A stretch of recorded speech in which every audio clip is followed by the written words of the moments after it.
as Galicia or Halicina Ukrainian, goes to Austria. Another example of the fissure between the eastern nation of the Ukrainians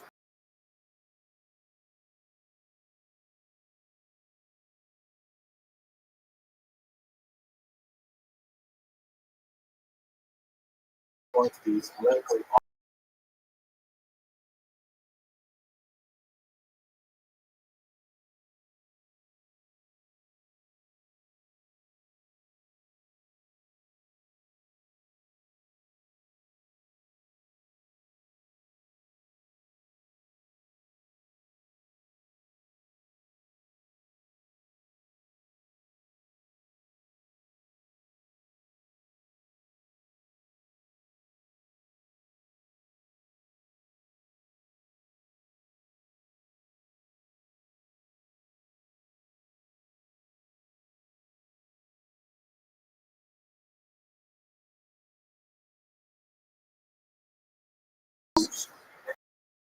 the first imposed the prolific capitalistic, which demanded that young Jewish males spend up to 36 years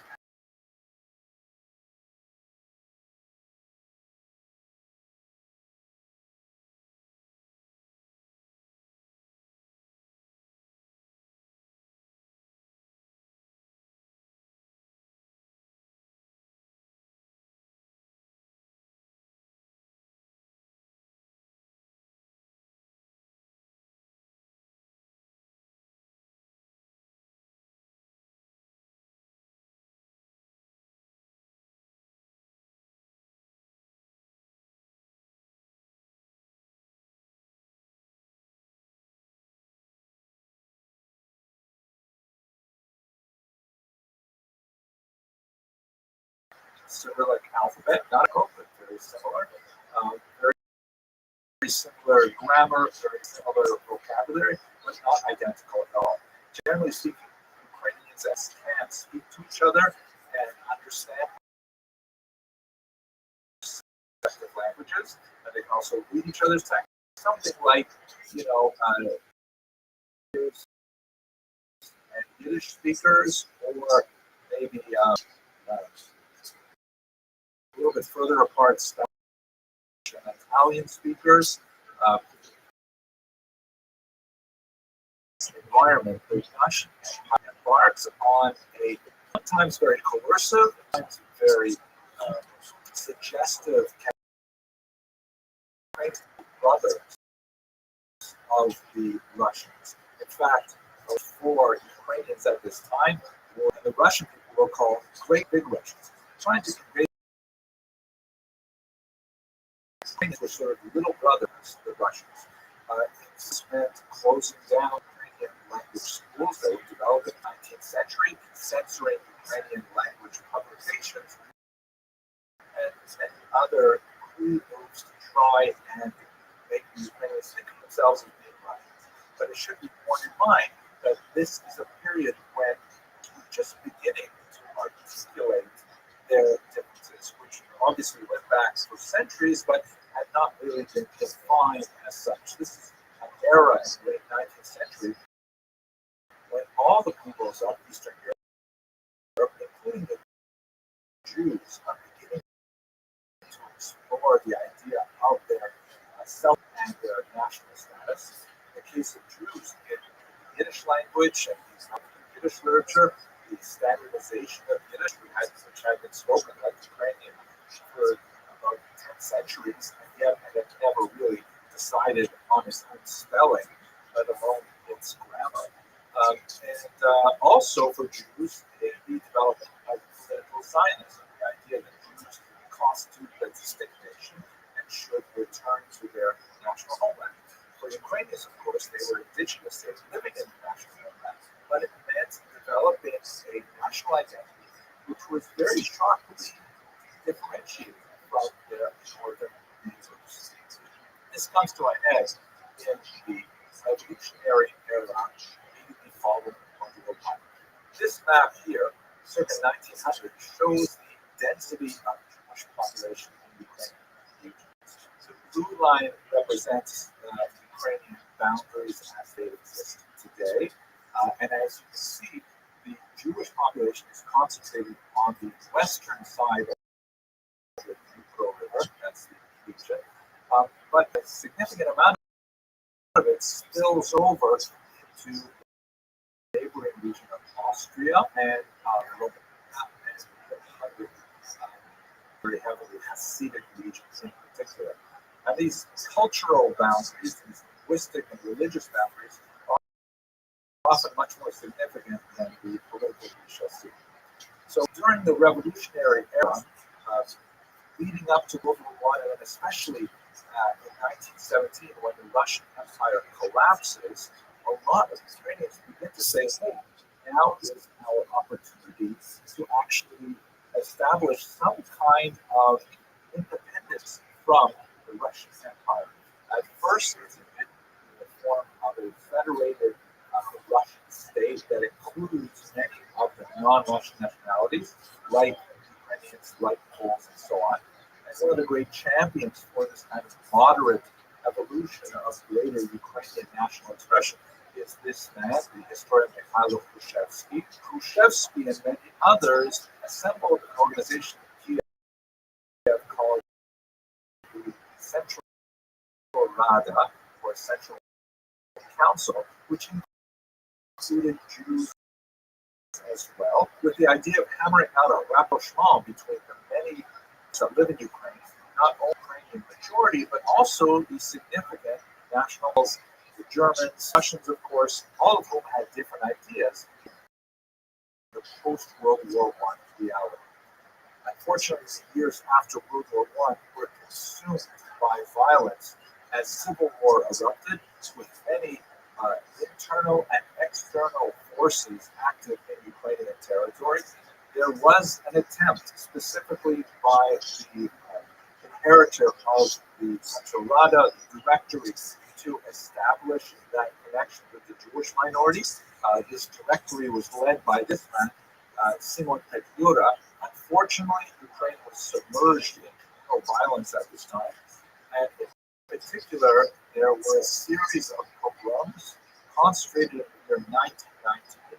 And one of the great paradoxes of this period is that 40% of recorded pogroms were actually led by the troops, ostensibly were loyal to the Ukrainian Petliura, who had a Minister of Jewish Affairs in his government at the time. Very confusing. Curious, if you're curious. All able to seize control of most of Ukraine's linguistic territory and establish a new country, Ukrainian SSR, or Ukrainian Socialist Republic. Here on this map, you can see the boundaries of that new country. The white line that you can faintly see running around the outside represents temporary Ukrainian boundaries. But more significantly is the pink area in the center, which is boundaries of the Ukrainian SSR. The blue area just to the west represents those Ukrainians who found themselves not within the Soviet orbit, but within independent interwar Poland. And once again, you see that fissure where a large bulk of Ukrainians now find themselves associated, whether they like it or not, with Moscow and Soviet Socialist republics, and a minority in Western Ukraine find themselves associated again, whether they like it or not, with the independence of Poland that reemerges after World War I. Also interesting in this note is that it's not just Ukrainians. The little sort of yellows that have the number 3 on them all represent significant Jewish populations. And see, as we saw in earlier maps, there's a high density of Jewish settlements, particularly in Ukraine and especially in the region of Rothschild, which at this point is in Polish control. There's a lot to say of Soviet rule in another detail, so I don't want to go into great graphs. Most significant for purposes is these, although the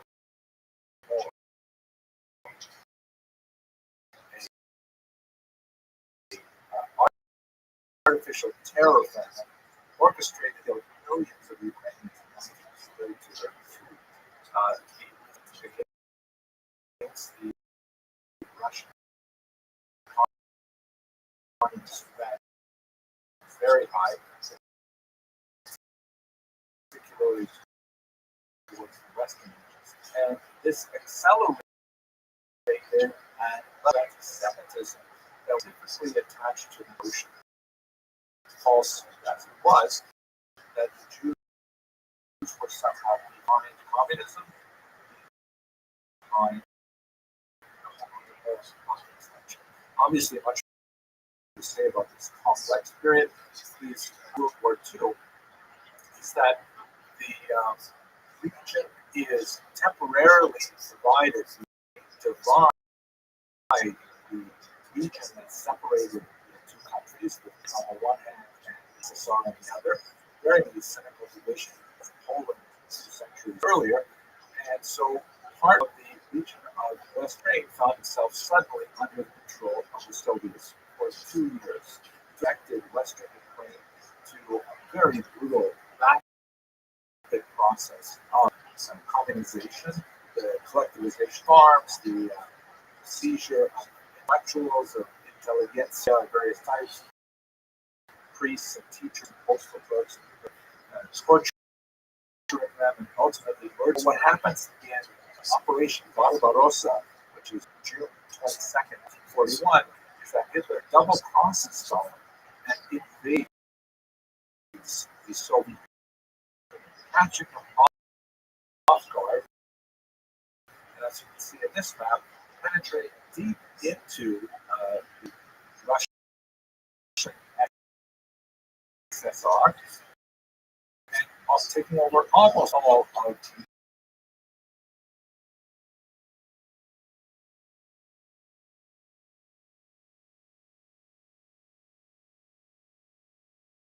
Ukrainian SSR and almost completely taken over by the Nazis. And what's most significant for our purpose,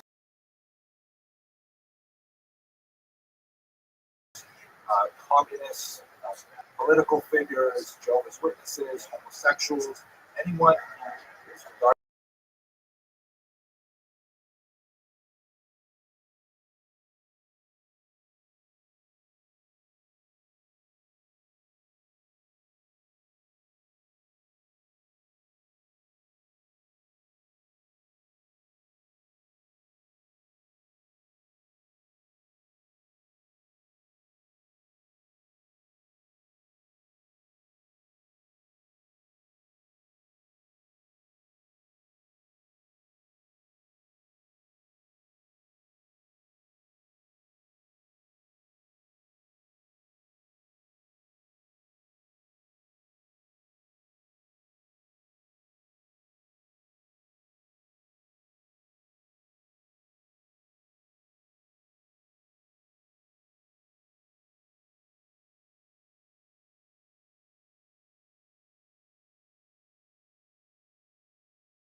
away from the Soviet Union.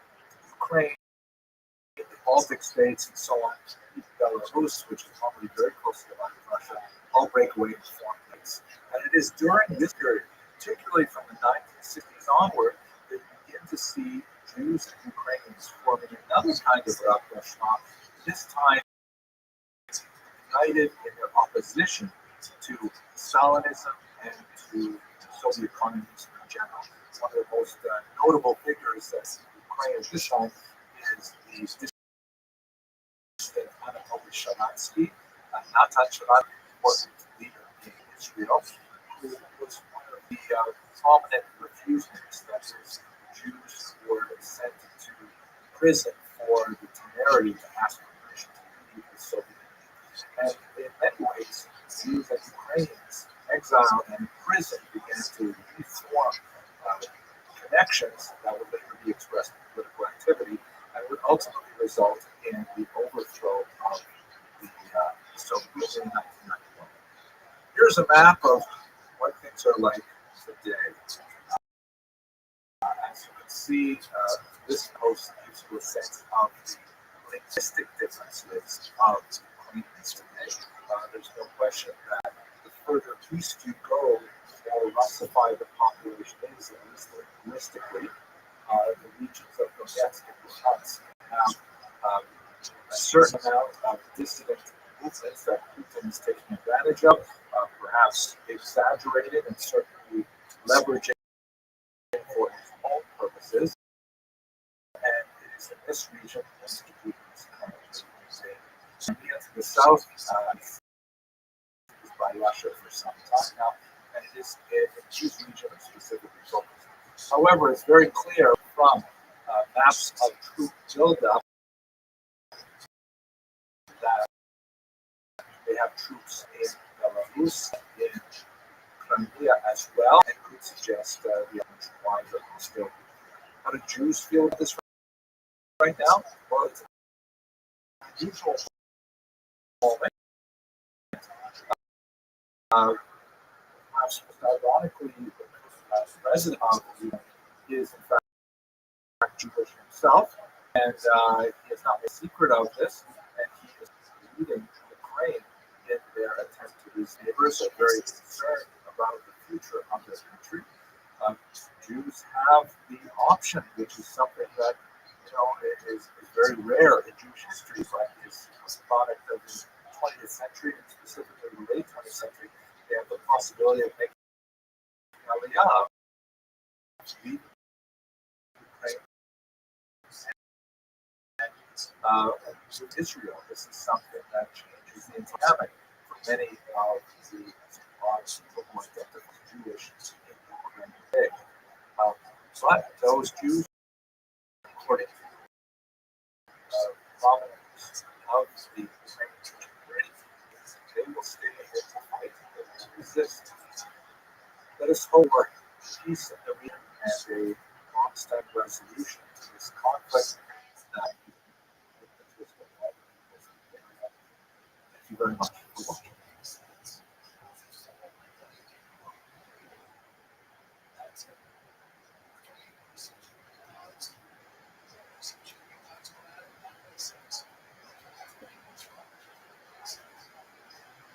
Hello, fellow students and teachers.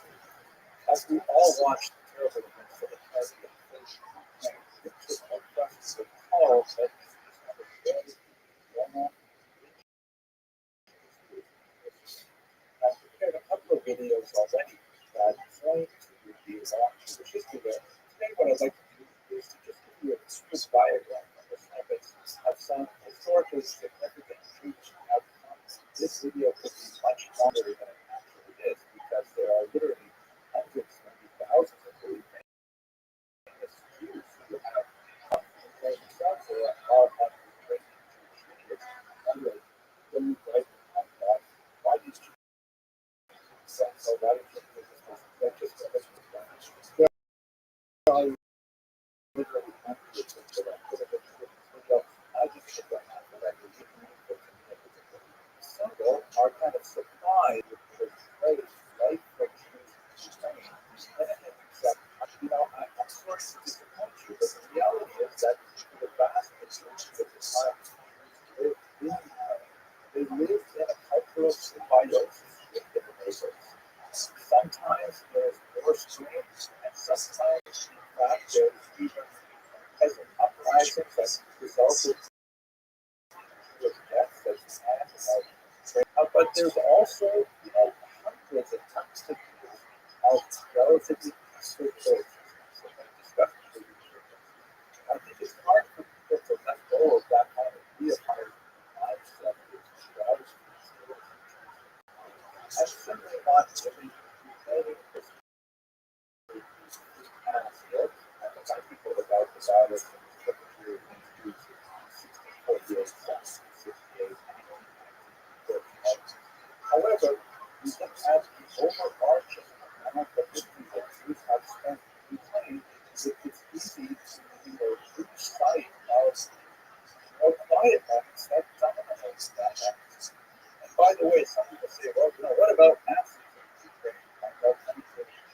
examples, sometimes more significant, obviously all the time, of Ukrainians who supported war directly causes. It's still the argument. You look at America, we've got Nazis here in the United States, we've got Nazis in virtually every country of the world. They tend to be tiny little fragments of the population. They tend to represent kind of like the supporting individuals who they band together and rant and have passers-by and things like that. We certainly don't condemn it. Our society has how to use minorities, especially when that society is demonstrably taking steps to quell that kind of activity, which is not something even America has done very well. At any rate, I want to focus here on Ukraine. So let's have a look at some of the significant issues that have been raised. Here's a map just to recall what we're talking about when we say Ukraine. These are the contemporary political boundaries. Although it's important to note that, with the exception of a couple of points in this long history, Ukraine was not a titular nationality. Now, the state of Ukraine, this is our boundaries of our country. Ukraine was typically dominated by other countries. Distance population today of Ukrainians often found themselves within the holding of Russia. Also, sometimes they were divided. The western sections in particular found themselves under the Austrian and the Hungarians and under the Poles, and the western group found themselves under the Russians, for example. If we go to the earliest point in Ukrainian history where we actually have names of Jews, the 12th century stands out because there were two figures who belonged to the Talmudic school of Rothschild. These are very, very important thinkers who have circulated commentaries on the Talmud. In particular, one is named Moshe of Kiev.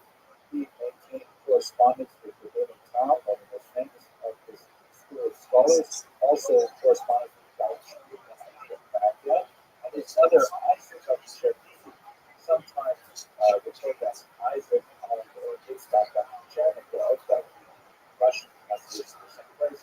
Also in the 12th century, who traveled to the west, to the Rhineland, and he became one of the schools of Yehuda HaChassid, where he was living in the Ashkenaz. Here's what Ukraine looked like at that time. This is the period of Kiev and Rus, where it was centered in Kiev, which is sort of in the center of this map here, but it extended really quite far north as well. There are many, many more famous Jewish names than the 18th century in particular. That's because Ukraine has been absorbed over the following centuries. Hundreds and hundreds of Jews, even please discuss previous video, but briefly, anti-Semitic pressures on the West, driving them out, and economic possibilities of peace drawing them in.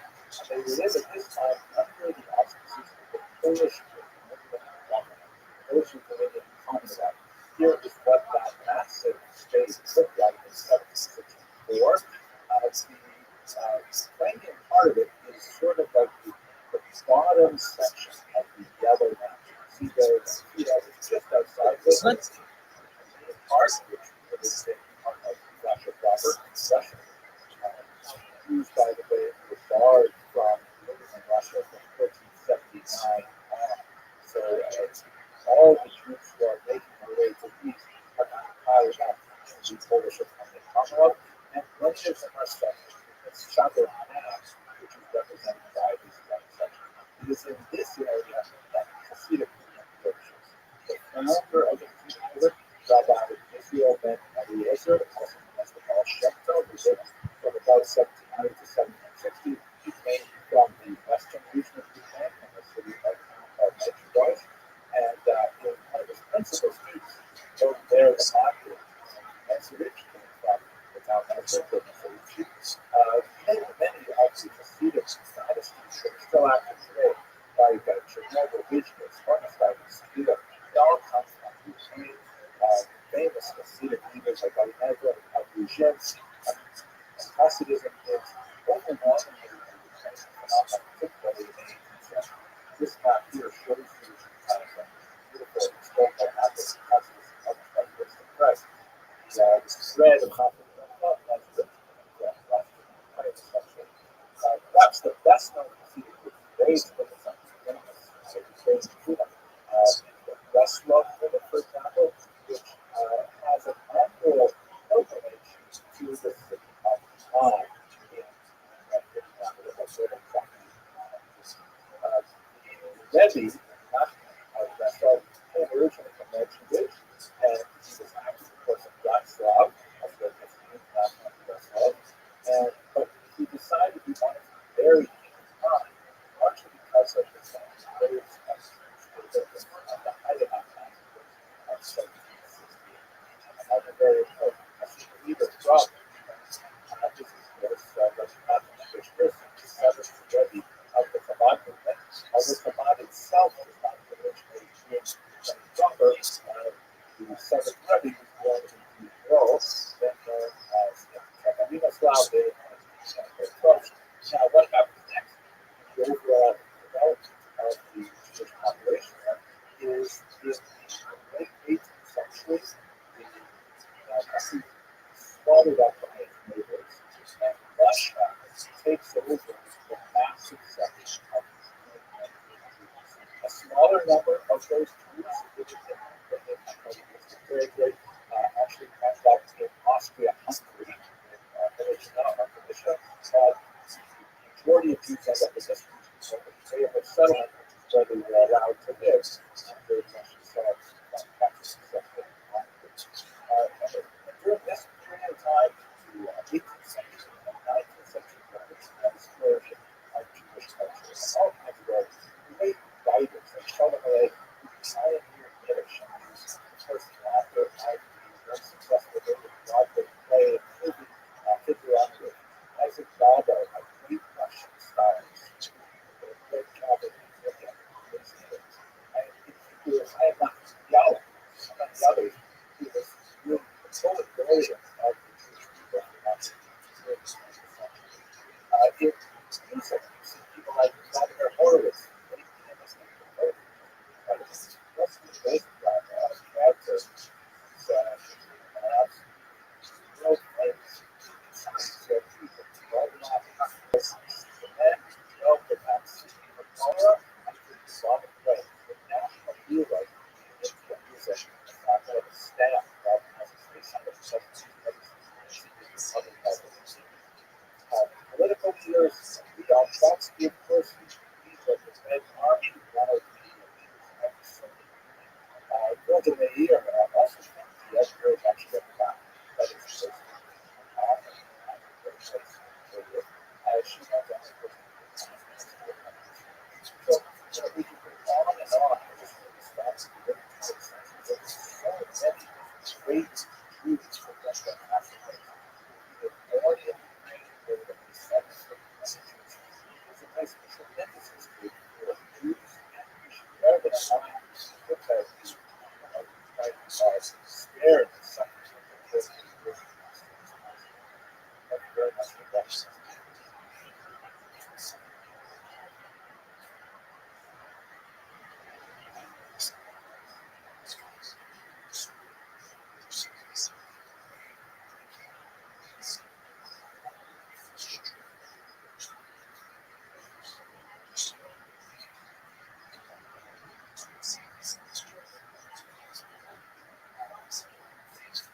I recorded about 500 videos on Jewish history now, and one of the things that used to surprise me, and unfortunately didn't surprise me anymore, is that in the top 10 of popularity, my handful of videos on the contract conversion was very, very popular.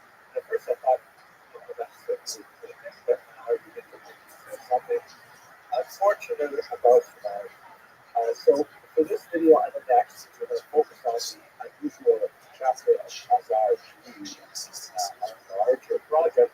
I'm going to first speak about something that is frequently posed as a question, and I'll answer definitively. The answer is no. Ashkenazi Jews and Khazars. They are not descended from the Khazar people. They have many connections with Khazar. It is very, very tiny in proportion. The female and gold, which is largely European and Middle Eastern fashion. So let's take some time to understand what the big controversy is about and what is the resolution? Something which is a burning question. First of all, what is the Khazar hypothesis?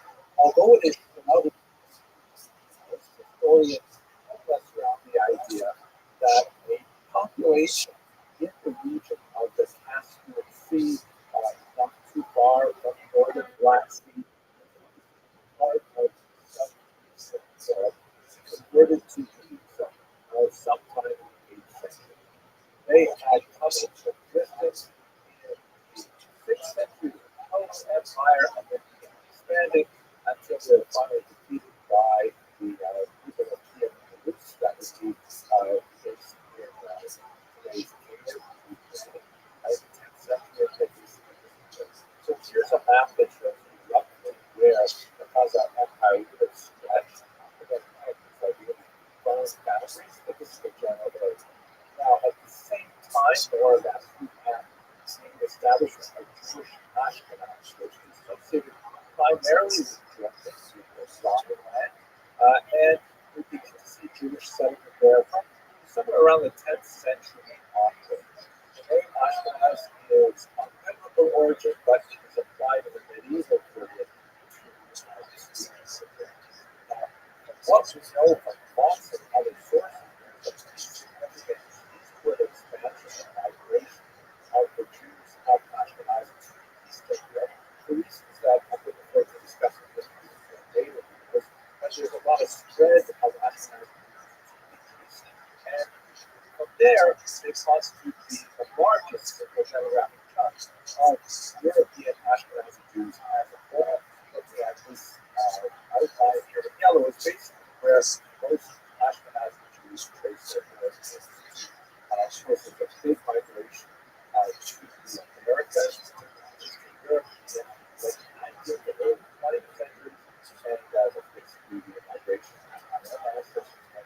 and that's basically so. So Ashkenazi, again, survives from original Germany, although most of those who have Germany later migrated to Eastern Europe, like America, Israel, and so on. That's to distinguish them from other ethnic groups who were the first people, such as the Spartan, who traced their origins primarily to the Iberian Peninsula, especially with the type of rock that Now, here's the Khazarian hypothesis. Since there is something of an overlap in the image of the Khazar Empire, which has some kind of connection, possibly a version to Judaism, perhaps in the 8th century, and the population of Jews that by the time of the 20th century, the vast bulk of Ashkenazi Jews are living in Eastern Europe. The Khazar hypothesis says that the Jews that call themselves Ashkenazi coming from Eastern Europe are not descendants of the German Ashkenazi. They're actually descendants of the Khazars. That's the nutshell. Now, why should we care about this? Something I can talk about in the next video, but that's the Khazar hypothesis. That the Jews originating in Eastern Europe are primarily descended from this Turkic tribe living in Central Asia. Perhaps one of the most significant thinkers and writers on this period was Stanford at the University. Great scholars with quite a bit on Eastern European history, published quite a bit on Khazarian. He has a John view of the entire conversion process as a whole. He's on the story, which I'll speak about next. But since there are a few pretty clear reasons why we can say that Ashkenazi Jews have not first of all, there is importance to the DNA. Go back to my earlier videos, and as I've been doing for the last year or two, nobody has a data that is pregnancy schedule, the DNA evidence, right? Little seven strands have and when it comes to the question of biological descent, as opposed to a loss of that identity, identity by DNA, which is different from the overlap of the Venn diagram, it's really to know that there's genetic elements. I have great time to support the idea of a outside our religion. Now, one exception to that rule is the Quran and height. Some interesting things on this. But it's controversial. Most scholars are not accepting such a specifically because now, without being a scientist, most of this, what I've read about this is that we compared in 2013, I think it was first published, an analysis of about 1,300 wide fields of personality people, wide microphones, try to see what the similar approach to the Jews and about 75 odd unfortunately, the sample was small. How the age, this was just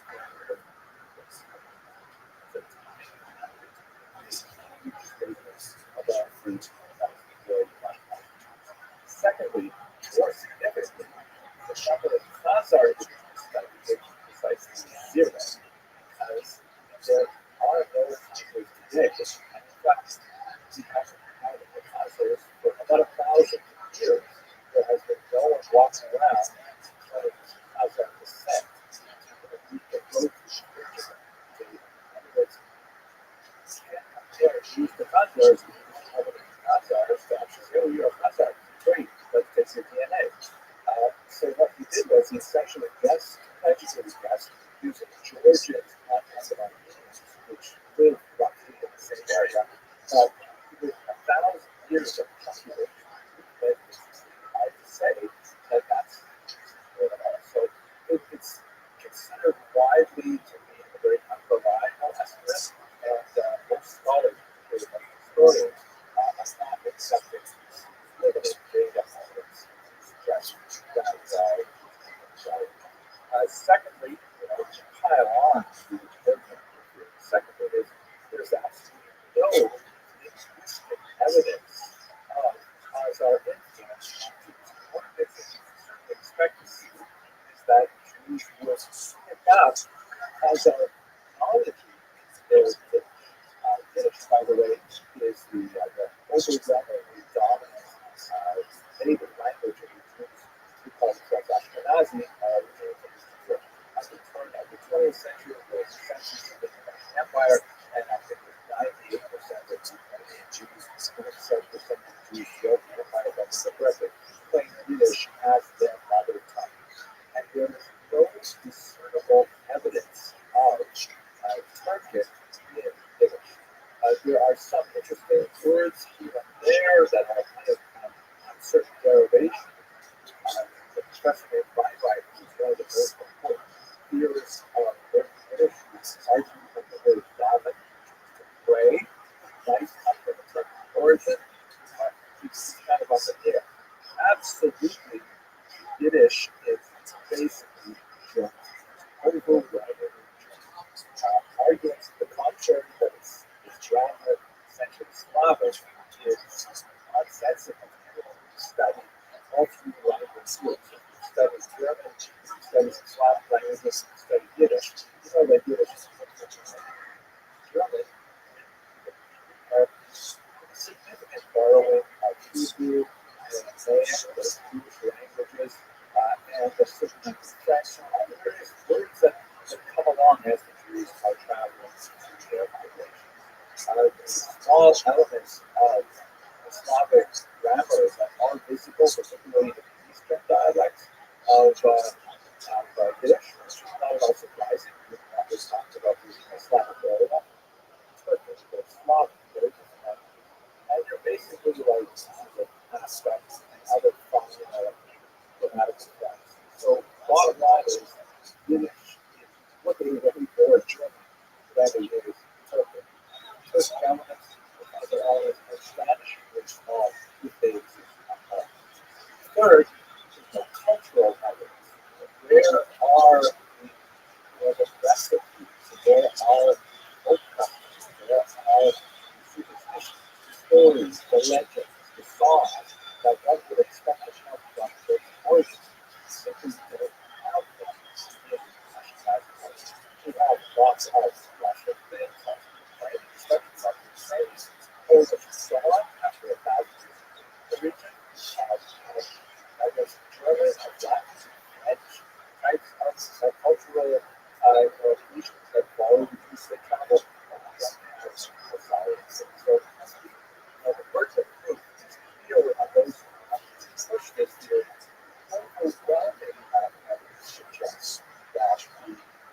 general migration from Ashkenaz is exactly what happens. So then that brings us to the next question. Where did the Ashkenaz come from? I get this question a lot, actually. So this is government they are, Rothschild, so this is really advanced the field quite a bit. That's a great studies how generally, I mean, must have most of these good classifications. One of those fascinating things we discovered is that 40% of all Ashkenazi Jews are descended from essentially 4 million, apparently of European origin. And there's some indication that they lived about 1,000 years ago, but perhaps a little bit earlier. No indication of good as of the movie chapter, but the 4 specific tremendous impact. Furthermore, statistically speaking, there are significant similarities between non-Ashkenazi Jews and Sephardic Jews with Ashkenazi Jews. In other words, still seems to be one big family, despite the superficial differences in skin color and hair texture and so on. But Jews seem to be more or less one family, and there are significant distinctions between, especially these people, between Jews and the peoples of the community they live. So in other words, these all basically fits with the common sense idea of from Western Europe. The kind of elements that Dr. Bihar was able to map out includes something called genetic drift, which helps to account for some of the superficial presentation of Ashkenazi people. As a layperson, my understanding of genetic drift is basically when, and by the way, I'll show you some diagrams in a second, so a lot more about details than he does. This happens when, as is very common, well-documented, non-Jewish women adopt Judaism and marry into Jewish people. This may be a much more pronounced conversion by women converting to Judaism than converting to Judaism. This helps account for the physical distinctions between, let's say, men and women. You also have a phenomenon which is consistent with of a genetic bottleneck, where you have a population of people that, for a variety of reasons, which could be social, economic, political, basically persecution, massacres, wars, things like that, but a larger group of people are suddenly struck over a period of time to be a much smaller population, a bottleneck forms, and that means that there's much fewer people trying to later access to provide their origins. This helps explain the fairly large number of genetic disorders that people as the Ashkenazi Jews, like breast cancer, Tay-Sachs, which may owe a lot to the fact that there is this bottleneck. Perhaps around the turn of the millennium, that meant that the population of Jews living in Northern Europe that later 50s was necessarily the basis of a much larger population. Bottom line on all of this is that it's pretty much what is mentioned. And so, Italy may be very important in this story of that. Not the book as this map research, also part of Dr. Bernard's research, and this is look specifically at Levites on a wide front. So Levites, like Kohanim, are members of this family, and they are, and it's only the males passed down father to son. Others do not pass down the Levite connection. So looking at the wide chromosome of Ashkenazi Jews, he was able to determine that it appears that they all do have origins consistent with Middle Eastern distant origin, and then a strong migration through the Italian to the Ashkenazi part of China. That would be one, two, and then number 3 is, as we expected, a large migration towards the east, where most Ashkenazi Levites find their origins coming back to the original vector.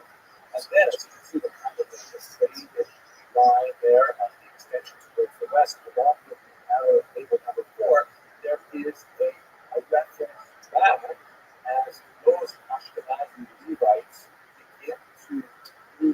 west, and in fact began to form families with Sephardic women and non-Ashkenazi, particularly Nigerian women. It is probably a number two on this map, and there's four mothers here, probably somewhere around the year 1000, that are responsible for this huge expansion of Black community, and also to show its popularity in Asia, America, and so on. Now, if you look at these lines here, this is the additional view of the migration of historical, which is a lot to say for this.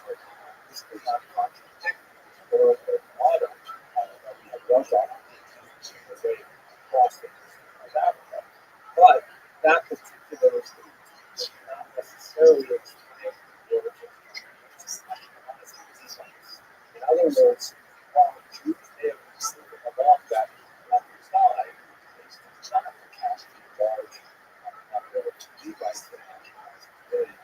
So it's not demonstrated as so nevertheless, we do have to the guy that got to sit on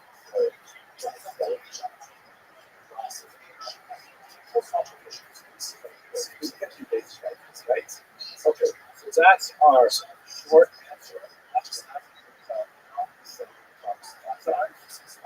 They are descended from Italian vector, and there's a four women identical salary vector, right? So they are almost half. The next video, let us actually look at this article, try to figure out what did happen in the sense. What can we say about the intelligence? Thank you very much.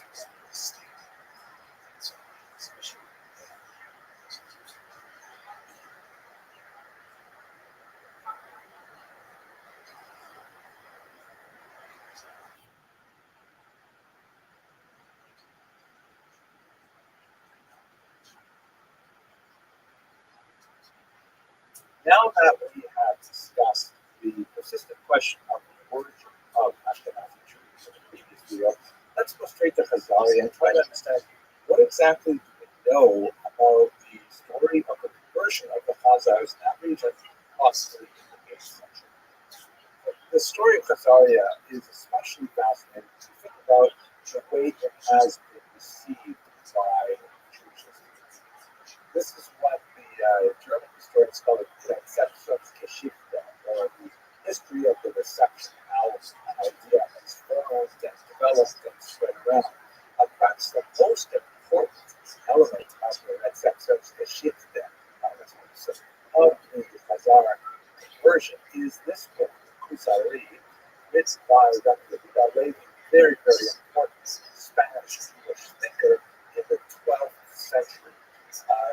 The story described in Kusari is essentially the story of the Khazar version as this great poet and philosopher developed into a massive book.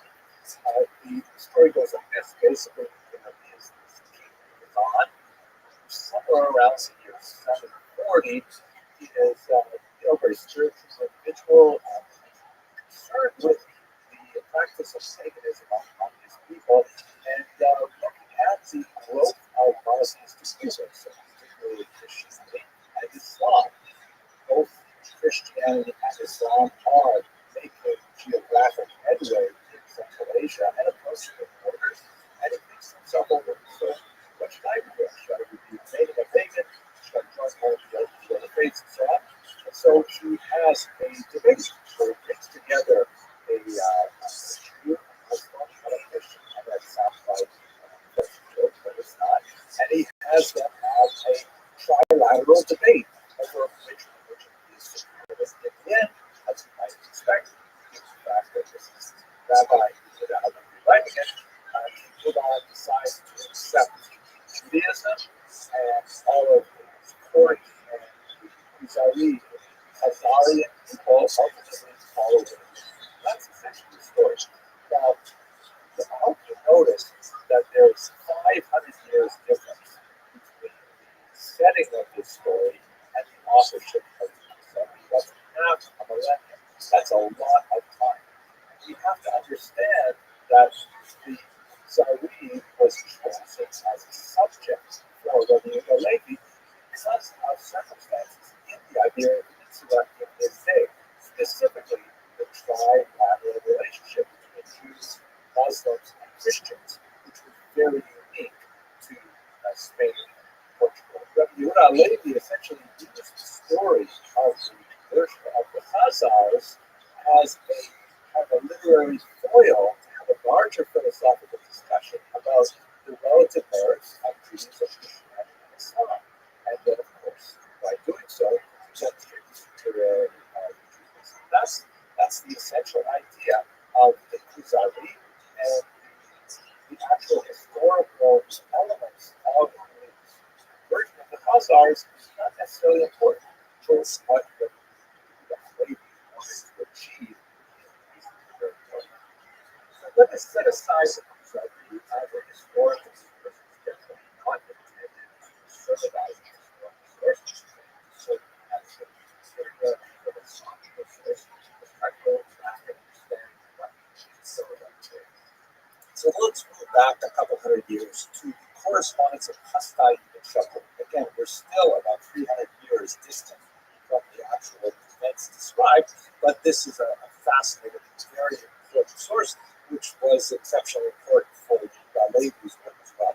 Hastai ibn Shakur, who I hope we will discuss in a few lectures when we look at Spain in the 10th century, very important diplomat who communicated with Jewish communities throughout the Mediterranean basin. And he was fascinated with the story of the Khazar conversion, which was known to him. And so he sent out some emissaries to try and reach Khazaria and find out, what's going on there? Are you guys actually Jewish? Is this actually a Jewish kingdom? Now, for reasons which will take us beyond the scope of our discussion, his emissaries did not succeed in reaching Khazaria or speaking with any actual Khazarians, but they did receive correspondence from someone who purported to have brought letters from a King Joseph of Khazaria. These letters are absolutely fascinating. They relate the story of the conversion of Bulan. They talk about the nature of Khazarians, their Judaism, and all kinds of fascinating things. But it's widely believed that these letters were forgeries. In other words, the people who provided the letters to the messengers of Hastai ibn Shakur were essentially engaged in some kind of con. And they have no bearing on the actuality of Khazaria, and they don't have historical value for that purpose. So they're fascinating, they're really engaging, but are they real? Are they authentic? Are they actually letters from King Joseph? Probably not. We do know, however, as we get closer and closer to the original dates, that there were medieval Jewish travelers who either had direct contact with Khazaria or direct contact with Khazarians in different places and report, however brief, on their Jewish status, sometimes with a degree of surprise, sometimes with a degree of skepticism, but nevertheless, there's like more and more little tiny bits of evidence piling up in a lot of places. As we shall see, many skeptics will say that the plural of anecdote is not data, but it's hard to toss away these little bits of information. For example, here's a fascinating document which was found in the Cairo Geniza. We will have opportunity to speak about what that is in a few lectures from now, but basically it's a medieval trove of documents which were literally thrown away, but were basically preserved until they were unearthed in the 19th century. And in this trove of documents is the so-called Kievan letter, which is basically a letter that was familiar to everyone who lives in a Jewish community today. When tzedakah collectors, when charity collectors come by Jewish homes, they typically present a document which is called a patek, and it's essentially a statement of the bona fides of the bearer of the document, saying that this person represents a legitimate cause. He's fallen on hard times. He's supporting orphans and widows or a charitable cause, one or the other. And it's expected that when someone presents you with this text, which may be issued by the local community in which the donor lives, or it may come from the originating community, like Jerusalem or wherever, that you give them charity and they get up their cost. So this is exactly one of those documents. The only real difference between this document and the ones we use today is that the ones we use today are laminated. Typically, this was not laminated, but it comes from Kiev, which indicates that that was part of the range of Khazaria. In fact, the great Harvard historian William Ipsat argued that Kiev may have been founded by Khazarian Jews. At any rate, the letter, which comes from Kiev, specifically describes how the person has fallen, how the person is worthy, and you should specifically support this cause. And then, amazingly, at the bottom, you can see it's highlighted there in this particular image. There is a signature in what appear to be rooms that say, "I have read it," or "We have read it." Fascinating that indicates that there was evidently people who, normally this would be the signature of someone who was important in the Jewish community, like a rabbi or the Parnas of the community, which is essentially the president of the community. And he obviously is completely illiterate in Hebrew and needs to write in Turkic runes, which would be very unusual unless there was a distinct Khazarian community at the time. We have multiple references from Arab historians to a Jewish presence in Khazaria as well. And perhaps one of my favorite examples is in one of the most important early historical documents that describe the origins of the Kievan Rus population, which later would grow into modern-day Ukraine. It's also shared with the Russian Empire and the Polish Empire and so on. It's the so-called Povest Voronezh, or Chronicle of Bygone Years, which is essentially a church record of the history of the region. There's a fascinating description of a key element in the Christianization of the region, specifically the conversion of King Volodymyr, or Vladimir, to Eastern Orthodox Christianity. And amazingly, it's exactly like the story in the Khazari. There's a representative of Islam. There are two representatives of Christianity, both Western and Eastern Christianity, and there is a representative of the Jews, and that representative is specifically a Khazarian Jew. And it's absolutely fascinating that not only do they replicate the story that is essentially told in the letters of Hastai and Joseph, as they actually report the same kind of scenario. Of course, it ends up that King Volodymyr decides to become Christian rather than Jewish. Could you imagine how history would have changed had he chosen to be Jewish? He very clearly did, by the way.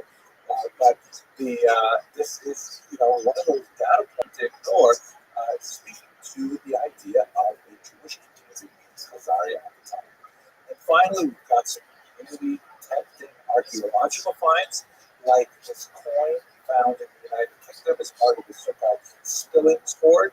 There's a whole number of them that come from Khazaria around this time, in the 8th, 9th century. This one writes in Arabic, sort of a paraphrase on the famous statement of Islamic faith. There is no God but Allah, and Moses is his prophet. That's an unusual kind of statement there. And then there are some tempting examples of Jewish symbols on Khazar architecture, which is limited. There are not a lot of finds, but this menorah symbol from a Khazar archaeological date is especially tempting. So all of these things come together to suggest that something really important happened in this region in the 8th century that involved Judaism. Well, what exactly happened? Let's have a look at that. Oh, if you ask Professor Shaul Stafford, who we met in the last lecture, we were talking about DNA evidence, Dr. Stafford is definitely one of the biggest skeptics of the whole story.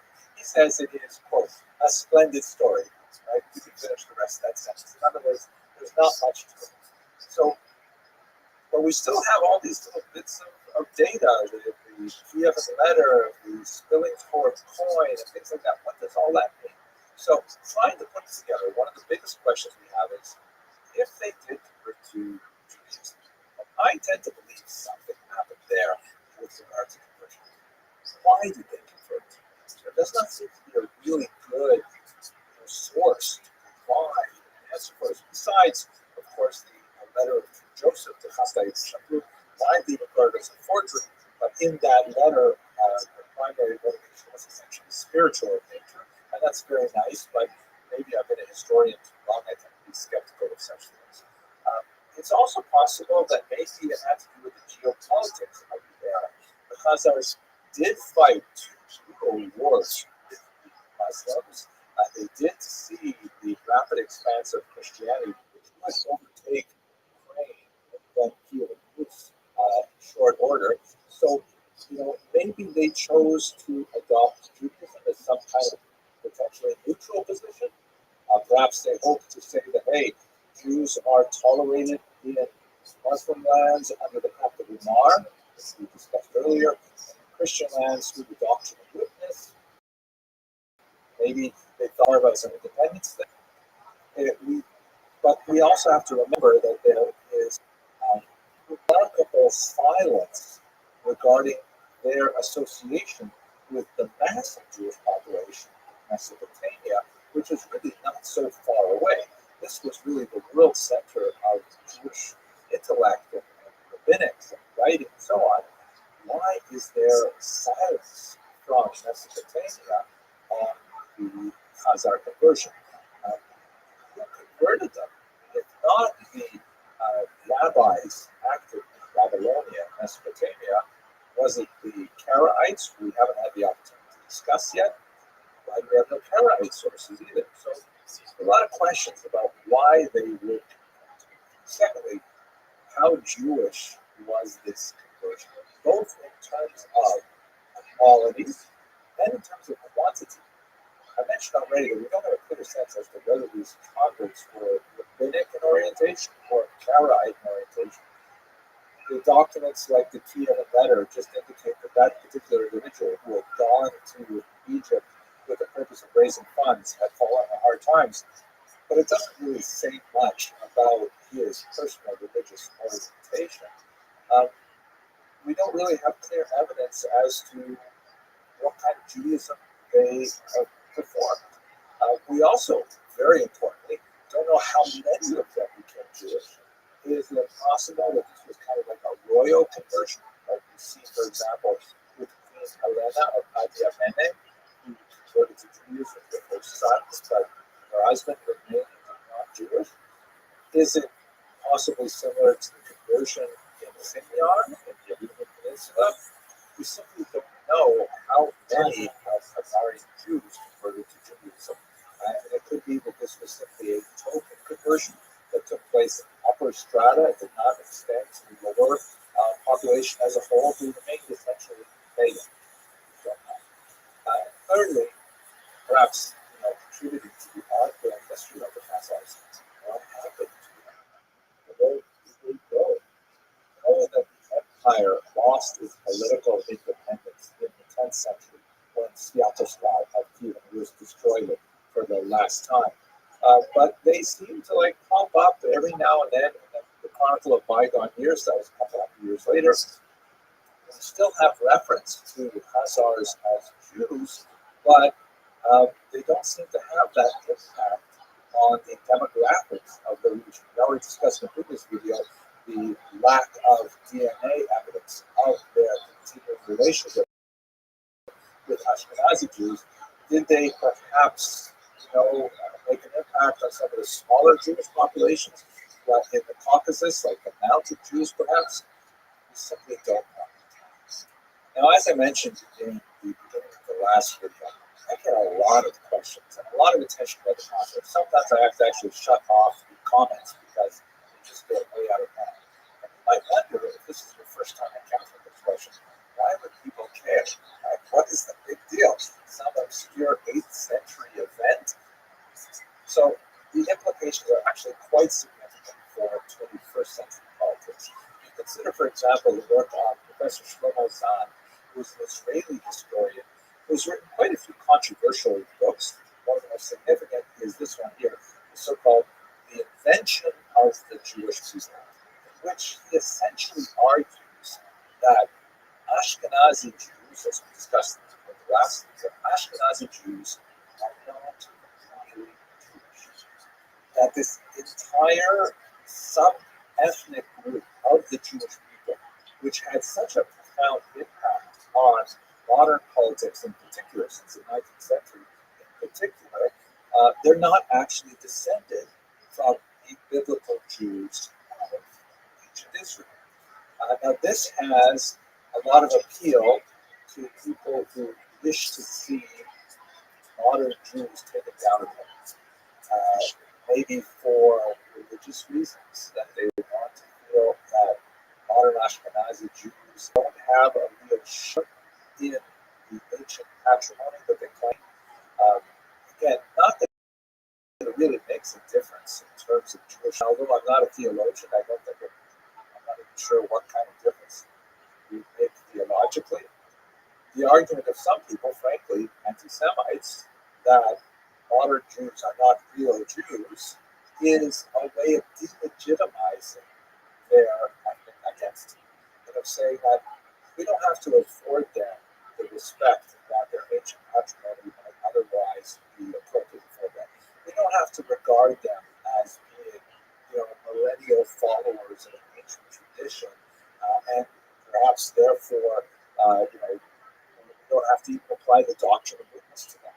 We could consider that usurpers, racial interlopers, who have somehow taken away the true patrimony. You see this sometimes among black supremacists who argue that the real Jews are actually black, and those white Jews who claim to be Jews, they can't be Jews because of who we are. Right? As we discussed with the Jews of Africa, there are Jews who are black as well, and it's not a factor in the theological or the halachic application of the Jew, halachic behavior in terms of Jewish life. So a lot of anti-Semites really like the Khazarian hypothesis. And for people like Professor Zahn, they also see kind of like a liberal approach to this as well. The right wing may see it in terms of traditional anti-Semitic views. The left wing, as we see Professor Zahn, he wishes to disassociate himself specifically with the Jewish claim to the land of Israel. If Ashkenazi Jews, the argument goes, are not really Jewish, and Israel is to be a homeland for Jews, that therefore, the way the argument goes, invalidates the Ashkenazi claim to the land of Israel as their homeland. And that's a pretty strong thing to state politically. And that's why, ironically, you sometimes find the Khazarian hypothesis being advanced by those who have issued with Jews both on the right and on the left. That's why this issue seems to have so much traction in the 21st century. But in terms of the overall scope of Jewish history, this is just a tiny little footnote, a fascinating one, a splendid story to use Dr. Steinberg's message. But we're going to move on from this now. We're going to look at a much more significant topic. We're looking at the growth of Middle Eastern Jewry, and particularly at the Thank you very much for watching.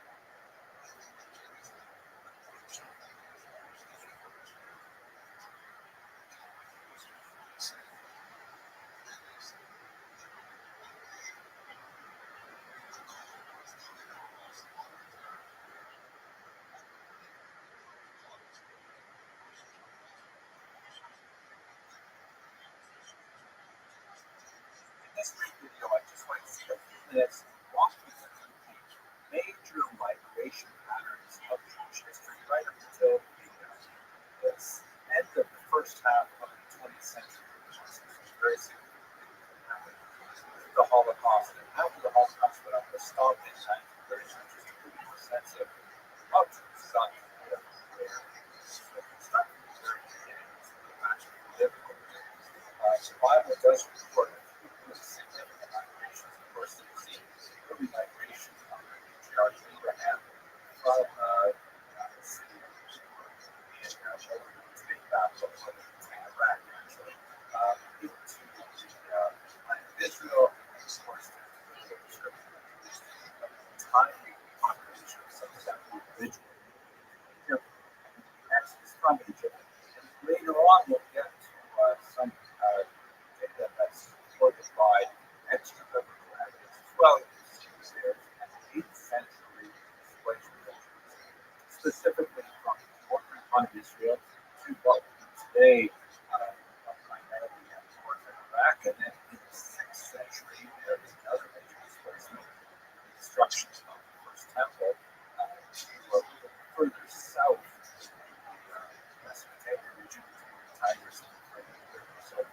some sense of both migrations. There are, during this time as well, some Jews were in Egypt, particularly in the southern part of the Nile River, down the Nile, but not a huge population of the Nile.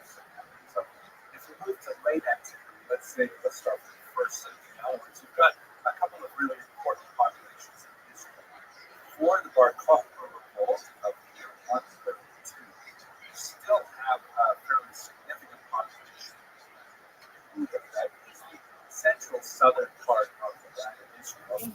After the Black Veil revolt against the Roman Empire, there was a pretty massive devastation of Judah, and the bulk of them moved to the north to the region of Galilee, or Galilee.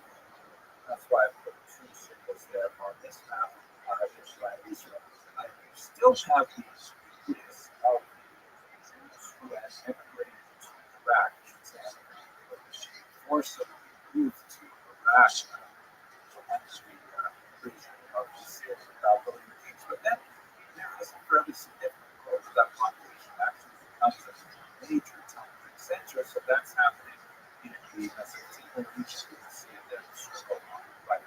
And then you do have as well a significant population of Jews that continue to reside in Egypt. Alexandria is perhaps the most significant of those locations. These circles here are not to scale. In fact, I'm not even sure if we have a good sense of what the relative scales would be, but I would suggest that the Alexandrian population is much, much smaller than that of Israel. Also, in this context, major development of the Jewish population is Italian in particular, especially after the destruction of the temple in the first century. There was a significant population that had pre-existed destruction of the temple really in the first century before the Jews were involved. There was a lot more sent over there as prisoners of war. So this map does not indicate the dotting of Jewish settlements that are from the Greek Peninsula to Asia Minor and across the coast of North Africa, particularly Tunisia and Gaza today, Libya today, US. So you've got Jews spreading out by sea to this point, but these are kind of like the major sections where Jews live and become very important. So that gives us kind of like a very good overview of how Jews you see that there is a gradual increase in the movement towards the west. You still have the major population of Jews in Mesopotamia, and in fact, it becomes a source of out-migration as well. There are Jews moving across the west to northern Africa. We know they're moving as far west as the Iberian Peninsula as the 3rd century, and that population increases, especially after the Muslim conquer in the 8th century, and it becomes much more hospitable to settlement. So you have Jews moving across the coast of North Africa into Spain, and that continues, especially when it comes to the so-called era of, let's say, you also have an increase in Jewish population and their movement north to become the heartland of Ashkenaz. Some of them move into France, and you see a significant increase in the population of the river cities that have already been settled with Jews in the first century are increased partially to the Italian immigration, also through Iberian immigration. You have Jews moving to England, and you have Jews moving closer to Germany, which is Ashkenaz proper at this time. This movement, however, will undergo some significant changes in the next 500 years, primarily through anti-Semitic persecution on the one hand that drives Jews gradually eastward, and there's kind of like a vacuum effect where economic opportunity also draws them into the Eastern European heartland, places like Poland, Lithuania, Belarus, Ukraine, and so on. What you can see in this map here, if you look at the white arrows, they basically indicate major expulsions. You have a significant one in 1890, and these basically across the channel to France, to the Netherlands. You have a huge expulsion from Spain, of course, in 1492, that drives a large number of Jews, perhaps in the hundreds of thousands, throughout the Mediterranean basin, going all the way to Constantinople, to Saloniki, and very significant, not huge, but important spots in Israel as well. And then I made a distinction with the wheat arrows. That's like I made a suggestion that not only was the anti-Semitic persecution, which was notable in Germany, particularly after the Black Death in the 14th century, there's also economic incentives drawing Jews to the east. There's increased demand for Jews acting in all areas of commerce, as leaseholders, as arrendators, as renters in the Eastern European part of Europe. So the Green Arrows indicate not only the anti-Semitic persecution of the West driving them towards the East, but also the economic draw bringing them into Eastern regions. And if we switch back into the Western part of Europe, we see in the Iberian Peninsula, of course, there are some Jews who elect to explore the New World, which is being discovered as we speak about this particular expulsions. And indeed, not only from Spain, but also from Portugal, sometimes as new Christians, they had already been converted to Christianity against their will in 1497, and then they take new as Christians to go to Brazil, and they might actually revert back to the Jewish identity. There are also migration from Portugal to places like Amsterdam. I can't include all of the detail on this map, but in general, now, to the modern period, the early modern period, you get a sense of the general dispersion of population. Something like 1 million Jews living in the world around the year 1700. Most of them, of course, are in Europe. About 70% are in Europe, and as you can see from the scattering of dots in this fantastic map, they're primarily in Eastern Europe, although there are some significant populations in Western Europe, in particular. There's a small number of Jews, about 17% in North Africa, a smaller amount are living in the East. The Ottoman Empire, which was Mesopotamia, such a major population center, but clearly by the time we get to the 1700s, the balance of population is shifting to Europe proper. Europe empties out quite significantly when we get to the 19th century. There is a general movement, once again, westward, partially to Europe, places like England and France and so on, but even more so with the 1880s massive displacement to the New World. This map shows only the field of settlement, which is a region in the Russian Empire where Jews were allowed to live, and basically overlapped much of Poland, Western Ukraine, and Lithuania, Latvia, part of Latvia.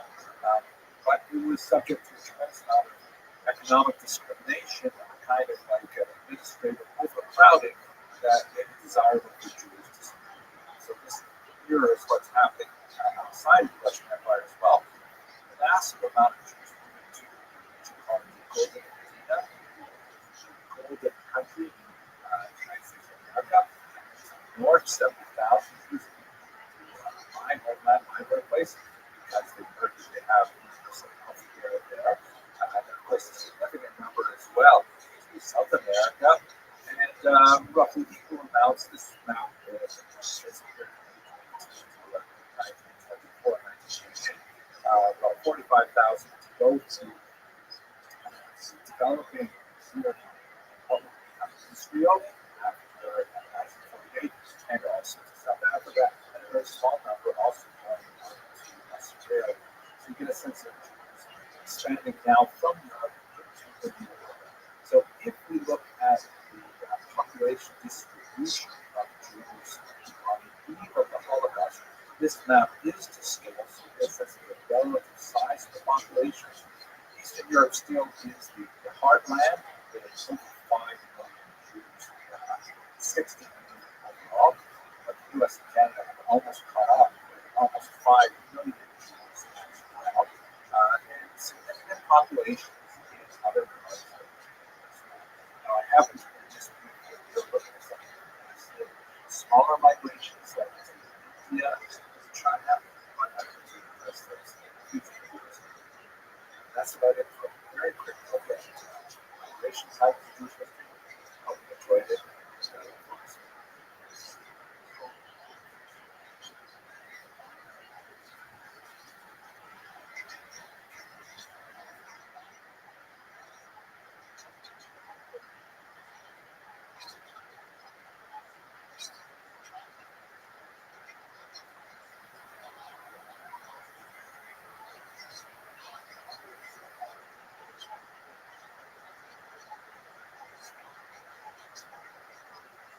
Hello and welcome to Jewish History Lab. Today we're going to look at the origins of Jewry, the origins of the entire Eastern European Jewish population, but Poland is one of the most central and memorable of the countries that we'll be looking at.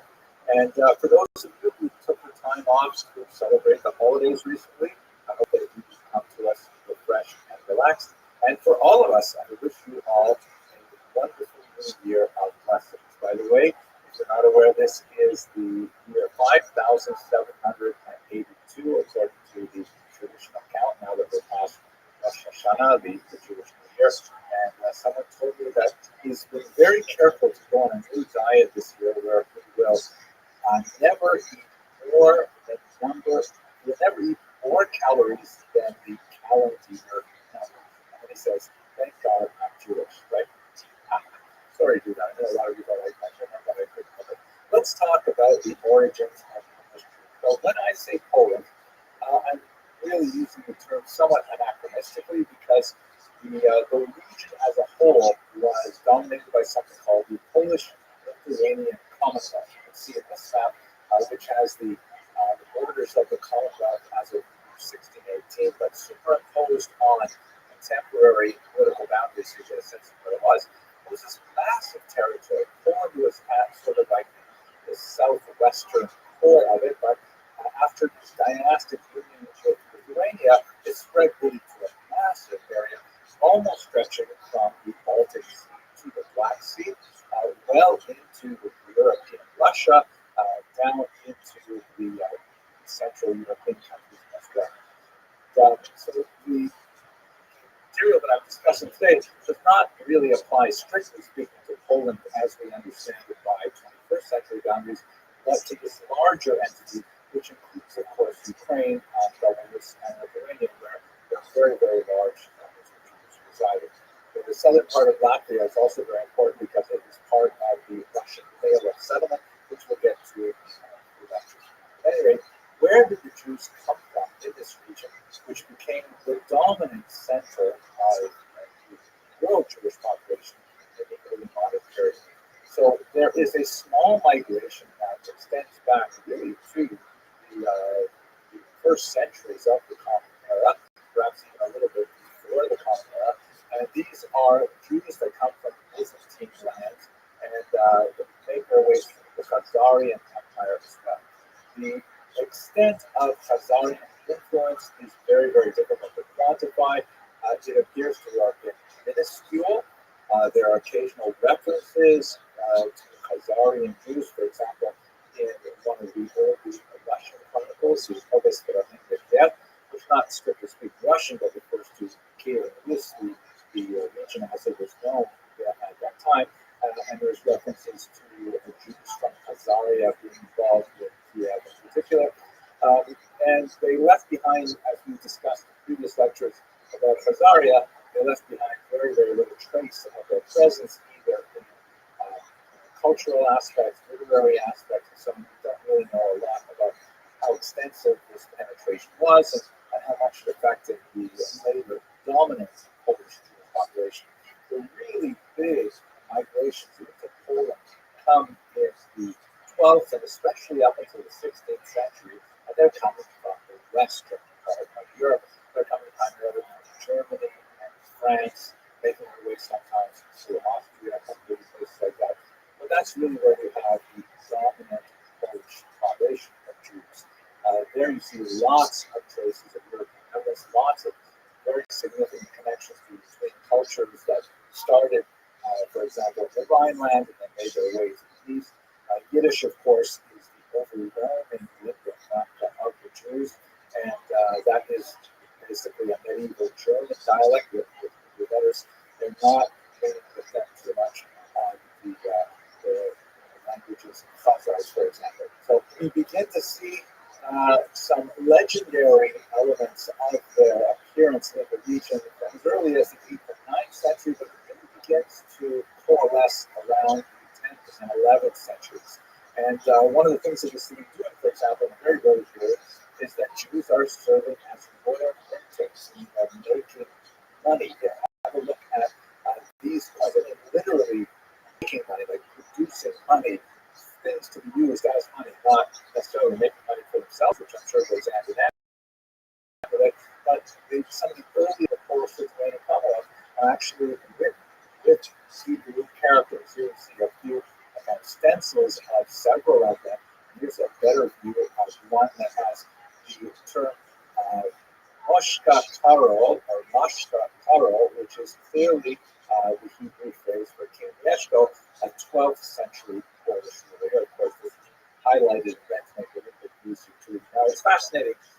Why would the early Polish nobles and kings make coins with Hebrew letters?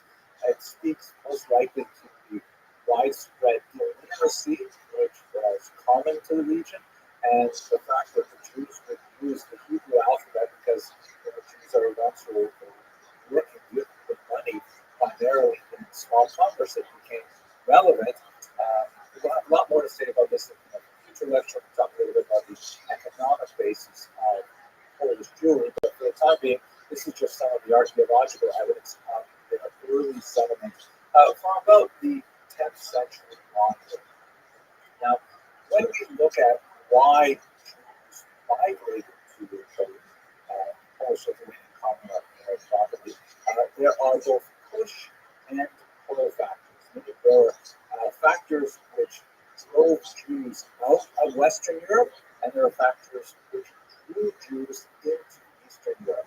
Eastern Europe was definitely a place of refuge for Jews. You can see here a beautiful representation by Gerson, representing King Casimir, who was accepting Jews and giving them protection and refuge. So much so that you see some of the great scholars like Rothschild from Galicia, who referred to Poland with kind of like a fancy form of etymology of Hebrew, O Lin, meaning here, O, Lin, will rest, or here you will find refuge. So, in terms of the push factors, what was driving Jews out of Western Europe? First, marked thrust that drove Jews to pursue homes in the eastern part of Europe were the First Crusade massacres of 1096 that we discussed a while ago. Horrific massacres primarily in northern Germany that seem outside of control of the legitimate state authorities to manage. And Jews were very frustrated by this.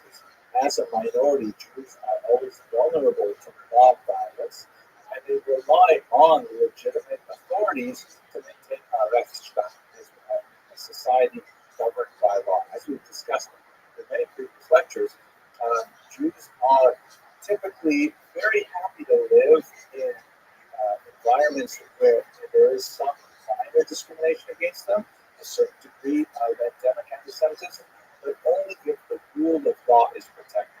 Meaning, perhaps there will be a numerous clauses that Jews will not be allowed to enter university, or perhaps there will be certain tax breaks they're not allowed to take advantage of, or whatever it is, as long as they know that if someone throws a rock through their storefront window, they'll go to the police to investigate it, and they catch the culprit, and we'll have a proper criminal trial and so on.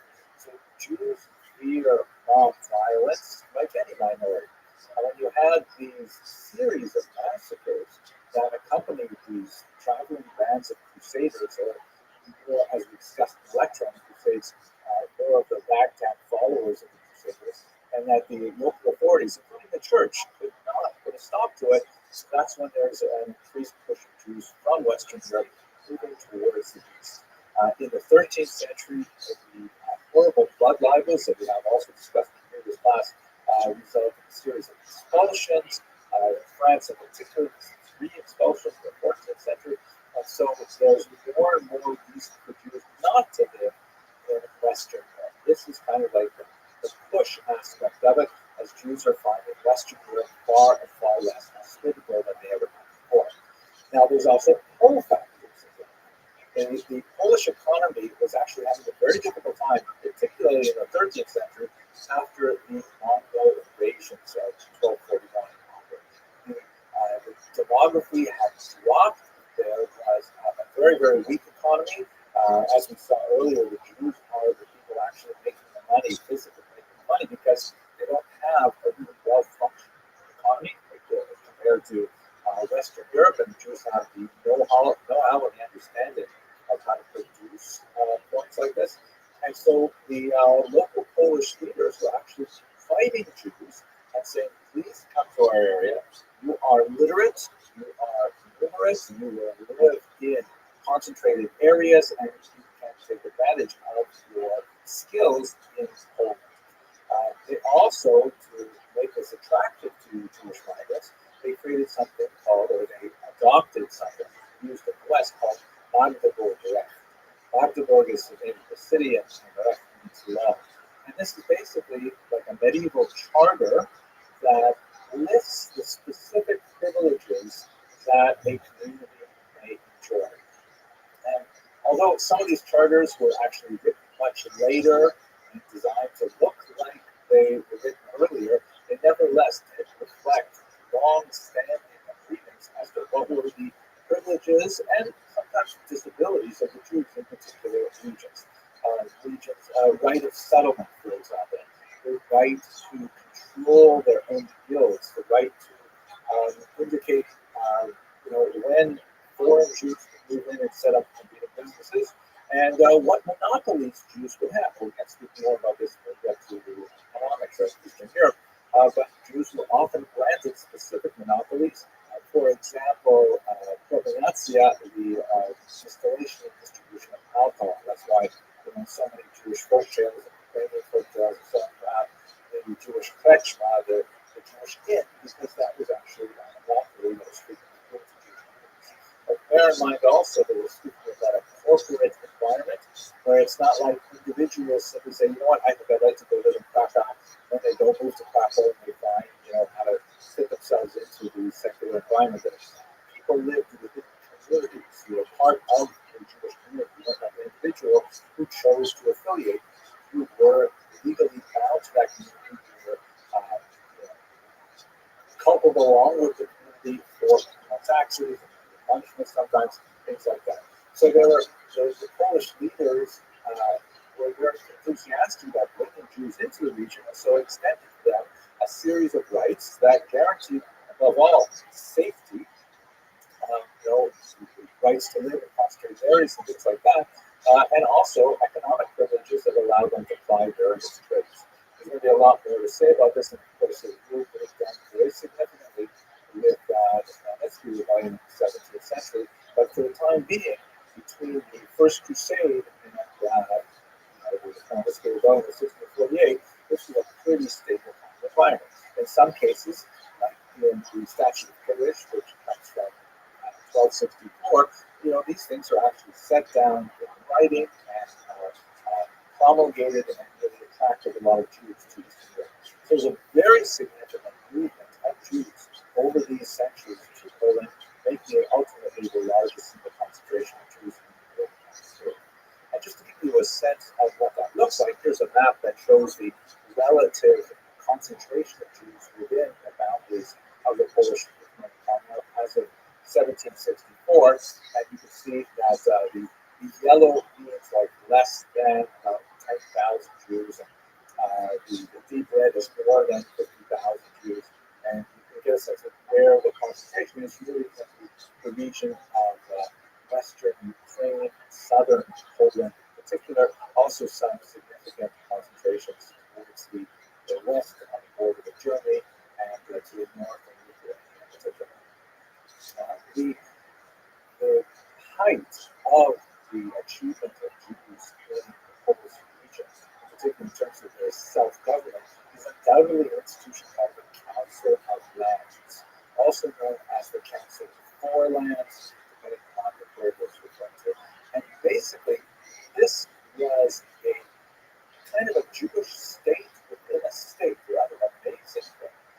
We spoke about the communal arrangements of the Jews in the Kehillah, essentially the self-governing Jewish municipality that handled all of the social welfare, works for Jews by collecting their own internal taxes and distributing it charitably to individuals as needed, and set up like everything from wayfarers support to poor brides and orphans and all kinds of social services, but also self-regulating by Talmudic law. And each of these municipalities was basically structured very similarly.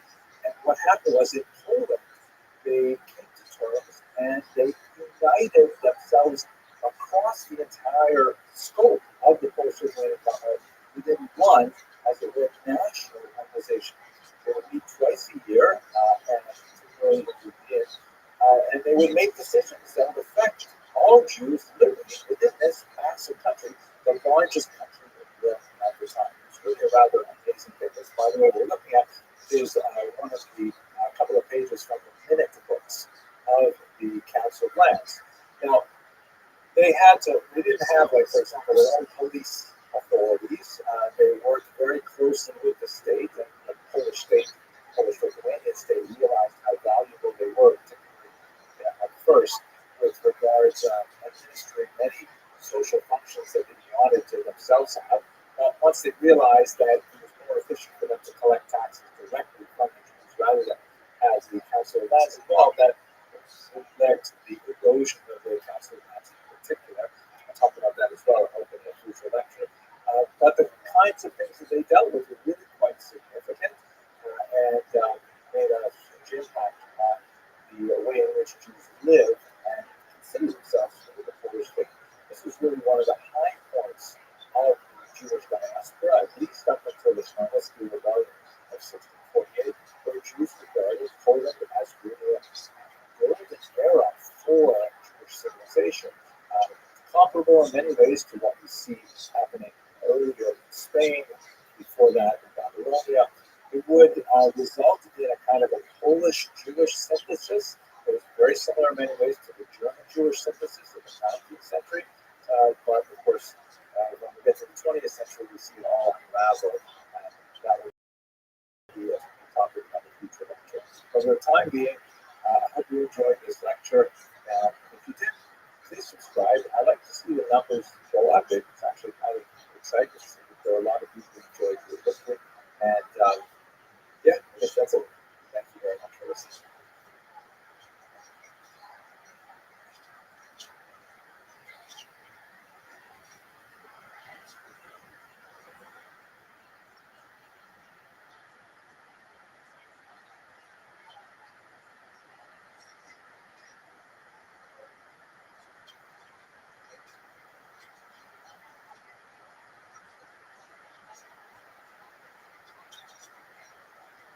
Hello and welcome to another episode of Jewish History Lab. Today I'd like to begin with a discussion of the 17th century. In particular, we're going to look at the Khmelnytsky uprising. This is referring to Bogdan Khmelnytsky, a Ukrainian leader. I'll show you a picture of him shortly. And it's sometimes spelled with Roman characters with the Polish spelling, making it look something like Khmelnytsky. It's actually pronounced Khmelnytsky with a guttural at the beginning. This was an extremely consequential uprising in the middle of the 17th century that had a hugely negative impact on Jews in Eastern Europe, a very large loss of life and significant disruption through forced migration of Jews from the region. There was a fairly rapid recovery thereafter, but let's take some time to talk about the nature of the uprising and what specifically was the cause for the attacks on the Jewish population. This picture that we're looking at is a remarkable image by Ilya Rabbi, a very important 19th century artist from Eastern Europe. And it shows a number of Zaporizhia Cossacks. Zaporizhia is the place on the Dnipro River where the Ukrainian Cossacks would gather.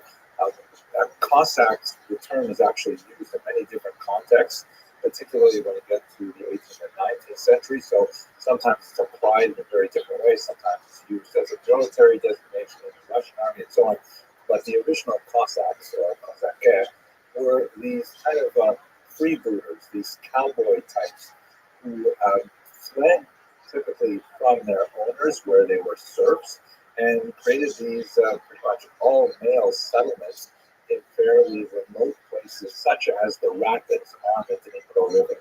And there they engaged in, some kind of I'm not sure what the right word for it is, sort of like nationalistic piracy, where they were the raid enemies of the Ukrainian people, which was still kind of like in formation. This is before the great national awakening of the 19th century, but definitely there was an ethnic group that had a very common language and were overwhelmingly Orthodox, that is, worshiping Christian Orthodoxy, as opposed to Catholicism. We'll get to that in just a second.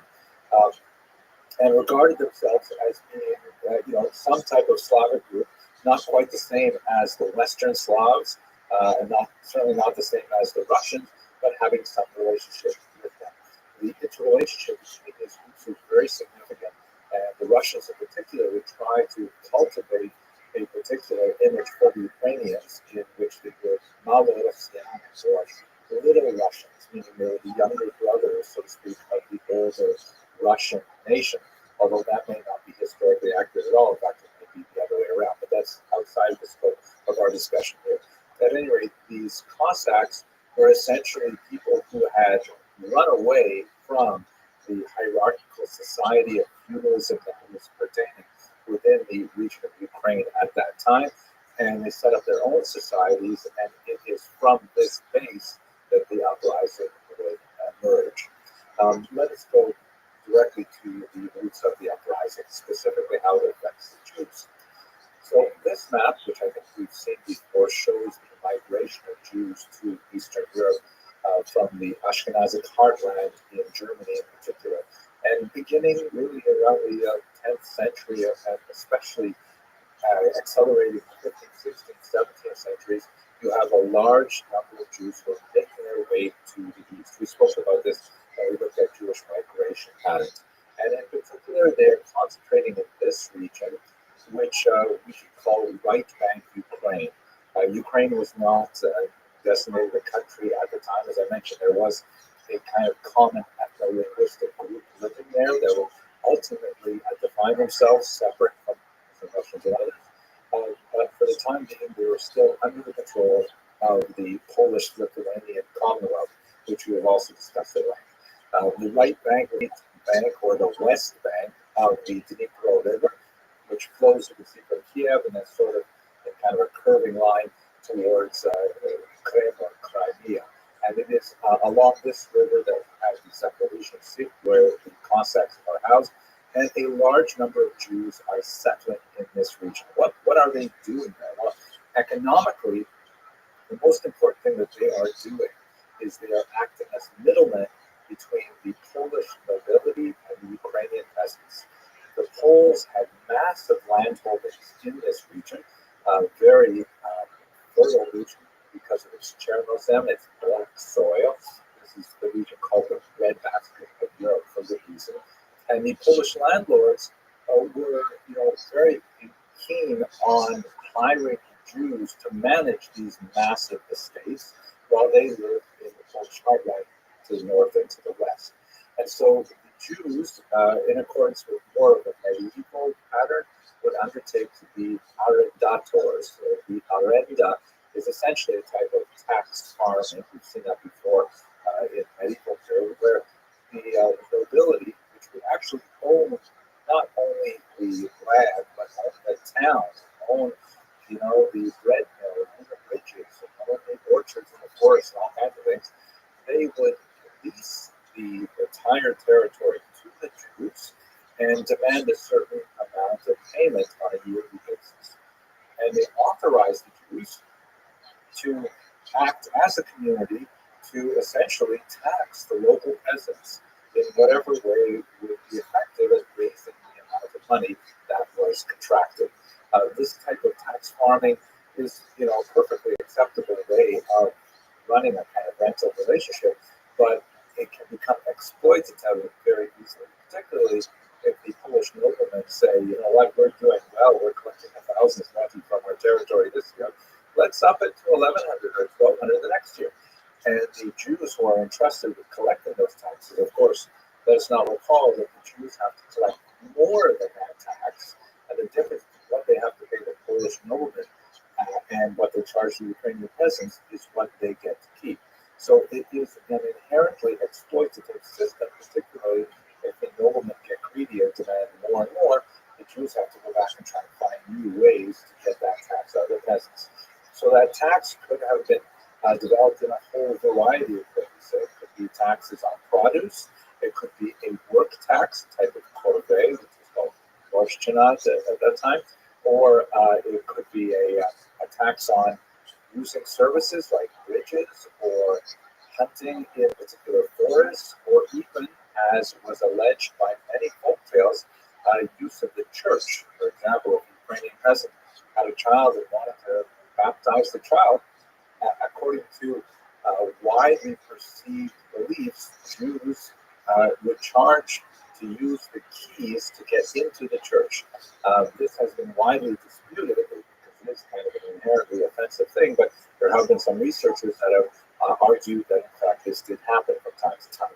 At any rate, it is the kind of situation where the Ukrainian peasants would certainly resent the Jews as the leading edge of Polish authority and Polish demands on their autonomy. Now, the Jewish Arendator was the backbone of the economy, but it was not obviously the only thing that Jews were doing. Jews were involved in all kinds of other small crafts and small-time commerce and things like that.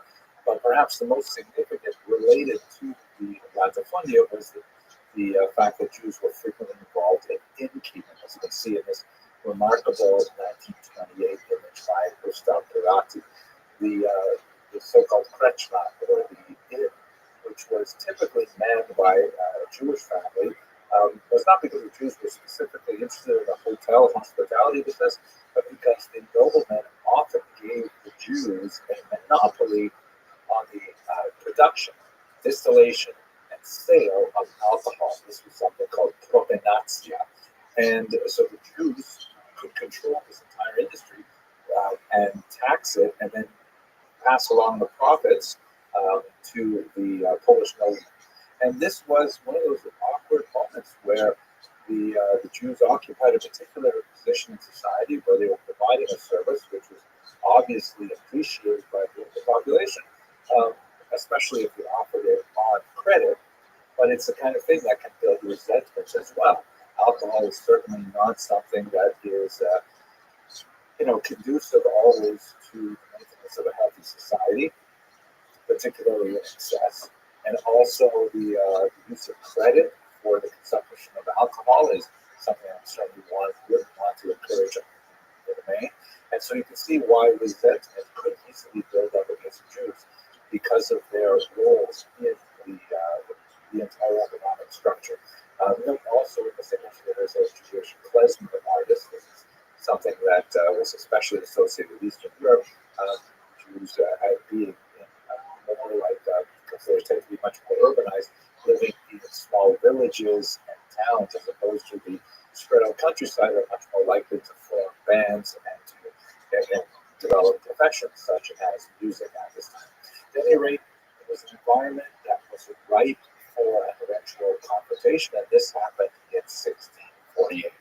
But this man shown here, Bogdan Khmelnytsky, capitalized on the dissent that was rife among these Cossacks who had fled society because of their unhappiness with their serf And he gathered together and did a proto-nationalist movement, led them in massive attacks against Catholic Polish landowners and their Jewish agents or leaseholders.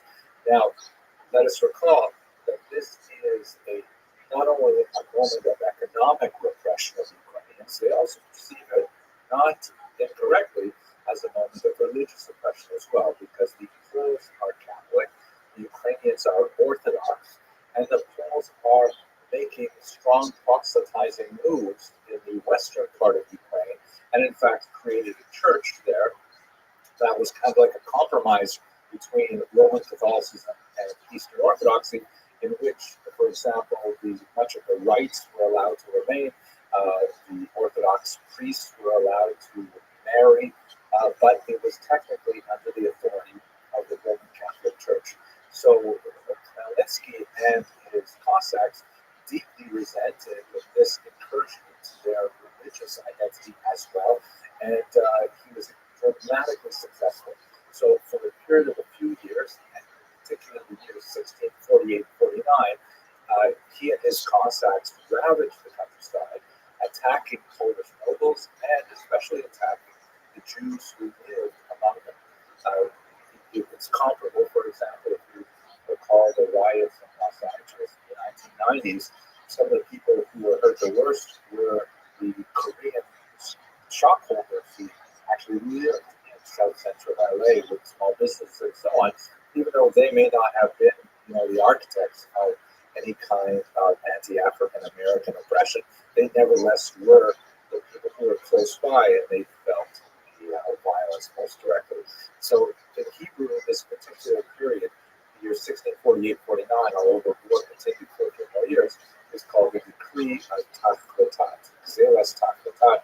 The term decree in Hebrew speech generally means something very negative, like the evil decree of Tachlotat. And it lives on in Jewish liturgy as a period of phenomenal violence and pogroms, but really like kind of archetypical pogroms of Eastern Europe for their horrific attacks on Jewish populations. These are recorded in several chronicles. Perhaps the most powerful is one by Nathan of Hanover, which is in Hebrew, Yevet Basura, a quote from the book of Psalms, translated as the abyss of despair. This is available in English translation, and it's actually quite a powerful piece of historiography as well. The demography of the attacks is probably grossly inflated in Hanover's account. You have really no good way of calculating the size of the impact. And in fact, many of the studies of 1648-49 tend to adopt, without question, really large numbers, like 250,000 Jews killed in these pogroms.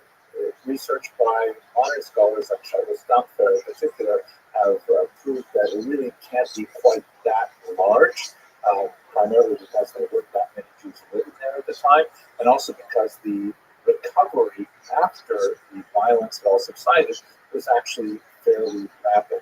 There's no question that it was a huge, devastating attack on the Jewish population. There were brutal, horrific attacks, and there was a lot of Jews who fled the region.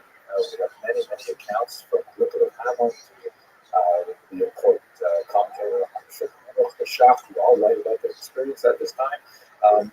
But the numbers that are commonly written about are probably large. It's probably in the tens of thousands, a horrific number, but it's certainly not in hundreds of thousands. At any rate, what ends up happening to this uprising on a political level is that Khmelnytsky decides to ally himself with Russia against Poland and turns his political attitude to Russians, which initiates a centuries-long association with frequent difficulty between the emergent Ukrainian nation and the Russians. More on that perhaps when we get to the 19th and 20th century. For Jews, however, it sets in stone a kind of attitude towards Ukrainians, which Ukrainians tend to call Ukrainophobia. And again, not without reason, because of the historical precedent of the would be repeated 100 years later with the Haidamach Rebellion as well, and one sees it again in the 20th century with the pogroms of 1919 and the one may argue even elements of the Holocaust as well. But it's also important to note that simultaneous with these violent outbursts, which painfully punctuated the centuries of Jewish and Ukrainian coexistence, there was also a philo-Semitic trend as well. Not nearly as powerful, but we shall examine it in later lectures too. But for now, Khmelnytsky emerges as a national hero, as you can see in this 5-13 note from modern Ukraine. He is considered one of the architects of Ukrainian nationalism, something which is horrific to Jews who see him as the architect of anti-Semitism simultaneously. Just to give you one more indication of that, this is actually a famous monument that stands in Maidan Nezhalezhny in Kyiv today, a monument to Bogdan Khmelnytsky, and it was erected in the early 20th or late 19th century. It shows him famously pointing to the north, to Russia, which this was erected by the Tsarist authorities, which really like to play up the fact that Khmelnytsky decided to ally with the Russians. In the original version of this rather heroic statue, or the original draft, actually had a much more chauvinistic attitude. This is the only picture I could find out on the web, but in the original draft, it's a casting of it. Behind the hoops of Khmelnytsky's horse, there's a falling pole and a Jew who are knocked down by his passage and conquest, which explicitly stated if this draft really had been accepted for the final version that Khmelnytsky succeeded by beating the Poles and the Jews, which is a metaphor that many Ukrainian nationalists might wish to absorb even today. At any rate, this sort of moment in time encapsulated for both Jews and Ukrainians a vision of each other that was not conducive to a rapprochement. In fact, really would only come until the early 20th century, which we'll have to speak about in another lecture. But the idea of a major disruption that could challenge the 100 years of peaceful existence that Jews had in Eastern Europe had a remarkably destabilizing impact on Jews across Europe. And many historians draw a direct line from the Khmelnytsky uprising to the debacle of Shabbatai Tzvi, which we'll discuss in the next video. Okay, I hope you found this useful. If it was something you'd like to see again, please do subscribe. It makes me happy to see the numbers increasing and to know that there are a lot of people out there who appreciate studying Jewish history as much as I do. Thank you very much for watching.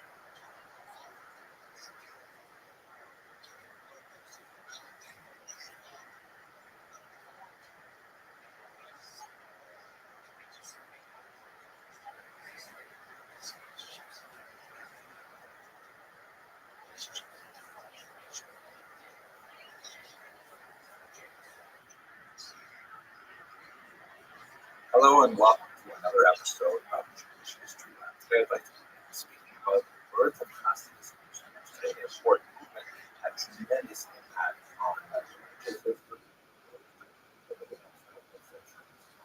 In fact, one of the ways that I find most productive to look at Hasidism is that it is really the first modern religious reform movement. I know we have this term, Reform Judaism, that refers to the American equivalent of what was called liberal Judaism in Western Europe, but it's predated by the Hasidic Revolution, which, although it seems to be a very highly traditionalist kind of movement, especially when compared to more liberal approaches to Judaism, it definitely was quite challenging for the 18th century when it first appeared. So the historiography of Hasidism has evolved significantly since the 19th century. Heinrich Gretz, who we spoke about many times, he took a very typical view of Hasidism. He understood it to be some kind of like obscurantist and credulous, even possibly started to be a Kabbalistic movement. He associated with newly educated Eastern Europe. Shimon Dubno, the great encyclopedic historian of the late 19th and early 20th century, argued the fact that no, it's not the outgrowth of ignoramuses, it represents the actual flourishing of the dominant spirit of Eastern European Jewry. And I think Martin Buber, in many ways, although not a historian in this regard, really did a lot to try to transform the popular Western European pacifism to observe the brilliant religious insights that are associated with the Hasidic masters. And there are many other approaches. Benzion Dino, for example, took a much more economic approach to the development of Hasidism. But I just want to give you a sense that the views of what is Hasidism, what is its significance, what is its theology, have changed over time historically. To look at the history itself, it's very important to understand it within the context of its evolution.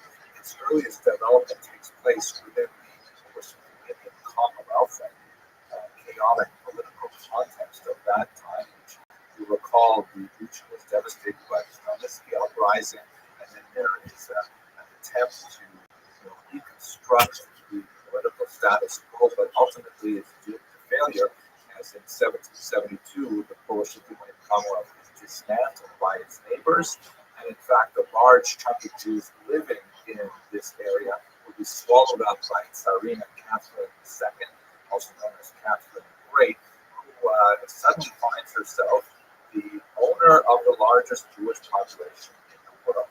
Russia, prior to her acquisitions in the West, was actually divided free of Jews because they had 1479, and all of a sudden Catherine II said, "Oh my gosh, I have all these tens of perhaps hundreds of thousands of Jews living within Russia."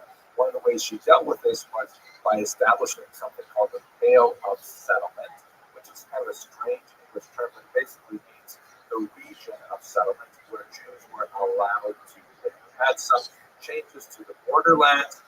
Certain areas like Kiev were actually off limits for some time, even though they were in the interior of the Pale of Settlement.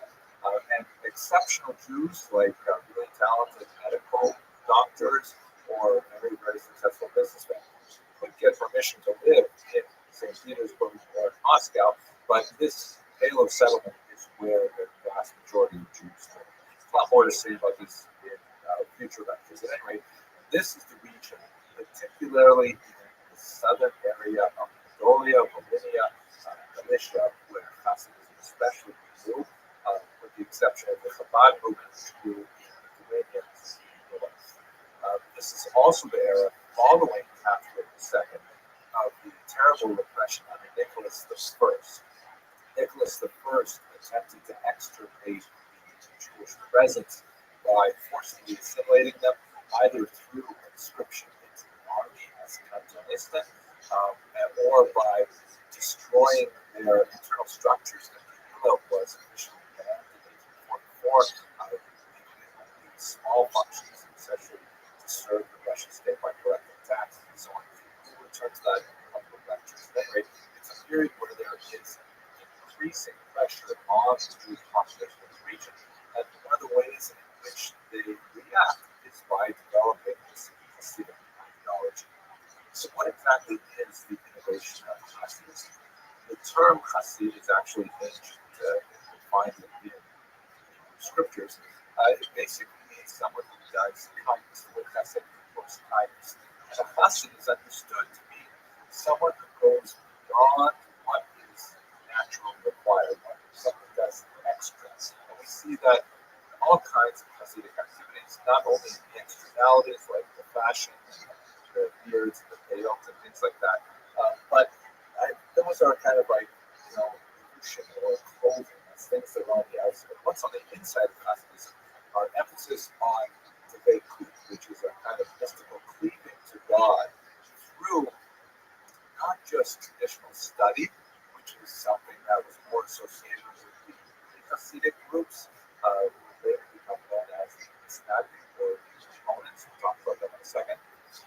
But attachment to God through maybe less intuitive means, such as prayer or song or connection with others, fellowship. They also believe wider dissemination of Kabbalistic doctrine and Kabbalistic teachings, which had previously been the refuge of great scholars. The idea that ordinary people would study Kabbalah was really anathema, but the Hasidim began to develop this as something that was actually a desiderata. The Hasidim also valorized the common Jew, often the uneducated Jew, the Jew who is a Tehillim singer, someone who just recites songs, rather just going through the book, reading the words as opposed to having deep insights into the meaning and so on. And this is something that really appealed to the Jews, particularly in the southern region, where they were bereft of much of the traditional educational centers that were associated with the north. They also favored charismatic dynasties of leaders, which were unlike the appointed court rabbis who were often given those positions because they would essentially buy them from the noblemen. This was part of the last decay elements of the Jewish community under the course of that thoroughly corrupted the rabbinate in certain areas. Local Hasidic leaders did not necessarily have any official claim to authority, but nevertheless, garnered the confidence of the population as being truly interested in their spiritual welfare and gathered around themselves kind of like disciple circles of followers who were not necessarily, heavily learned and so on, but nevertheless were deeply sincere, and they used the idea of Judaism with much more passion and much more enthusiasm than it had seen with the somewhat desiccated version that focused on the arcane study of the Talmud, more associated with northern regions. One of the most important leaders of that time was Israel ben Eliezer, who is known as the Baal Shem Tov. So a couple of words about him. We only know about him from works that were written considerably after his lifetime, but we know something of the context in which he was active. Specifically, there were people who were wandering around the southern part, particularly known as Baalei Shem, which means literally masters of the name. The name, of course, refers to the name of God. And this was kind of like a popular term that was associated with people who literally made amulets. One of the scholars of this period, incidentally, is my friend and colleague, Professor Yohanan Petrosky Stern of Northwestern, shown here in his when we first met in Kiev, looking at some of the remarkable finds in the Vernadsky Library there of 18th century Kentucky or record books from the time.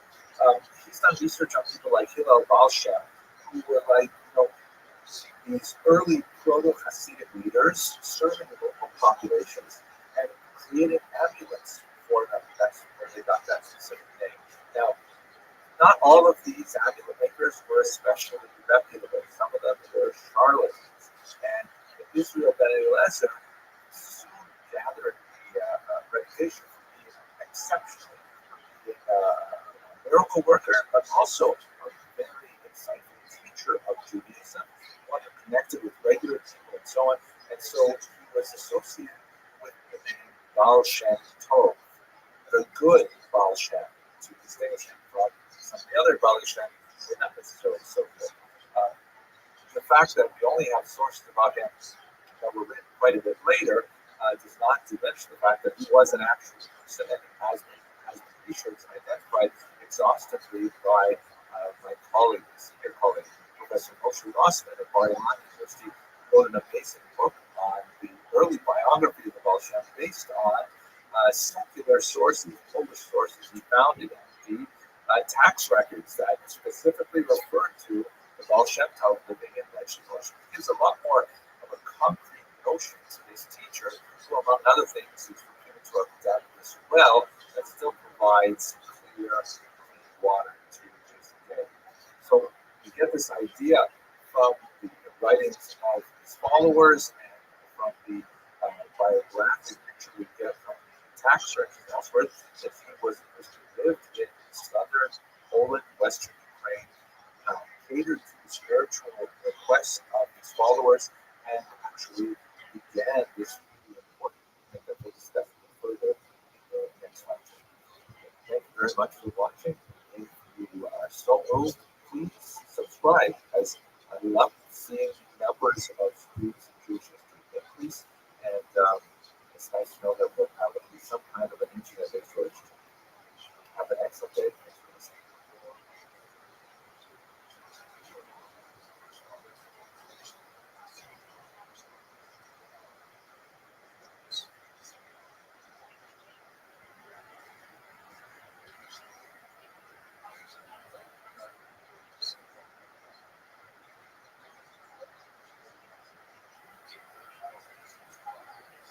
Hello and welcome to another episode of Jewish History Matters. We talked in the last video a little bit about the origins of Hasidism.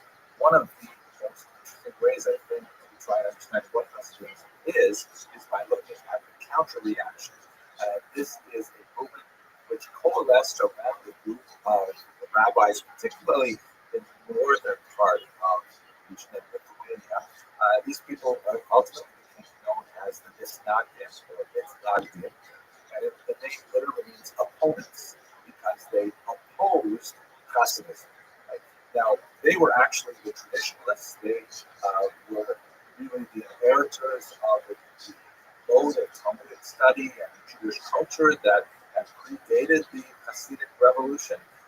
And in their reaction to Hasidism, they would further define them. But what's fascinating is they were also defined by the Hasidism as well.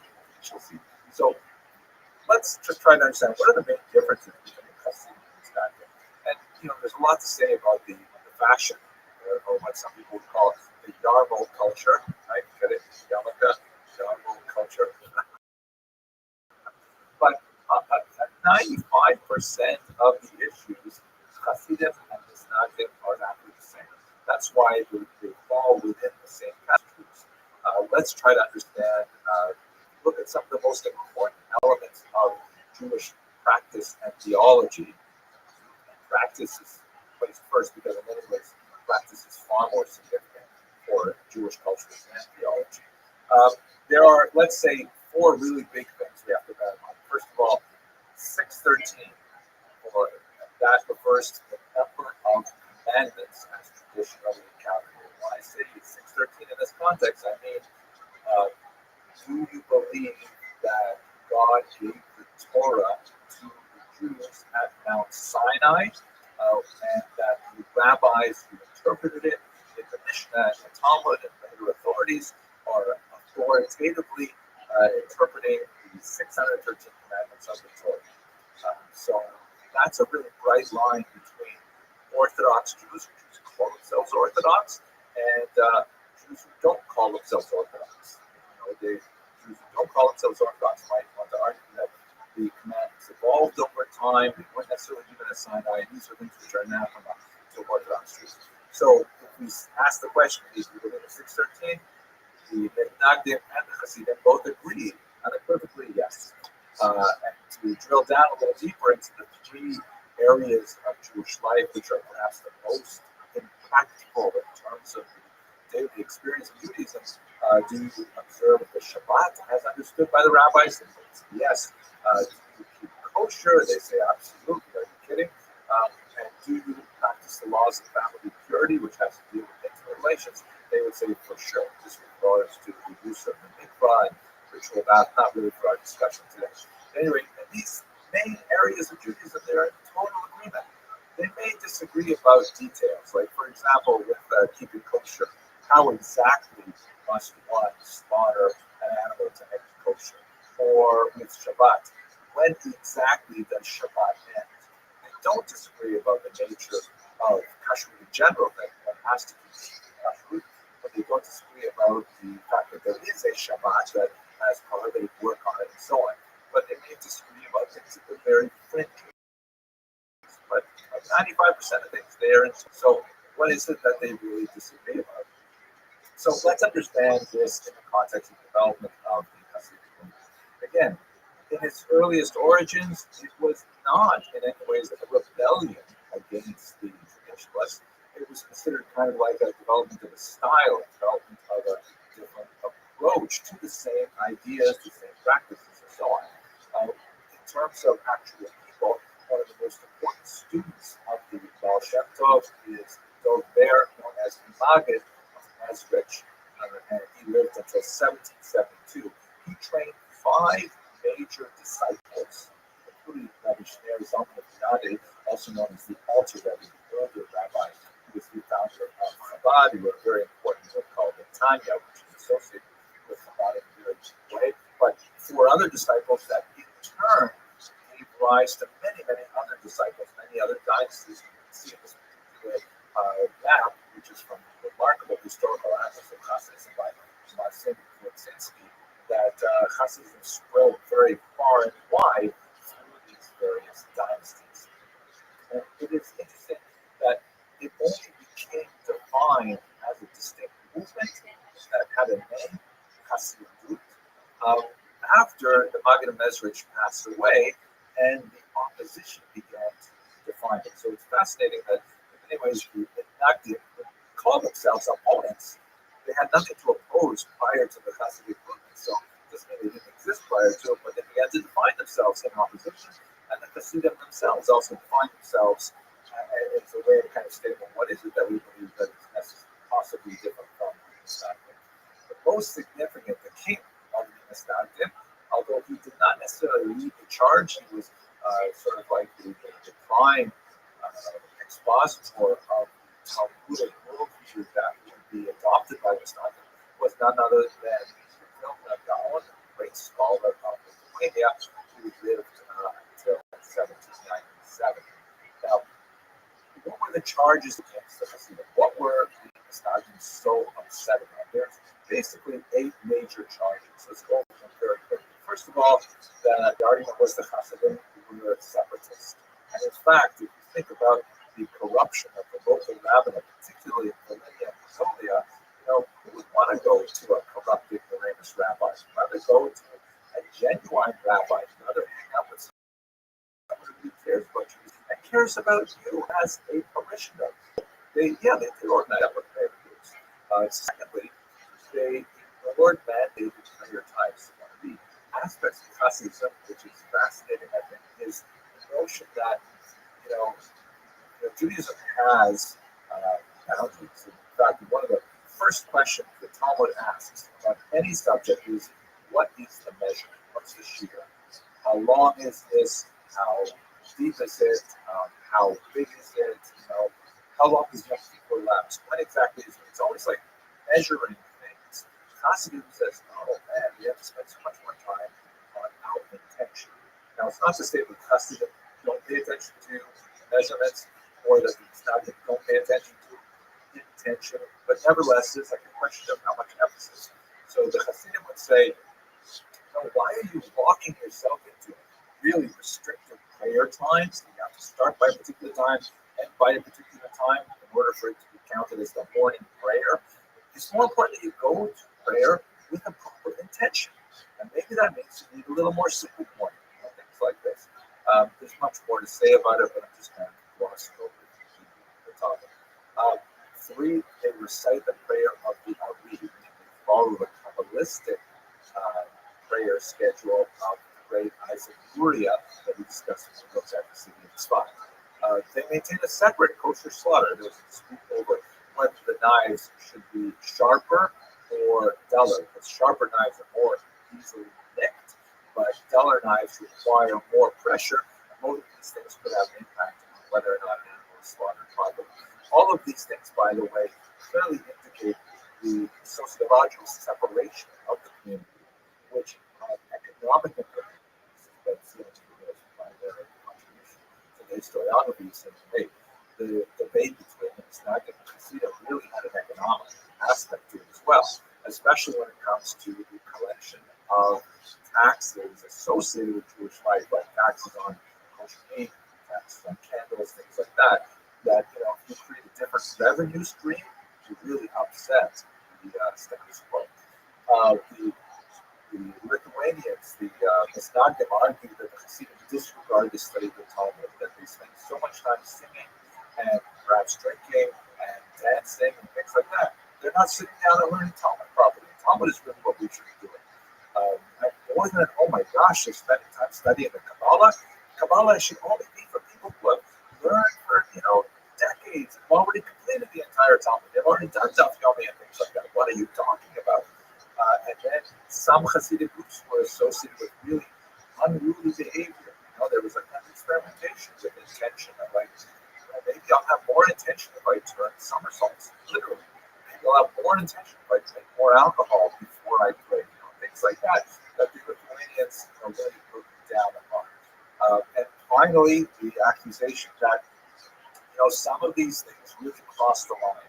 They're no longer observing halakha, that is Jewish law, and they're being influenced by the antinomian teachings of Shabbatites we discussed just a couple of lectures ago.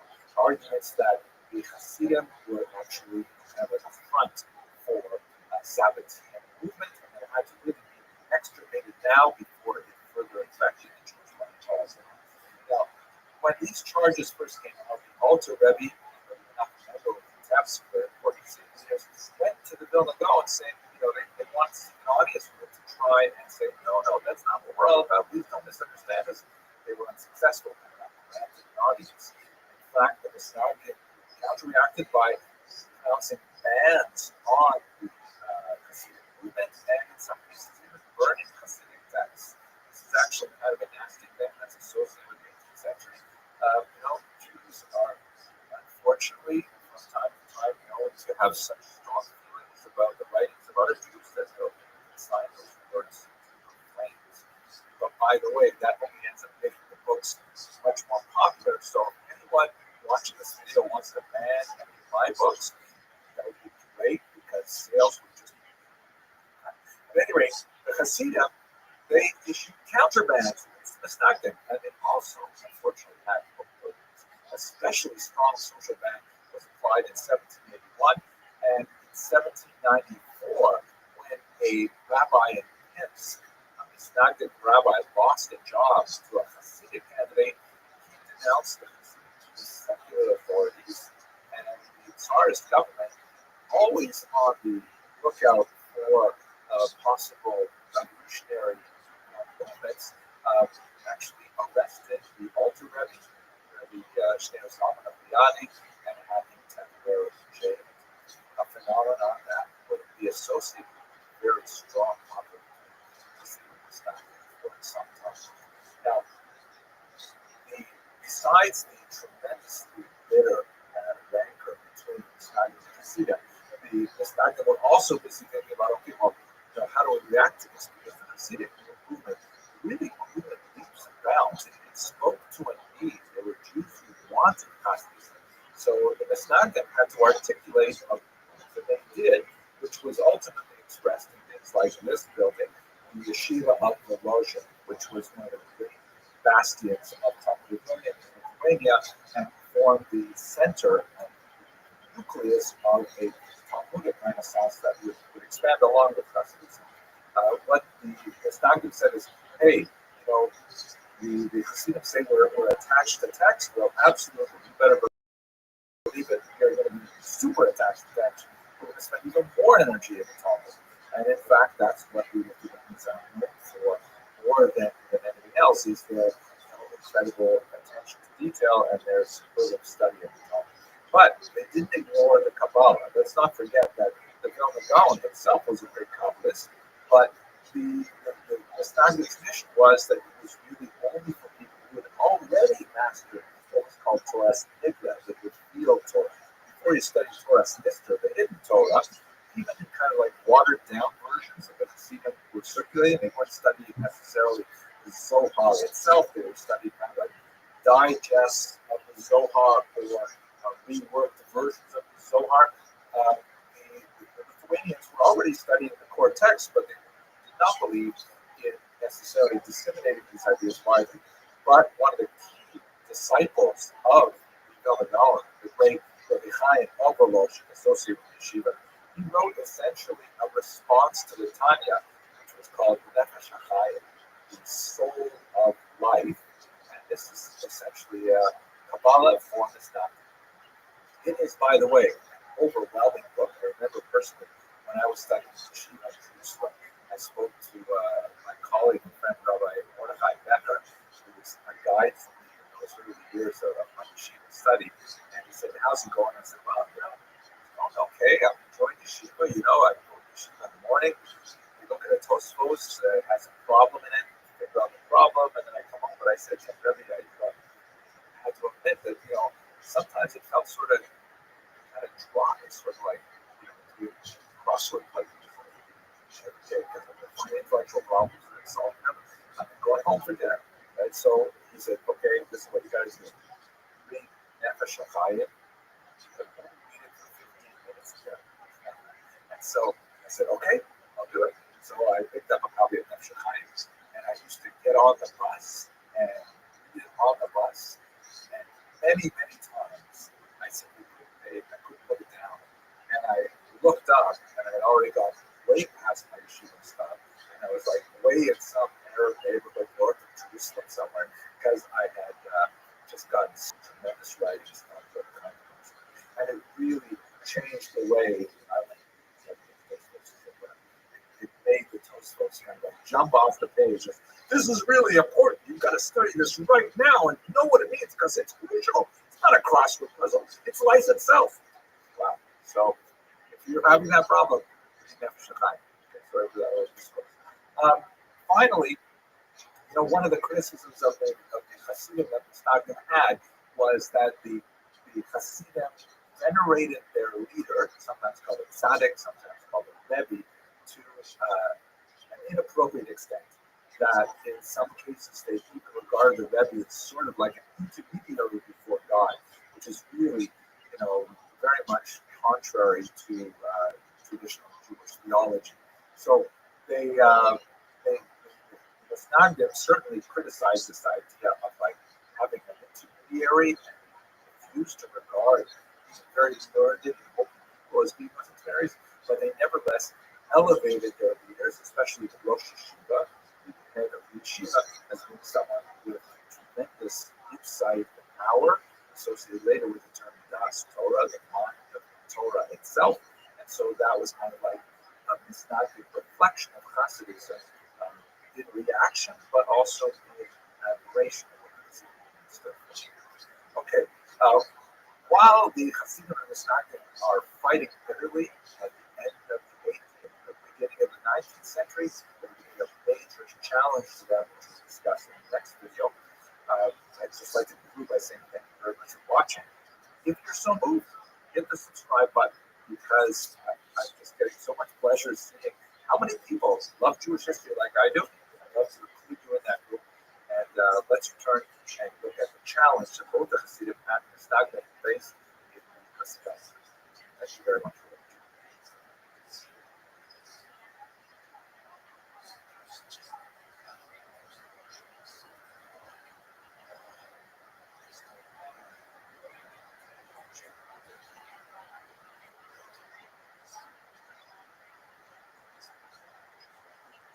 Hello and welcome to another episode of Jewish History Lab. So the last two videos we talked a little bit about the beginnings of the Hasidic movement in the 18th and early 19th century, and then we talked about the counter-reaction of the traditionalists known as the Snagdim, or and some Hasidism. But there's a new movement that is more associated with Western Europe in particular, that's beginning to make an impact in the eastern heartland of the Hasidic and the Snagdim territory, and that is the Haskalah, an extremely important movement that, like the Hasidic and the Snagdim movement, would to our contemporary days and phenomenal impact on the development of modern Jewish identity. So let's look at this institution of the Haskalah. First of all, the term Haskalah means enlightenment, and it is just the Hebrew translation of the German term Aufklärung that was widely used in the 18th century to refer to this new movement of the rationalism and humanism that swept across much of Western Europe. There are Jewish roots to it for sure. If you look, for example, at the 16th century work of Azaria Delgos, who was an Italian thinker, but in an unusual moment in 1570 when there was an earthquake in the Italian city of Ferrara, in the Holy River Valley, not too far from Padua. And he was forced out of doors like everybody in Ferrara. And while they're living in tents, worried about aftershocks for some weeks, because a lot of buildings were destroyed, he has some encounters with Christian thinkers from the local church that probably would not have had, prior to this. And among other things, he discovers the letter of Aristeas and fascinating stuff. But in the context of this discussion, he begins to explore the idea of, hey, what? Judaism has a lot to offer the outside world. The outside world has a lot to offer Judaism as well. It's a very controversial kind of thought, but we see it in many predecessors. Maimonides, for example, writes in 8 chapters, accept truth from whoever speaks it. There is this notion in Judaism that although there is a kind of a centrifugal force that emphasizes focusing on traditional Jewish texts, there's also kind of like a looking out force as well that waxes and wanes in different periods. The Haskalah is definitely a period of looking out, of saying what's going on in the outside world, how does it fit within our Jewish worldview, if it fits at all. Del Rossi's insight was something that was not unique to the 16th century. It's not like he woke up in the 16th century and said, hey, we can learn something from the outside world. We see, for example, in Maimonides, who writes the 8 chapters that one should accept truth from whoever speaks it. We can find lots of moments in Jewish history where the Jews have a much more kind of like open-minded, syncretic approach, and that oscillates with a kind of like internal, inward-focused perspective in which the outside world is regarded as toxic and dangerous and should be avoided. Jewish history kind of like vacillates or oscillates between these 2 poles. The Haskalah is an example of Western European Judaism, definitely far towards the extreme of, hey, look at the outside world, it has so much to offer us, even at the risk of dissolving or assimilating into the body politic of the general population. That's one of the dangers of Haskalah. At any rate, these ideas of openness to outside society had a jumpstart with the Portuguese diaspora in particular, because these were Jews who we recall were forcibly converted to Christianity and had to maintain that kind of dual identity of knowing that they are Jewish and wanting to retain their Jewish identity and resentful of their Christian passports into the rest of the world. And many of them spread throughout Western Europe. Amsterdam is a particular location where a lot of these Portuguese Jews ended up, but also into the New World, as we discussed as well. And these Portuguese Jews had a very special approach to the outside world that made them especially effective conduits of what would become burgeoning modern thought. Okay, way too much of an introduction. Let's go specifically to the early Muscovy.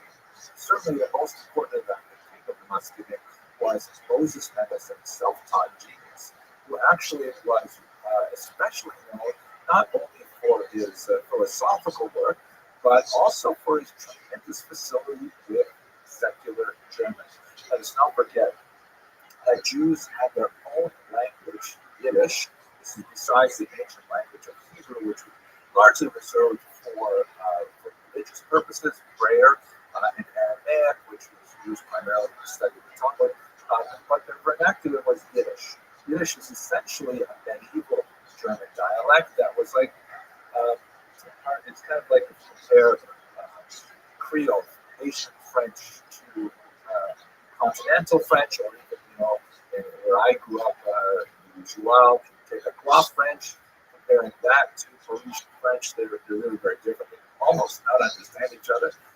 So it was like very similar in syntax and vocabulary, had huge overlaps, but speaking Yiddish to a German would make one seem like a peasant or backward, things like that. And of course, there were different alphabets, so it's impossible for Yiddish readers to understand written German unless they learn the alphabet and then they tease out, the 15-20% of the vocabulary is different and so on. So Moses Mendelssohn developed tremendous facility in spoken German and written German, and he was kind of like a cause célèbre in the 18th century. But wow, here is a Jew. Note, by the way, he's still a very observant Jew. He's still observing Shabbat and so on, who nevertheless can maintain himself in the highest levels of high German society and culture and so on. And intellectually, he had tremendous abilities. And so he was like really a famous Jew because because of his ability to be a culture broker and to say to the outside world, hey, Jews have something of value. They should not be, considered second-class citizens. In fact, they weren't considered citizens. They were considered travelers, sojourners, and they lived in Germany for hundreds of years. So he was someone who not only communicated Judaism and Jewish culture to the outside world, he also communicated it backwards. He also, promoted the study of German language and German culture and things like that to traditional observant Jews, which got him into a lot of trouble. Other examples of his early masculine, by the way, masculine is like the singular noun form of haskala. Haskala is enlightenment. Masculine means a component of his language. Solomon Maimon, unlike Moses Mendelssohn, not remain an observant. He went off the derech, from the lab. He wrote a biting, acerbic, and sometimes hilarious memoir, an autobiography, which is widely studied today, in which he describes his upbringing as a young, talented Jewish man who kind of like has this intellectual journey. In fact, he even visited the Hasidic court of the Maggid of Mezerich and describes his experience there. But when he comes to Western Europe, to Berlin in particular, and he encounters German culture, he eventually jettisons his Jewish identity and seems to become much more involved in German philosophy, German thought, things like that. So, whereas Moses Mendelssohn articulated a kind of haskalah that kept a place for Judaism, others like Solomon Maimon said, no, let's completely get rid of it and move straight into the mainstream. You can imagine how this was absorbed by the Hasidim and the Misnagdim, that while they are at each other's throats over tiny things like how sharp the knife should be in kosher slaughter, or what time to show up for opinion, when they are facing a haskalah that is saying, why keep kosher? Or go to opinion. Why don't we just move the Sabbath to Sunday? Which is, by the way, proposals that Hasidim actually made. But the real growth of the Haskalah happened actually in the context of a controversy over the false burial decree of 1772.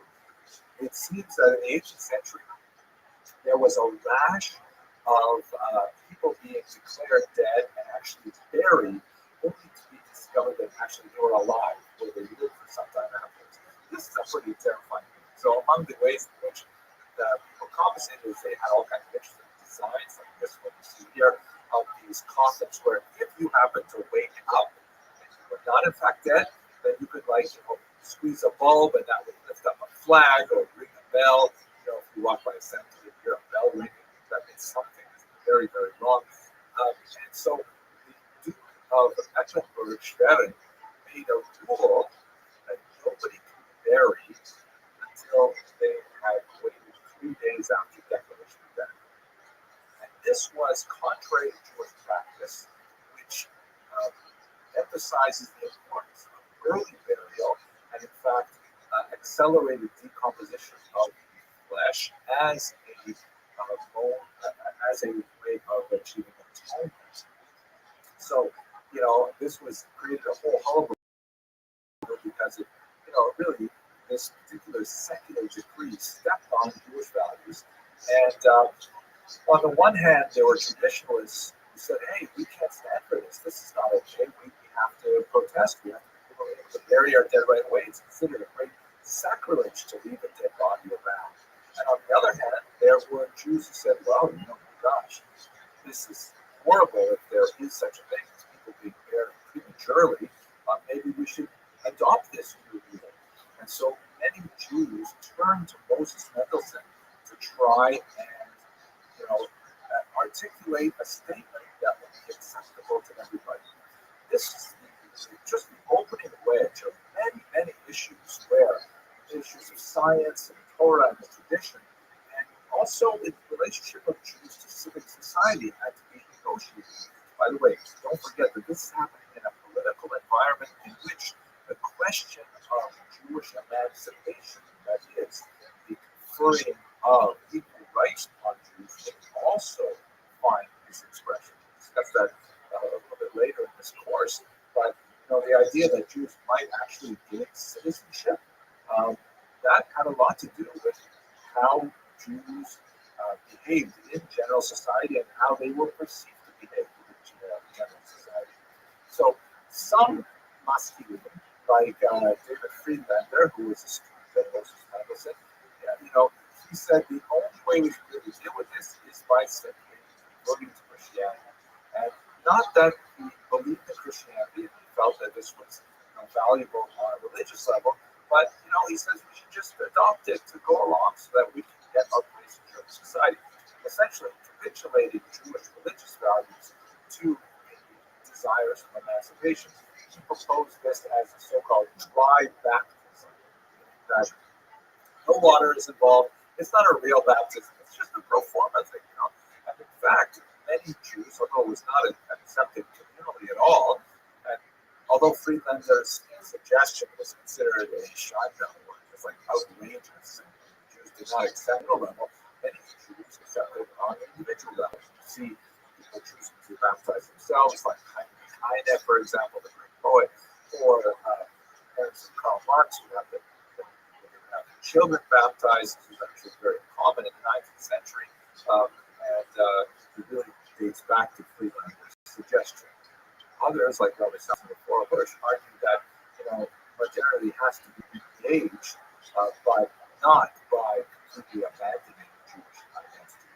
So he argued for a sort of like a hybrid approach that would accept those elements of modernity that were compatible with Judaism without sacrificing any of the 613 commandments that we talked about in a couple of lectures ago.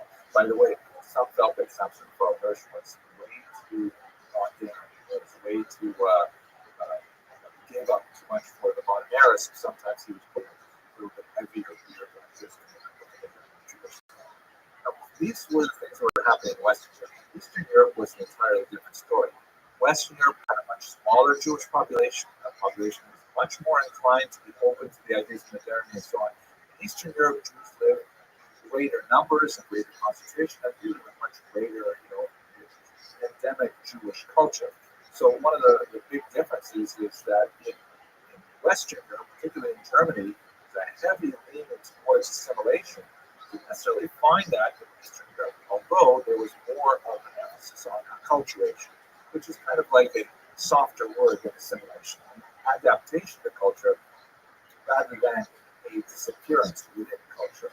And some of the ways in which the Haskalah was expressed in the Eastern European context was, let's do different Jewish things rather than simply adopt the norms of modern moderation.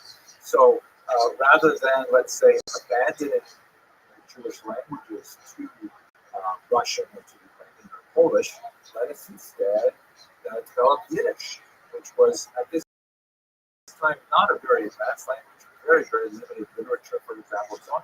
Or let us promote Yiddish as a genuine language capable of expression of the wide spectrum of Jewish experience and human experience.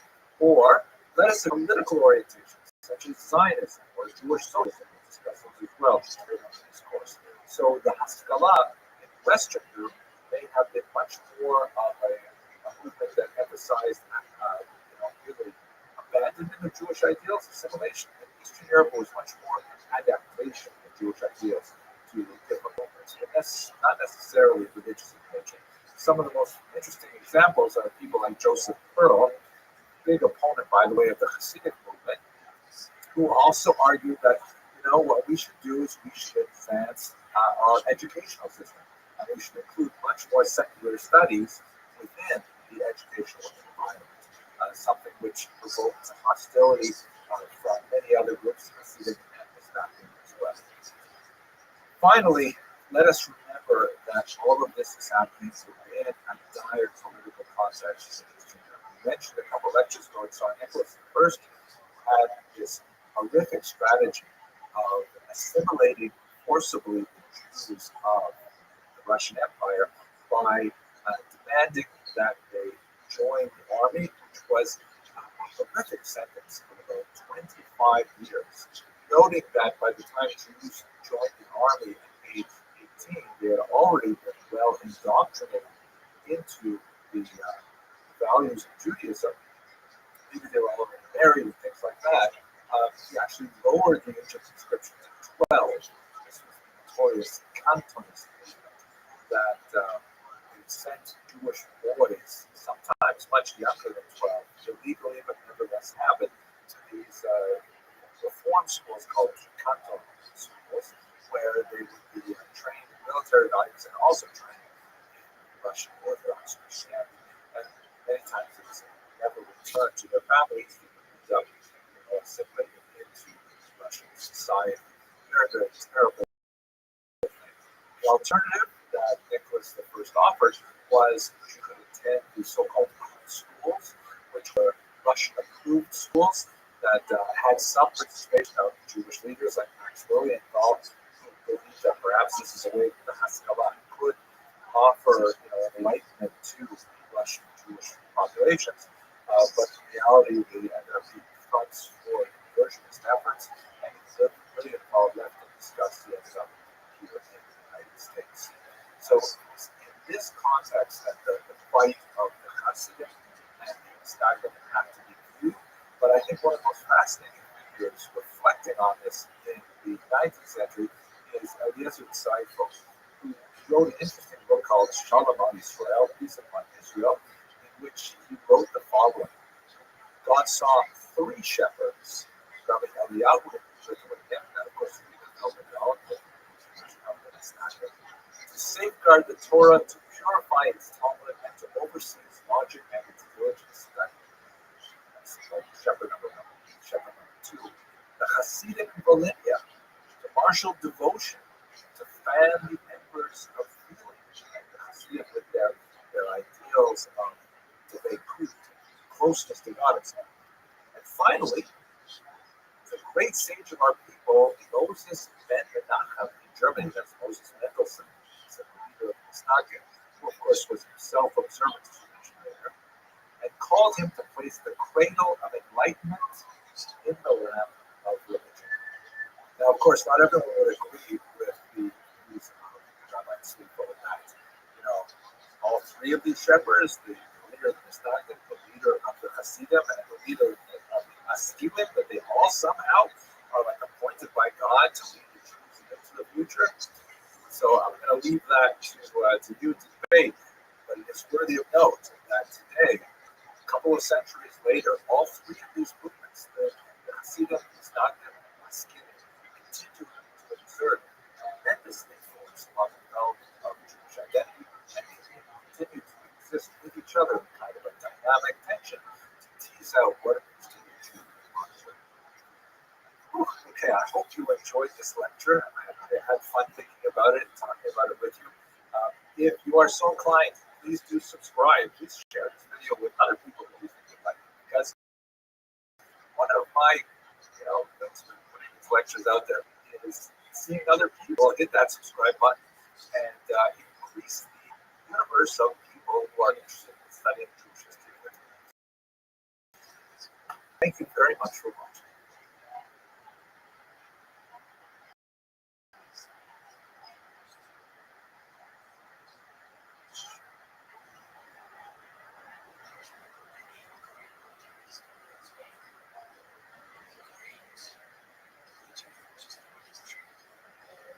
Hello and welcome to another edition of Jewish History.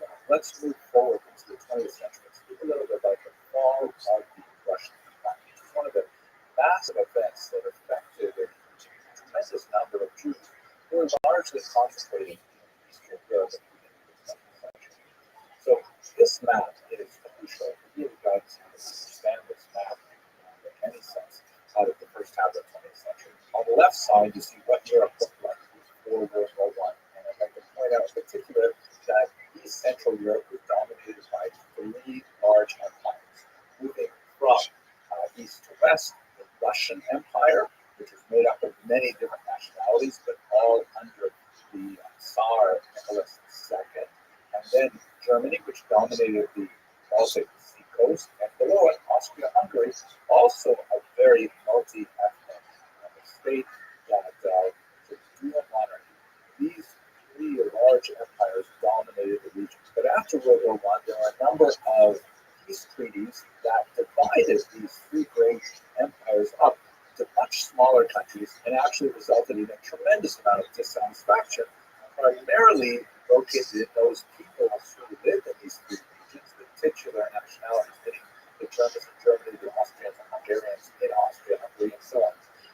There were a lot of winners, on the other hand, in the post-World War I treaties, and you can see they actually got their own countries. And for example, most significantly, Poland, which of course was a country prior to the late 18th century, but then it was cynically divided up by its three neighbors and disappeared from the map of Europe. It suddenly reappeared 200 years later, and this is a tremendous exaltation for the Poles, although there are lots of non-Poles living in Poland, Ukrainians, Lithuanians, Jews, and a number of other peoples. Then you have Austria and Hungary, which once massive countries. Now they're reduced to tiny little rump states. It was so ironic, for example, Hungary, later on in the 20th century, was ruled by Admiral Rothschild. And as you can see, Hungary is landlocked. So what do you do with an admiral in a country that has no natural outlet to the sea? Yugoslavia is created from the remnants of much of Austria-Hungary and so on. And significantly for Germany in particular, the new country of Czechoslovakia, now divided into the Czech lands and Slovakia, but back then one country, Hitler used to refer to it as a dagger pointed at the heart of Germany. So you have a lot of states who are very much into revising the peace treaties, meaning they want to go back and wipe out some of these gains of these new countries or reborn countries, and they want to begin some of the grandeur of war. The Russian Empire, of course, collapses, and we're going to spend most of our time today talking about that. But it's divided into several countries. There is Russia proper, which is basically pushed back significantly towards the east because of where the front lines of the German army were at the end of World War I. And west of those front lines, you have new countries created. Belarus, for example, and the Baltic states of Lithuania, Latvia, and Estonia. Ukraine is created within the Soviet Union that we'll discuss in a second, but it's divided. There are Ukrainians who are on the Polish side of the post-World War I treaty, and there are Ukrainians who are on the Russian side of the post-World War I treaty, and they find themselves in the Soviet Union. So there's a tremendous amount of dissatisfaction among the losers of World War I who are unhappy with these peace treaties, and they want to revise them. Let's focus a little bit more on Russia itself. So Russia is extremely complicated at this period of time. I'll try to make it as simple as possible. First thing you should realize is that there were actually two revolutions in Russia, separated by a few months. They both occurred in the year 1917, although the month in which they occurred depends on where you were standing at the time they occurred. The reason why this is so is because it was only in 1918 that the communists officially adopted the Gregorian calendar that is currently in use in Western Europe and America and so on. Prior to that, they were using a Julian calendar, which does not have the same calculation of leap days. Like in February, we have that leap year. So that meant that quite literally, Russia was 11 days behind the West in their calendar. And so if you look at Russian sources, for example, that were written at that time, they refer to the February Revolution because in Russia it occurred in February. But if you were standing in New York City when the revolution occurred, it would have been in March. So let's just say there was a spring revolution, and it occurred, it began really in Petrograd. There's more confusing stuff. Sorry, I'm talking lots of stuff, but it gives you a sense of just how tumultuous and how crazy it was at the time. The city called Petrograd, which means Peter's city, was a Russian renaming of the city that was founded by Peter the Great 100 odd years ago, that was called St. Petersburg. The reason why it was no longer called St. Petersburg is because they felt that sounded too German. Berg is a German suffix in the city, so the city of Peter. So they wanted to have a Russian sound because they were fighting with the Germans, so they called it Petrograd. Then, when the communists came out, they renamed it again because they didn't want to name it after a Tsar. They renamed Leningrad, right? Lenin city. And then, of course, after the collapse of the Soviet Union at the end of the 20th century, it was renamed back to its original name of St. Petersburg. Okay, this is all very simple, I know.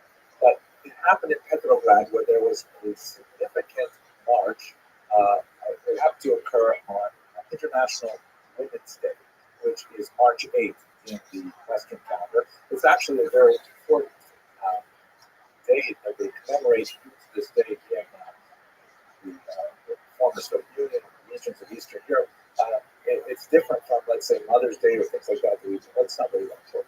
What's important for us right now is that there was a huge march and a protest that was specifically clamoring for the government to do something about the tremendous food shortages that were occurring as a result of the war. Don't forget, 1917 was 3 years into World War I. No sign of slowing down. Russia is really hurting badly. They're not able to equip their troops properly. They're telling their soldiers to go to war, and because they don't have enough bullets, they say, use your bayonets first, right? Like, can you imagine you're going up against an enemy and you can't fire, you have to actually use your bayonet, which means get really close to them, but they have machine guns and things like that, so it was just a disaster. So there's this protest in Petrograd, and according to some news accounts, a bakery dough, everyone rushed in to get the stolen bread, and this food riot sort of expanded and expanded. It took on more political overtones, and ultimately, in a very short period of time, the Tsar's palace was overrun. The Tsar and his family were arrested. They would be assassinated later, and the Romanov dynasty that had stood for hundreds of years fell in early 1917. What happens immediately after that is it doesn't become communist right away. The Russian Empire becomes a sort of provisional democracy, and it's run by this individual, Alexander Kerensky. And they call themselves the provisional government, and the whole idea that was that they wanted to establish a modern form of democracy, and they wanted to do it right. They wanted to have massive elections all over the Russian Empire, and they were going to elect a constituent assembly, and this constituent assembly would then, be able to create this democratic federated Russian government. Kerensky was widely admired by the Jewish population because one of the very first acts in his role as the leader of this provisional government is he abolished the hated Pale of Settlement. Here you can see a map of the Pale of Settlement from the Encyclopedia Judaica. It was hated by Jews in the 20th century because it placed all kinds of anti-Semitic restrictions on Jewish activity, Jewish commercial activity, traveling, education, you name it. And Jews were clamoring to have equal rights. They wanted to be able to, free themselves from the Pale of Settlement necessarily. So Kerensky abolished this highly discriminatory restriction on residence. Here, by the way, you can see another map that gives you a little bit of sense of the density of Jewish population. Some writers from the time consider it a massive ghetto because of the huge concentration of Jews. So Kerensky was really trying to do things right, but on the other hand, it was his sheer dedication to doing it properly that ended up bringing the whole thing down to its knees. Because by pushing off all really important discussions, like, for example, should we continue fighting this war? And what are we going to do about, land reallocation? And what about all these peasants and their demands? And what about the urban workers and so on? And they basically couldn't do anything until they had the Constituent Assembly. And by constantly pushing it off until that time when it could be properly constituted, the communists were able to take advantage and ultimately undermine Kerensky's efforts. The genius behind all of it was Lenin, shown here, who was really quite a destabilizing force in Russia during those months between the first revolution in February, March, and the second revolution of October, November 1917. Here's a piece of propaganda from the era that shows Tavares Lenin, Comrade Lenin at the top there with his characteristic soft cap, and he's getting rid of all of the negative classes in Russian Empire. see various, nobility and the Russian Orthodox clergy at the bottom, and you can see also what looks like a monopoly man. This is sort of the turn of the 20th century caricature of a capitalist. You may recognize the top hat, and typically there's a waistcoat there, usually a bag of money. And quite often, on this particular example, but quite often the capitalist is not so thinly veiled disguised for a Jew. Usually it is a Jewish capitalist that's portrayed in these images. The communists, however, were unusually strong on minimizing anti-Semitism at this time, especially in comparison to their rivals like the White Russian movement, monarchist movement, and some of the anarchists and so on. But we'll get to that in the next video.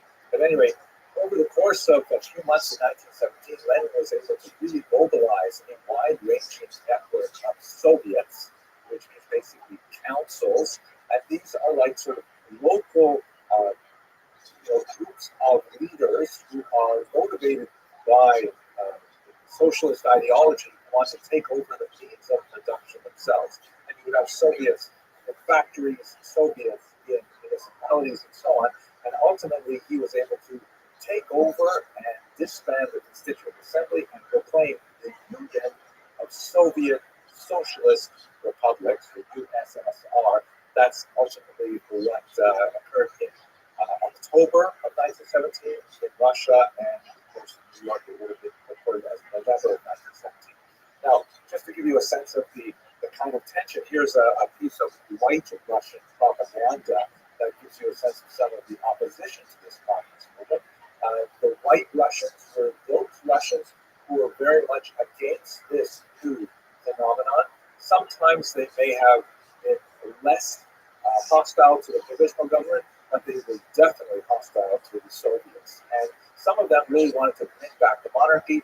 Others wanted to have some more gradual approach to a capitalist Russia. At any rate, this poster refers to the death of the International, which is essentially a gathering of socialist thinkers. And the idea here that Lenin, shown here somewhere, Aztec dressed in red. And next to him with a bloody apron is Trotsky, who we discussed in previous classes. Trotsky, the head of the Red Army, of course, a very prominent Jew, although it's not an observant Jew at all, but nevertheless, he was widely perceived for the Jews already. And they are about to slaughter the Russian monarchy there, representing Russia on the altar of a statue of Karl Marx, which is international, referring to international. The idea is that they're going to sacrifice Russia to communism. And arrayed around him with the reference here, such and I will use on. There's all of these people who are in the secret cabal. There's this interesting figure here. Look, I'll zoom in here so you can see it better. This is clearly a secularized Jew with the stereotypical ugly physiognomy that's often applied in these kinds of anti-Semitic pictures. But in case we missed it, he's also got payos. He's also got forelocks there to indicate he, like many communist Jews of that era, have jettisoned his Jewish identity in order to absorb this new ideology. And he is holding onto a bag, which, as you can see, has the number 30 on it. Now, I'm not positive, but I think what this is referring to is the 30 pieces of gold that Judas accepted to betray Jesus. So there's kind of like an overlaying here of the betrayal theme that goes back to really, really old anti-Semitic tropes. Not exactly sure, but I think that's what that strange number 30 is.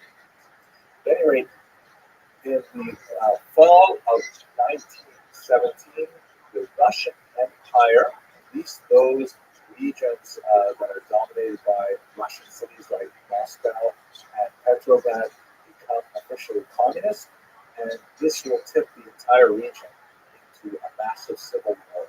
That's what we're talking about next. Thank you very much for listening.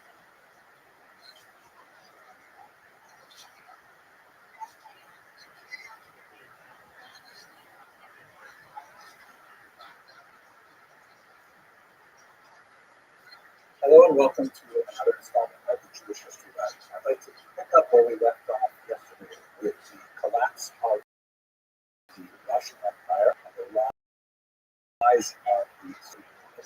And we did the disaster war period that followed. And in particular, I'm going to focus on the experience of Jews in Ukrainian lands, primarily because that's actually something I know something about what these are not. Before we go on, I'll have a look at this page here, which shows you a remarkable artifact of that unusual era. This is a 100 carbonate bill from the lived independent Ukrainian state. And as you can see, left it has the word Soviet carbonate in Ukrainian, right? Of course, official country. And on the right, it says the same thing in Polish, official language. And at the bottom, underneath number 100, you see in Yiddish, Under Carbonate, which is an amazing thing. Yiddish was actually an official language of this brief-lived Ukrainian state. So we'll have to see what exactly happened there. The reason why I mentioned I actually know something about this is because this was the topic of my PhD dissertation. Did a ridiculous amount of primary research in several archives around the world, and several of them in the former Soviet Union. Eventually came out with this book, which I'm proud to say still has some readers. It has been reprinted, and it's been translated as well by a fairly important publishing house there, and so if you're curious, you can get it into the English book. At any rate, what I focused on was this unusual period of time in which there was a remarkable rapprochement, that is, a coming together, a meeting of minds of populations that had lived in a kind of, difficult symbiosis for a very long time, for centuries, and that, of course, is the Jewish and Ukrainian populations. They were very, very different populations. The Ukrainians were overwhelmingly agricultural, the Jews overwhelmingly living in villages, towns, and cities. The Ukrainians were the dominant population, a large part of the population, but had very little power in the urban centers. And the Jews, on the other hand, highly literate, highly numerate, long oppressed and restricted by Russian authorities, but now looking for an opportunity to express themselves nationally. And because of the collapse of the Russian Empire, that suddenly became possible. So under the period of the provisional government, there were more and more linkages between the Jews and the Ukrainians, and they began to talk about perhaps creating some kind of new democratic society together. When Russia became communist, that was spoken about in the previous lecture, this became much more significant. The Jewish parties who were more left-wing socialist Jewish parties were very, very uncomfortable, but there were a lot of Jewish organizations that felt much more at home with the Ukrainians than they did with the Russians, which is an upsetting moment because for a long time Jews had exhibited, if they had any kind of alliance with the larger population, it tends to be much more Russo-tropic. This is, by the way, a very old phenomenon where minorities tend to ally themselves with the ruling power rather than allying themselves with the best parts of society, because obviously as a minority it's dangerous to be on the wrong side of the tracks, so to speak. So they ended up allying themselves with Ukrainians as they moved more and more towards independence, even from the Russians, because originally they had viewed themselves as part of a larger Russian federated society that perhaps the Russians were the most significant of the nationalities, but the Ukrainians would have significant power for themselves, and they began to move towards total independence, which was definitely a big break for the Ukrainians as well.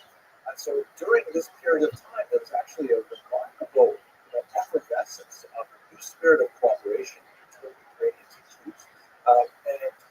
It was extremely important because the Jews were quite a significant population. Here's a map taken from the research of my PhD supervisor, Dr. Paul Rothschild, who's one of the great world experts of Ukrainian history. And you can see here the tremendous concentration of Jews, where in much of Ukrainian ethno-linguistic territory, shown with the border, Jews constitute more than 15% of the population. That's particularly true in so-called right bank credit, because they're on the right bank of the river, which flows from north to south. Very, very heavy Jewish populations there. So this idea of a connection between Ukrainians and Jews was very much appreciated by at least the urban literate Jews, perhaps less so by the wider population, but nevertheless, there's a certain amount of general enthusiasm. But, this is a chaotic time. Remember, this is all happening at the very end of World War I. There are German troops that are demobilizing, frequently without support from Germany. They're selling their arms and trying to make their way home on their own. There was a civil war brewing to the north with Russia going communist and Ukraine not going communist. There are bands of anarchists that are wandering free, and there's no state power of any authority that actually can control any of this. Of course, it would explode into a bloody period of civil war and violence. But before that, let's just look at this document, which gives you a sense of how tenuous this rapprochement was made. This is a document that I found in the archives, typical of hundreds and hundreds of documents from this period here, and it is actually a document related to a particular Jewish community, and you can see that it is written in Ukrainian. That's the Slavic Cyrillic alphabet on the left of the page, but the typewriter that was used to write it was a Russian typewriter, and so there are certain, half a dozen odd letters in the Ukrainian alphabet that the Russians do not have. And so whenever they have the letter I, you can see in the first line of text there, the typist had to actually leave a blank space, and then afterwards actually physically write in longhand a letter I, because the typewriter wouldn't tolerate Ukrainian. That gives you a sense of that. And by the way, for those of you who were born after, let's say, 1985, typewriters are kind of like word processors, except that you can't go back and delete things. You have to write it exactly the way it turns out the first time, and then make it into a hard copy. Actually, it becomes a hard copy as you do it. And I'm not going to explain to you technology is kind of weird. And then on the right, you see they've added in the Yiddish translation of the same document. Of course, there's no Yiddish typewriter, so the whole thing has to be written in by hand. But it just gives you a sense of how they were trying to piece these things together without the right equipment, even to type up their orders. But nevertheless, it has certain kind of youthful exuberance that, in many ways, was made the period, emblematic of the best that could have happened. Unfortunately, it all collapsed in terrible, terrible violence, primarily because of the drugs that were especially bad in the year 1919. Now, there are many, many forces who are active in Ukrainian ethnic linguistic territory that were guilty of perpetrating pogroms. White Russians, who we talked about in the previous lecture, who were monarchist, anti-communist Russians who wanted to, either restore the Tsar if possible, or if not, at least go back to some kind of provisional government, but certainly not the communists. They engaged in very brutal attacks on Jews. There are a number of foreign armies. A Polish army was there. There were also bands of roving anarchists, particularly the Greens. People like Nestor Makhno, who were associated with attacks upon civilian populations. Not only Jews, Mennonites, for example, suffered. Poles also suffered when they were far away from large Polish centers. And it was a very, very bloody period of time. The numbers of deaths are very, very difficult to calculate, but certainly in the tens of thousands, and reasonable estimates of 50 to 60,000. Terrible, terrible time. And really, if it were not for the Holocaust that would occur only 20 years later, this would be one of the greatest periods of violence perpetrated against the Jews since Temple times. It's definitely much worse than the Crusades. It's arguably much worse even than the Chmielnicki massacres of the 17th century. And nevertheless, because the Holocaust and its much greater violence so deeply overshadowed this period, we tend to forget about it. Now, when I did my research back in the 1980s, 1990s, I really had to rely heavily on archival sources and secondary sources that were largely written in the 1920s. But my colleague Jeffrey Weidenberg wrote really a remarkable book called In the Midst of Civilized Europe, the pogroms of 1918, 1921, which really treats the violence of this period in a much more significant and comprehensive manner. It's really, I'll put the link in the notes to this because it's really a phenomenal book. But anyway, let's go back to where we are. From the point of view of Ukrainian-Jewish relations, specifically with regard to that remarkable period that I described in the beginning of this lecture, one of the most tragic elements of this period is that roughly 40% of the pogroms that were recorded were attributed to the Ukrainian directory forces under control of this man. Now, we have to place this into a lot of context. Simon Petlura was a former journalist who early on in his career actually exhibited some significant philo-Semitic tendencies. He had written some positive things about Jews in his work and so on. But as the leader of this very tenuous Ukrainian political movement, which could claim maybe 100,000 troops at its disposal at the beginning of 1919, found himself beleaguered and under tremendous attack by forces from all sides. Not only the Soviets, but also the Whites, the Greens, and so on. And his government at one point was literally reduced to operating out of train cars, moving from station to station in a triangle towards the western part of the region. And his troops rapidly diminished from 100,000 down to 16,000 within the space of a few months as they largely deserted the Ukrainian cause. But nevertheless, there was a period of time, particularly in the spring of 1919, in which there were a lot of pogroms happening, and Petlura did not act forcefully, demonstratively, to end that violence against Jews. Later, throughout the summer, he would issue some very strong condemnations of violence against Jews and so on. Many critics feel that these later statements were largely created for public consumption to try and bolster the flagging fortunes of the Ukrainian movement. But unlike the Soviets, who were much more effective in controlling violence directed against Jews, Simon Petlura was rather silent for a period of several key weeks in the spring of 1919, for which many scholars, myself included, hold that he has a degree of responsibility for that violence. What ultimately happens is the Jews who are beleaguered and are attacked on all sides by many of these forces, and many locations are actually compromised several times.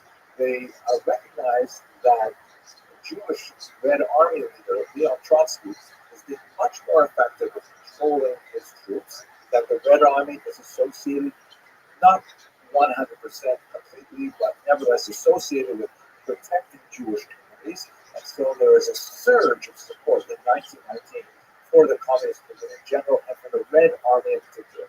So much so that the Red Army had to set up special training programs for these Yiddish-speaking youth, some of them literally filing out of yeshivas in order to pick up a gun that they'd never touched one before in their life, in order to defend their communities, and they do so under the banner of communism. We'll continue with what happens to these people in the next lecture, but for now, let us just jump ahead a little bit to 1926. The Ukrainian movement, of course, failed with the Russian onslaught, and with the exception of the part of Ukrainian ethno-linguistic territory that is absorbed by into Poland, most Ukrainians find themselves now as part of the Ukrainian Soviet Socialist Republic dominated by Moscow. Petlura and some of his close associates flee, and they make their way to Paris, where one day, walking out of a cafe, Mr. Petlura runs into an unfamiliar figure named Shalom Schwarzbard, shown here in this photograph from his trial. Schwarzbard, this is in Paris, says to him, he's like Mr. Petlura, and Petlura says, oui, and Schwarzbard pulls out a revolver and shoots him dead on the spot. He is immediately arrested and taken to trial for assassinating someone right there on the streets of Paris. But his defense authorities are mobilized by a fascinating and ultimately successful defense. They claim that Schwarzbard was acting out of revenge for the pogroms that occurred under Petlura's watch in Ukraine. And the trial, ostensibly of a man who shot another man in cold blood on the street of Paris, ultimately became a trial about Petlura's guilt or innocence in the early period of this French and Ukrainian state. The French jury, perhaps smarting from the embarrassment of the Dreyfus affair 30 years earlier, ultimately rendered a verdict in favor of Schwarzbart, ordering him to pay 1 franc in damages, very insulting to Hitler's widow, and allowed him to go free. This was like a huge victory for Jews around the world who regarded Schwarzbart as an avenger of the massacres of the Holocaust. According to my research, and I invite you to look at my book if you want more details of the argument, it's very difficult to understand. You go to ask, let's say, an architect, some kind of photo. That doesn't seem to be a good description of his responsibility at all. At the same time, there was that period of several weeks when he could have at least made a statement, but I would argue that perhaps he refrained from doing so because he had no way of controlling his troops. He had no resources even to provide for them, to feed them and so on.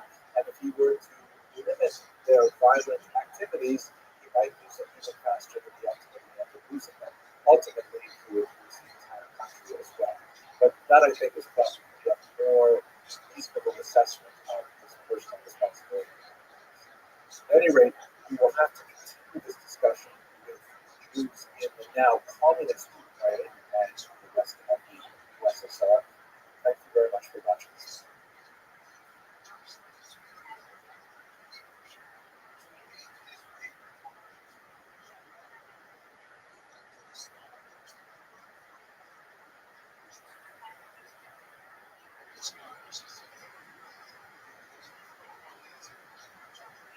Hello, fellow students of Jewish history. In the last installment of Jewish History Lab, we looked at the terrible pogroms of the Civil War period. As we discussed there, ultimately the Soviet forces, the Red Army, were able to seize control of those areas where Jews primarily lived, the former Pale of settlement. And once they were able to establish Soviet rule over the entire region, they began to oppose the very different philosophy and political system that was associated with early communism. That's the period that I'd like to look at today. I'd like to look at the period from the end of the Civil War up until the last couple of years of the Civil War, right up until World War II. It was a tremendously expansive time in some ways and restrictive in others. Now let's begin with a discussion of the Yevsektsiya. Soviets are very, very fond of acronyms. It's an abbreviation of the term Yevreysky Section, the Jewish section of the Communist Party.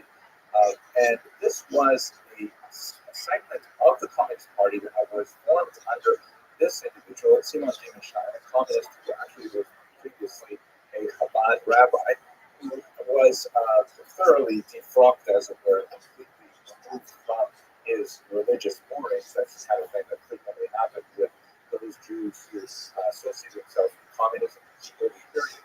Dimenstein was assigned the task of propagandizing this largely very traditional population, that traditional specifically when you get outside of the large cities where there's much less secularism, much more old traditional observance in the Steppes, villages of God in the now Soviet countryside, and bringing them into this brand new, radically atheistic, totally different economic system, and divorcing them from their Jewish roots, while at the same time successfully bringing them forward into this new Soviet era. Definitely a great challenge, and they evolved some really interesting strategies to try and do it. In the general political environment in the first few years was especially dire. The period 1918 to 1920 is generally called the era of war communism. And during this period of war communism, when the Civil War was still being prosecuted, and there were still, numerous forces, including particularly the Ukrainian Directory and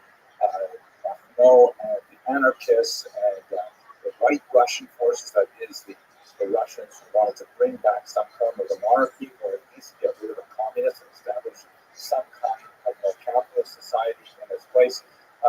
So the communists were still fighting this war in real time, and war communism, the kind of like temporary period, characterized their attempts to rapidly bring the entire population into the very doctrinaire policies of communism as a whole. Things like, confiscation of land and collectivization of farming, bringing individual farmers together into a larger collective.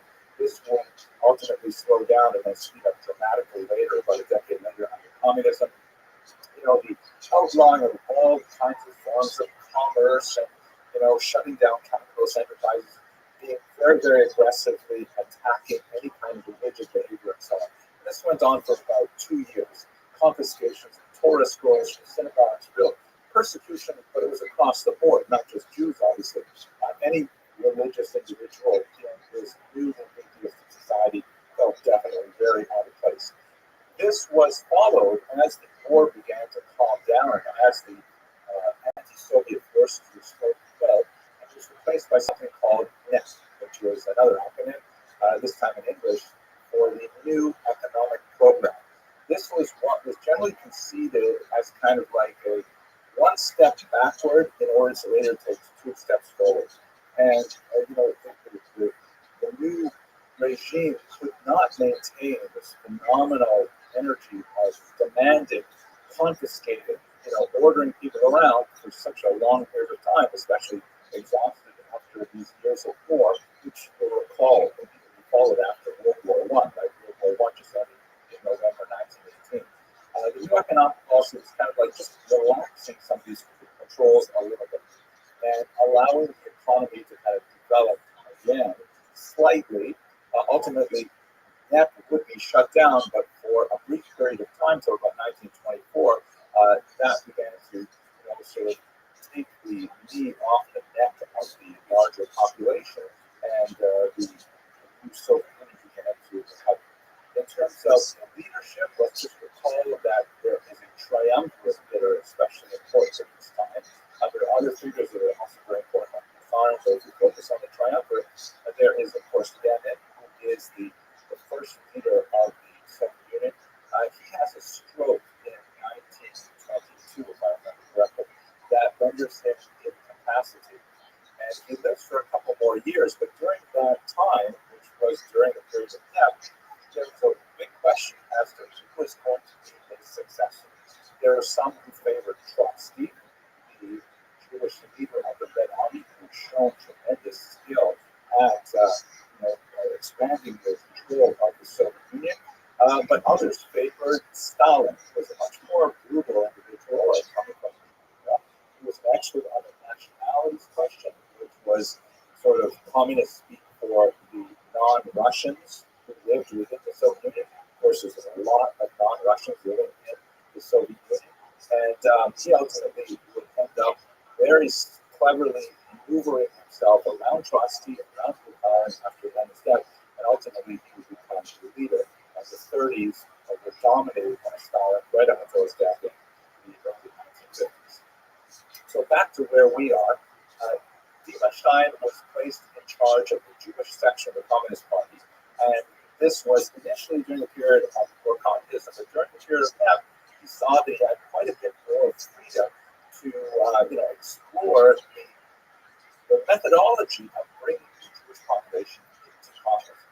Let us recall that although there was a disproportionate number of Jews in the Communist Party for the population, and this is especially true as you move up towards the leadership of the Soviet Union, where there was sometimes a third of governing bodies were dominated by Jews. There used to be a joke in Yiddish that there was an acronym for SIP, which referred to the All Russian Central Committee. And the Yiddish, they would say that the Russian acronym was a Yiddish acronym for Sen Kommandier, where 10 Jews are in charge. That was not a truism. We never had a majority of Jews anywhere in any institution of the Soviet Union, but there were very important influential Jews, and they were out of proportion to their size of the population. That said, the proportion of Jews who became communists was tiny, whereas the vast majority were hostile to communism, seeing it as a threat civilization really arrived, especially those who were religiously oriented, who recognized the threat of the anti-clerical nature of the Soviet Union. So there's a very complex of issues involved here.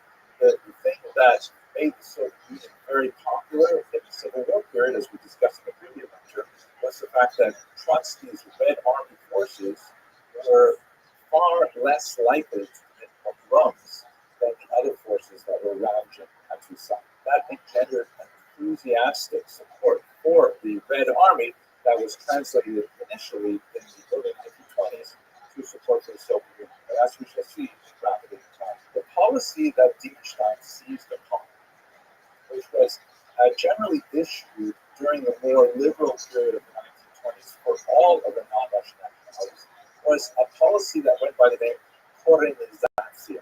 This is kind of a strange word. It's difficult to translate into English. It was Koren to mean like a root. And so it can be translated as rootification of roots as in a tree.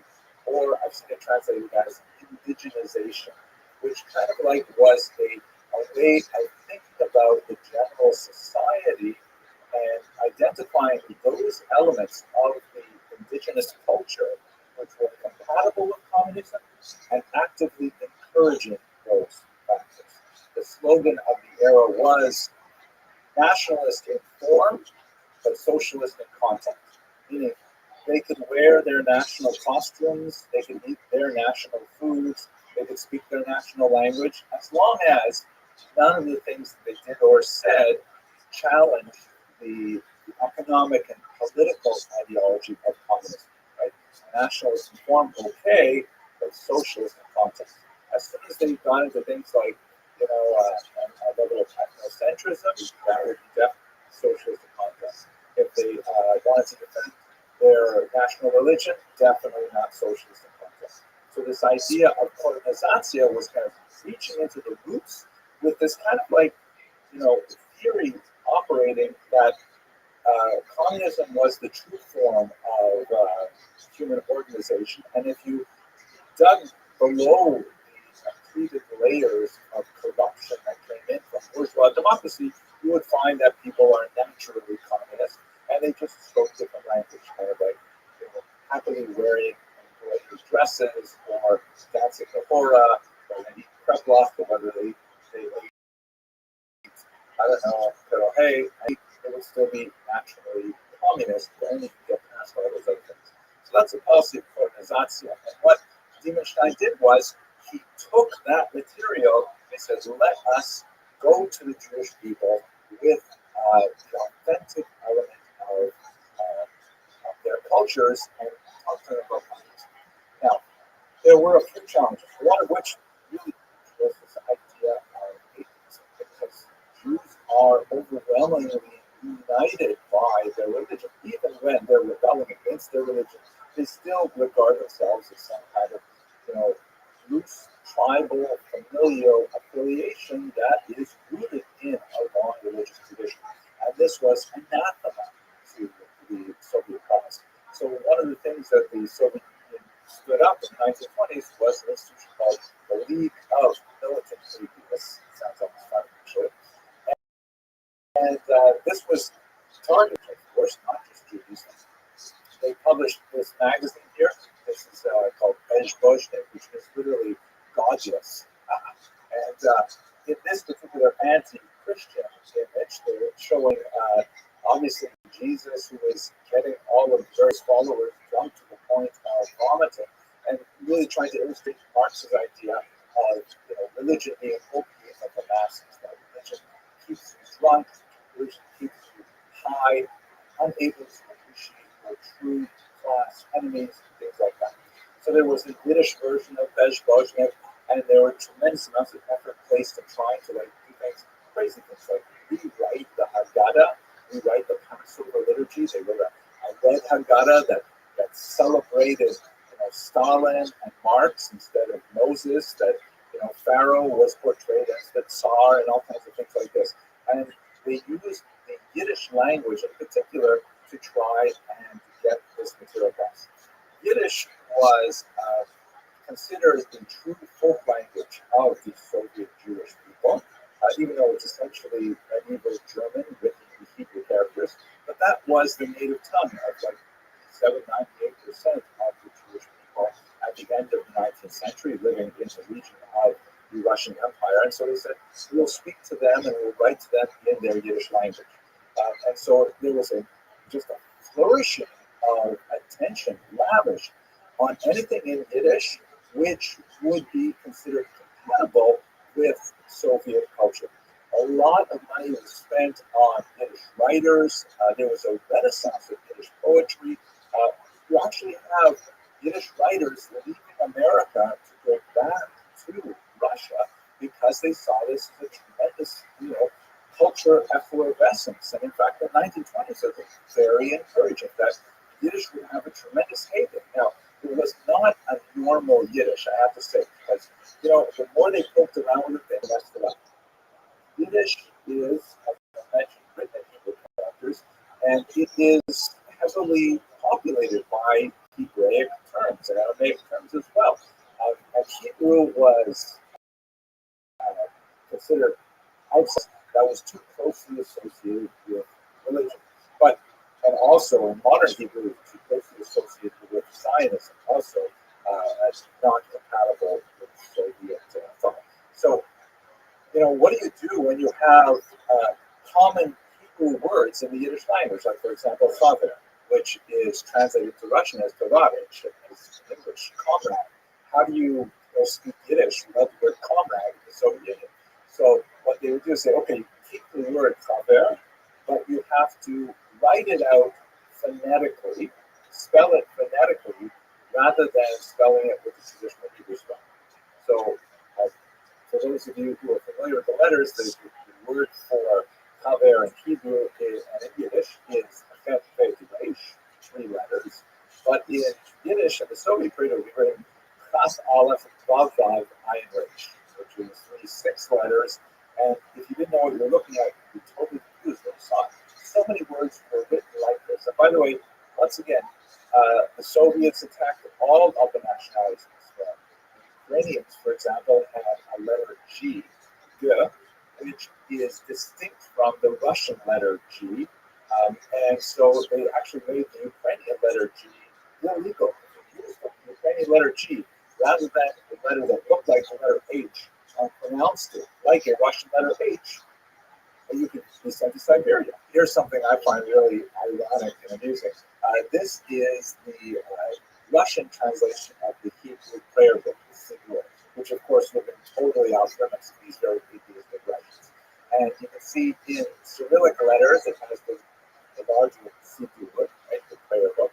And then underneath, you see it has the words Tehillat Hashem, which means the Psalms of God or the Songs of God.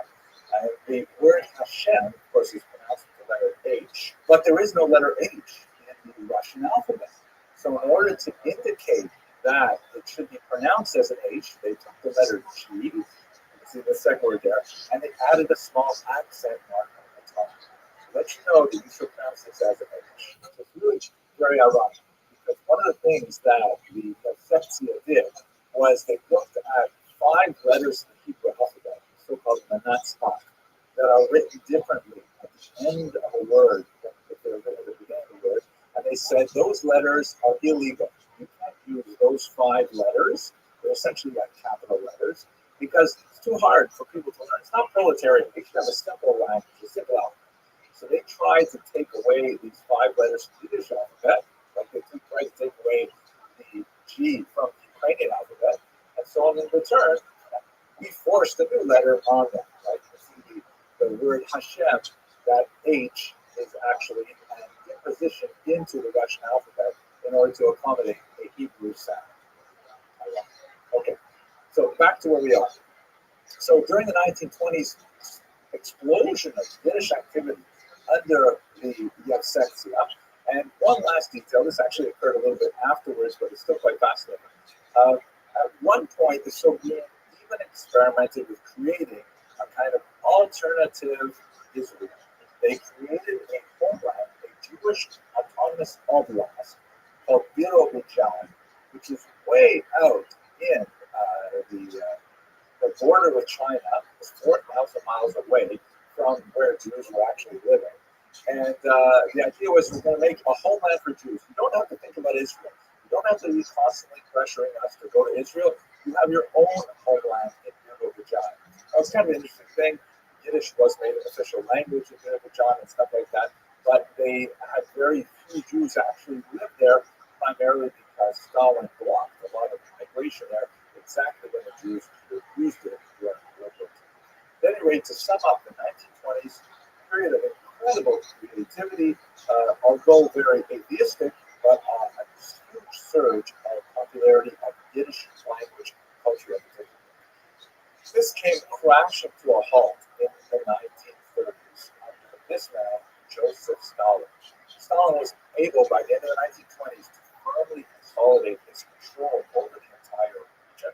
And he had very little patience for all of these kind of national reforms and socialist and contact experiments. He shut down the Yevsentia.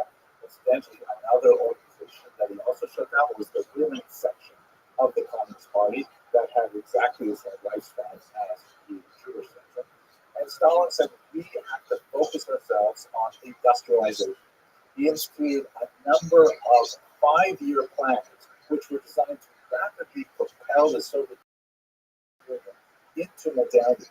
Massive things like huge hydroelectric dams at Dnipropetrovsk and other places like that. But he created this kind of environment which people were desperately pressured to report results. And what ended up happening was that people were faking the results rather than tell the truth to power and say, hey, we can't possibly produce this much pig iron over this amount of time. Or we can't possibly harvest that much grain in this much time. One of the most terrifying and awful results of the 5-year plans was the Holodomor, this massive terror famine that in particular affected Ukrainian regions. In 1932-33, a huge number of people, it's very difficult to get a good sense of exactly how many.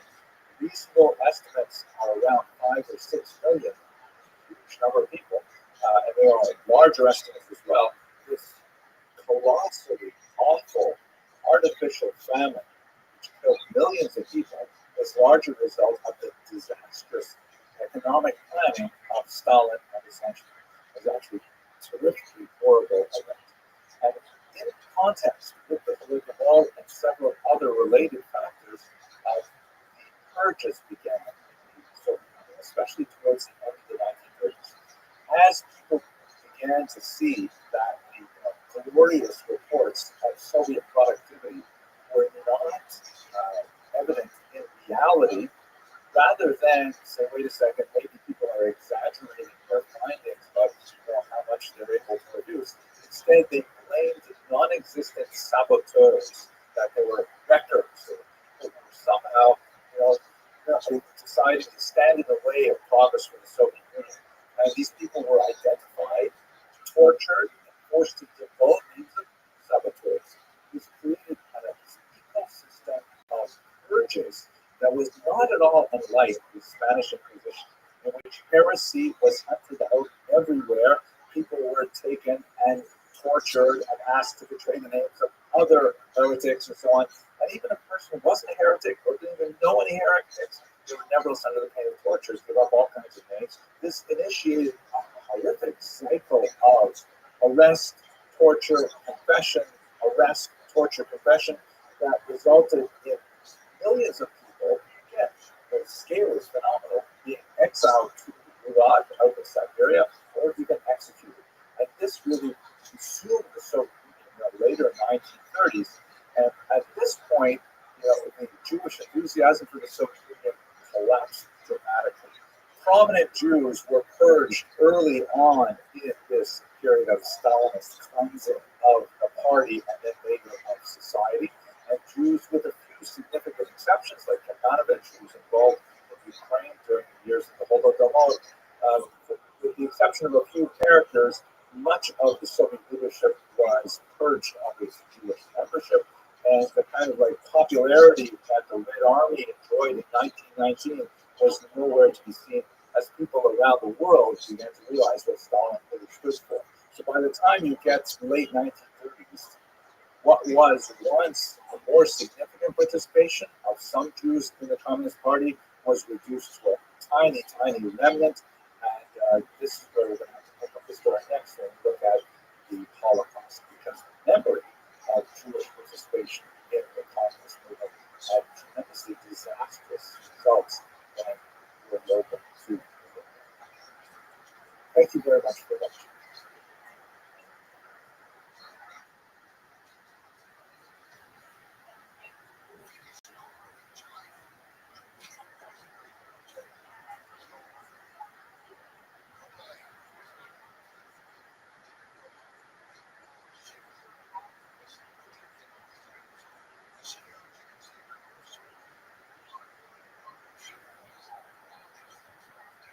In order to understand properly the relationship of the Nazi occupying forces with the indigenous peoples in Central Europe, and specifically the Greek collaboration was prevalent among those populations, it's really important to understand their experience, particularly during the years 1939 to 1941, when the region was controlled by the Soviet Union.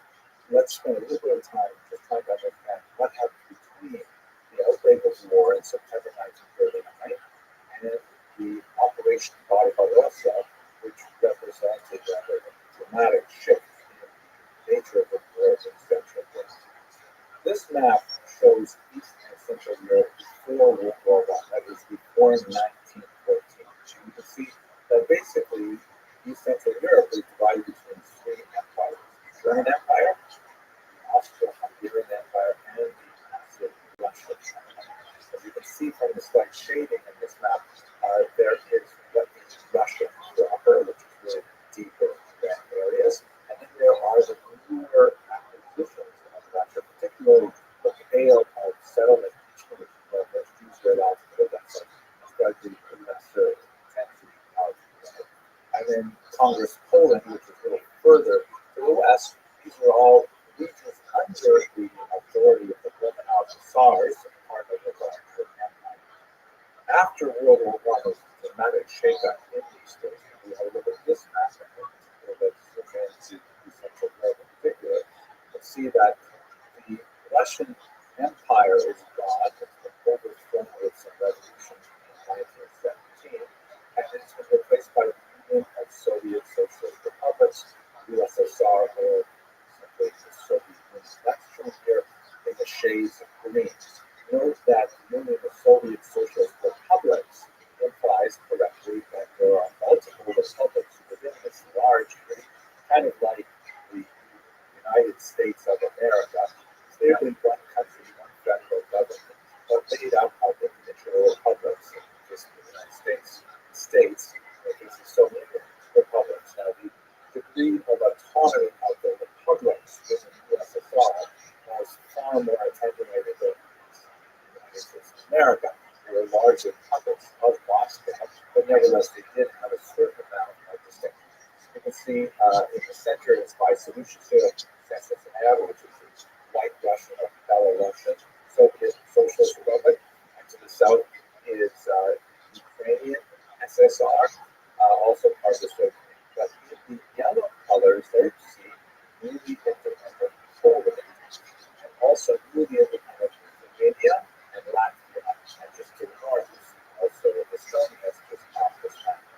So this section, the countries were carved largely from the remains of the Russian Empire, and needless to say, because the Soviet Union was not pleased that they had lost these valuable European territories. So move on from this map. What happens is in 1939, as we explored in our previous video, the Nazis and the Soviets make a pact with each other to invade these regions simultaneously. September 1st.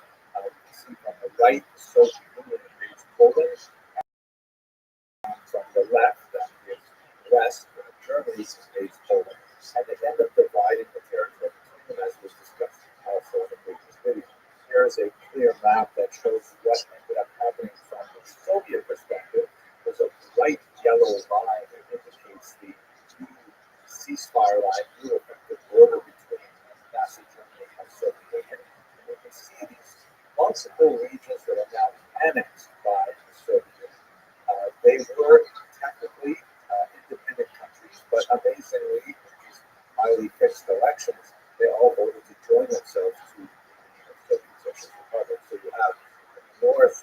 Estonia, Latvia, and Lithuania, these so-called Baltic republics.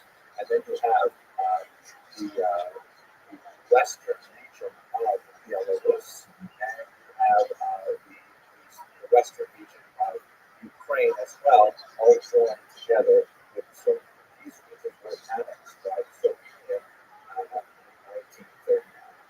Now, what exactly did the Soviet Union stand for? What was Soviet?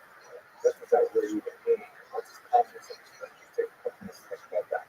The Soviet Union was formed, as I mentioned, in the ruins of the Russian Empire. The founder was this man, Vladimir Lenin, as a follower of the philosophy called Marxism, founded by Karl Marx several decades earlier in and it was basically an idea that the real enemy of the working classes are not the working classes of other countries, but rather they were the upper classes of their own countries. That is, that society was defined by this class struggle, class warfare between the elites and the bourgeoisie and the working class, which are known as the proletariat. In fact, the communist slogan is proletariat of the world, working classes of the world. It's a very anti-religious movement. They felt that religion was the worst of the masses. It was a series of ideologies that was given to the proletariat to keep them in their place, to make them think that they must be suffering in this world, but in the next world they would benefit, and so on. So there's a lot to say about this philosophy, which is called socialism, and then the more extreme form that is associated with that was renamed communism in 1918. It's also known by the term Bolshevism, which means literally bigness, and it is got that determination because at one point there was a split between two different movements. There were the so-called Bolsheviks, which was the larger party, which was associated with Lenin, and the Mensheviks, the smaller party. This is not the relevant for this is good. So these terms, Bolsheviks and communists, are basically synonymous. Socialists are a larger class. Many countries, even today, have a certain socialist values. The socialists advocate things like, for example, Medicaid and unemployment insurance and universal health insurance, universal education rights, things like that. Those are also socialist ideas. So it's not like socialism itself is such a Marxist idea. But communism takes it to an extreme where private property is considered theft, where all of the basic guardrails of traditional capitalist society are done away with. That's a disaster in the Soviet Union in particular, but this will take us too far away from our topic of politics. Lenin was joined by two colleagues in particular. Leon Trotsky, shown here, is very significant because he was Jewish. As I mentioned earlier, the communist movement was very anti-religious. Jews, although at the same moment were attracted in some numbers to communism, joining the communist movement essentially meant jettisoning your religious identity and to be atheistic. That's very intense stuff. Leon Trotsky was especially famous for being the leader of the Red Army, which was a rather significant achievement for Cuba at that time. And on the other side, the third figure, the three of them would be intense rivals, especially after Lenin would himself suffer a stroke in 1922 and die 2 years later in 1924. Joseph Stalin, here, who ultimately maneuvered his way around all of his opponents and had them murdered in many cases, including Trotsky, who was ultimately murdered. This is 1930. And Stalin became the sole head of the Soviet Union and its longest lasting dictator. So the Soviet communist experiment was all about putting in place Marxist socialism to share property equally amongst all the people, to remove the upper class, to create a classless society. And in many ways, it has sort of kind of appealed the idea of equality before the law, the idea of people being comrades, Drushka Naroda was the friendship of people, the end of anti-Semitism. And ironically, particularly in the early period, the Soviet Union waged a very strong war against prejudice against Jews and so on. But there's much more to say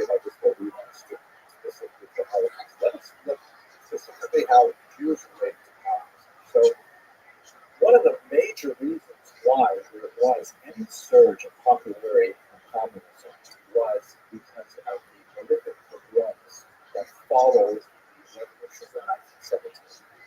You recall World War I erupted in 1914. The Russian Empire was very poorly prepared for this conflagration. People were starving, people were upset with the government. There was a revolution. The beginning of that year that overthrew the Russian monarchy, the Romanovs. And then there was about 6 months period of a provisional government, which was then overthrown again by the Soviets under Lenin. And this was all during World War I. It was still going on. The Russians had to decide how they were going to deal with the Germans who were fighting against them on their Western Front. Ultimately, the Germans made huge gains in Russian territory, which is why the inter-war states were allowed to run those because they were no longer Russian control. But what erupted, particularly with Ukraine, especially in the year 1919, was a horrific series of pogroms where there was complete lawlessness. There was civil war. There were multiple bands fighting each other in Ukraine, including the Soviet Red Army, the pro-Tsar Russian White Army, the Poles, a whole group of anarchists called the Ukrainians, and they were all fighting for territory over the course of 1 year, which resulted in, by conservative estimates, perhaps 50,000 Jews killed. Also, other populations, Poles, Mennonites, and so on, were all brutalized during this period. The only force that was active at the time that had a better track record with regards to these attacks on civil operations was ironically the Red Army under Trotsky.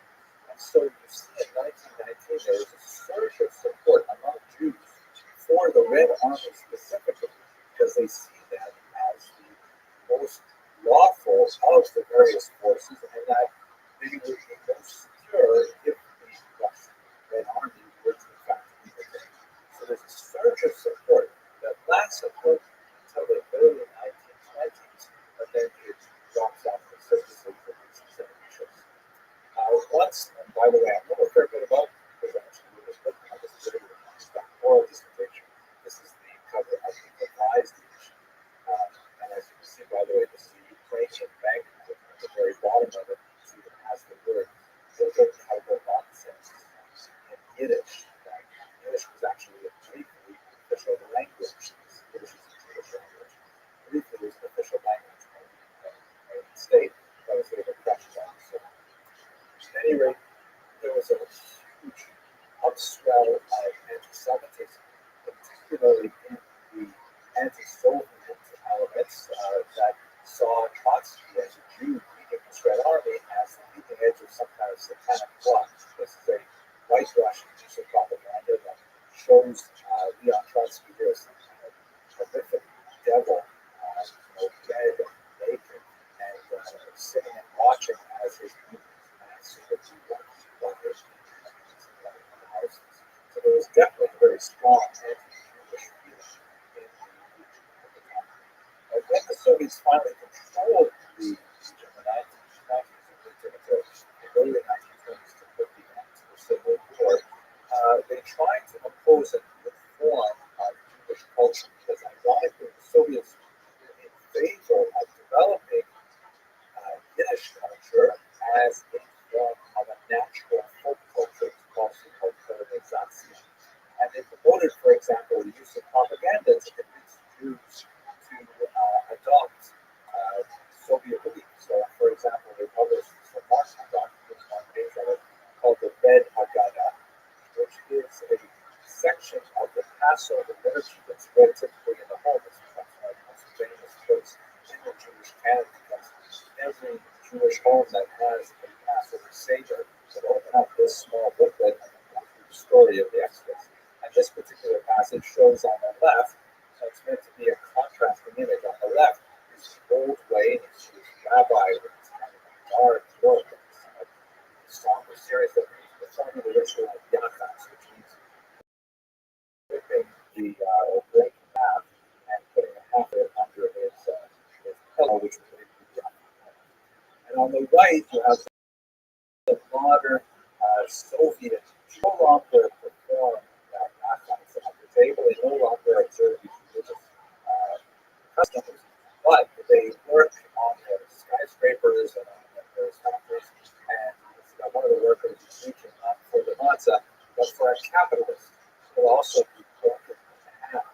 result of their efforts.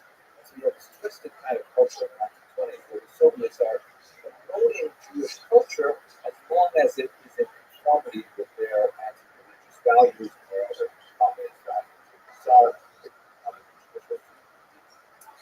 They also, as one final note, a really bizarre moment, the Soviets created as an attempt to try and compete with Zionism, they actually created a small Jewish autonomous oblast, an autonomous region, way out in the eastern region of the Soviet Union, Siberia, bordering on China. They called it Birobidzhan, as you can see here on the top of this railway station. They have it in Cyrillic letters and in Yiddish letters because it was to be a Soviet Jewish Zion, Soviet Jewish homeland. Unfortunately, during the Holocaust, it was closed to Jewish immigration just when Jews could have used it the most. Stalin did not allow Jews to flee there, but it exists to this day. Now, what happens in the 1930s is extremely significant because Stalin, who by this time has firmly taken control of the country, and he has abandoned all of what he considers to be silly, petty nationalist plans like the Jewish Congress. He wants to build Russia as an industrial powerhouse, and he launches several 5-year plans in which he wants to kickstart the entire economy and get the entire population working very hard on getting so even though Stalin was passed away in the early 50s, his idea of what the Soviet Union should be all about continues to inform much of it right through the 1970s and the early 1980s.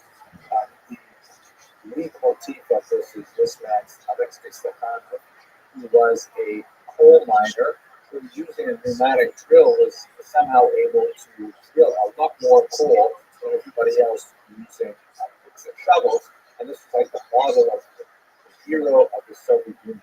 That someone could go and do tremendous things to advance Soviet economic might by industrializing, engaging in building plants and all kinds of things, at the sacrifice of basic consumer values. And this is most horrifically noted in the awful local poem. This is the Ukrainian terror famine of 1932 to 1930. Ukraine has this remarkable black soil, Chernihiv, that made it known as the breadbasket of Europe, went into a period of deep famine that was highly artificial, and it was dictated more by Stalin's export policies than it was by the actual crops available in the land. There was literally starvation in the streets, as you can see from the horrific photograph taken in eastern Ukraine in the city of Kharkiv. It's very difficult to determine the exact number of people who were killed in this artificial famine. Very reasonable estimates put it at no less than 50 million, and more expansive estimates put it as much as 14 million.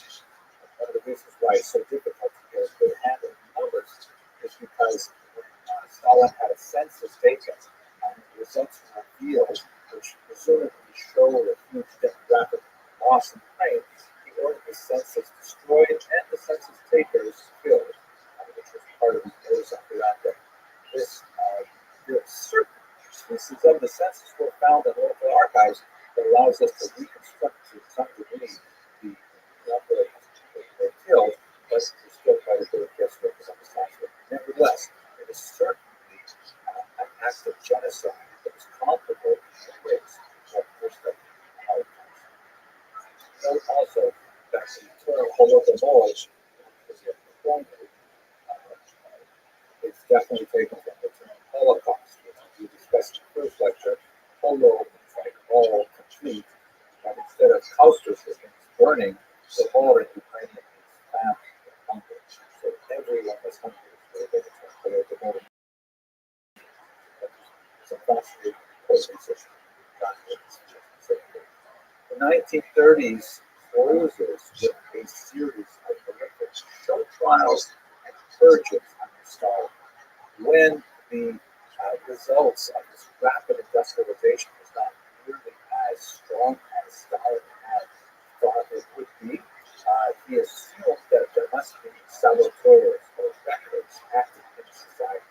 So this bizarre society-wide desire to identify people who are somehow anti-Soviet or sabotaging the plans to develop this water dam, this treatment and things like that.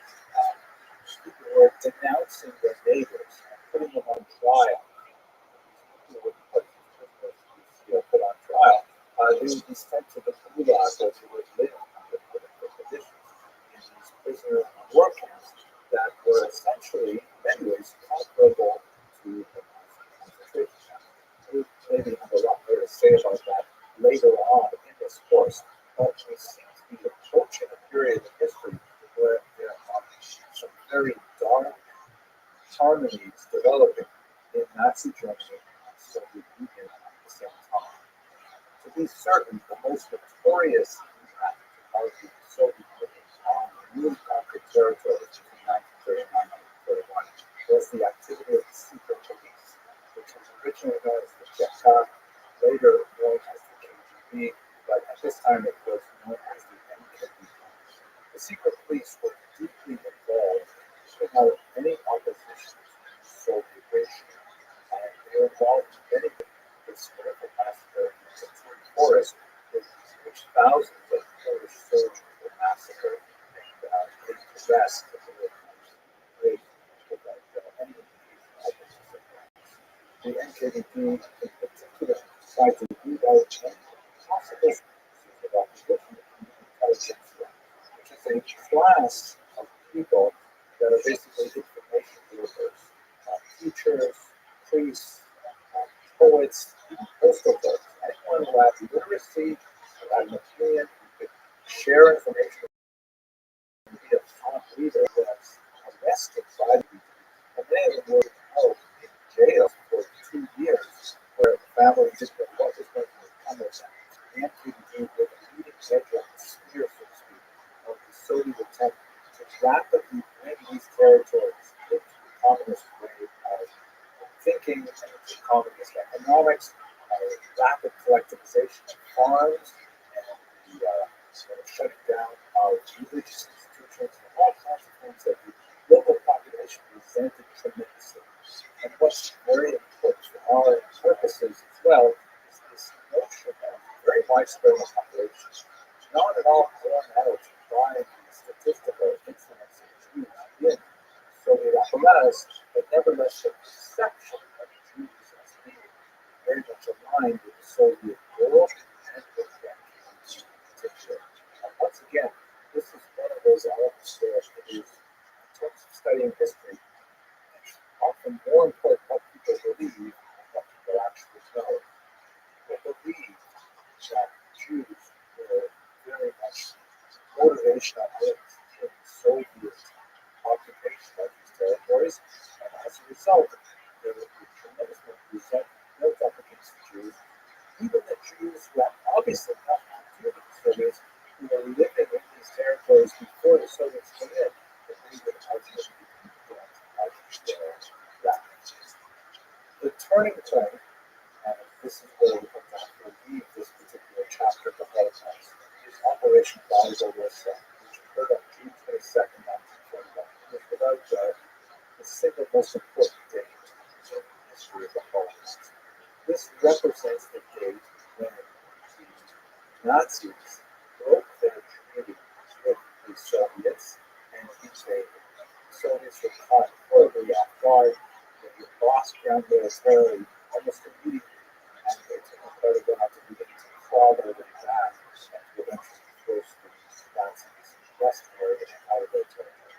See the map on the right here shows the dramatic and rapid blitzkrieg attack of the Nazis, which drove well into these occupied territories, ultimately right to the gates of Moscow and Leningrad, only to eventually be turned back with a very important technical battle in the city of Stalingrad. Now, how this relates specifically to the regions that were conquered between 39 and 41 is that when the Soviets got word of this sudden attack, they rapidly demobilized and fled the conquered territories. Along with them, by the way, about 600,000 Jews fled with the Soviets because they realized that the Nazis would certainly not take them back. We won't really say about that. We'll come back to it later in the lecture. But what happened was that when the NKVD fled, they typically massacred all of the prisoners that they were holding in their underground basement jails in local city halls and things like that. And these were called the intelligentsia, the promoted thought leaders of the given period. The local priests, the local teachers, the local poets, the local literati, the journalists, people who were well known in the community were feared by the NKVD because they didn't want them to express anti-Soviet attitudes. They were the ones who had been held prisoner. And when the NKVD left, they massacred them, typically by simply setting them on fire. So what happened is as soon as the Soviets left, after Barbarossa started, the local populations went in and brought out the often charred remains of their loved ones, and then had the difficult task of identifying them. Here you can see, for example, a scene in the city of Lviv, where the locals had to try and identify some of the intelligentsia from these underground abattoirs. As one might expect, there was a groundswell of anger that found its expression in attacks on the Jews. And these in particular were the so-called guerrilla days, which were like spontaneous riots that were perpetrated against the Jews. A lot of abuse of women in public, a lot of kind of like symbolic abuse where people were ordered to clean the streets and beat in the streets and sometimes treated much worse than that. But this is the beginning of the Holocaust, particularly in Eastern Europe, along with the organized massacres as an access program. This is what you begin to see some of those documents during Thank you very much for that.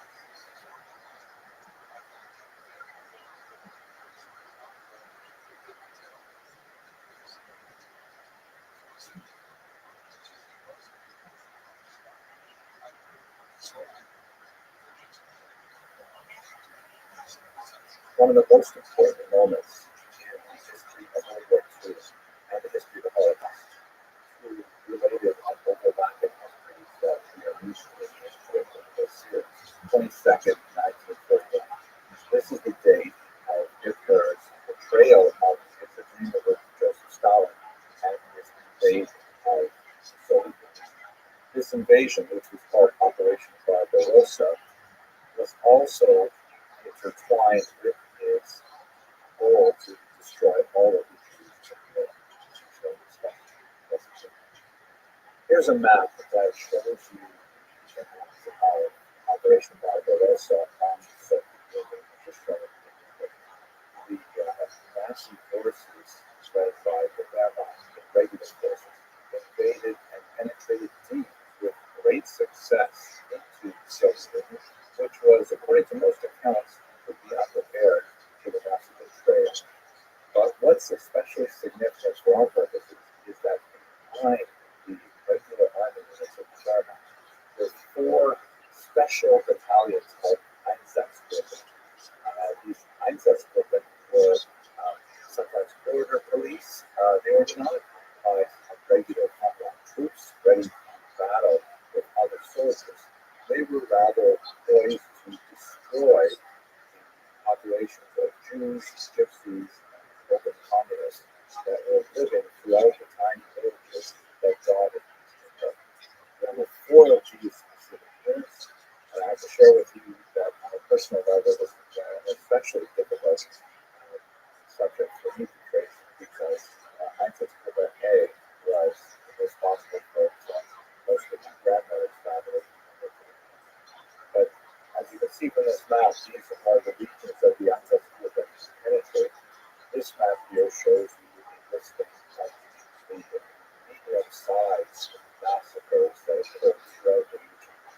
It's impossible to put on a map of this scale all of the names of the tiny little hamlets that dotted Eastern Europe. But basically, the modus operandi of the Einsatzgruppen is they were mobile drive out their trucks. They would drive into local villages. They would round up the Jews and the Gypsy builders, whoever did the list of people who were worthy to live, and then they would march them out of town to the natural ravines that existed throughout the region. If those ravines did not exist, then they would put the Christians with hard labor to dig what would ultimately become their own graves. They would typically separate the men from the women, and then they would simply shoot them either from the lip of the trench, or as we see in the photograph, on the side of the trench. They would then line up multiple rows of Jews and continue shooting, such that people would literally end their lives falling on top of the bodies of their religions. It's also important to note here, though, that the access for the massacres was not especially efficient, especially by labor standards of Nazi brutality, because it was relatively easy to escape the infection. If someone were to, for example, feign being shot and fall into the pit and simply remain there, despite having to experience having the rest of the members of the village fall on top of them. By nightfall, he could theoretically crawl out of the bloody corpses of your son neighbors and make it out to the forest where you might have done a partisan. This actually happens to many Jews, especially younger people, who managed to survive the ancestral mobilities and went on to have churches. It's important to note as well that the ancestral soldiers themselves were not the typical soldiers. We actually know quite a bit about them because when the archives were unsealed in the 1990s, there's been tremendous studies done of the ancestors themselves. We know that they were relatively well educated. They're older on average. They tended to have humanities backgrounds. Sometimes they were under because they could perform this task very well. And this led to a tremendous amount of questions among historians of the Holocaust that how is it possible that regular people who were not especially coerced into this activity nevertheless engaged in this kind of order day in and day out? Now it is true that they found many local populations who were willing to help out, the so-called Hilfsbürger, or willing to help volunteers from the local Ukrainian, Lithuanian, Latvian, and Polish population. But they often found that they had to ply them with a tremendous amount of alcohol, with bribes, all kinds of things to keep this machinery going. It did proceed, however, throughout the entire summer of 1941 and into 1942. Over an estimated 2 million people murdered by the access movement. But nevertheless, it proved to be psychologically quite consequential for the access movement, and the Nazi had to move on to another method for mass destruction. There's a lot to think about in terms of the structure of Operation Barbarossa and Allied access movement. It is clear, however, that nowhere do we see Hitler's dual goals of establishing Lebensraum, that is, living in the East, his expansion of the Soviet Union, and his anti-Semitism so closely interwoven as we see it in Operation Barbarossa. But this is ultimately what the Nazi experiment was all about. This massive drive to the East, the treating of the local population as intervention, as less than human, and especially the Jews were slaves to massacre. Also important in this context is the fact that once we've studied the testimonies of ancestral members who, of course, survived the war and actually were usually exempt from punishment for reasons like we see when we talk about the Nuremberg trials, we see very clear evidence that resistance on the part of the ancestral movement was not very common, but when it was expressed, people got away with it. In other words, a member of the ancestral movement could simply say, you know what, I can't take this anymore. They can speak to the commanding officer and say, I just can't gun down people day in, day out. And what would typically happen is the commanding officer would rate each member of the ancestral movement, would say they're cowards, that they're not doing their duty for the fatherland, and so so on. And then they would simply reassign them to some other tasks, like driving the truck or going out into the forest and looking for people are skilled. And it was not at all a case where a person with a few would be shot. In fact, it begs the question, why did so many people not exist? Why did so many people not speak out and refuse to perform these acts? So let's speak about that a little bit more when we get to the Milton experiment or the Bardo experiment, where it looks from the perspective of psychology and sociology, kind of impact that peer pressure and others has on obedience to authority, but for the time being is more desirable and more to possess that courage and not just the. What is clear, however, is that by the time they got to the year 1930, the Nazis had discovered just how successful they could be in mass murder. They basically had very little resistance to it from within, and certainly from without. So we began to look for a more efficient solution for mass murders. This was the so-called Endusa, or final solution.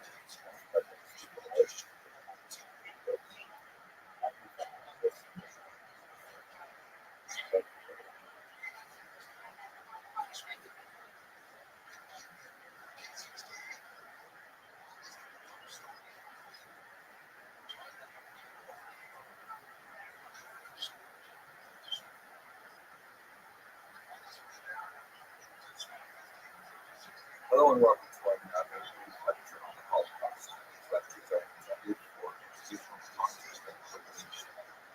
Today I'd like to begin a discussion of collaboration, a very difficult discussion that touches on many of the most complex economic, social, psychological aspects of the Holocaust in the Western Hemisphere. It's very difficult to get a precise sense of what exactly are the mechanics of collaboration, especially when you get down to the individual level. But in this and in the following brief lecture, I'd like to go over some of the more general aspects of collaboration that will help us place individual acts of collaboration within a broader context. So let us begin, first of all, by defining collaboration. What exactly do we mean by these terms? Most historians and general researchers for Holocaust tend to divide non-victim populations into three basic categories: perpetrators, obviously criminals involved in the destruction of innocent humanity; bystanders, those who, to one degree or another, passively allow this to happen; and the rescuers, the heroes of the entire story. But what exactly do we mean by collaborators? Certainly, there's a tendency to place collaborators directly within the perpetrators category, meaning the word, after all, means to work together, and that indicates that collaborators are those who are directly part of the overall Nazi enterprise. But when we look at collaboration from a broader perspective and understand that in reality, many of the people who were towards some degree of collaboration were really trying to figure out a basic calculus of their own survival. Certainly, there are extremes. It's difficult to understand people who are actively involved in direct murder of Jews and other civilians as anything but criminals. But on the other hand, we see people such as in this image here are featured in a German propaganda effort to encourage Slavic peoples to make their way to Germany to act as so-called Postalweiter, or to contribute to the German war effort through work in various industries, whether domestic, as you see in this particular image, or more likely in various transportation factors. On a technical level, this would be a collaboration. They are, after all, working in concert with the Nazis, but their degree of distance from the actual murder process certainly should mitigate against lumping them into the same category as perpetrators. We see this, for example, in two different categories of collaborators. The so-called Hilfswillige, which means the willing to help the population. These are people who were sometimes, brought directly into the Einsatz of the murders and would actually assist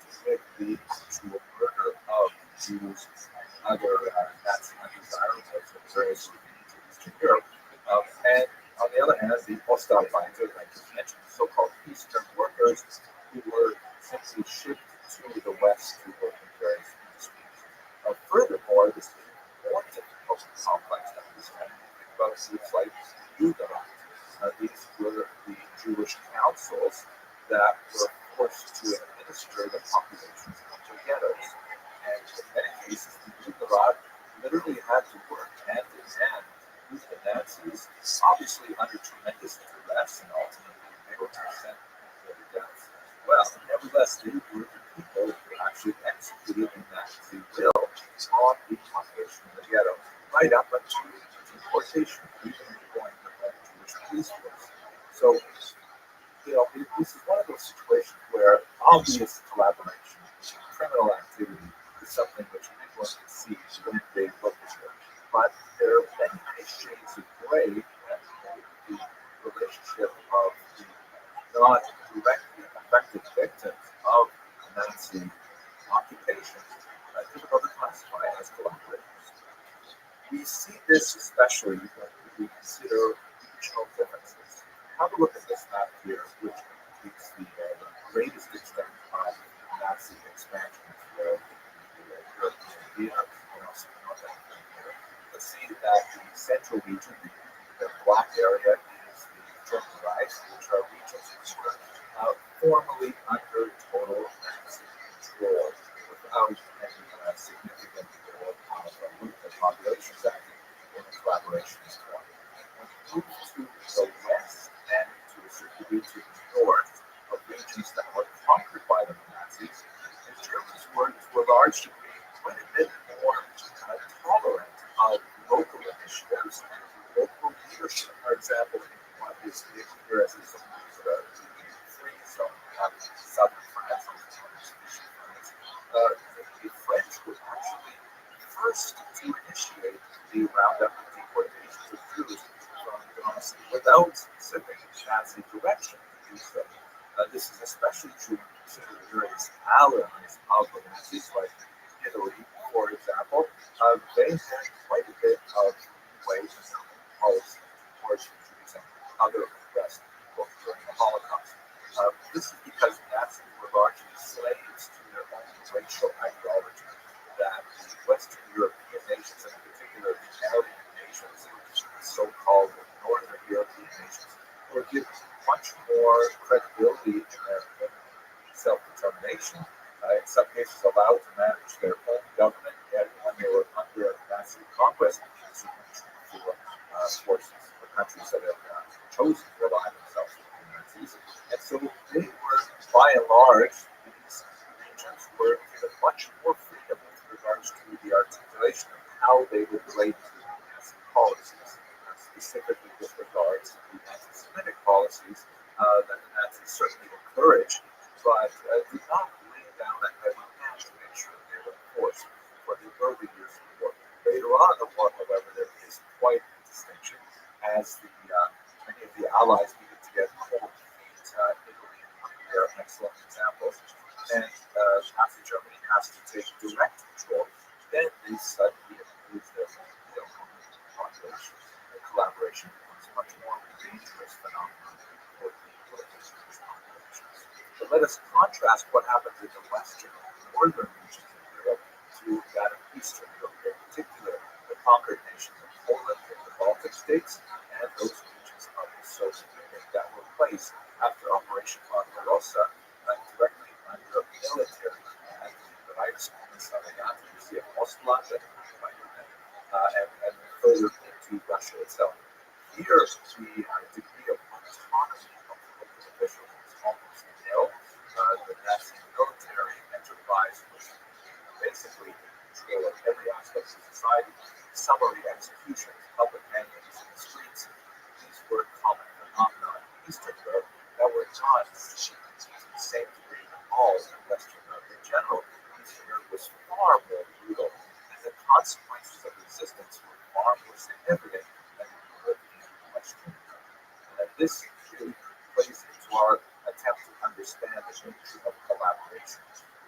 Collaboration in Western Europe typically involved a lot more premeditation on behalf of the agents who decide to work with the Nazis. In Eastern Europe, it could often be a split-second decision whether or not to his own life, or to actively choose to advance one's career by their activities. This is a very, very difficult topic that has clearly regional and national implications that we'll discuss a little bit of that in the next part of this video and in the following.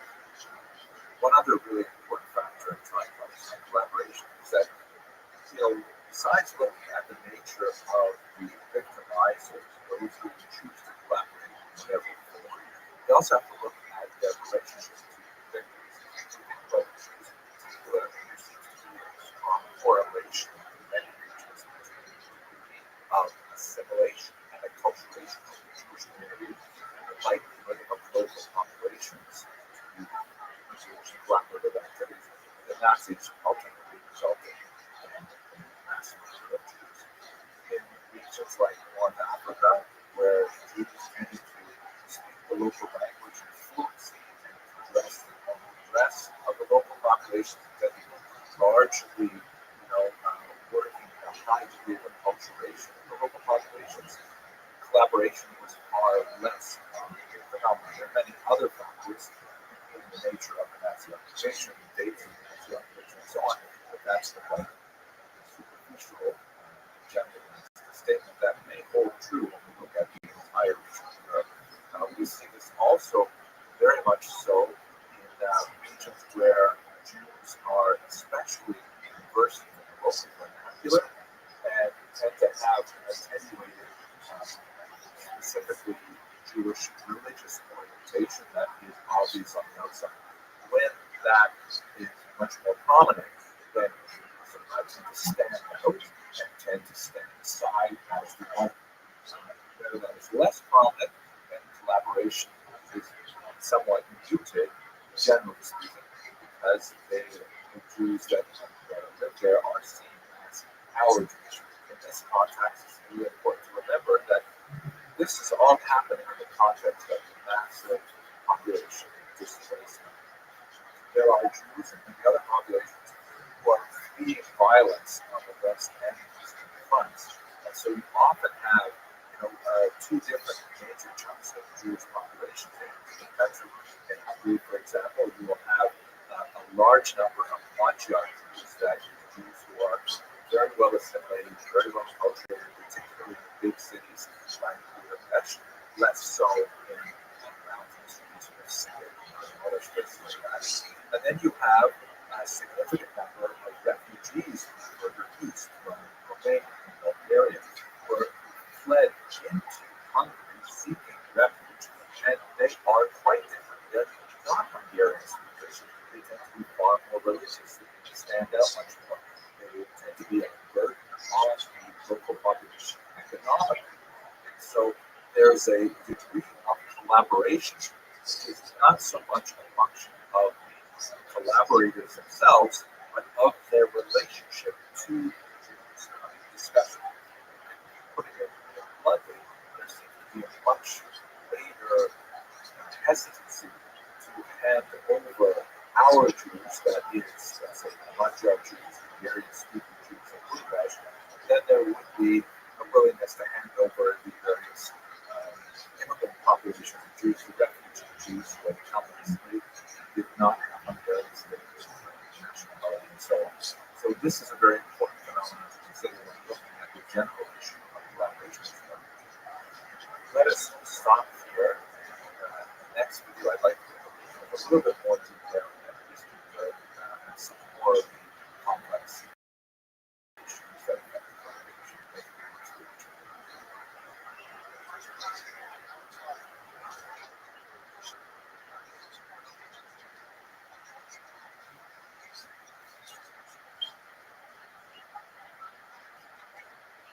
Hello and welcome to another lecture on the Holocaust. These lectures are produced solely for educational content and purposes.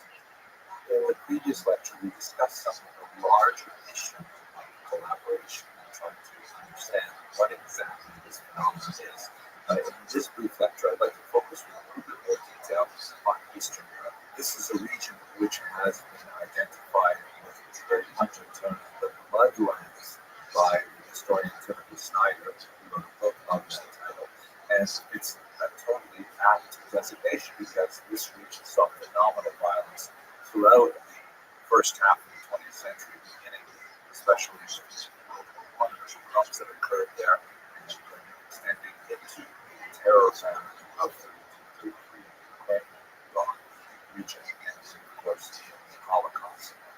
So looking at the region that we're speaking about specifically, it is the territories that the Germans and the Soviets divided between themselves as part of the Molotov-Ribbentrop Pact of August 1939. Looking at this map here, you see that includes basically Poland, which is divided in half, the western half going to Germany, the eastern half going to the Soviet Union. And it was the Baltic states to the north, Lithuania, Latvia, and Estonia. Many of the things that we're discussing in this video also apply to the military control of the Soviet Union that would be extended over these regions and further into the Soviet Union once the Nazis advanced in 1941 with Operation Barbarossa. Here is the map of Operation Barbarossa, which describes how the Nazis essentially double-crossed Stalin and their erstwhile Soviet allies and advanced into this region and really make a deep penetration into Europe and Russia, coming to the very gates of Leningrad and Moscow, and imposing their Nazi view of how to handle the local populations there, effective June 22nd, 1941. Here is the map which we saw in the previous video, which helps us understand exactly how these populations were distributed.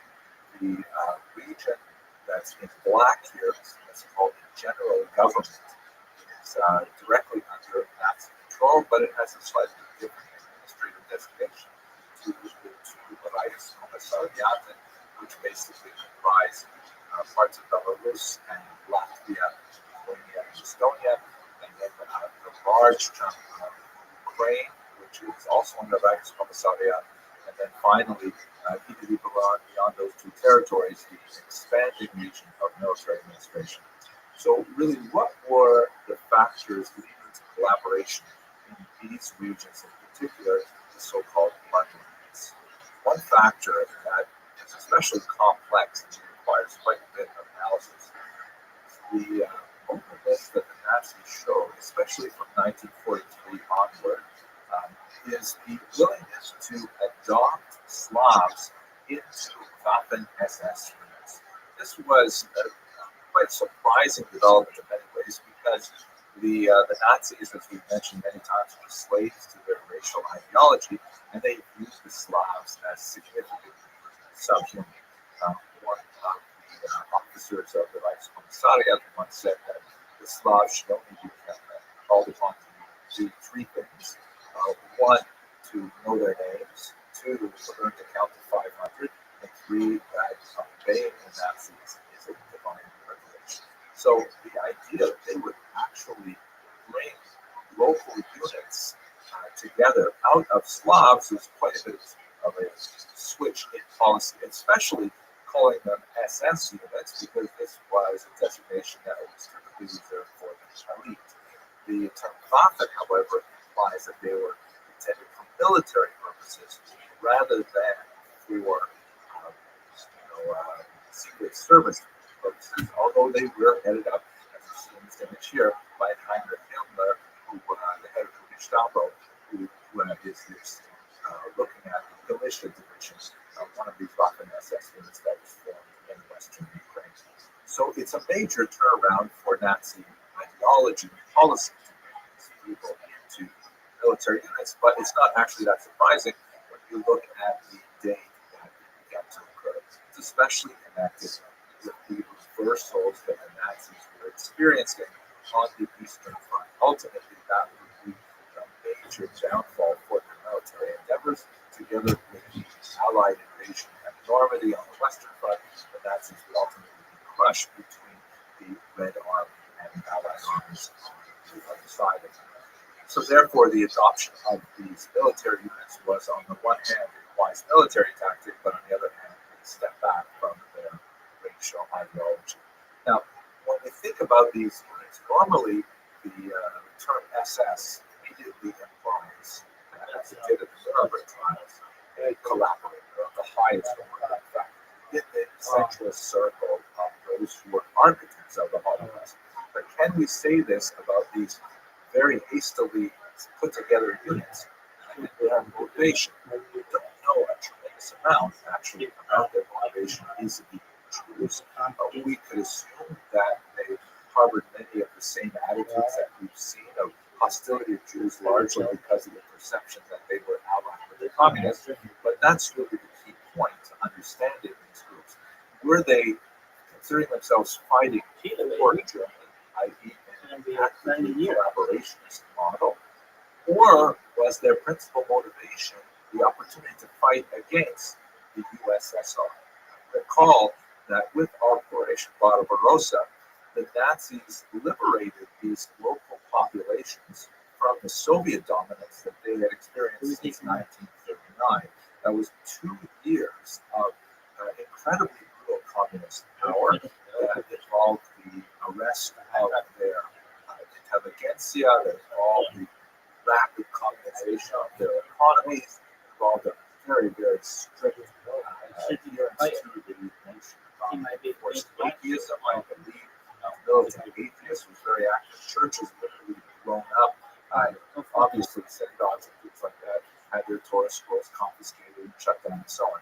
So a lot of these populations of local Slavs actually saw these Waffen SS units as opportunities for them to attack their most recent and immediate enemy, the Soviet Union.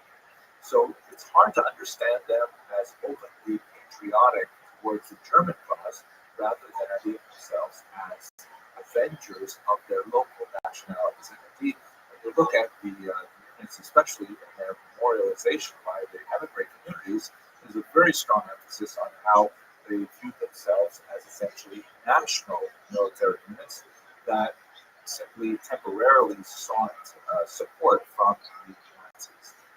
The militia division, for example, considered itself the first Ukrainian army because they view themselves as one day perhaps establishing some kind of national state. This is not to exculpate them from any particular possibility of Nazi war crimes. In Canada, for example, the government formed a commission called the Duchesne Commission, which actually issued a massive multi-hundred-page report assessing the activity of the militia division and found no reason to qualify them in a blanket order as war criminals. And this was just an illustration of the notion that the militia division was principally an anti-Soviet effort of a local population rather than a pro-Nazi effort. Needless to say, this is an extremely complicated and sensitive subject for all concerned. It's also very significant to note the awkward and complicated role of the church in many of these endeavors. Let us not forget how intensely atheistic the USSR was, openly persecuting, arresting, exiling, and murdering priests. And the idea that a local military unit would be formed to fight against the USSR was largely welcomed by the church.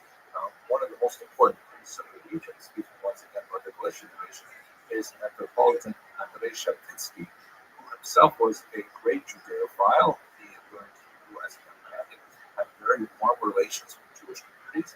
He was responsible for the rescue of some 200 Jewish children and returning them after the war to their families. A remarkable individual, and nevertheless, his record is somewhat tainted by the fact that he openly blessed this Waffen SS division, which made it very hard for many to see him for the humanist and pro-Jewish figure that he truly was. So this is a complicated kind of situation. Is it true that we can say that the enemy of my enemy is my friend?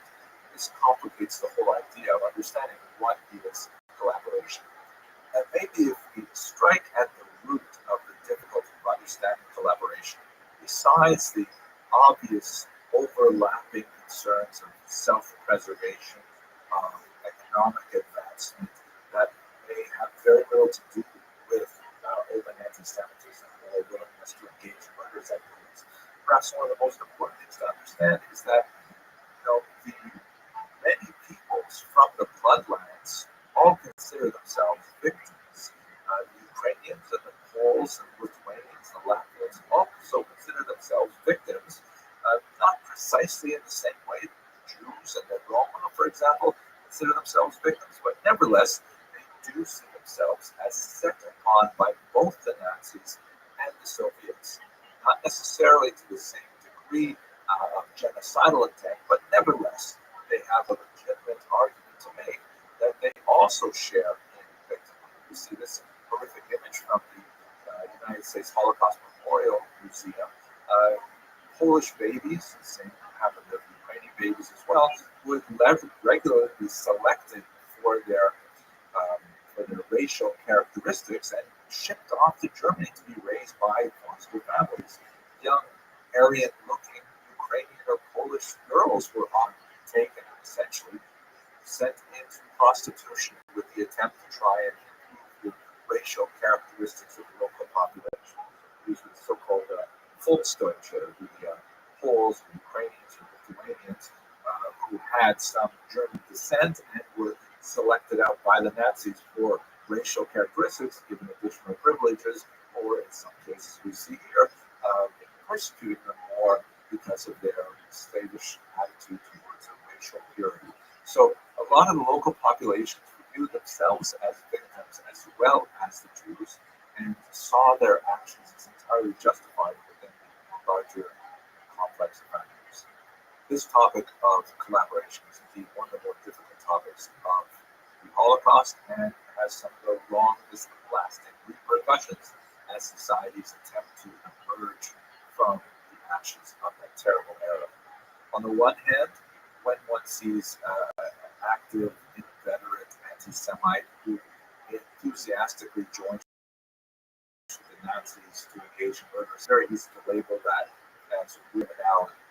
But on the other hand, you see a tremendous grayscale of various smaller acts of collaboration, which can easily be understood to some degree as self-preservation, as an attempt for economic advancement. And one wonders, where exactly do we place the line between criminality and reprehensible conduct and understandable human weakness? These are very, very difficult topics. I hope that these two videos helped illustrate the complexity, and I look forward to speaking with you. Thank you very much for watching.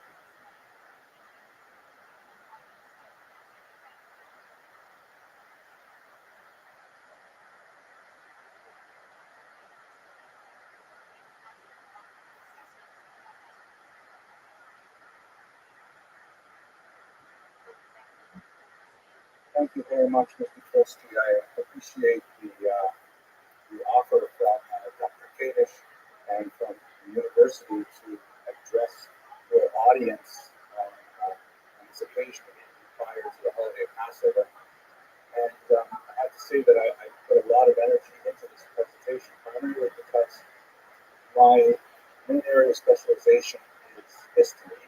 I'm much more comfortable dealing with things that have already happened, that are firmly located in the past.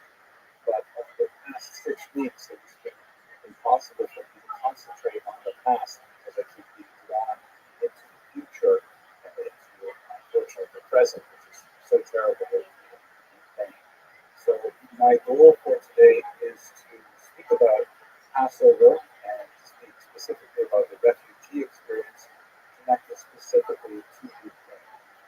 This talk may be a little bit more personal than most of my talks, for reasons which I hope to make clear shortly, but it's one that I feel very strongly about. So let me begin by looking at something from the tradition. I was asked to say something relevant to the holiday of Passover, and of course this holiday commemorates the Exodus, the departure of the Jews from Egyptian servitude. And one of the concepts that is repeated so many times in Jewish thought, it is noted no less than 36 times in the Bible, according to some counts far more than 36 times, but basically they demand that the Jews recognize the suffering of the stranger. Here's just one example of the many verses that underline that particular concept. When we read it in Hebrew, and then we'll look at it in English. You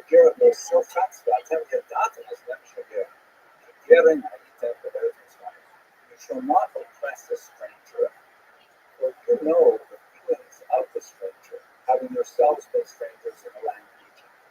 Now, the term, of course, it's used here has multiple meanings. It is related to the word lagur, which means to dwell or reside. And sometimes this term is used to refer to, as it applies here, a stranger, a foreigner. Sometimes it's used to refer to someone who has become Jewish, who's converted to Judaism. Sometimes it's referring to a resident alien. And depending on the context, that's a different translation that would be used by the commentators.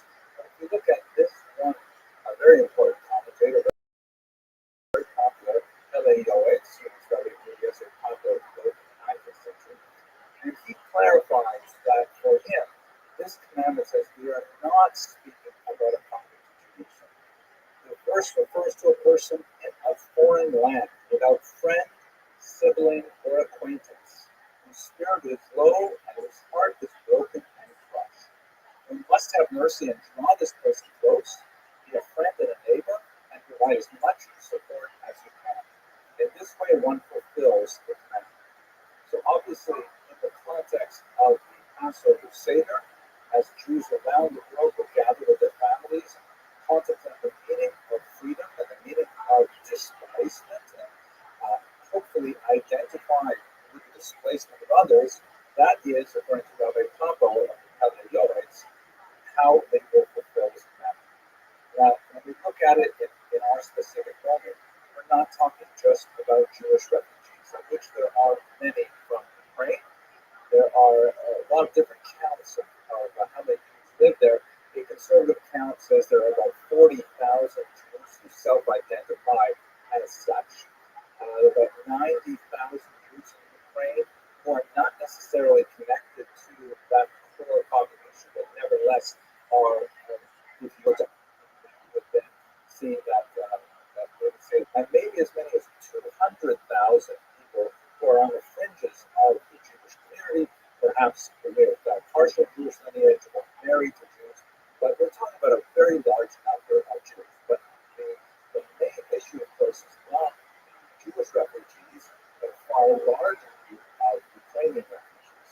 This is actually one of the most colossal refugee crises in history. You have a look, for example, at this report that just came out recently from the United Nations report on migration. There are about, as of April 1st, 7 million who are internally displaced within Ukraine, meaning they have not left their country, they have left their homes for other regions of Ukraine, particularly towards the west, where there's less shelling, less danger. And there are 11 million who are totally displaced, which means they've actually left the country. That means there are about 4.1 million Ukrainians. Roughly 1/4 of the entire population of the country is now out of its boundaries because of the fear of the war. It's an absolutely mind-boggling number. If we try to put that number into some context, you should really think about what William Faulkner said in 1951. He said, "The past is never dead, it's not even past." Meaning, people like to say that history repeats itself. Some people quote another quotation that it doesn't repeat itself, but it rhymes. But we are still living in an extended 20th century of egregious refugee crises. For example, let's just think about what this means in context. The estimated number of international refugees after 6 years of World War II is 40 million. That's a conservative estimate. Nevertheless, let's go all the way up to 60 million. Ukrainian refugees have reached 4 million after only 6 weeks. An absolute stunning number of people displaced, tremendous human suffering as a result.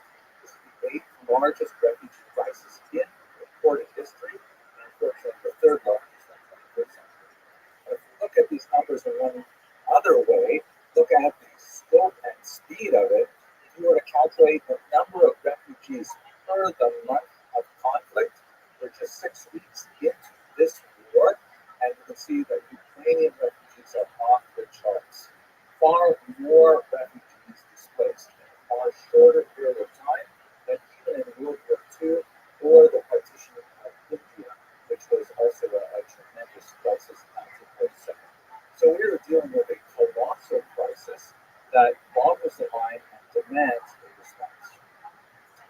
What I would like to go over the next minutes is to talk a little bit about the specifically Jewish aspect of the experience of Ukraine and to understand a little bit about what that might mean for a Jewish responsibility to fulfill that commandment, or how Jews might fulfill that commandment of considering the stranger.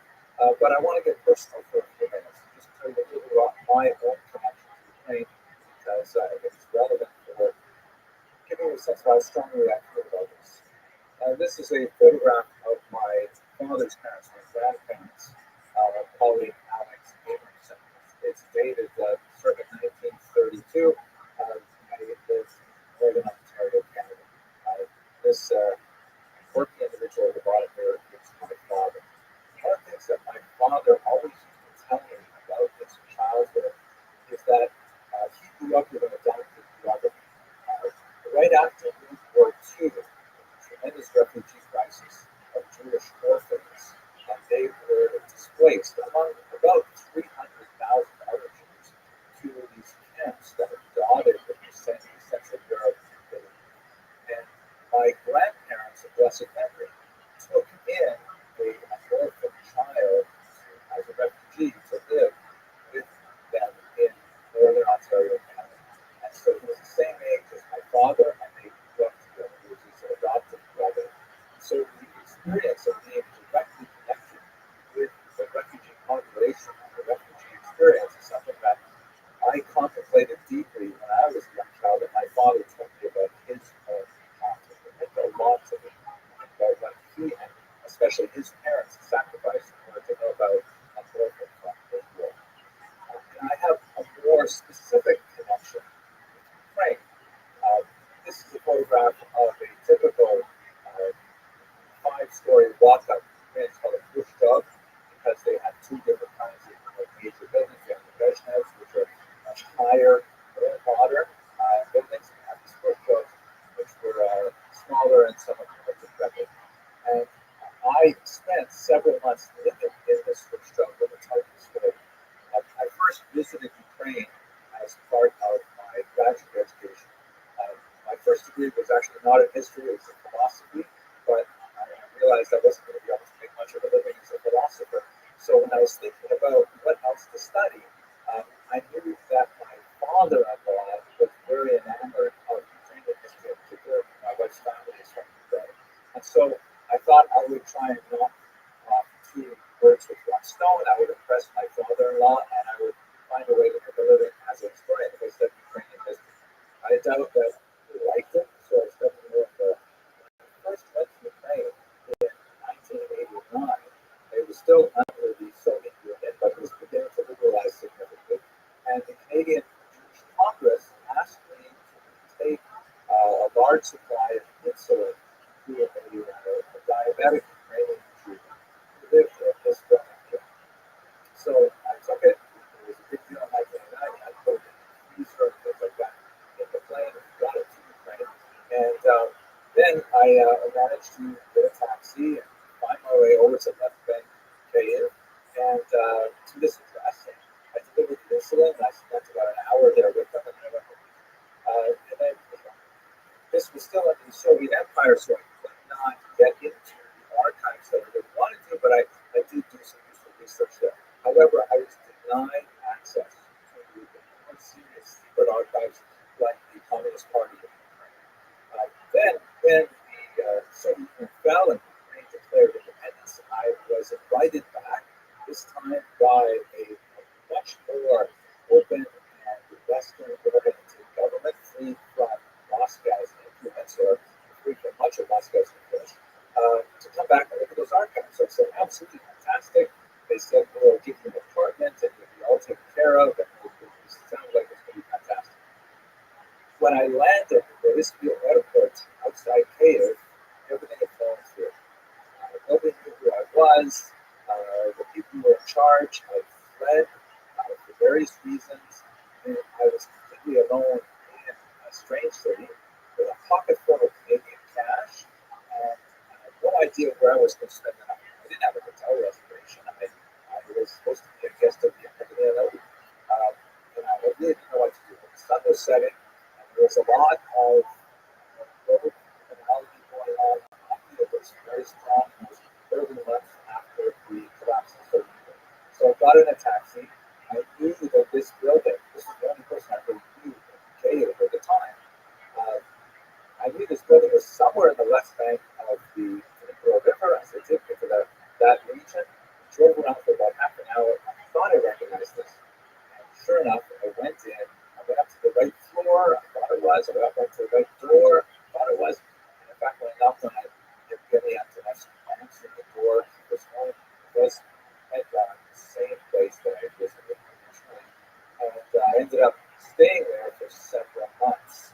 Even after we were able to work out where I was supposed to be and what my living conditions were supposed to be, I simply asked that all the funds that the Canadian government had allocated for my trip be directed to the Antonovskis, so they were able to get a windfall. But I lived in their tiny two-room apartment for several months as I did my research.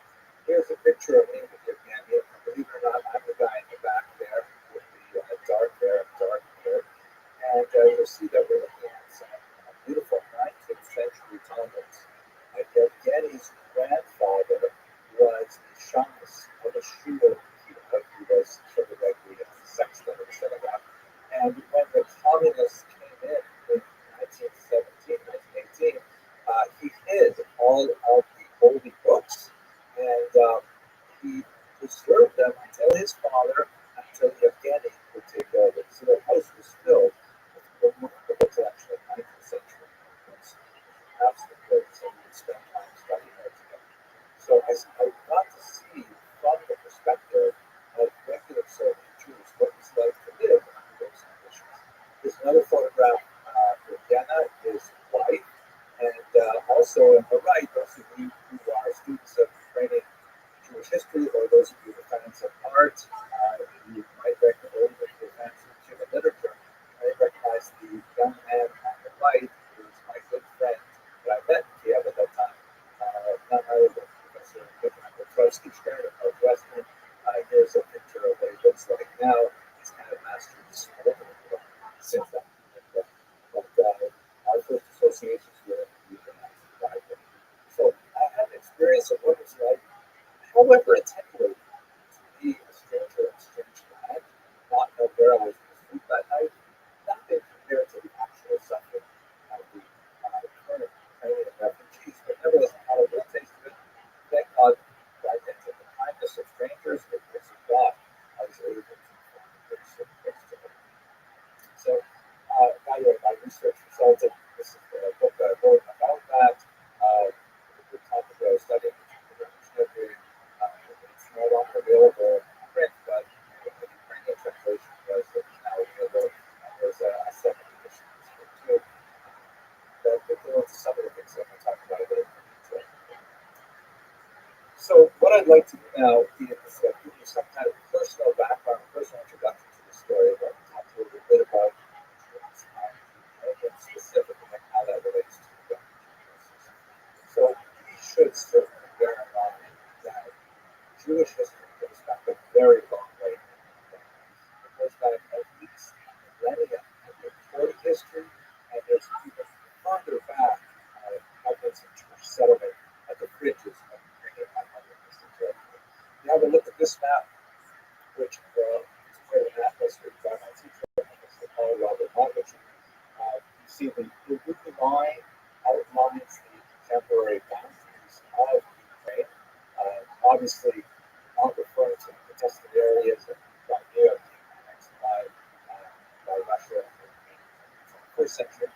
You see the extent of the Jewish population by the heavy green shade, where in which Jews were more than 15% of the region to the west. That is the right bank of the Dnieper River, the Dnieper River,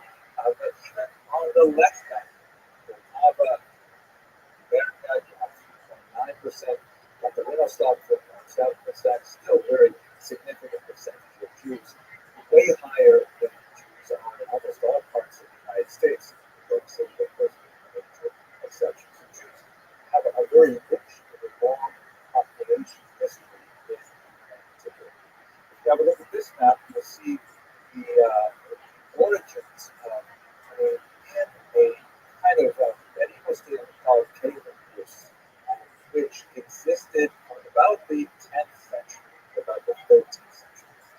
This sort of group of principalities, which were headed up from the city of Kiev, formed the kind of core culture, the original political, social, and religious culture of three contemporary countries, Ukraine, Belarus, and Russia. And what happens is that the center of this was in Kiev, and so Ukrainians claim that essentially they are the geographic inheritors of Kiev as well as political, religious, and cultural inheritors. Belarus and Russia also have their roots in this region. Now, Jews lived in this region easily from the 10th century on. There are plenty of references to Jews in the several historical chronicles that we have, including the Protestant and the Latin documents that describe this in the so-called Chronicle of Bygone years. And we also have some archaeological evidence that suggests that they even lived on the Black Sea coast as far back as antiquity. That Jews were involved in a lot of trade in the region, and so you have Jewish ports. For example, we have in the 13th century, a little bit earlier, even members of the Bali Tostos, that is the important commentators on the Talmud. There's one Moses of Caleb and Isaac of Chaldea that show up in various writings of time. So Jews are there right at the very beginning of Ukrainian self-determined statehood in one form or another. They begin, however, to emerge in much larger numbers in the late 11th century onward. That's the era when the Crusades begin. So you see from this map, which outlines the various groups of several crusades moving from Western Europe into the land of Israel. And the predominant number of the Stars of David, which represents Jewish communities in the 12th century and onward, they're much more to the west. The central heartland of what would be called the Ashkenazi Jewry is located primarily in the Rhineland, northern Germany, parts of France. And what's going to end up happening over the 12th, 13th, 14th centuries is that there's a significant number of reasons why Jews are being forced eastward by increasing anti-Semitic pressures. For example, the conscious development of the blood rivalries that Jews somehow need to consume the blood of Christian children. Absolutely ridiculous concept that has no basis in reality whatsoever. But once the idea began to take hold in the 12th century, it spread rapidly. People like to believe it in a kind of a QAnon way, which actually we will reflect on a little later. This is actually a document. It's actually German currency from the 20th century that commemorates a post-desecration case in Sternberg, in which Jews were accused not of murdering a Christian child, but by doing something that was a related charge of capturing the communion victims, so-called hosts, and torturing them instead. And although that's also a frequent, some kind of frequent dream imagination, nevertheless, Jews were frequently charged with this heinous activity, and they were frequently judged guilty and guilty of the state, as you see in this very grotesque image. So from Western Europe, starting with the Crusades of 1096 and onward, there is an increasing pressure on Jews to leave for anti-Semitic reasons. And then from the east, there's actually an economic vacuum that's drawing Jews in. At this time, Ukraine was under control of the Poles as part of the very large Polish-Lithuanian Commonwealth. And there was a tremendous need for people to act as middlemen, as police holders, to help manage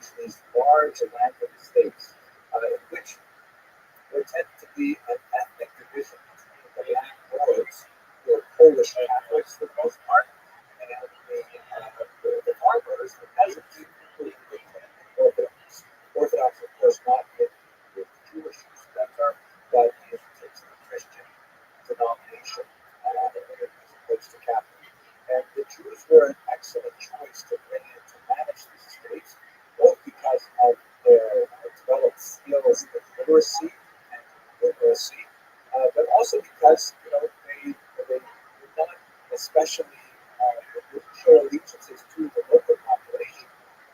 They could be depended on and loyal to their employers because they were a distinct entity. There were a whole bunch of activities that were associated with Jews at this point because the nobility could literally give them monopolies in things like the production of alcohol, something called propaganda.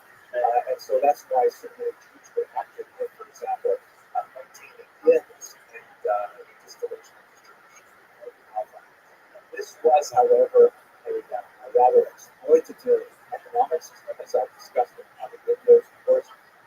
Videos on my channel, you'll see some of them where I discuss in detail, and would end up causing some conflict.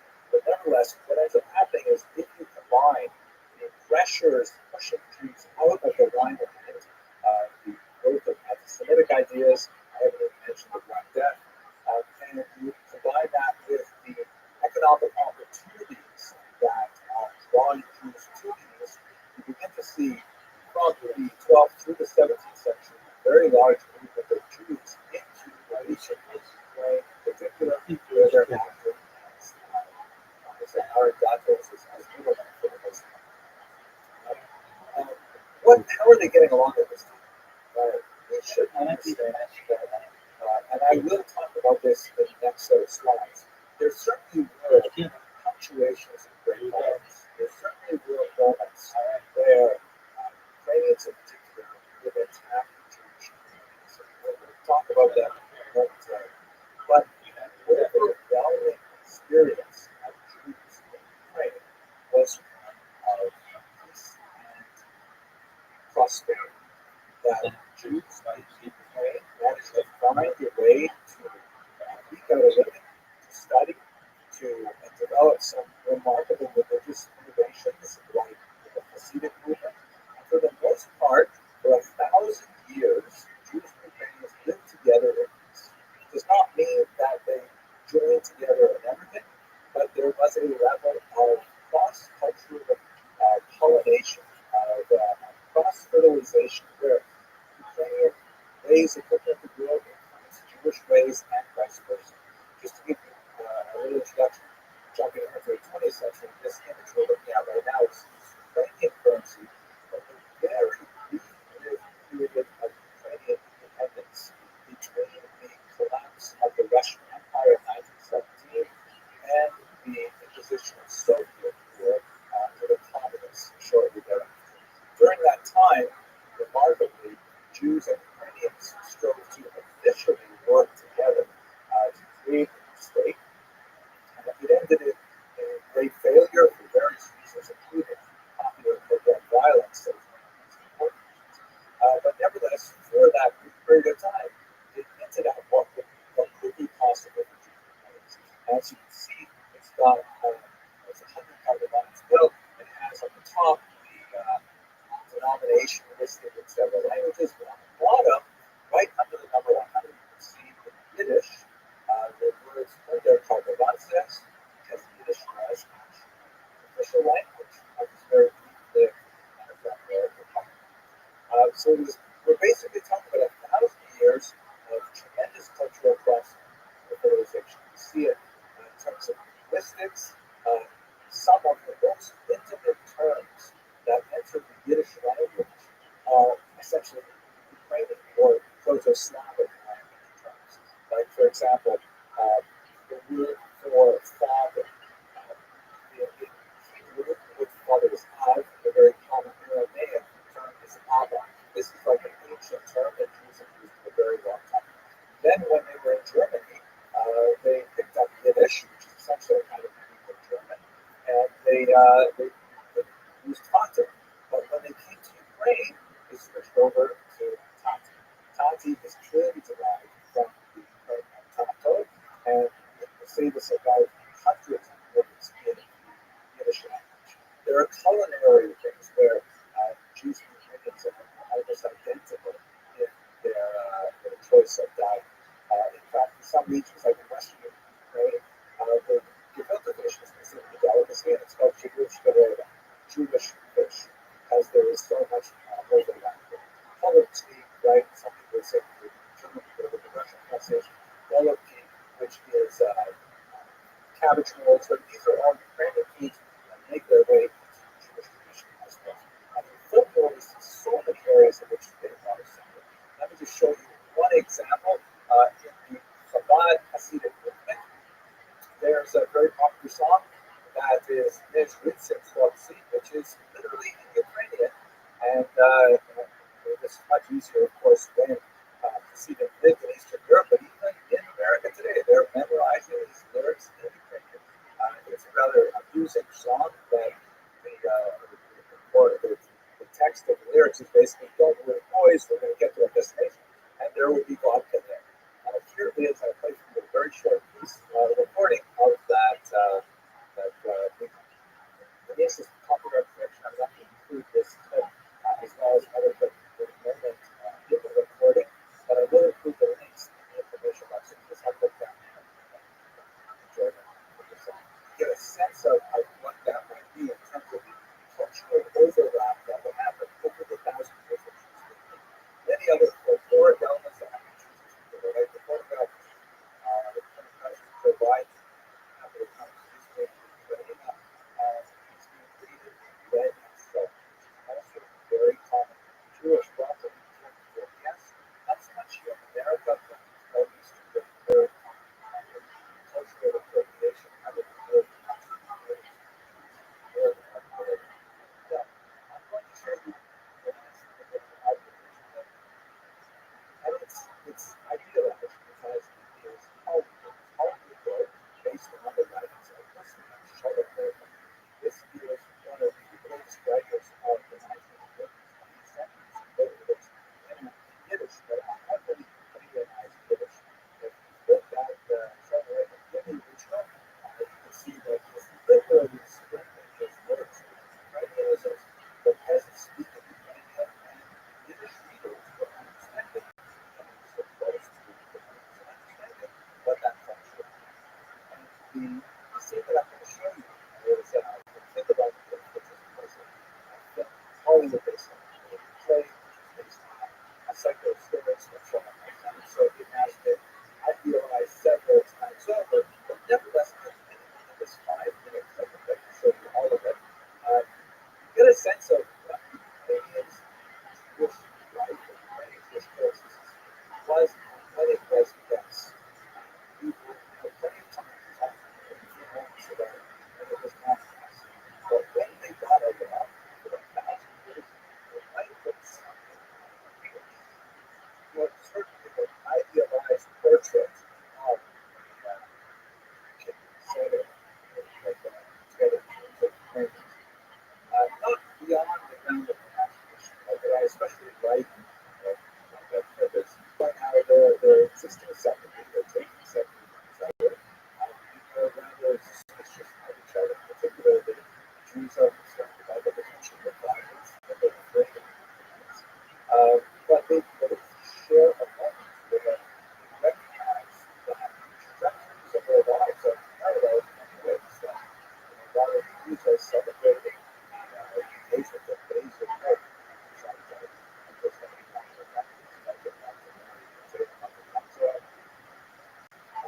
nevertheless, at that moment, the Jews are saying Messiah, and they're saying Master, and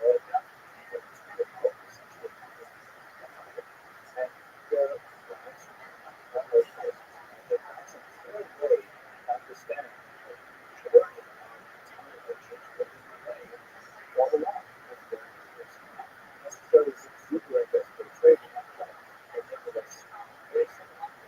Now, we have that second person who wears some really awful commitment books and conflict.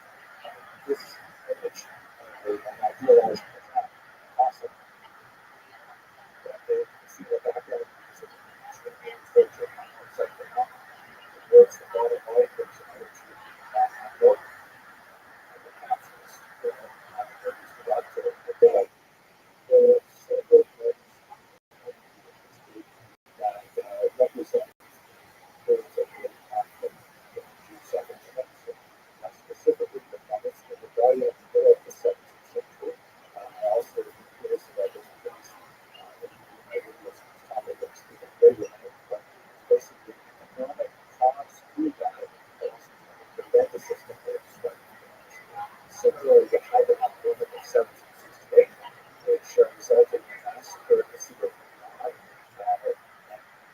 why, by the way, the Nazi chose to be buried there, so the pilgrimages today because of the King's because Rabbi Nachman is buried there, but Rabbi Nachman chose to be buried there because their victims of the Holy In many ways, this order institution called the Quran, which is kind of like an uprising of popular upswell of violence, was to accelerate in the 20th century. It has some terrible problems that had a very strong impact on literature.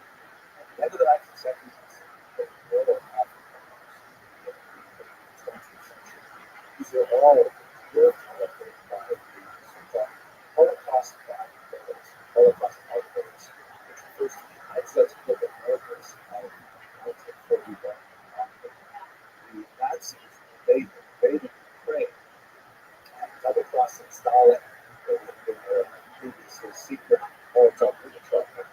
They sent 4 armored units behind the Wehrmacht, behind the regular army, to round up Jews, to bring them out to the to shoot them down. These were staffed by German military police, but they made frequent use of local populations, including communities and also to move on with the so-called bloodline system, in Poland, Lithuania, Latvia, really accomplices to the system. There's a very large backstory to this that deserves more attention. But about 1.5 to an estimated 2.5 million Jews were killed by the Axis group in the early 19th century. Very bad. This is also, in terms of my personal story, the background of my father's parents, grandfathers, essentially the 19th century. They're buried somewhere in this mass grave with the Indian. The only thing that we have to mark them is this rather arresting sculpture that captures some of the concept of these different things. So, all told, we have 1,000 years of relatively peaceful coexistence, lots of cultural interaction, which, by the way, probably involved a lot of because many of the kinds of things that we see showing up in independent Jewish culture are things that would be transferred by women sharing recipes of marketing and things like that. But they are punctuated by an accelerated amount of violence for reasons which deserve a lot more explanation, but we won't skip at this point. And they are clearly mirrored by what we're seeing today. We can't help but reflect on the mass graves that have been seen in Israel, those crazy giants. And with it, they look exactly to me like the names which my ancestors were. It's hard not to feel the things that have sympathy and empathy for things that kind of big. So let us move now to the third point of this lecture. I'd like to place this Ukrainian Jewish reality within the Russian Soviet reality, because for most of the period I'm discussing today, Ukrainians were not in control of their own destiny. Besides the decay of this period, in which there are very few Jews living there, we generally don't know a lot about Israel affairs as a whole. Ukrainians did not have control of their lands as Ukraine, with the exception of the very brief period after the Communist of the 17th century. They lived under Polish rule, under Tatar Mongol rule, under Russian rule. The nation of the time up until the 20th century, they were under articulation of self-determination. So looking at the contemporary period, Williams and the same here, KGB days, which are looking at this, and I believe that in his thinking on Ukrainians, he's channeling 3 Russian leaders and 2 other leaders.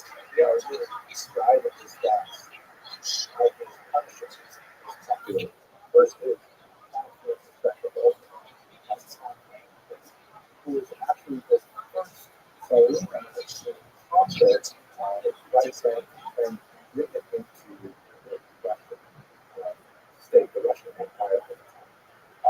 She was instrumental in forcing the will upon Ukrainians and reducing their ability, essentially peasantry, so that under the Russian heel, they would be forced to work essentially like they did for the Poles. They would have just worked for the Russians. He's also channeling Nicholas the First, who saw in the first half of his time.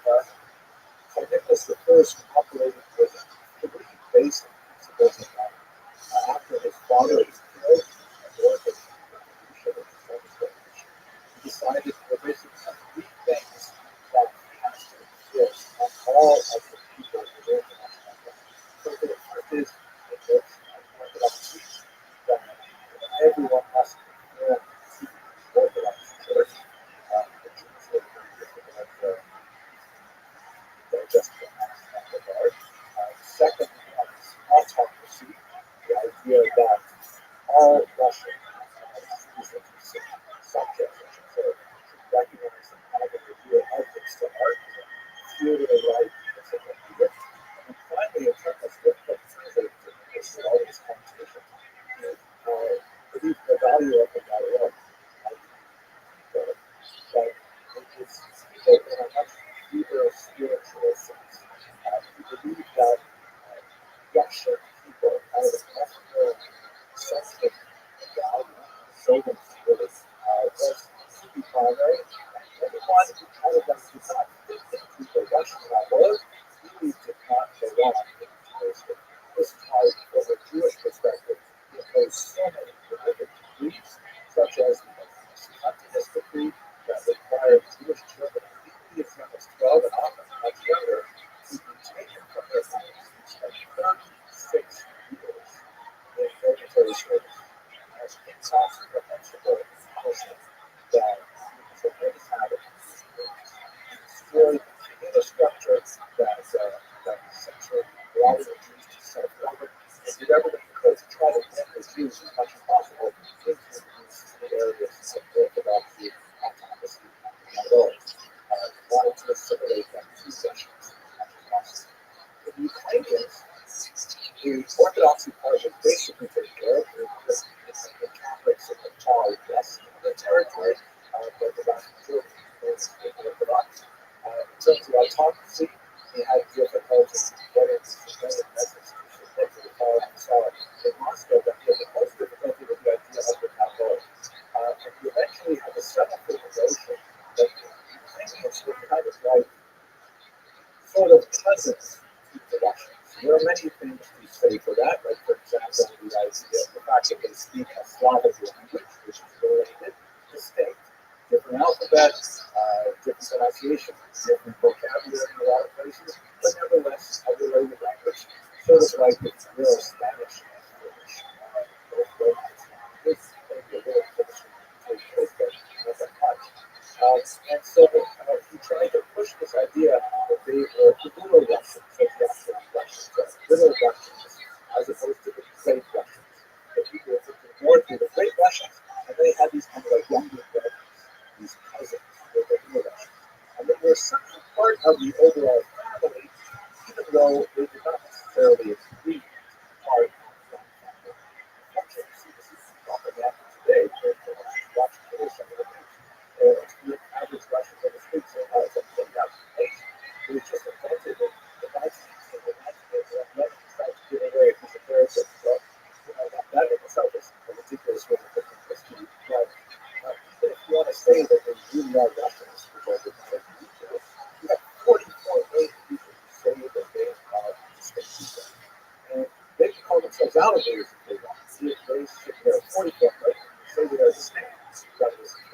But essentially, it is championing Nicholas the First, trying to assimilate the Ukrainians into a larger Russian economy.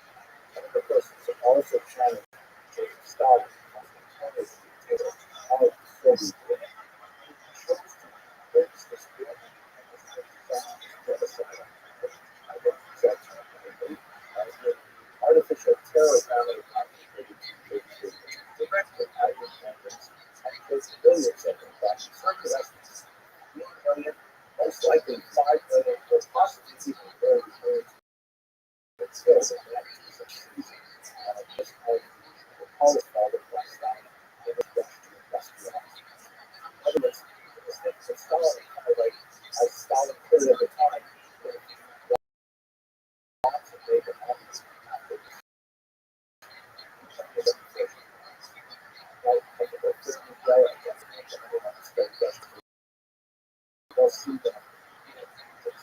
said very carefully that this is just something I want to focus on a little bit. It was, of course, Mr. Propaganda, Nazi state. He was even famous during his relationship how this basic theory was tell the God as loudly as often as he can. It was the way Russia handled it, in spite of those ridiculous things about Israel's conflict, and the intimidation of people wanting to object to the truth. I'm going to get back to that in just one moment. But I want to bring us back to the starting of this, and there's one other individual that incorporates both Jewish history and unfortunately it also explains a lot of also chapter that absolutely issues and would stop at nothing. Even the power of God is so powerfully represented. This is a representation of temple what they look at that fellow. Nothing would stop them. We were to God even the heavens. So as I see it, we have two basic challenges as we go into the Pacific. This is a page from Barcelona, Megara, from the 14th century Spain. This is the Megara. At that time, and then this is the day of the fish, which the person is reading from also the Torah Seder with his hands on the breast as he holds up a piece of matzah, sprinkled out on the bread. Anyone who is eating, let them come. So it is, I think it's a right thing to say the ritual to recognize the needs of others and to speak and use that. Some of the reasons for something. I see this huge way. It's a challenge in memories for the mind, and it's a challenge in education. It's a challenge in memories. This is something that very pragmatic that we can all do. You have to understand that this war is being fought in two very significant ways. First is the person up against but what was pummeled night after night. That's what it is. Funny is that it's only been broken down that some of the things the leadership is and Russia is it's phenomenal. You can also use the famous protest by a person in media managed to get a sign out of on TV to specifically tell Russians that they are lying. Nevertheless, showing that the leadership that the vast majority, 80% of Russians support the war and believe that Ukraine is somehow propagating by Nazis so that they have to that these extra people. You see that people who try to tell the truth are horribly intimidated by these Jewish journalists in Russia. This case had reference more with an anti-Semitic statement. Anyone who tries to challenge this intellectual status quo tries to, if it is actually a thing they're aware, it's a crime currently to use the word war to refer to what they prefer to call special military operations. The crime is punishable by 15 years in prison. So, besides the refugees that I already mentioned, some 11 million people were displaced, there's an estimated 250,000 of so-called Russian refugees and conscience. Russians feel that it's too dangerous for them to speak their mind in Russia, and they're fleeing to wherever they can get their visa, Georgia, Turkey, and Austria. But I firmly believe that truth will out. In fact, battle for information, battle for memory, how you remember this is coming up in those amazing things. This is dated just yesterday. That satellite, one of the things that some of these group shots, I'm sure you're aware, is that when the Russians left the city, there were bodies scattered all over the streets. And Ukrainian forces, when they entered the suburb of Kiev,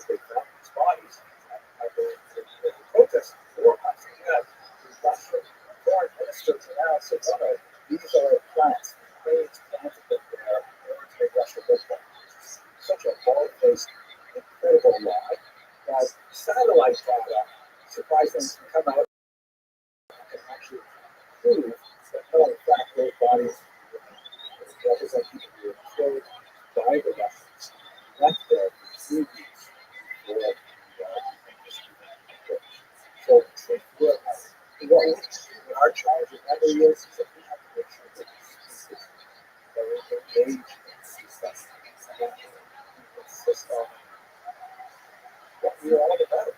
That is the knowledge of God. I think that really is the most responsibility that is burdening all of us with effort to reflect on how we can best use our intelligence and our sensibility to help the refugees from the countries on our time. If we all have to service community, happy and productive, and also the other stories about extra also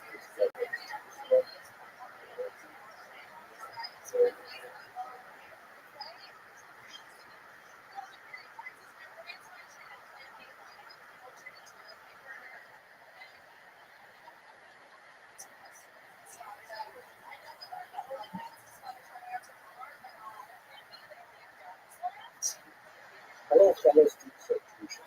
It's not like you're following the news and you've been very careful. And you see that one of the figures that frequently appears in news commentary is what the county control is the mayor of Cleveland. And he provides some very insightful observations of what was happening in the city. And as I was watching my friends, he just seems like certain aspects of his presentation are characteristic of Jewish. So I thought I'd look a little further into it. And sure enough, there is a Jewish backstory. So it's quite fascinating. It says a lot as well about the Jewish past and I think also of the Jewish. So I read that Wesley was the executive director of the National Coalition for Religion recently gave an interview, but she said, but as you know, the place was led by a Jewish pastor. Of course, she referred to the organization. This is the defense minister is Jewish, as the president's chief of staff. Many members of the cabinet are Jewish. The mayor of Kiev, Klitschko, tells us about his Jewish grandmother every time we see him. And that is in fact the story. His father's mother was Jewish. Let's see a little bit more about how that affected him. So that would make his father certainly Jewish by Jewish standards. We do not make Klitschko himself Jewish by Jewish medical standards, which regards natural liquid descent as well as Jewish status. Of course, there are different opinions in the 21st century America because of matters of controversy. Anyway, Klitschko does not personally identify as Jewish. His wife is not Jewish as well, but nevertheless, he is not ashamed of his Jewish background. In fact, he has mentioned that he is very proud to have Jewish ancestors. He's very impressive figure overall. He is a real heavyweight boxer champion. He was multiple titles. He is the strongest player in the world. And that's something that articulates at least about his Russian although sometimes it is famous English and literary actions and color fragments. And there are three things about him that really make me think he's got to have some kind of story. First is that he is highly educated. This is very typical for Jesus to live in a virus. Holds a 10-class elite degree, which is sort of like a professor level in the United States at the institution of class. There's a polyglot that's in multiple languages, which is a good fluency that's also very characteristic of Jews. And thirdly, this is one of the really big listens to English revival. His brother is also world champion boxer, yet they have never fought publicly in the profession. And the reason they have never had a professional fight together is because his mother promised them not to do so. The fact that he listens to his mother almost like that. Now, we should not be put off by the fact that he's a professional boxer because after all, there's a very long tradition of Jewish activity in the martial arts. Daniel Mendoza was one of the famous of the pioneers of the pugilistic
of Gatasha, with this militarization study. It says Jerusalem, there was no Holocaust. Washington, Los Angeles, there was no Holocaust. Those are the general Holocaust. How is it that this is getting started? Yeah, look at the 3,000 people were shot. Almost nothing that shows I read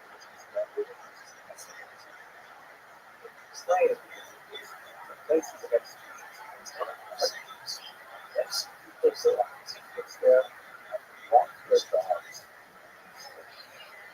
So he sets himself with future of failure, the challenge of energy into developing understanding of the high path. It's ironic that this interview in that was 2021. The months later, of course, the world of war, which in many ways speaks of the tragedies and cruelties that we see in manifest in the massacre and so-called Holocaust killers in places that we shot. Let's get into some of that.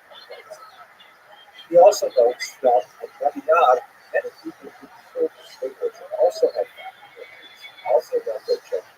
Yet, they would treat the children of the next people, they would treat them as children.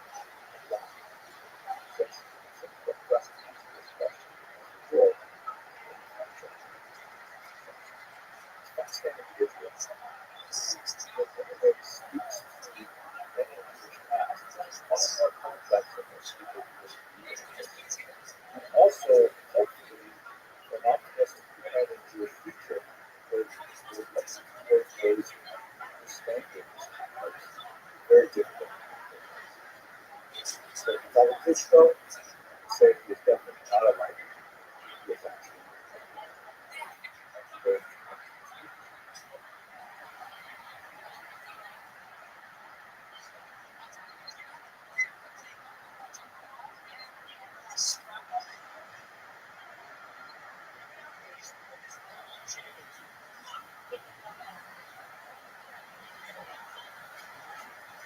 My topic for today is Ukraine and its Jews.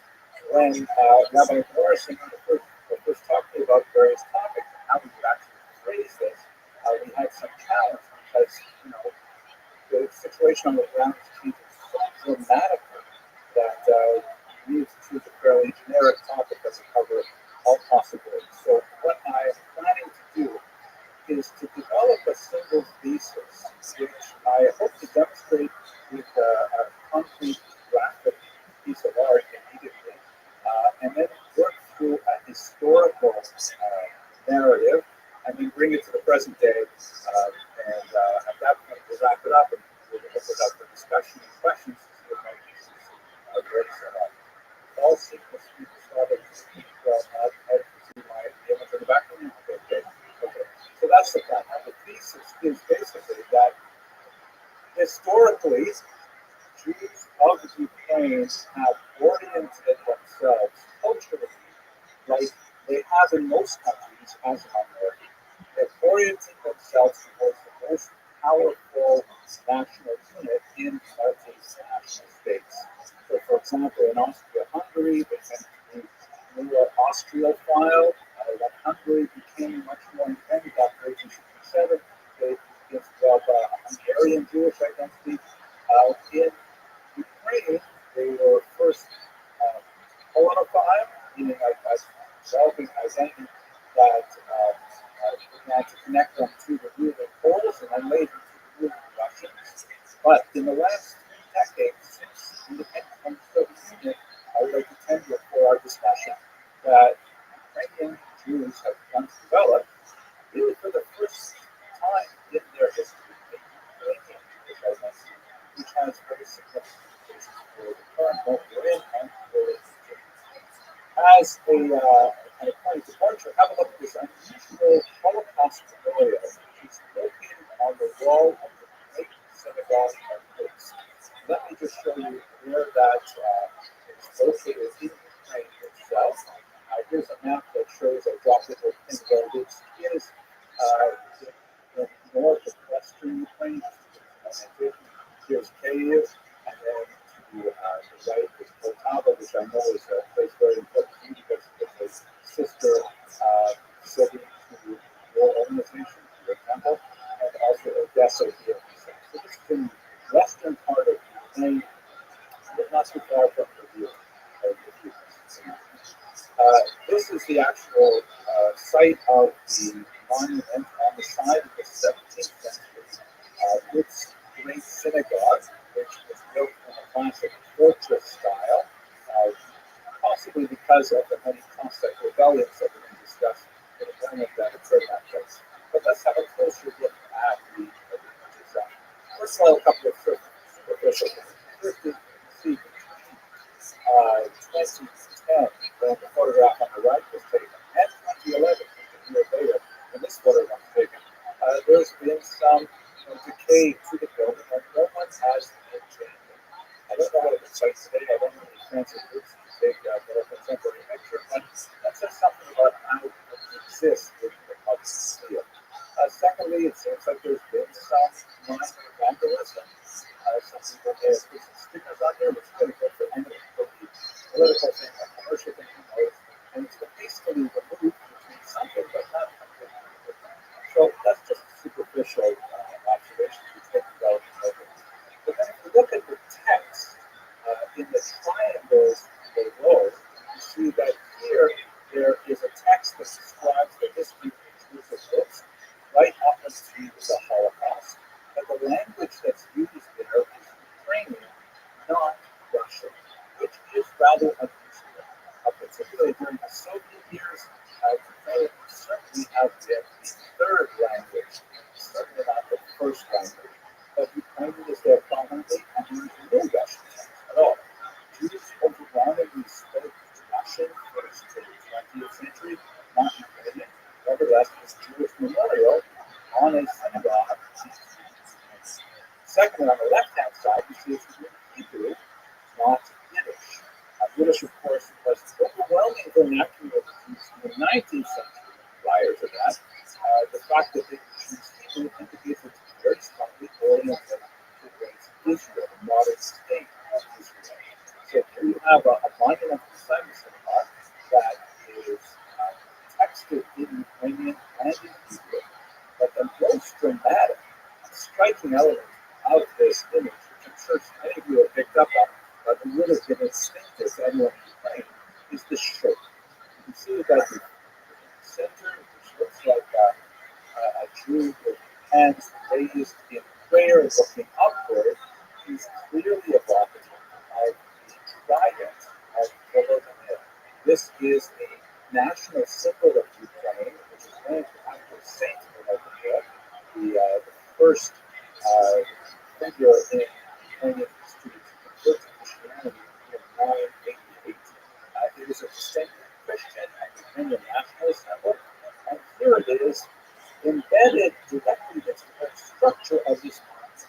So I'm using this as kind of like a thought art to look at how Jews in Ukraine may be envisioning themselves in an Ukraine represents a break from much of their prior history. Speaking of the history, let's go to that. So here is a very well-known map of settlement in the former Russian Empire prior to 1917, where Jews were allowed to live in Russia.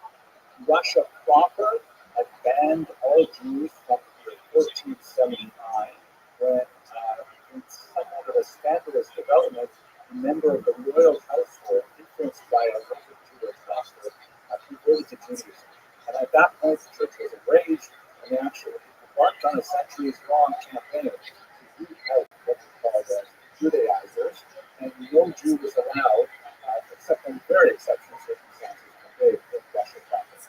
Catherine the Great, the 18th century ruler who was involved with the dismemberment of Poland, suddenly found herself, with the acquisition of those Polish territories, the owner of the largest single population of Jews in the world. And although the church urged her to expel them or do something with them, she nevertheless effected a compromise by creating this territory that Jews were allowed to live. And as you can see, it extends in the north from the Lithuanian and southern Latvian territories down through what would later be Belarus. On the western part, it has the Kingdom of Poland, and then the large part of the south is Ukraine. This circle here just roughly describes the main area of Jewish settlement, which was on the right bank of the Dnieper River, which bisects Ukraine and goes to Kyiv and then down to the Black Sea. And most Jews live on the western side of that river. The town was towards the new area of Jewish settlement, and Odessa as well for other reasons, because it was founded in Georgia. Now, for the most part, in this region, Jews lived among Ukrainians in a kind of an economic symbiosis where there were moments of conflict that I'm going to explain in a moment. But by and large, it was uneventful. By and large, they slowly picked up cultural habits and tics and ideas from each other. Most of Eastern European Jewish cooking, for example, is overwhelmingly Ukrainian nature. There's a tremendous amount of Ukrainian and Yiddish language, a certain amount of Yiddish also made with into Ukrainian and so on. But if Jews had to sort of identify with a nationality after being Jewish, it tended to be Russian, because the Russians were the dominant power, and it's dangerous for minorities to identify with a powerless population. Even though they may be the dominant population in the region, but nevertheless, it might not work out well for the Jewish well. There was one moment, however, where this changed dramatically, and that was the topic of the dissertation that Rabbi Morrison mentioned earlier. During the period of immediately after the collapse of the Russian Empire in 1917, Ukrainians and Jews attempted to establish an independent state, which was founded on much more European principles, not as an ethnic nation state, but rather as a citizen-based state, in which all minorities would have unprecedented rights and privileges, including the Jews. And it's one artifact of that period, you can say 100 Karbonite bill of currency from that very brief bit of time. And on the other side of this bill is all Ukrainian, which is the dominant language, at least in terms of the population. But on this side, the obverse had 100 Karbonite in Russian, Polish, right below the number 100, it seems to be because Jews were actually given a minister of Jewish affairs. They were allocated tax dollars for schools and synagogues and things like that. It was a wonderful kind of utopian idea that ended in horrific failures, largely because of the war violence that swept over the countryside in the Civil War at that time. And most thankfully, 40% of the pogroms that were recorded were actually perpetrated by forces that were ostensibly loyal to the same government that printed this book, which is an irony that I was using. So what happened in Ukraine is now we get to a new period, 100 years later, where there's an opportunity to kind of resurrect that northern population. But Ukraine has a lot of identity formations of itself has to be done. For example, here, Ukraine does recognize its unique Jewish population and its long Jewish history, as we shall see, goes back 1,000 years. And they're prepared with a kind of much more European mode to celebrate and commemorate that. This is a stamp dated 2011 that commemorates the 70th anniversary of the tragedy of Rabbi. That's the Olympic massacre of some 30,000 Jews in the space of just a handful of days when the Germans entered Kyiv in the Second World War. But at the same time, here in 2009, we have another stamp that's dated 2009 that commemorates the 100th birth, 100th anniversary of the birth of Stepan Bandera, who is one of the figures who is most in favor of collaborating with the Nazis when they invaded Ukraine. third is Jewish minority, and promotes Jewish minority, acknowledges long presence there, and have a Jewish president. And at the same time, it makes sense within their culture to commemorate Nazi collaborators. This is one of the great paradoxes that I've done. So let's do a very quick historical review. How did the Jews get to Ukraine? The Jews actually have an incredibly long history there. There are, some kind of crazy, legendary statements about Jews living in Ukraine, especially on the Black Sea coast in the first century of the Common Era. There's also a Ukraine associated with Khazaria in the 10th century, so really quite old, really at the very beginnings of Ukrainian culture. But the big masses of English migration to Ukraine happened in the 12th to the 17th century, primarily from the Rhineland, this part of the reason for that is twofold. First, there was increasingly unwelcome anti-Semitic pressures that were forcing the Jews from the West to consider new homes. The rise of the blood libel in the 12th century, the host desecration in the 13th century, the Black Death in the 14th century, repeated expulsions of Jews from France 3 times in the 14th century alone. Many Jews considered they were not necessarily welcome in Western Europe, and at the same time, there was a second factor. There was a vacuum for precisely the kind of skills that Jews had in Eastern Europe. Eastern Europe was beginning to develop its economy, and it needed a local population that was literate and especially numerate, that could actually work with numbers and figures and basic that could understand commerce, that understood metallurgy. A lot of the Portuguese were actually Jews. Some of the earliest Polish coins are actually written in characters, for example. And so Jews were actually invited to settle in these regions that were controlled by the Polish-Lithuanian Commonwealth, in particularly their southern land holdings in Eastern Europe. So that's basically when Jews started making their way from Ashkenaz to the economic structure of the region was very much kind of caste-like, where the vast majority of Ukrainians were agrarian, working in the fields, and the landowners, the higher classes, tended to be Poles, quite often living far away in Poland itself. And here's where the Jews came in.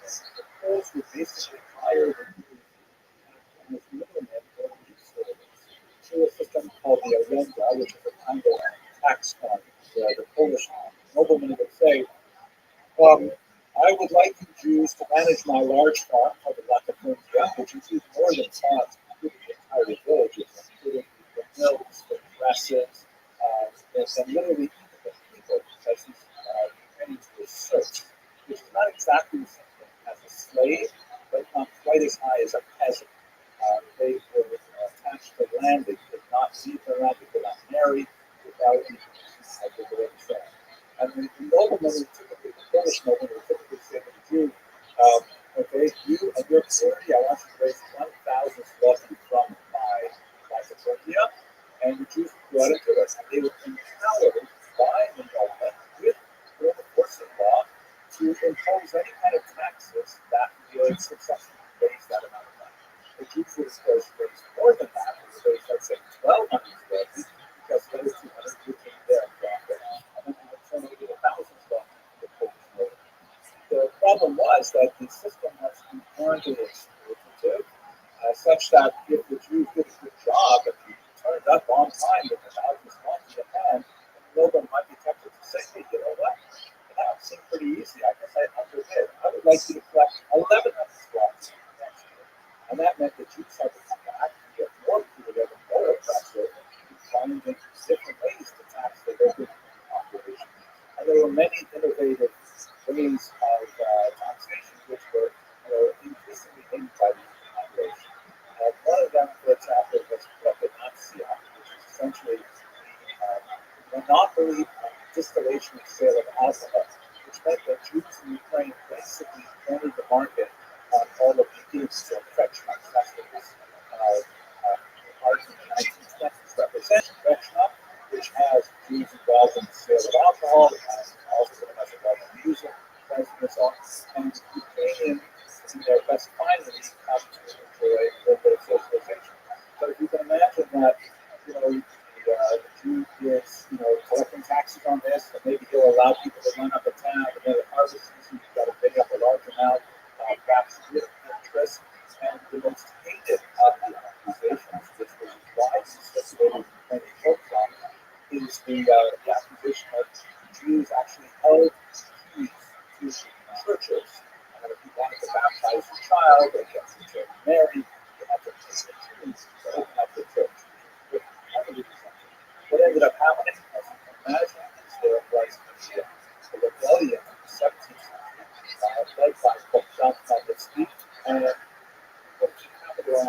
a large number of called Cossacks, who were essentially runaway serfs who had made their way to the borderlands, to the region of Zaporizhia, which is where they had the nuclear plant. And from there, they would engage in raids on Tatar lands or Turkish lands, and sometimes on the Polish land. Here you can see this remarkable piece of art by Rabbi, something that really speaks to the Ukrainian national identity, the idea that this is something I think really fits very well with the way Americans see themselves as Canadians. But from the outside in, I perceive this about their wonderful culture that got a very happy people. But there are some parts about the culture that I don't quite get. One of those things is like this incredible attachment to freedom and don't tread on me and you're not the boss of me. That's definitely a very Ukrainian attitude, which comes from the idea of freebooting Cossack. The leader of this band is Bogdan Khmelnytsky, shown here on the banknote from modern Ukraine, and led this major attack against the Poles, against Ukrainians who had converted to Catholicism, and traders, and of course against the women, the Jews. Some of the worst pogroms in Jewish history occurred in the middle of the 17th century, led by this man. So Ukrainians view him as a great national liberator, brought freedom and independence to Ukrainians, whereas Jews view him as an incredible anti-Semitic. Both of those images are true. They are not yet reconciled in modern Ukraine.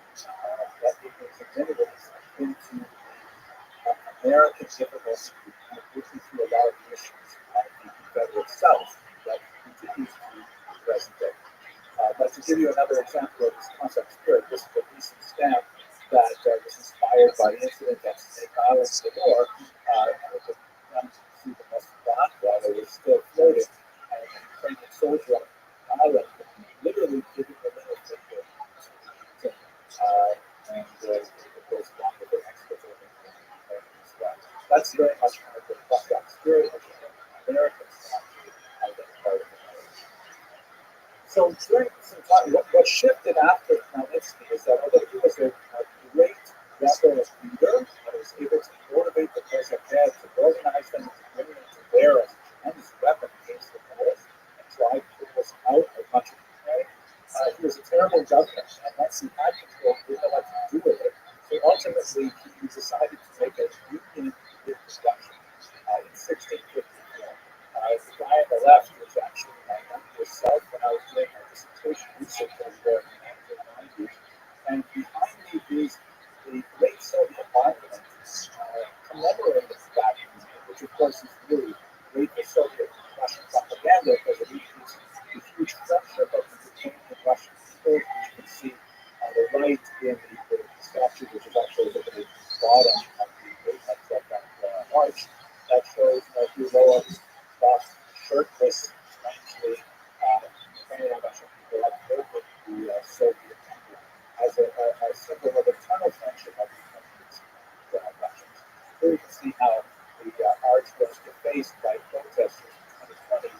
They painted a plaque on it to indicate that loving relationship between Ukrainians and Russians had changed dramatically. Now, this one, I'm seeing that it's a little longer than I expected, so I'm going to zip through this in one sentence. During all of this period, we've had a series of triangular relationships with Jews, Ukrainians, and one other people, either the Poles or the Russians. This also repeats itself for the western region of Ukraine, which for most of these part is kind of like an exception, but for example, the Austrian-Hungarian government rather than the Polish or the Russian government. And in all of those relationships, Jews tended to orient themselves towards the more powerful nationality, originally the Poles, later the Russians. But in the 19th century, that began to see some changes, which discuss very recently. So let's actually look at it in the future. So as I mentioned, during the revolutionary period after the Romanov dynasty fell, there was this brief period of rapprochement between Greeks and Romans that ended in terrible unpleasant. Central to that failure is the figure shown here in this statue, who is not very convincing, that the path to Ukrainian independence is almost invariably wrapped up in anti-Semitic agitation. Jonas here is a very misunderstood figure. He actually was a journalist who found himself at the helm of this fledgling government. And in my research, what I argued was that he was not so much the architect of the violence as he was paralyzed by it, did not know how to control it, did not take the appropriate steps that the leader had to control that violence. Nevertheless, Ukrainians view him as a hero. His statue is here in the fires, and he talks of Israel, who is complaining, of course, of Obama's, and nevertheless, his statue set up. He was later assassinated in Paris in 1926 by this man, Charlotte Schwarzbard, who murdered him specifically because he recognized the person who had organized these horrible pogroms in 1919. And when Schwarzbard was amazingly acquitted by the Paris jury, perhaps feeling guilty about the Dreyfus affair that was 30 years earlier, in which they convicted an innocent Jew. In this case, they actually acquitted found guilty to murder blood in the street. It was not convicted about it. But it was nevertheless seen by pieces. You quickly read to see a remarkable piece by Chagall that shows the raised tourist wall with the angel of vengeance on his head and the word Schwarzbard written in Yiddish. As if that is the Torah. The Torah is Schwarzbard's name. Imagine Jews after the programs in 1919. And there are many places like here in Beersheba where you have a street named after Schwarzbard, which is called Advocate, the Avenger. So, just like we saw with Magnitsky, we have a history where, the drive towards independence is intimately wrapped up with anti-Semitic activity. The worst period, of course, would be during the Holocaust, and this is what spans a movement so large in the American diaspora. We should understand that Ukraine was divided by Molotov-Ribbentrop Pact, the secret pact between Hitler and Stalin in 1939. Here, this region was divided between Soviets, taken over from Poland, divided between the Soviets and the Nazis. And so for 2 years, Soviets came in and tried to forcibly communize the region, imposing agricultural standards and persecuting religion, much like we had in Eastern Ukraine, which included the disastrous Holodomor, the terror attack of 1932 to 1933. At its helm was a Jewish figure named Kaganovich. So many Ukrainians view this rapid communization of the area to be essentially an expression of Jewish activity. This was not at all the case. There were some prominent groups definitely in the social movement, but they were largely still approached in the 1920s and early 30s, and you don't have the same kind of thing. Nevertheless, belief is far more important than reality, and many Ukrainians view the Jews as being allied to the Soviets, so they didn't stay there. And the Nazis double-crossed the Soviets and invaded. They came into this region with 4 units known as Einsatzgruppen, or mobile killing squads, and this was the so-called Holocaust diverse. I've already mentioned that now. That was where some 33,000 Jews lost their lives. And by the way, the Nazis continued to use that for another couple of years, till another 60,000 Jews also there was another 50 Jews in mass grave.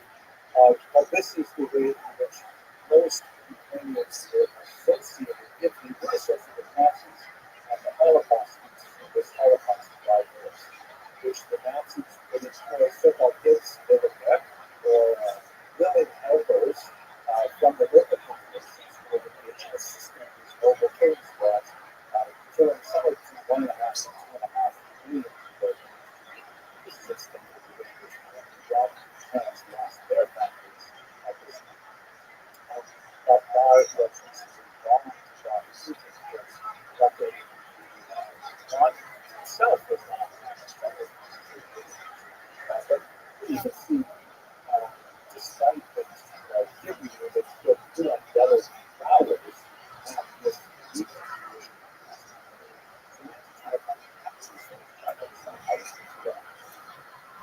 current moment, Vladimir Putin is looking to channel his Tsarist predecessors to develop this idea of the Ruski Mir, the Russian world, in which he also trying to recreate this larger Russia, which includes Ukraine, as an intrinsic component part of it. But it's interesting to note that his main sort of justification for propaganda purposes for attacking Ukraine is that it is filled with Nazis. But we should understand that what does Nazi mean? It's clearly absurd. It actually is not filled with Nazis. But for the Russians, they view the idea of Nazis as anyone who tries to conquer their country the West. This is a huge thing for them. It's much bigger for Russians than it is even for Americans. As much as we revere the greatest generation, D-Day and things like that, Russians, of course, had Nazis on their soil. So they created, like, this massive, rather grotesque motherland statue to symbolize the defense of the country from those invading Nazis. And so, in a way, Putin was actually thinking of the EU and NATO as the Nazis. Ukrainians, by doing that way, fall into that definition. For Ukrainians during the Nazi period, it's much more interesting, much more relevant to think of where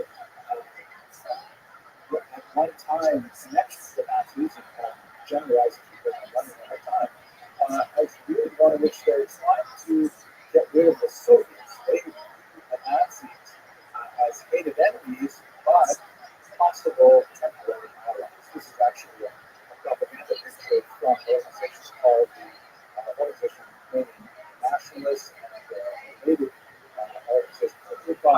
And as you can see, the soldier here on the bottom, he's trampling on both the Soviet and the Nazi flags. The Soviet one on top, the Nazi one below, because they view Nazis as their allies to kick out Soviets. This is still present to some degree, even certain elements of the Ukrainian society, but as we shall see, very small elements. This is the Azov battalion that clearly has a small element. Some scholars estimate as much as 10 to 15% of the employees have Nazi inclination. The question is, and we have to discuss this. Contrast this, on the other hand, by Zelensky, who, like Putin, is named after Prince Vladimir, the first king of Russia behind Rabbi. But his vision is of a Euro-Celtic point. He is not interested in this the Russian world that includes Ukrainians as younger brothers to the Russians. He sees Ukraine as a multi-ethnic, multinational, modern state that can admit many different publics. And it's amazing that Ukrainians, I believe, 72% of them voted for Zelensky in the last presidential election. A phenomenal number that most Americans can imagine at a presidential election like such a high margin of victory. Ironically, Putin's invasion has only accelerated this tendency. Let me take us now to the Incubation of the Future by way of position. Here's a remarkable study that appeared in 2018 from the research center. That asked the question, would you be willing to accept Jews as citizens of your country? Ukrainians were the most welcoming of Jews of all Eastern European countries. Only 5% of Ukrainians said that they would not be willing to admit Jews as their countries, which was half as much, a third as much as Russia and Belarus and Poland, a quarter as much as Ireland and Lithuania. Let's fix them Armenia. It's a remarkable number that includes people, American Jews tend to have this image of this veteran anti-Semite that they went through the worst during the Holocaust. Maybe some of the discussion of that well.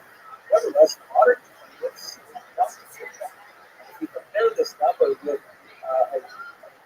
similar study done by same institutions in 2019, it's not exactly the same questions, but Jews are very well welcome in this country.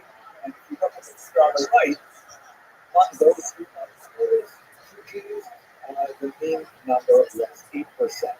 So America may not even be as welcoming to Jews as Ukrainians, which, the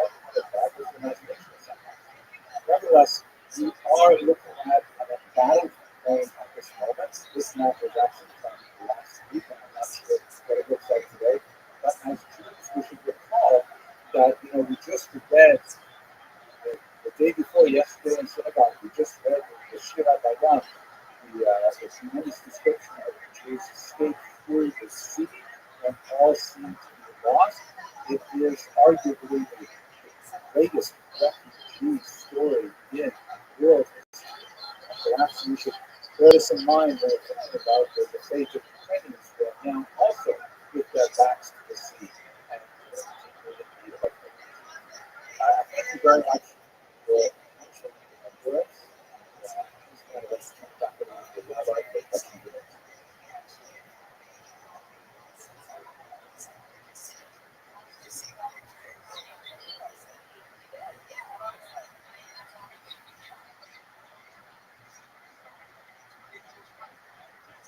All right, well, it's good to see all of you today. I would like to start our gathering by acknowledging that the University of Alberta is built upon traditional lands, Blackfoot, Métis, Coldestreams, Ojibwe, Churchill, Rabbi, Inuit, and other people. By acknowledging and teaching about past and contemporary injustices, we are making an effort to help ensure that history does not repeat itself. It is only when we examine how we did the past and understand the present that we can move forward to the future of history. I would also like to acknowledge and thank all of the people on our campus who are working diligently to make meaningful change to the system for future generations. And finally, I've also acknowledged that many people from all of Australia are happy and at the University of Alberta. We need to value their diversity, their qualities, their resilience, and their many contributions. All right, well, it's my honor and privilege to welcome you all, whether you are attending in person or online, to this opening event of the History Classics and Religion Graduate Student Association's annual conference on the theme of societies to crisis, reactions, resilience, and resolutions. Just a wonderful theme and topic for this conference. My name is Ryan Dutch. I'm the chair of the Department of History, Classics, and Religion at the University of Alberta. For a while now, I've been at the university since 1998. I remind people that there's one more year you need to reach the University of Alberta is one of Canada's leading comprehensive universities with 30+ students, 500 graduate programs, 200+ undergraduate degrees. And our department dates back to the beginnings of the University of Alberta in 1911, when the Department of History and Classics was among the founding departments of the university. Today, our department is home to 7 undergraduate degrees, 7 graduate degree programs in separate disciplines of classics, history, and religious studies, as well as integrated programs that link the classical disciplines. We have many areas of recent strength on our faculty members, on our graduate students, including most relevant, I won't try to list them all, but most relevant today's event. We have recent strengths in Ukrainian history studies and in religious studies and Christian religion, which is an area of strength in classics and in history, as well as obviously in religious studies. This conference, the HCRCSA Graduate Student Conference, is an annual event that is intended to showcase research undertaken by around 75 graduate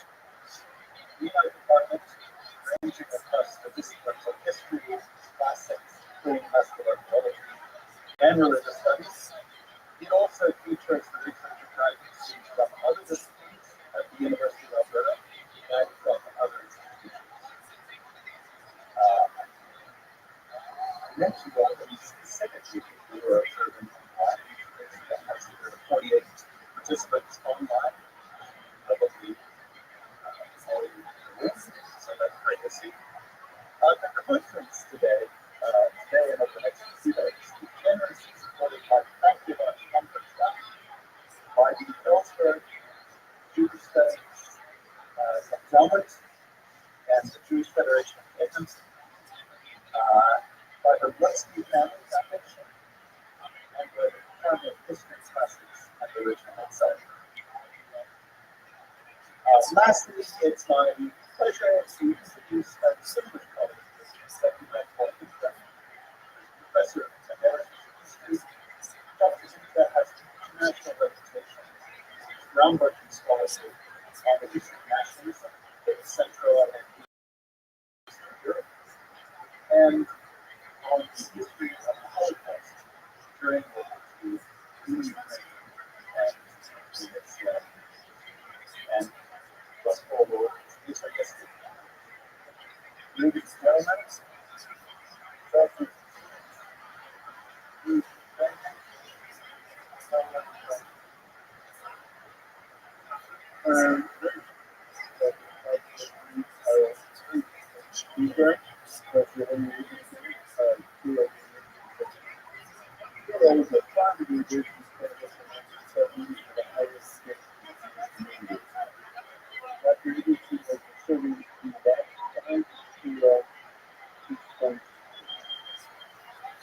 Although based in the United States, Dr. He was born in 1963 in a small town unknown to Rothschild, Ontario. Later on the Essex Hall, which studied some of the and she goes to Ontario, 750 miles north of Toronto. This is where Italians experience cold temperature by being forced in Ontario. January 1955,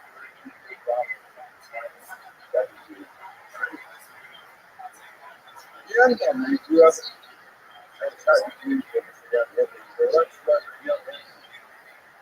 Young Henry grew up in his Boston area. He settled by the time of the mill and back inside the house of Henry was a stone-faced child all the time. He had to learn twice to himself against his home. His parents took care of his research. His dad was a was so poor and used to use their resources. His parents were not for his son. Directly lived with them and suddenly introduced his these things education is done to university education in Russia. And the BA and research. He wrote that doctoral education of the leading employee of Professor Paul Arnott. He was widely regarded as students that knowledge of Russian scholar is working on topic aside from it, he has undertaken a research process of foundation, the next of the greater work.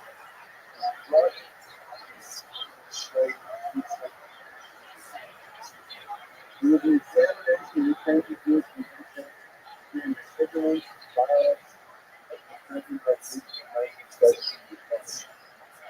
This was a rich and controversial period. During the Revolution, his life became effective, implemented an incarcerated program to write cultural economy to his population. The church was a ministry to Jewish affairs, which was and when the government began to lose control of the territory of the population, he was transformed into a mobile after loyalty to the dictated status program against the Jews.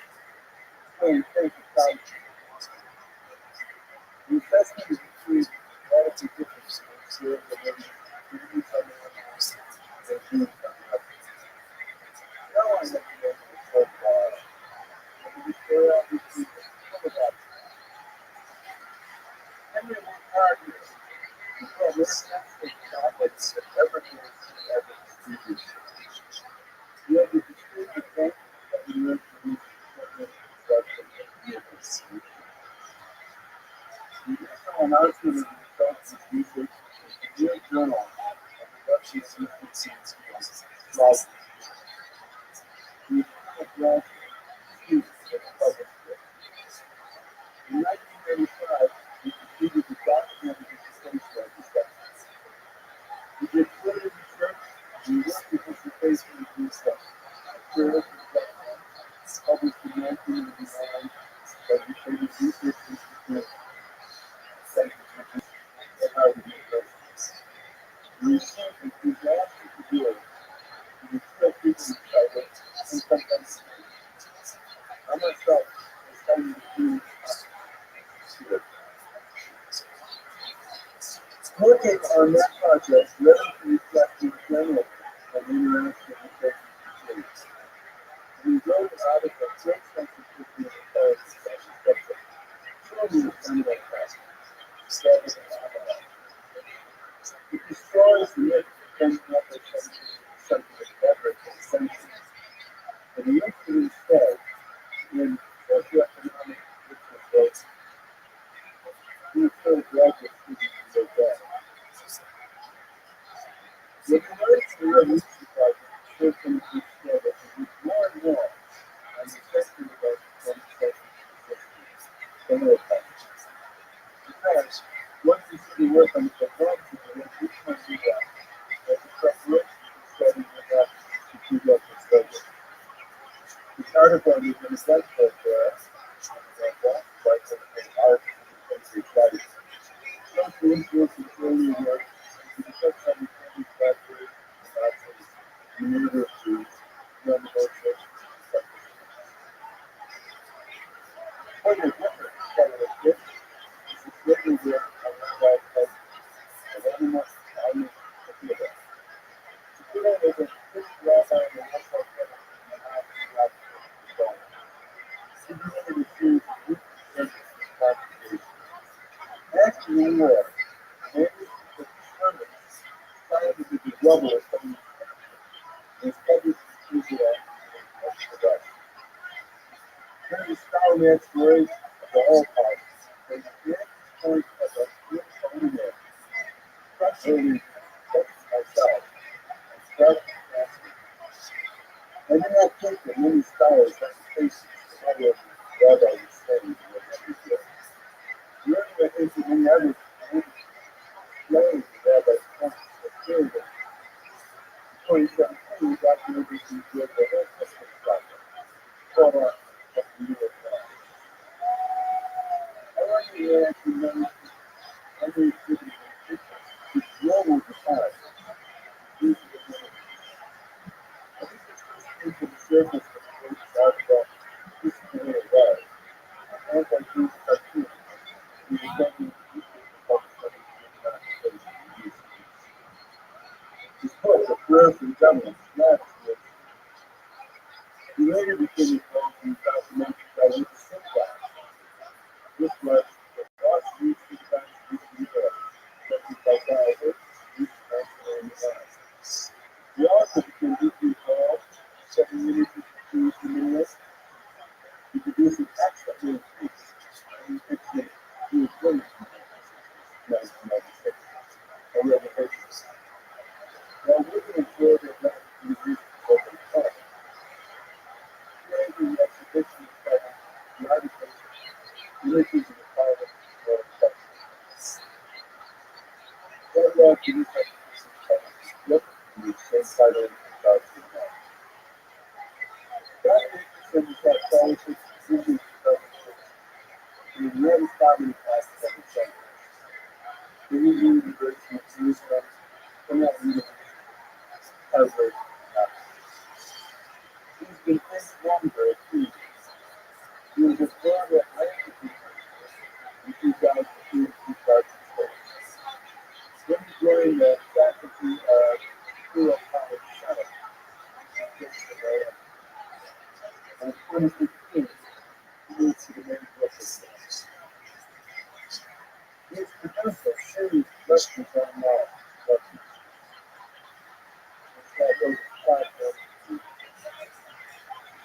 he's personally working on studying this special opportunities about the use of food that compared to spellbound. Well, I was spellbound for a fact.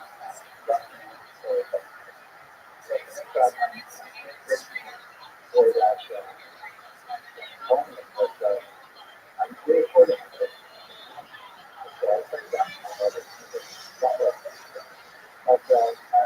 I'm really grateful that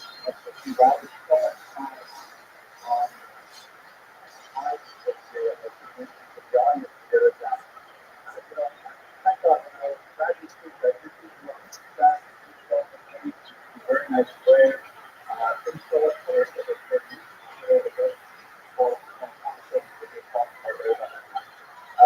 and I really respect this I leave as long as you hear that story, something down several and I'm not sure that he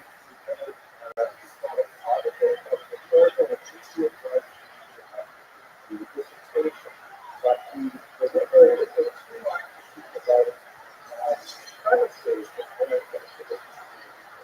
which demonstrates that he is something about 10% of the problem, and that 9% of it, like under the surface,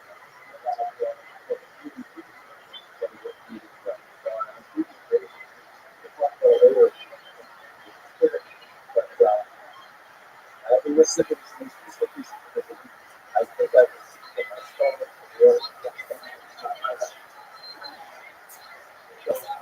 I think I'd like to get that call. Very great.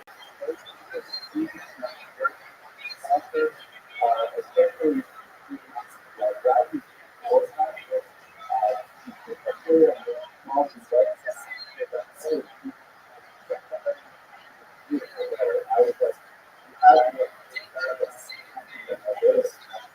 guess it's such a great thing.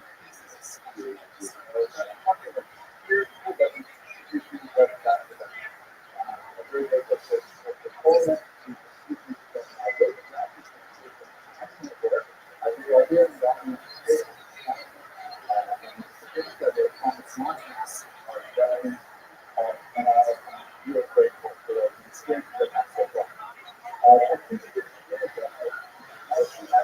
audience, I'd like to begin by saying there's a kind of yes,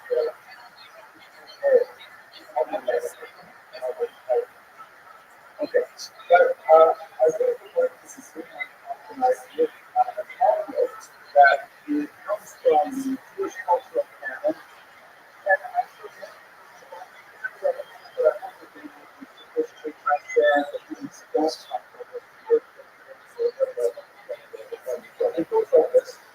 there's this outer march view of the about that.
I have thought.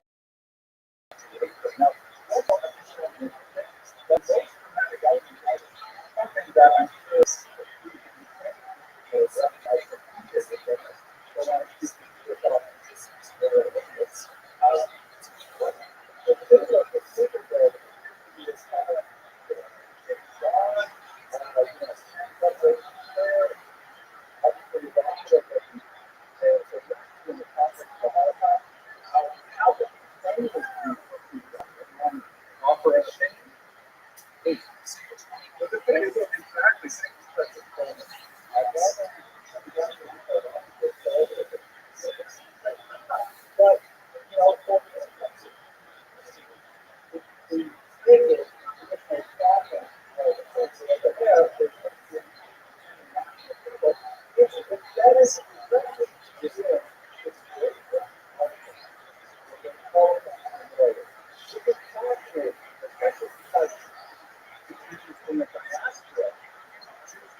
overall, now the ability by next question an article for example, there's a forward written by Michael Moore, and the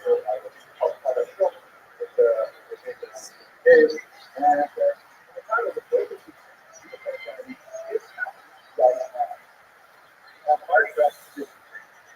let us go explore this in greater detail. Like the I'm going to we'll see how this question comes up. This is how much you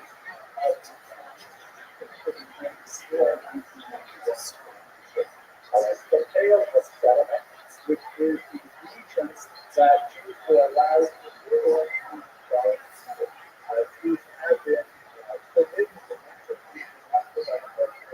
the 18th century. And when Catherine II conquered much of this region on the partitions of late 18th century,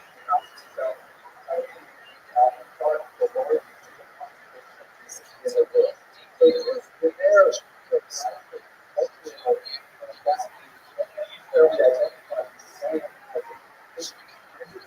but they will kind of roughly speak of overlapping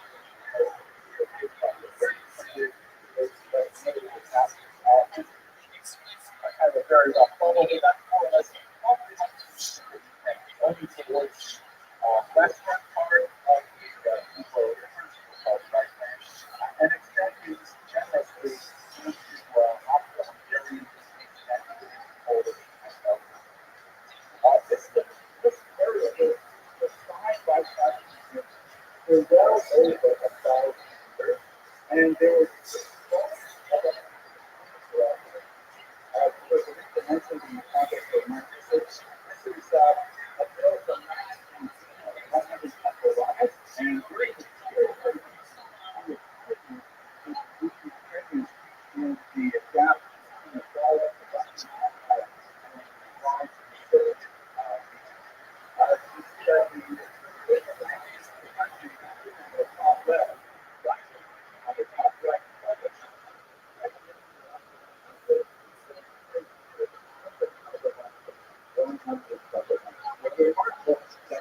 was actually recognized as the official language of Ukraine, albeit very briefly and very tentatively. And if you guys want the archives, you can look at the website that. But it shows a tremendous degree of sensitivity for the population of the many examples of it. Here's a stem from the 11 that covers 70 years in the last year of balance for the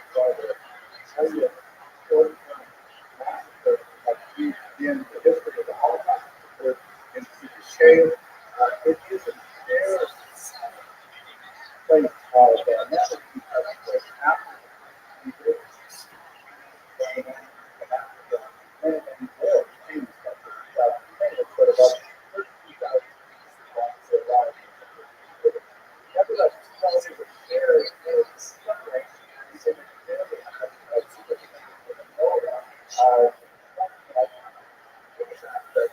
what is tragedy.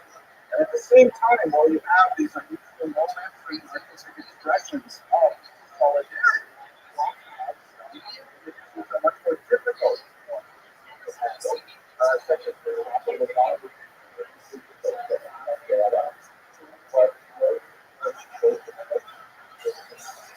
in their attempts to generate children. There was a space about there is a habit of God that is process of physics ironic. If you about that, you must gather that one of the most real elements of the product that indicates in other words, it's the stamp of becoming iconic of so how do these two things sort of coexist, especially how do we do ability and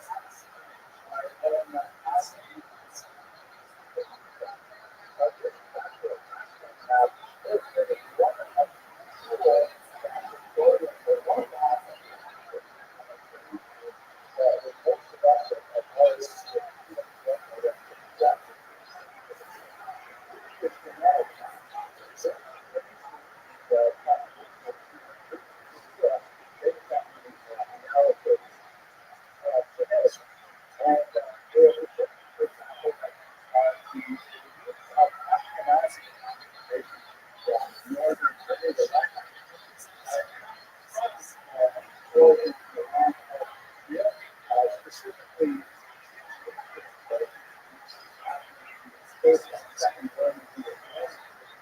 centuries. Many of them were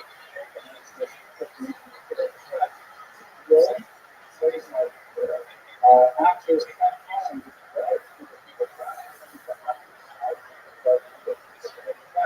ultimately, we were able to go really, and I don't think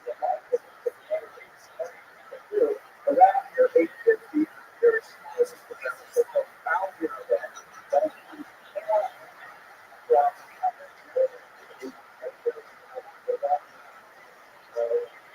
geneticists prepared this actually calculated that 40% of all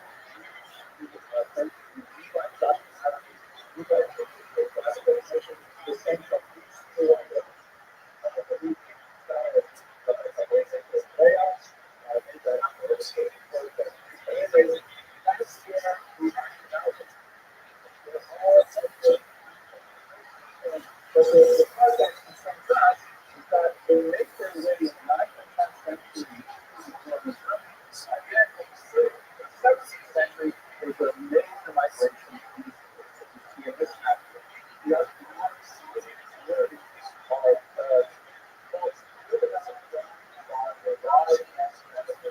by the rise of beliefs like the Rothschild, and at the same time,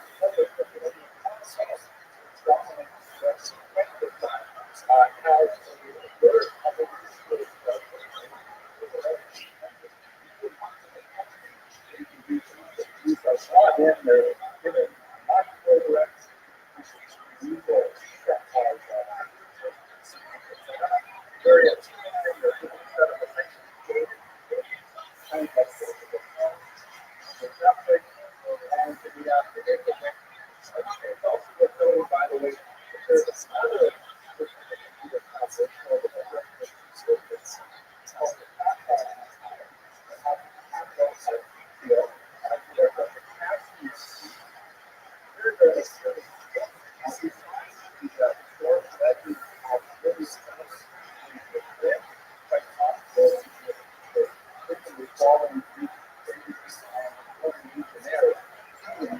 but the Rothschild is very common and a lot of the earlier records after the working of principles of their, for example,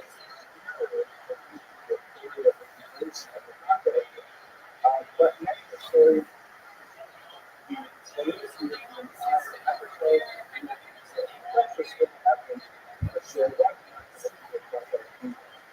there have been some fascinating archaeological studies done. Some of them architecture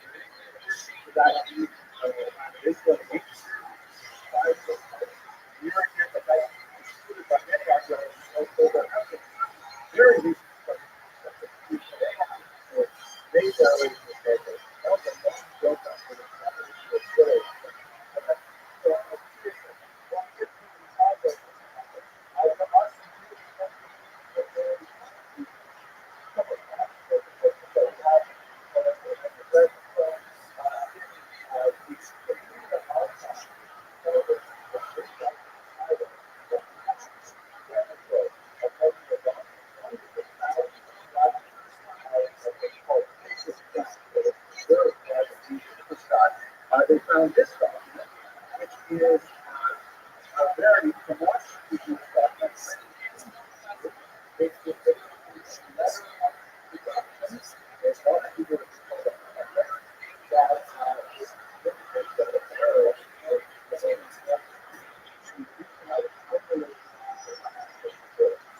literally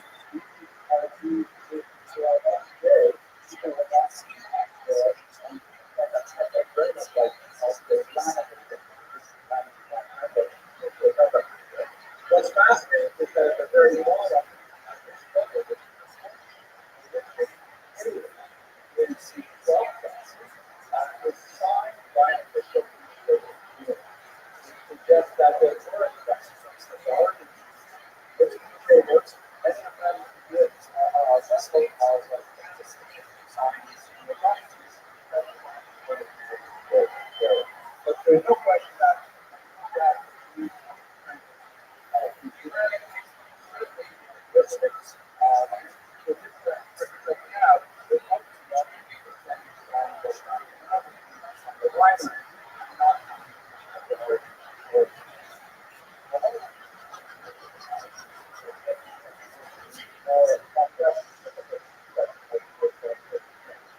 they were brought in primarily because historically Jews have developed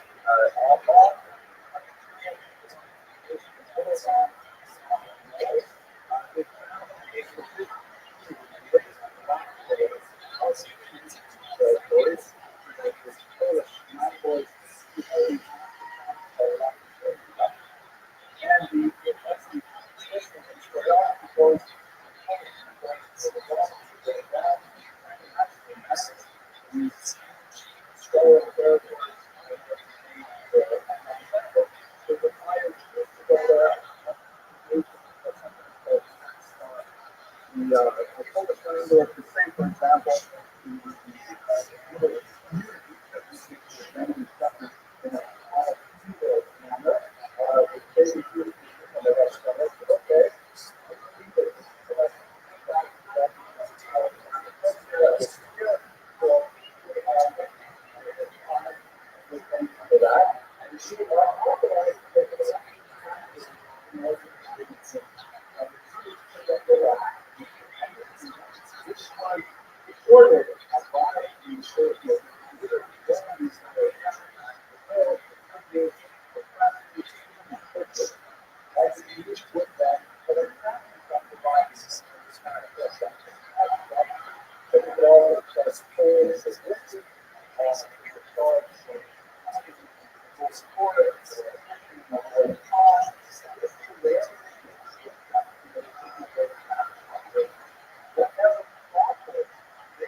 not too many have been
and back then, and if you remember back in 1990, the blacks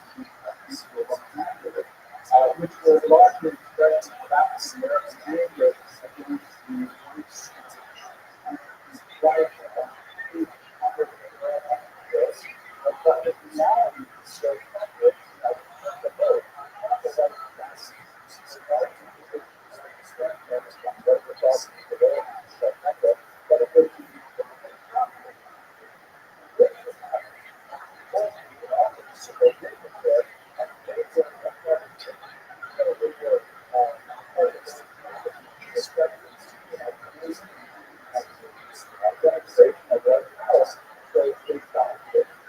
very similar structural relationship to the way students occupy that middleman position in any over the time. And this piece rebellion was holding and it's so powerful that is in the picture.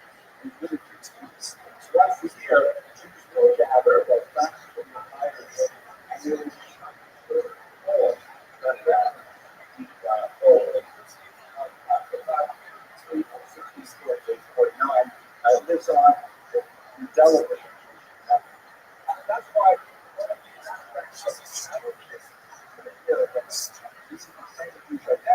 is that for Ukrainians, I mean,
the focuses on the atmosphere type of medicine support.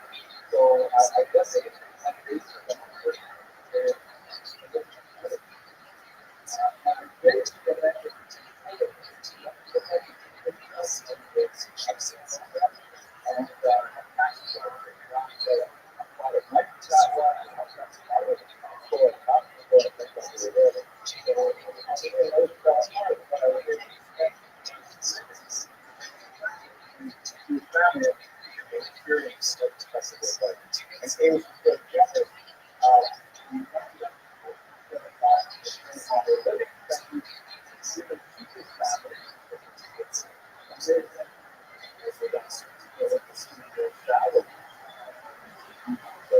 is very, very great. Anyway, this is what I look like back then. And areas that has statues that some days you can see it.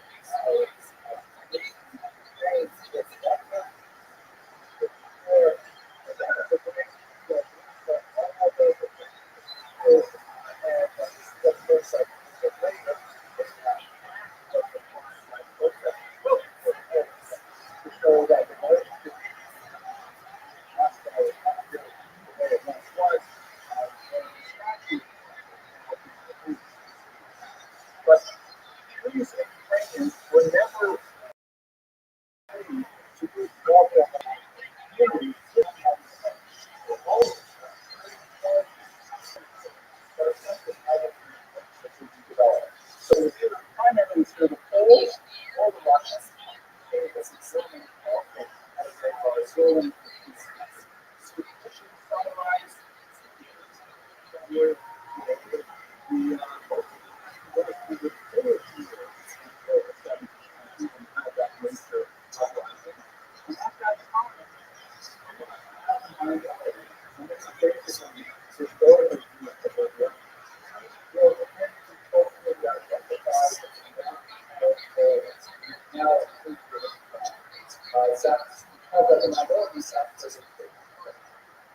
for example, in Quebec,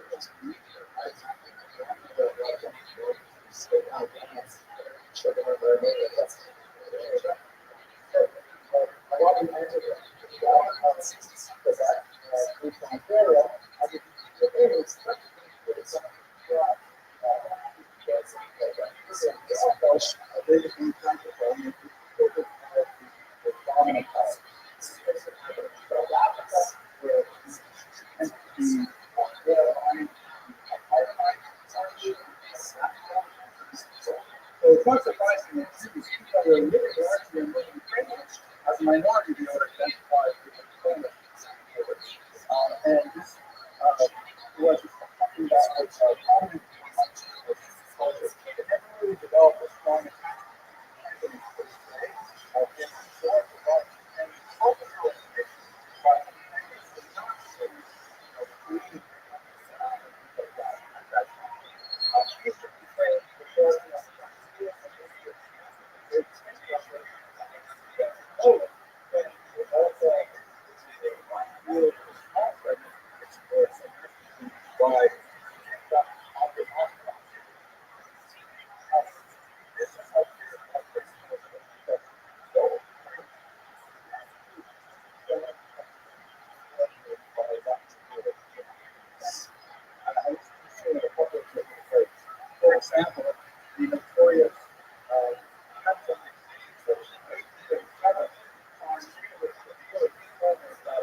Ukrainian government tried to establish the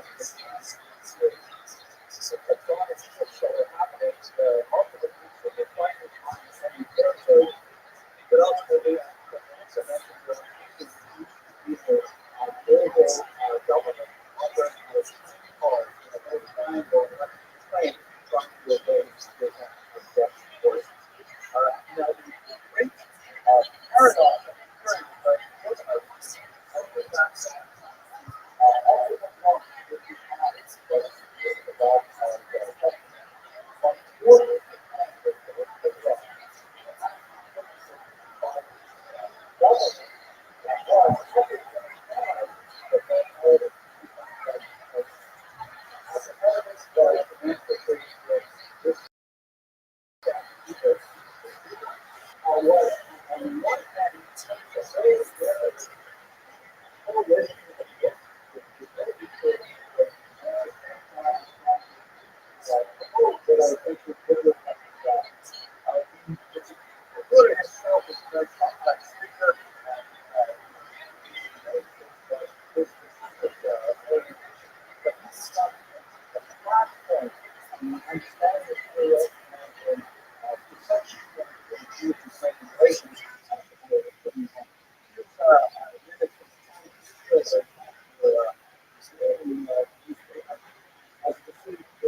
very much involved.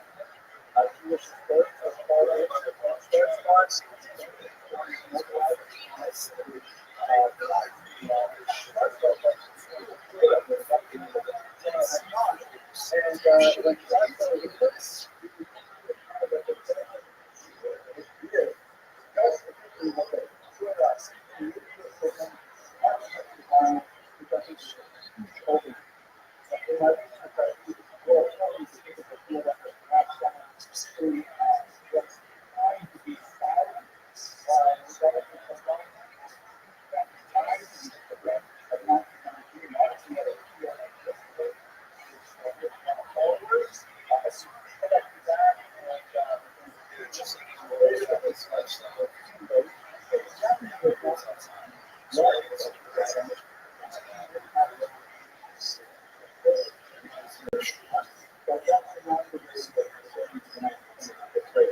But when Schwarzbach was acquitted, there was a massive war and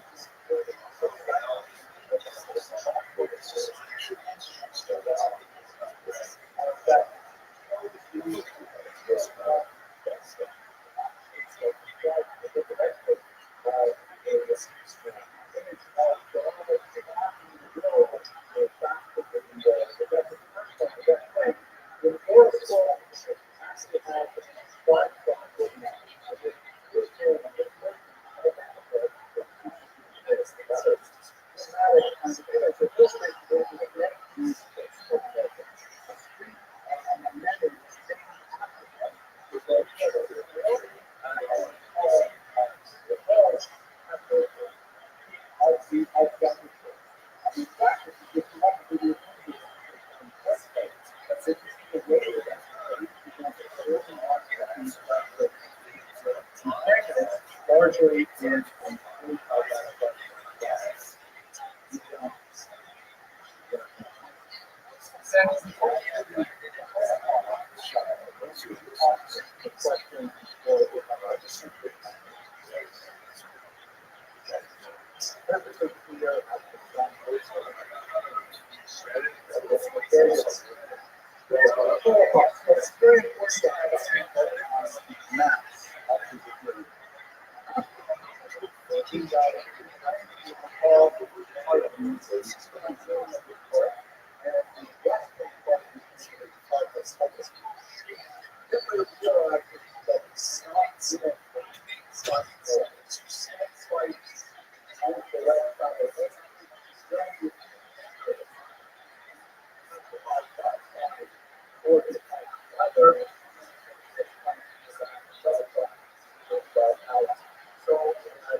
but even as a day, the people listening were called by the term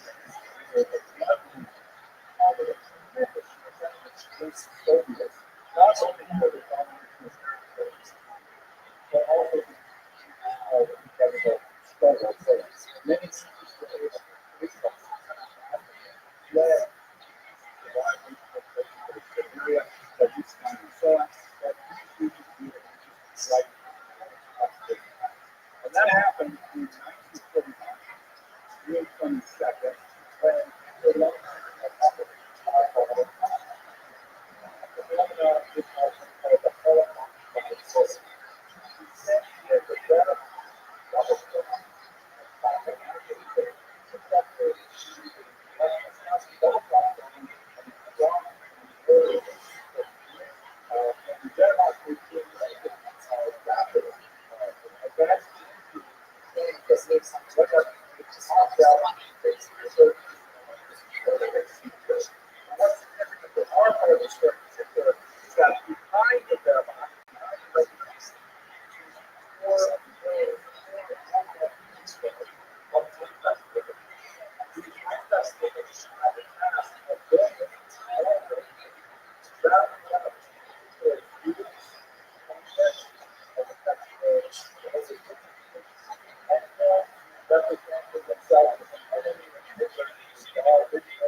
in this time.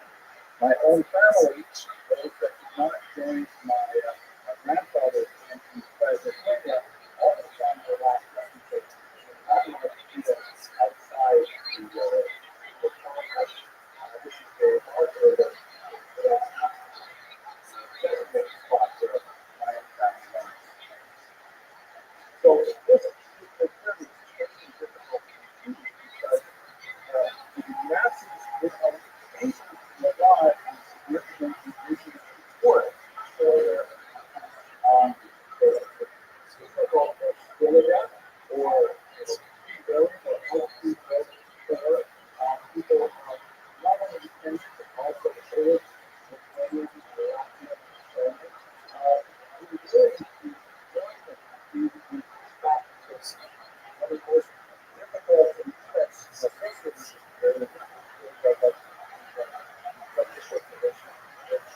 represent about 20 western part of the lead doctrine is the best way to keep the entire territory out of the Soviets. And that's how we actually represented this country.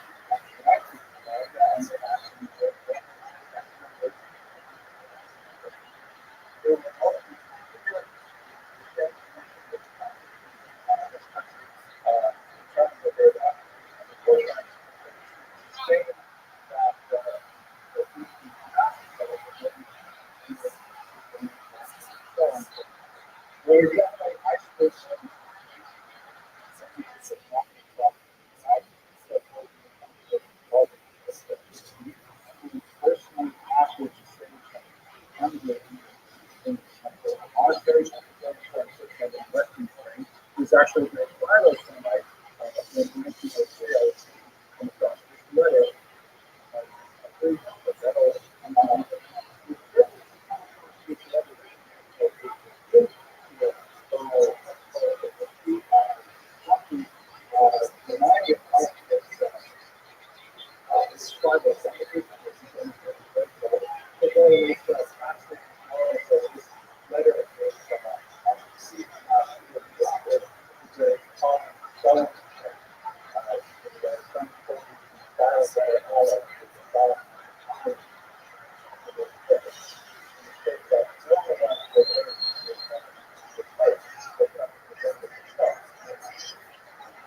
So there are some bright lights in the story. Unlike the two. So that takes us through the vast story of I'd like to go on the thoughts and so a very difficult question. Okay, let's go. Here's a picture of Vladimir Putin.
idea that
when you look at the map, start with numbers.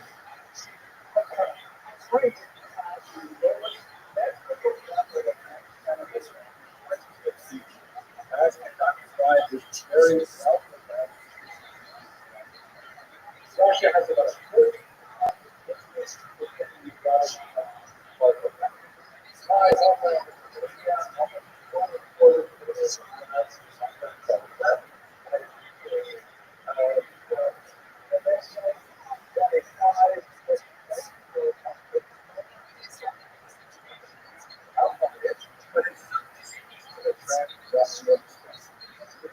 so many things.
Hello, colleagues. I'm very grateful to Dr. Galarza and the conference organizing committee for allowing me the opportunity to participate in this small justice for gathering. I'm very sorry that I can't be in person and have a prior engagement with Europe. Unfortunately, I could not ship. I'm very grateful, however, to have the opportunity to respond in video format to Professor John Paul Inca's fantastic and the teaching. And I hope that my comments will not be redundant, given it's not very important knowledgeable speakers who present at the conference. In my humble opinion, the sponsor of this was passionate and then faith best requires faith. Also, it has to be for phenomenal spiritual heroism that in his old age, in his 70s, rose to his full moral stature and was given his best for some was children from the Holocaust.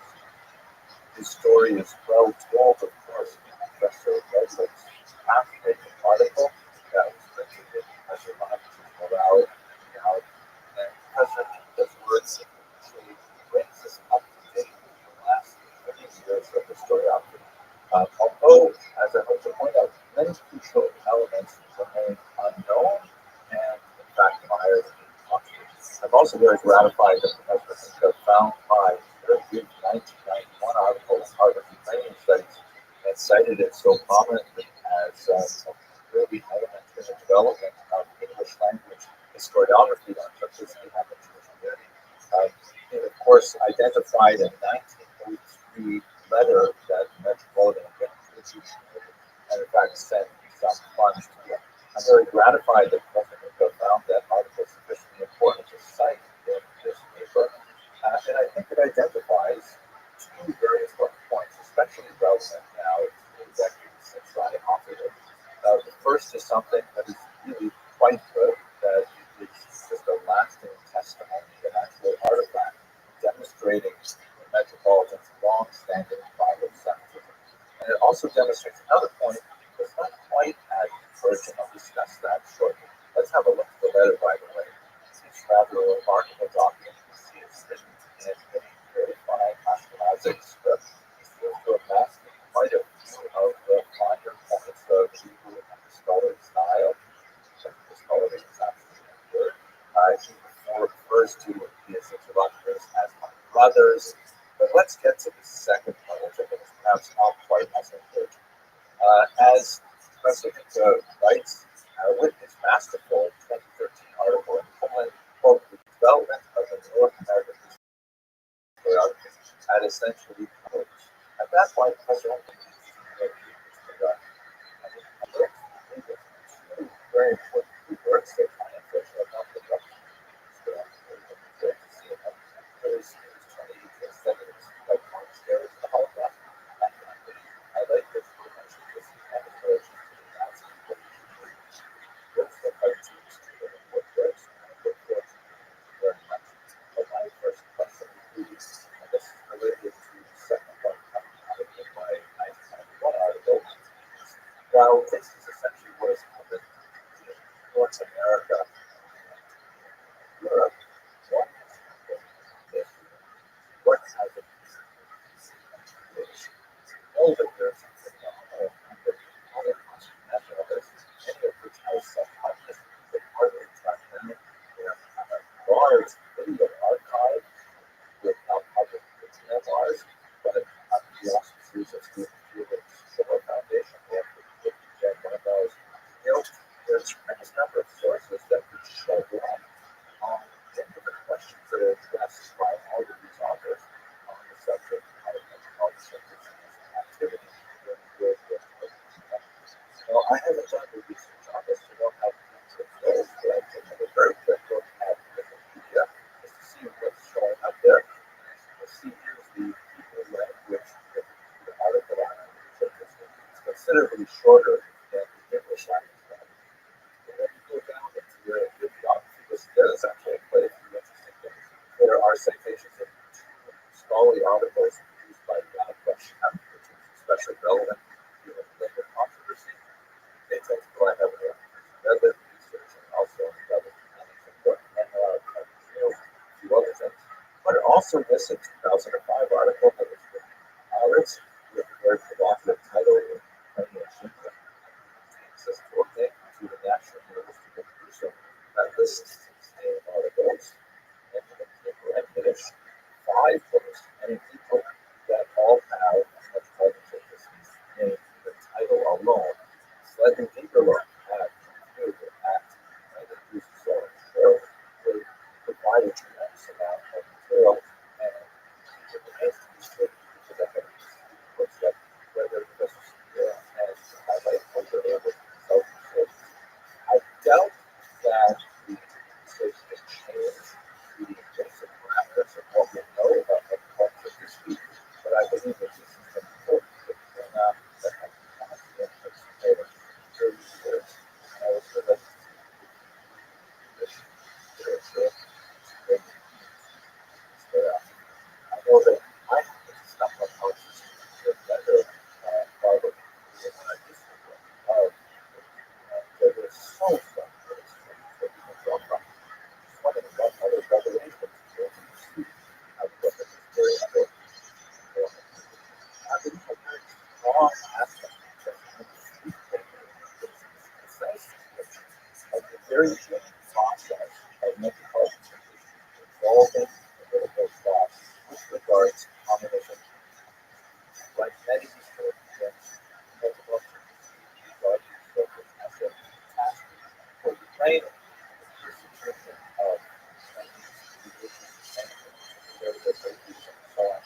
associated with it. But what Professor Rothschild points out is very important for our understanding of anthropology business, evolving political thought, is that by the late summer of 1942, after the great deportations that already occurred from many parts of the American Warsaw,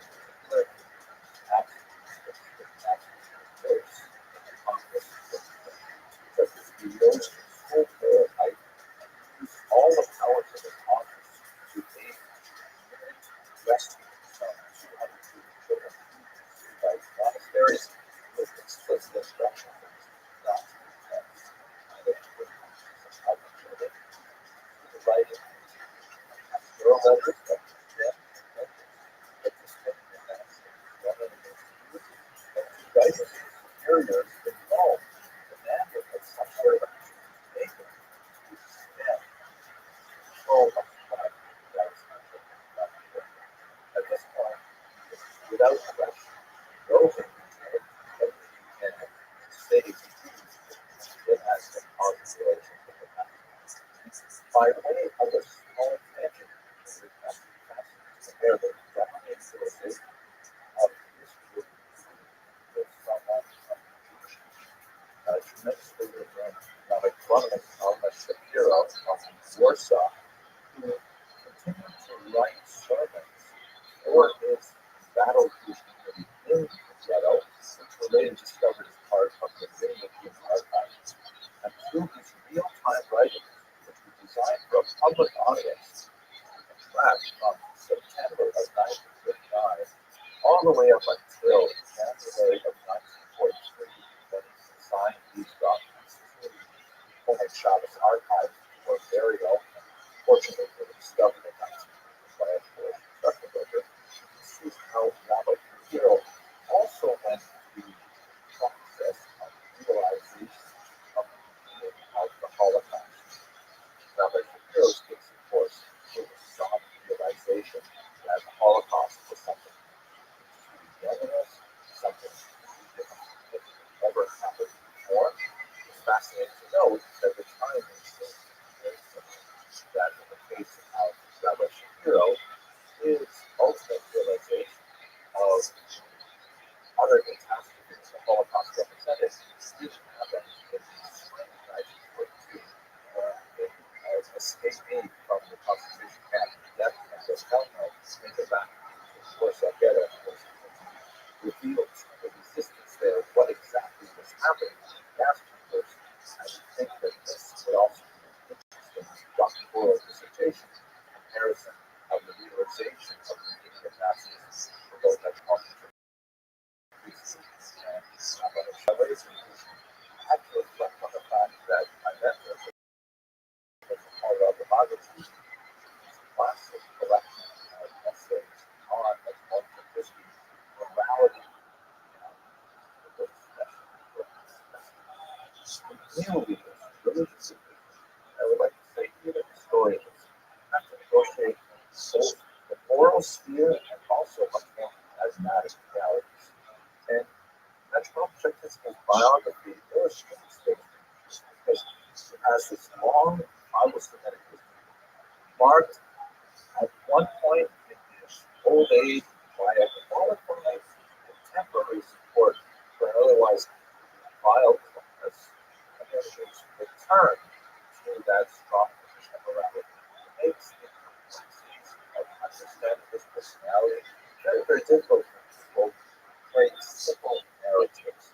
And that's ultimately the situation that we find ourselves in as historians, seeking to tease out the larger meaning of the great arc of this development life. One of the most painful aspects of this momentary lapse in its judgment is indeed the Nazis, which is something that many, and one might argue in some sense, even Rabbi Shapiro is that Yad Vashem has still to recognize this towering figure as righteous condemnations. It is something that has gained support among many sympathetic Jewish audiences. For example, here is an article by prominent journalist on metropolitan politics is quite recently.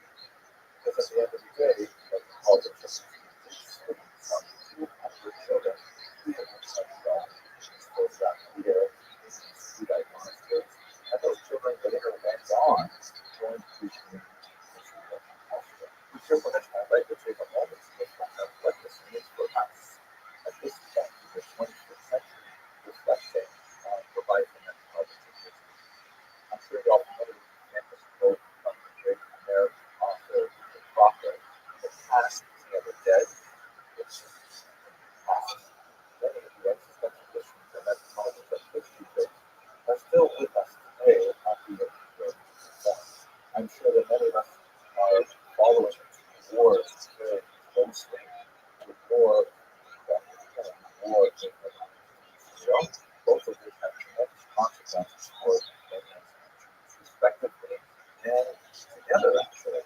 And I cannot help but see huge parallels between the war decisions that metropolitans had faced is very different environment what it's did.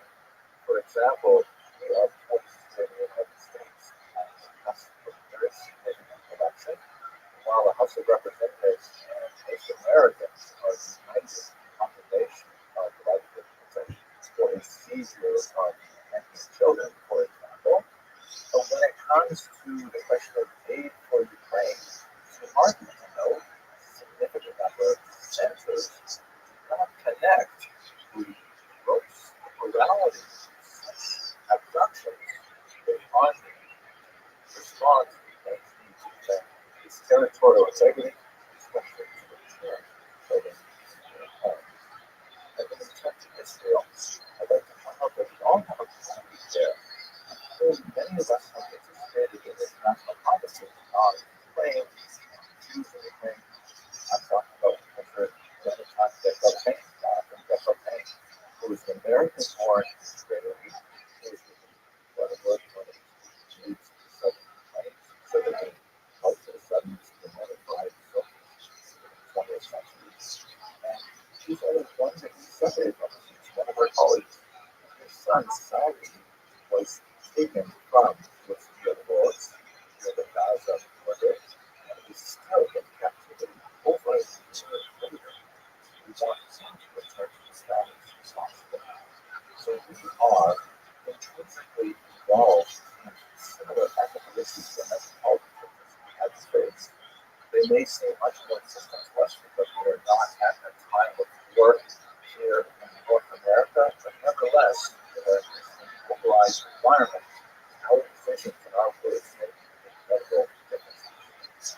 Let us hope that in America, studying the life of this even lower spiritual figure, we will also merit to see the return of many children to their homes, the return of the hostages to their families, and the end of violence, support, and history.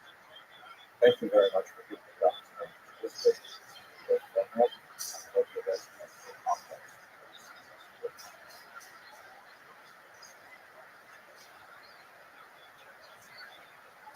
A new version of Mesillas Yesharim was discovered in the former Soviet archives. It was written in the Ramchal's own hand. It's a dialogue, it's a play, it has characters, it has drama. There's one character who is called the Chacham. He is a learner, he's interested in, of course, learning Torah, he's completely observant and so on. But he's interested in the broader world of intellectual inquiry. And one of his interests is he wonders, what is it that those Arabians do with their tongue? And then one day, early on in the book, he looks across the room and he sees an old high school friend of his, who he hasn't seen for very many years. And he sees that his friend has become one of the Arabians. He says, listen, I'm really curious. I have all these questions about what you do. Why did you become this way? Hello, fellow students of Jewish history. I'd like to invite you to participate in a new online course that I've created on the history of the Holocaust. I've received a lot of feedback that these lectures, which I put on YouTube some time ago, have been very well received by individuals who just want to expand their awareness of this dark period of Jewish history, but especially from middle school and high school teachers who have used these lectures in part or in whole to supplement their social studies curriculum and to give their young charges an awareness of what exactly happened in the middle of the last century and why it is relevant for us even today, unfortunately. So please have a look at the information box below. There's a link to this online site, and I hope you find it beautiful. Thank you very much for watching.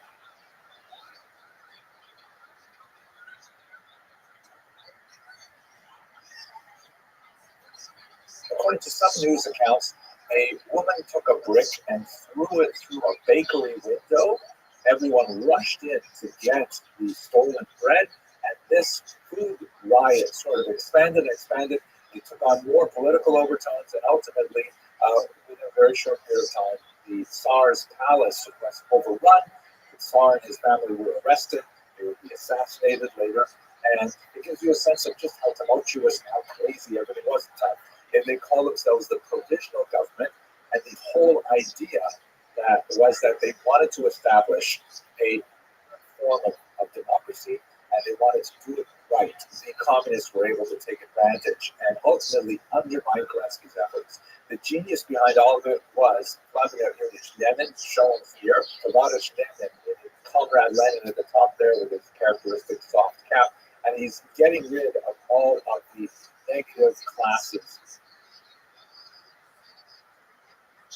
For example, during the daily prayers, if a woman felt that her claim had not been adequately addressed by the Tuvayir or by the Beit Din, she could go show up at shul, could walk into the men's section, stand on the bima, and refuse to allow the services to continue until she received assurances that she would be heard.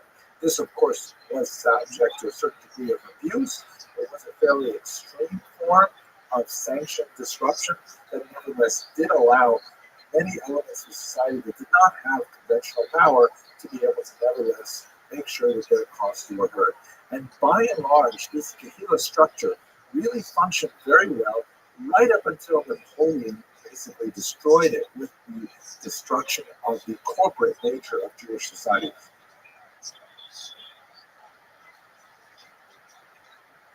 Positive commandments and negative commandments. That is, those commandments which are thou shalt do, go out and do something, and those which are thou shalt not, refrain from doing something. We can also divide those on a horizontal axis as those which are defined by time, meaning don't do this at a particular time, or do not do this at this particular time, and other commandments which are not defined by time, meaning that you must always do these commandments anytime. You must never do these commandments during these particular times. Examples. A positive commandment, which is defined by time, would be the commandment to sit in a sukkah, right, which is an outdoor dwelling that is only for the holiday of Sukkot. A negative commandment defined by time would be do not eat bread on the holiday of Passover. You can eat bread the rest of the year, but on Passover, do not eat bread, right? We see it, just some examples of this, by the way. Some of the most amazing artwork that comes from the Erfurt Hoard that we looked at a few weeks ago. This is the one of the marriage rings that was, it's hard to imagine exactly how this ring would have been used. I don't imagine a single person would own this. It looks like maybe it would be used for marriages, shared, I don't know, but absolutely fantastic piece of art dating from 14th century Germany. You can see the underside. Look at how the hands are clasped at the bottom.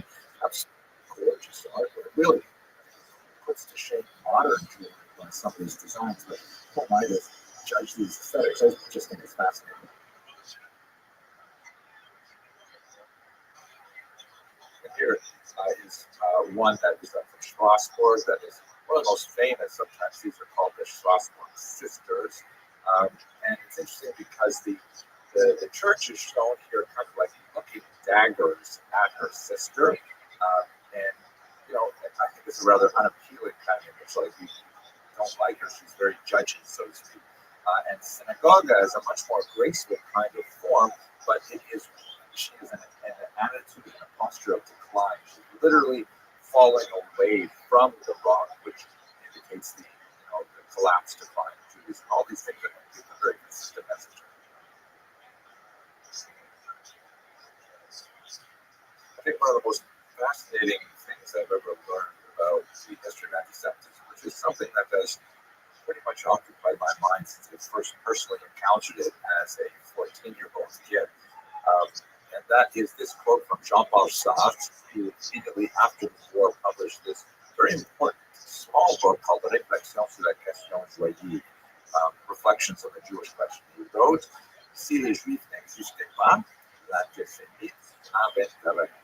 If the Jew did not exist, the anti-Semite would invent it. I think at its foundation, this is one of the most important things to know about anti-Semitism, is that it's not about the Jews, it's about the anti-Semites. The Jewish problem is not a problem of the Jews, it's a problem of the anti-Semites who are trying to use the Jews to explain the challenges they have in their personal lives, in their society, and so on. Western European things going on. There was a recognition of the value that Jews had to initiate the economy, and so they were actively attracted into the Bolshevik economy and offered the possibility of settlement there to engage in various economic functions to which the largely agrarian population was not well adapted. And we see this, for example, here's a beautiful example of a Jew who kind of like a Jewish family really coming to Poland and seeking the refuge there, and the king was up on the stairs is magnanimously saying, "Oh, why don't we let them in? I mean, they seem like nice people, right?" So this is especially noted in the various charters extended to Jews. So what exactly did Protestantism have to say about the Jews? This was the question that was posed to Martin Luther. He comes up with this document, which is called the Cassel Advice, because it was composed in a town called Cassel in the year 1538. This sounds a little bit like the Doctrine of Leibniz, a little bit like the Pact of Lamar and Muslim lands that Jews may continue to worship, but they can't expand. Third, this is one of my favorites. No Jews may argue with a Christian about religion unless the Christian is duly licensed to argue with it. I think there's a concern that if Christians discuss these things with Jews, they might end up being convinced by Judaism, not the other way around. So only professional Christian preachers, they argue with Jews about these things.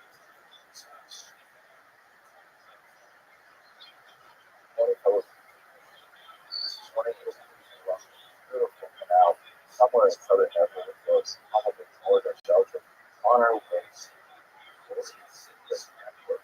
It's a huge vibrant population. Point of embarkation. Like my own action, things that I would able to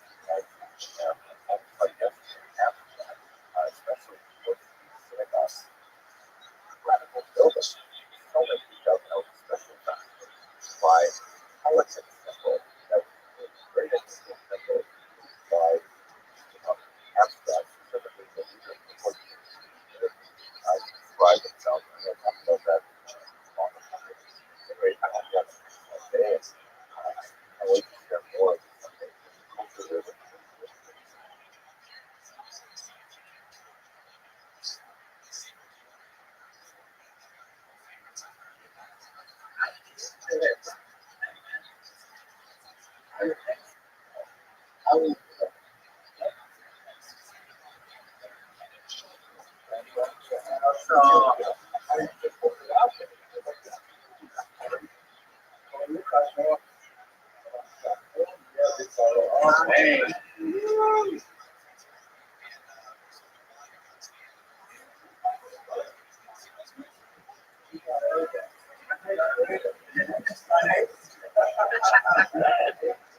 Okay, I'm going to focus in on the action.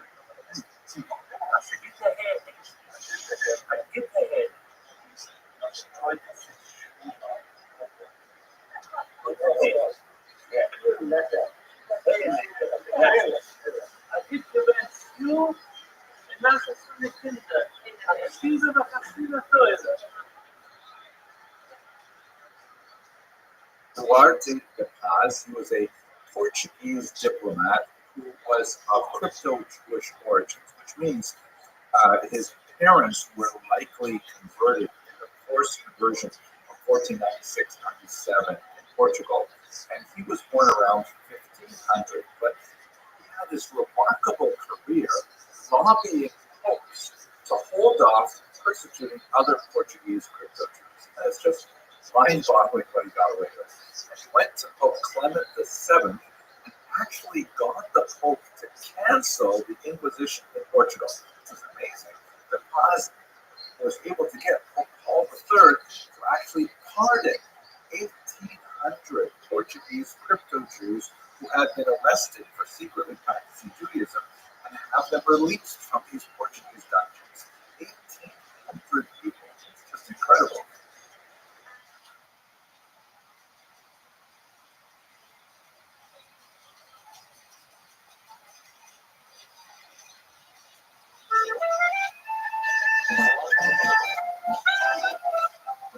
Hello, fellow students and assistants. This is the first in a series of very short brief videos that looks at the question, what is a synagogue?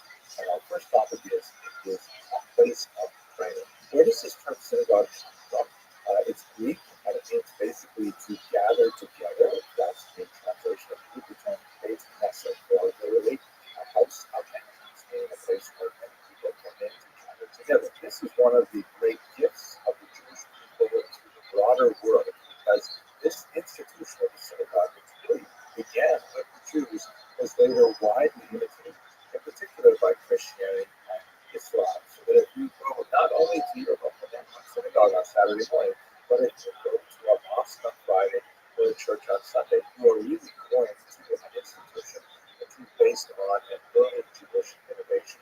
A synagogue is distinct from temple, right? In ancient Jewish history, we have the central location of worship, the Beit HaMikdash, a permanent settlement of the temporary traveling tabernacle that's described in the Torah.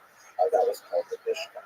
And during the ancient period, all other kinds of sacrificial altars that may have been set up for individual families across the land of Israel were phased out as this central location of worship was established.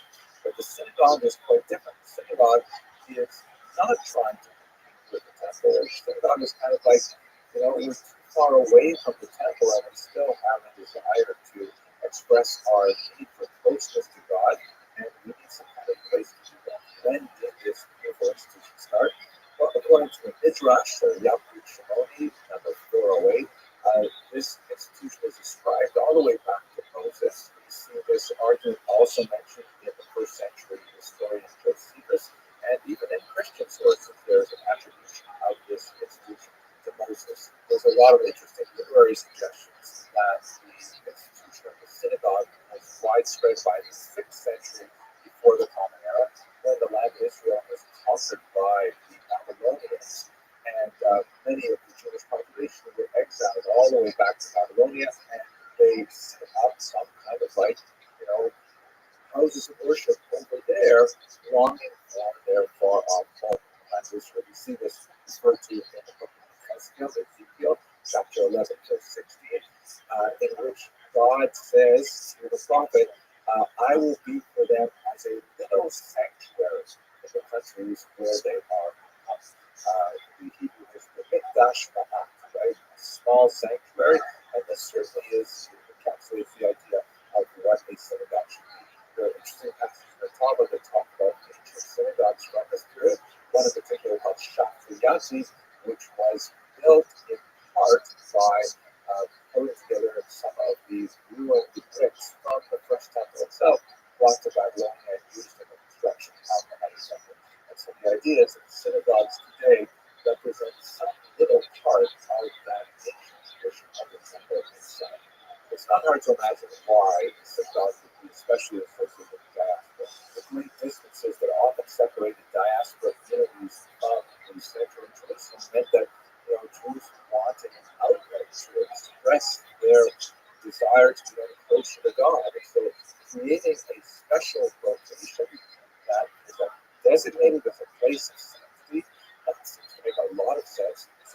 synagogues popping up all over that. But over the course of these series of videos, I want to show you some of the gorgeous examples of synagogue art and architecture where Jews focus their thoughts and express them in a concrete manner to allow this function to take place. It's true that other functions were layered on top of the synagogue, but the central function simply ran unlayered. So, thank you very much for watching it. Here's a brief message of my rabbi, Rabbi Yaakov. After hearing that incredible perspective from what I have said about what community is, the centrality of the synagogue and Jewish life throughout the ages, come and join us as we celebrate our community, the Israel God Sinners. We celebrate two very special couples, Dr. Edwinson and Scott Garner, together with a young couple, Adam and Gina Goldberg, on February 12th, 2022. As we celebrate special people and a special community.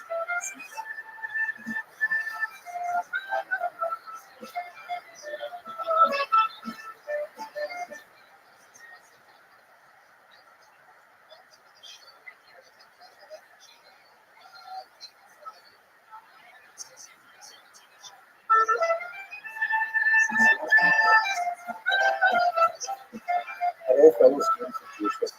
Welcome to the second of a series of short videos prepared to commemorate Israel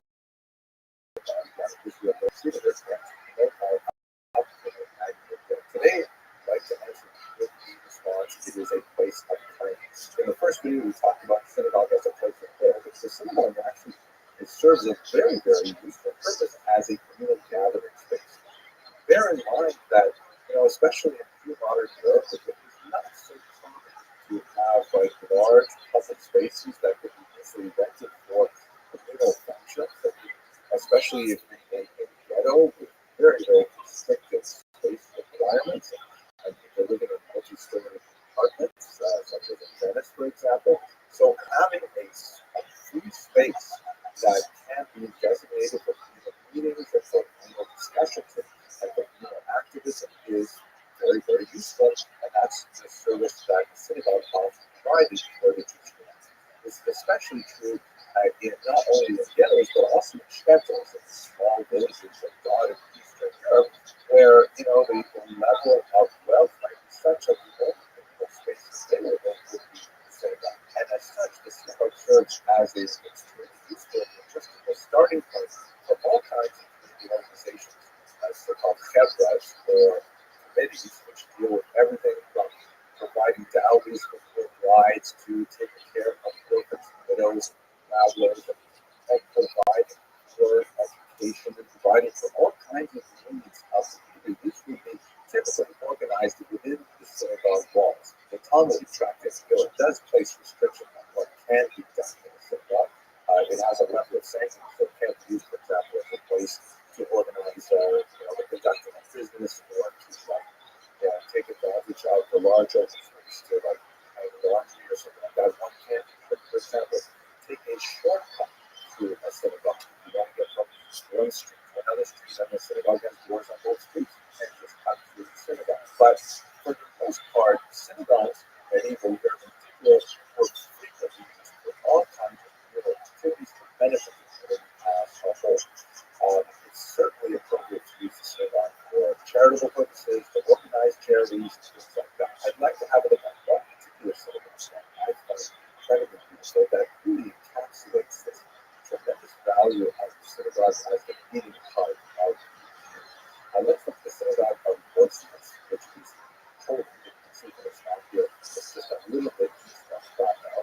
And when we look at photographs from when it existed, it was unfortunately destroyed by the Nazis in 1941. It has kind of like a barn-like appearance. It was a little bit more majestic on the outside than it had sort of the build-up architecture, but it really didn't make any sense as to who's within this wooden synagogue. I'd like to say two things about this synagogue. First of all, like many of the wooden synagogues that were constructed throughout the technologies that brought it to the simple, almost barn-like exterior was a disguise really for far more succulent, right? The exterior hid an ingenious internal hold on. You can look at this cross section was actually like a totally distinct interior.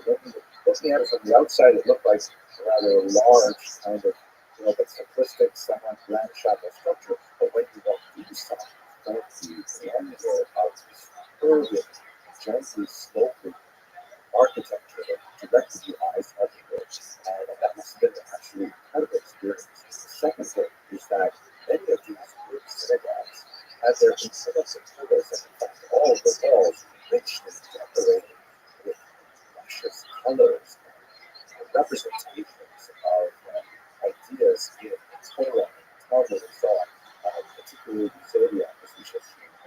And the black and white photographs we have from Rothschild do little to really give us a sense of what this experience must have been like.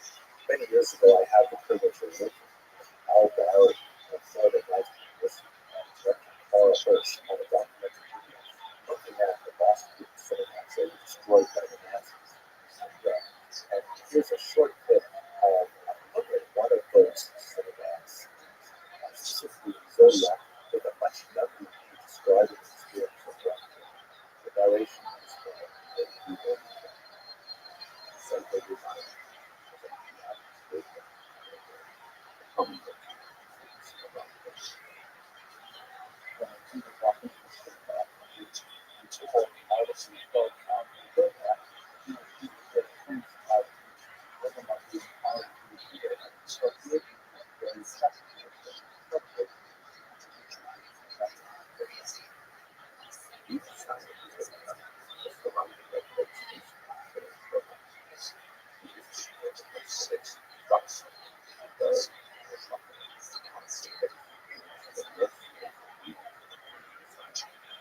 although the synagogue was destroyed, it was recreated in a museum in Warsaw.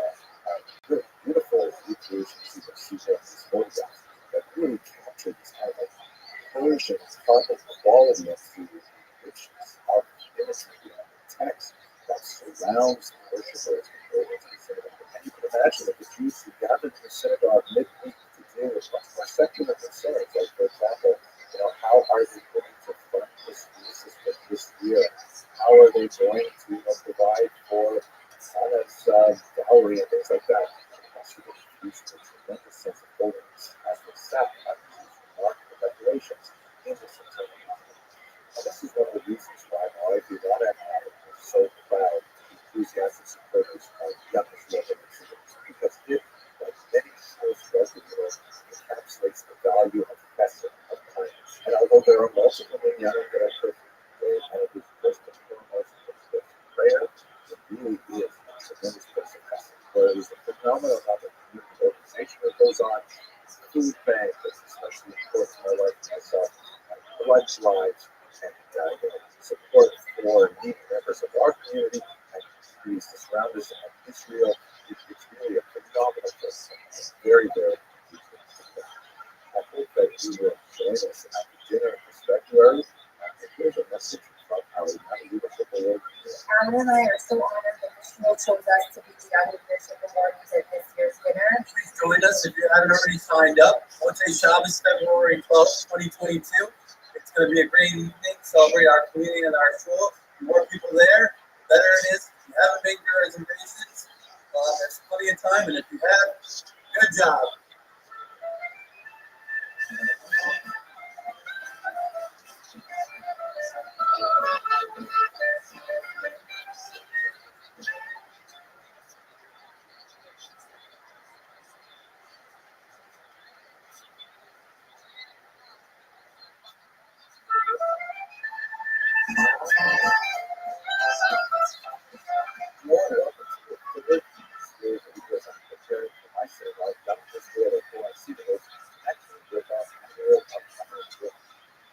I've been asking the question, what is a true space response is going to be? It is a place of rejoicing. You should certainly not discount the role that political celebrations play in the development of a cohesive national event that helps preserve the truth through their long aspect. And the synagogue was a element providing a place where Jews could get together to celebrate not only lifestyle celebrations like big weddings and so on, but also the electrical celebrations, the holiday cycle. So, in that context, I'd like to take a quick visit. One of the most fascinating things about the education world that would do about renewables. Now look at this map here. This is where it's located on the Euphrates River, not too far from the temple of Caesar and North Dar. It's a rather unusual association with the ancient area because it was actually lost for like 1700 years. Here's an aerial view of Judaea-Olympus, and this is especially fascinating because the entire city was basically lost until the 20th century when it was accidentally discovered by a British military patrol just digging out places in connection with the first right on there. The city, which was known in the ancient world, it was destroyed in the year 256 by the king Rothschild of the Sassanid Empire. This is by the way the Republic of the famous and when it was discovered, it was actually preserved as a market condition. This was the Romans who were trying to defend this eastern outpost from the Sassanid Persians had actually taken all of the buildings that were by the wall of the city, ripped off their roofs, and filled them with desert sand. This was set to fortify the city against the invaders. This was to no avail, but it actually had a real interesting consequence for Jews in that the Europa synagogue, which was located right by the city walls, was remarkably preserved, especially its magnificent 29 units of wall. We know that the synagogue was constructed in the year 245 because, of course, there is actually the names of the donuts, so it's one of the great things about 245 is that the synagogues always have blocks, right?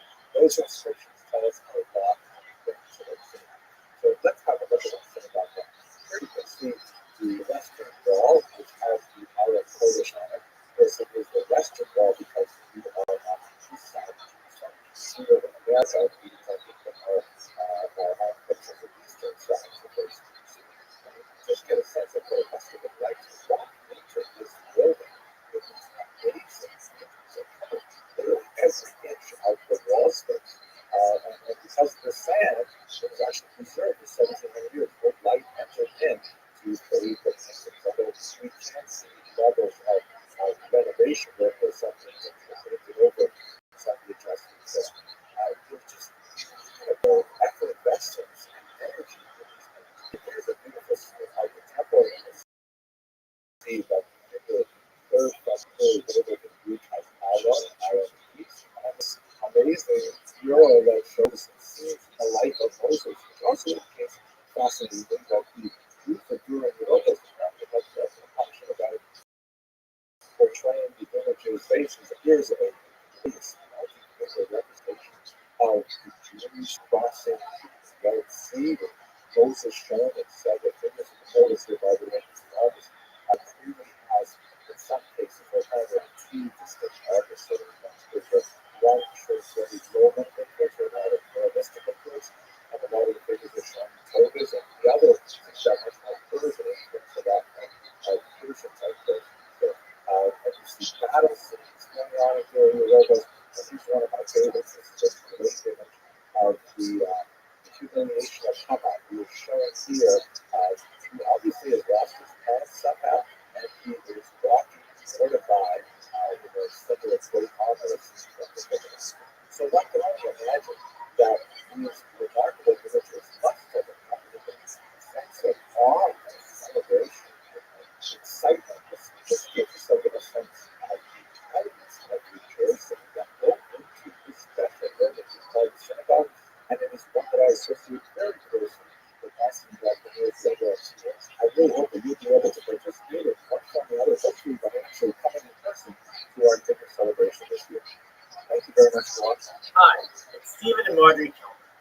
We are so excited to join together the Yield Dinner on 2/12/22, honoring two awesome couples, the Abramsons and the Goldbergs. We moved to the neighborhood 25 years ago, and our number one priority was to find a house that's close to strong. We are so fortunate to be in Philadelphia. It's an honor and a privilege to join our Yield family on 2/12/22. Please join us at the dinner on 2/12/22.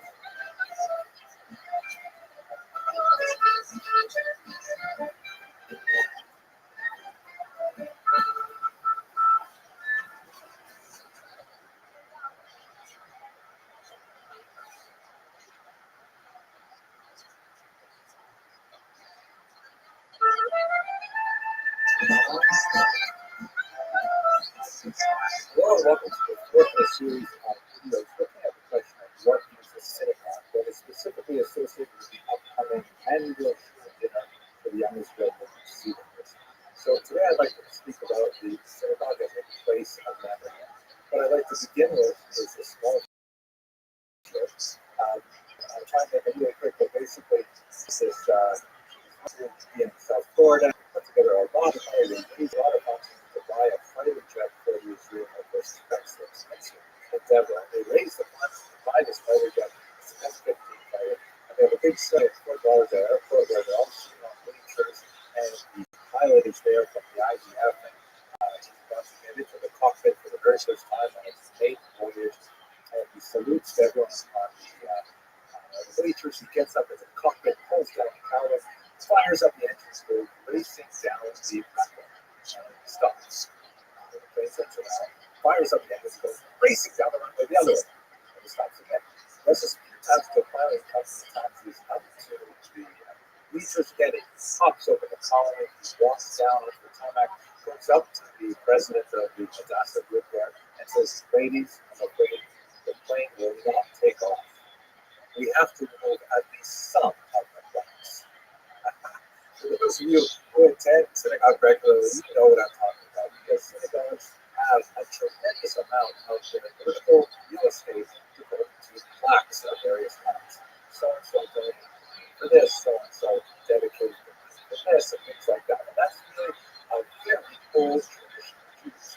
If you look at this example here, this is the so-called Theodotos inscription, which is about 2,000 years old, the very oldest inscription, dedicatory plaque was discovered in the synagogue that was found in Jerusalem. The text reads in Greek, which is significant: Theodotos, son of Benetos, priest and head of the synagogue. Right? He's a Kohen, and he is the archie-synagogist, meaning he's like the president of Shul. Kohen, and at the same time president of Shul, son of a head of the synagogue, and grandson of a head of the synagogue. Got tremendous influence going back 2 generations of Shul presidents. Built the synagogue for the reading of the Torah, as well as the guest rooms, the chambers, the water fittings, as an inn for those that need from abroad. The synagogue which his fathers founded with the elders and Simonides. I'm not sure who Simonides is, or why he's at the very end of the description, but nevertheless, this is like a typical plaque. It says who paid for it, and refers to prior generations, and it says what was dedicated to it. There's another one from Susia in southern Judea, 4 centuries later. Sometimes they're expressed in mosaics and so on, but basically this is a really old thing. Pretty much as long as we have had synagogues, we have had plaques that go together. It's also interesting to note that in many of these dedicatory inscriptions, women participate as well. There's one specifically interesting one that I've discovered at Sternad that refers to a woman named Rufina, who not only dedicated all kinds of funds for the synagogue, but she herself was also identified as the archie-synagogist, the president of the Shul. So this is something that goes back a long way. And it has obviously some practical elements, because when people donate money to the synagogue and they get this plaque, it's a way of keeping the synagogue open. So the synagogue is a human organization. You have to keep the lights on, you have to pay the taxes, you have to pay the staff. So donating to the synagogue makes sure that the place exists in a really concrete fashion. But it's not, one of the things that's amazing about these plaques is that it's something that allows for a very democratic participation. Not only those who dedicate like the foundations or major halls, but people that dedicate amounts for very small, even ephemeral things like prayer cards or Kiddush Shabbat, or even more ephemeral things like my wife suggested that we should make a donation for the daily coffee expenses by the coffee stuff. But I think one of the most significant elements of evolution of the plaque in Jewish tradition is the yard side order. This is very affordable. Every family can do this by a small little plaque that puts the name of the love one who is deceased. It's up on this board, and on the anniversary of their death. And that's innovation. I don't think they did this before electrification, but we would just screw in a little light bulb a little bit deeper so it makes the electric connection, and it lights up. So specifically as it will, it calls attention to the name of the person who died on that particular day. This is a roadside example. So unfortunately, the Holocaust necessitates a different kind of a memorial that represents the collective system of something very moving thing. And what I think is so meaningful about it, I have been there as well. I went beloved father passed away years ago. It helps bring a memory of my father into a public place. Because it's a wonderful thing to donate to, let's say, a sculpture or an art installation that is located somewhere that's an outdoor, or maybe in a museum or an exhibition, things like that. But it's so beautiful to have a concrete reminder of the existence of a loved one in a place where people gather, in a place where we come together.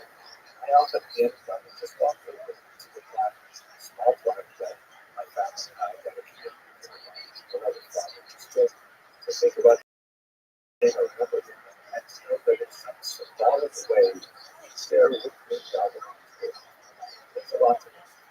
We found this useful, and I would really love to see you at the dinner. I hope you have a good one. Thanks very much for watching. When I came to the United States, there were two. There was nothing like that. In the years when I went to the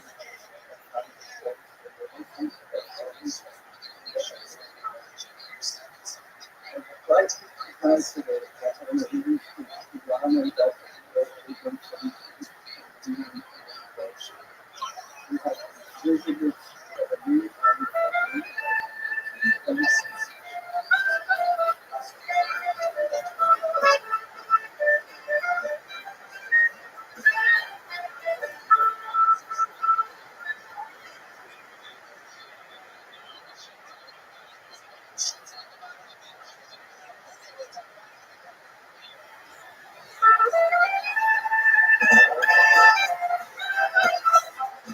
Hello and welcome to the fifth in this series of the What is a Synagogue videos, in which we're talking about different aspects of synagogue life, and I'm preparing these videos in connection with the upcoming annual dinner at my synagogue, the University of Moore and Cedarhurst, where my wife and I are privileged to serve as the guests of honor at the annual dinner.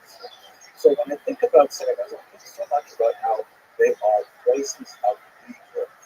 It's always a bad idea to bet against the resilience of the Jewish people. We see that especially clearly in this very unusual synagogue in Monte, Portugal. Now, I got to tell you, this is an amazing synagogue for all kinds of reasons. First of all, we should realize that the Jewish community in Monte, Portugal, where you can see where it's located, is kind of inland. Portugal is not near any major areas. It's really quite a remote place, actually. The Jewish community there was basically destroyed 1497 with the mass conversion that was engineered by the Portuguese authorities. This is following up on the Spanish Inquisition and Spanish expulsion, which actually swelled the population of Portugal significantly, and then followed by the Portuguese Inquisition, which is in many ways even worse than the Spanish Inquisition.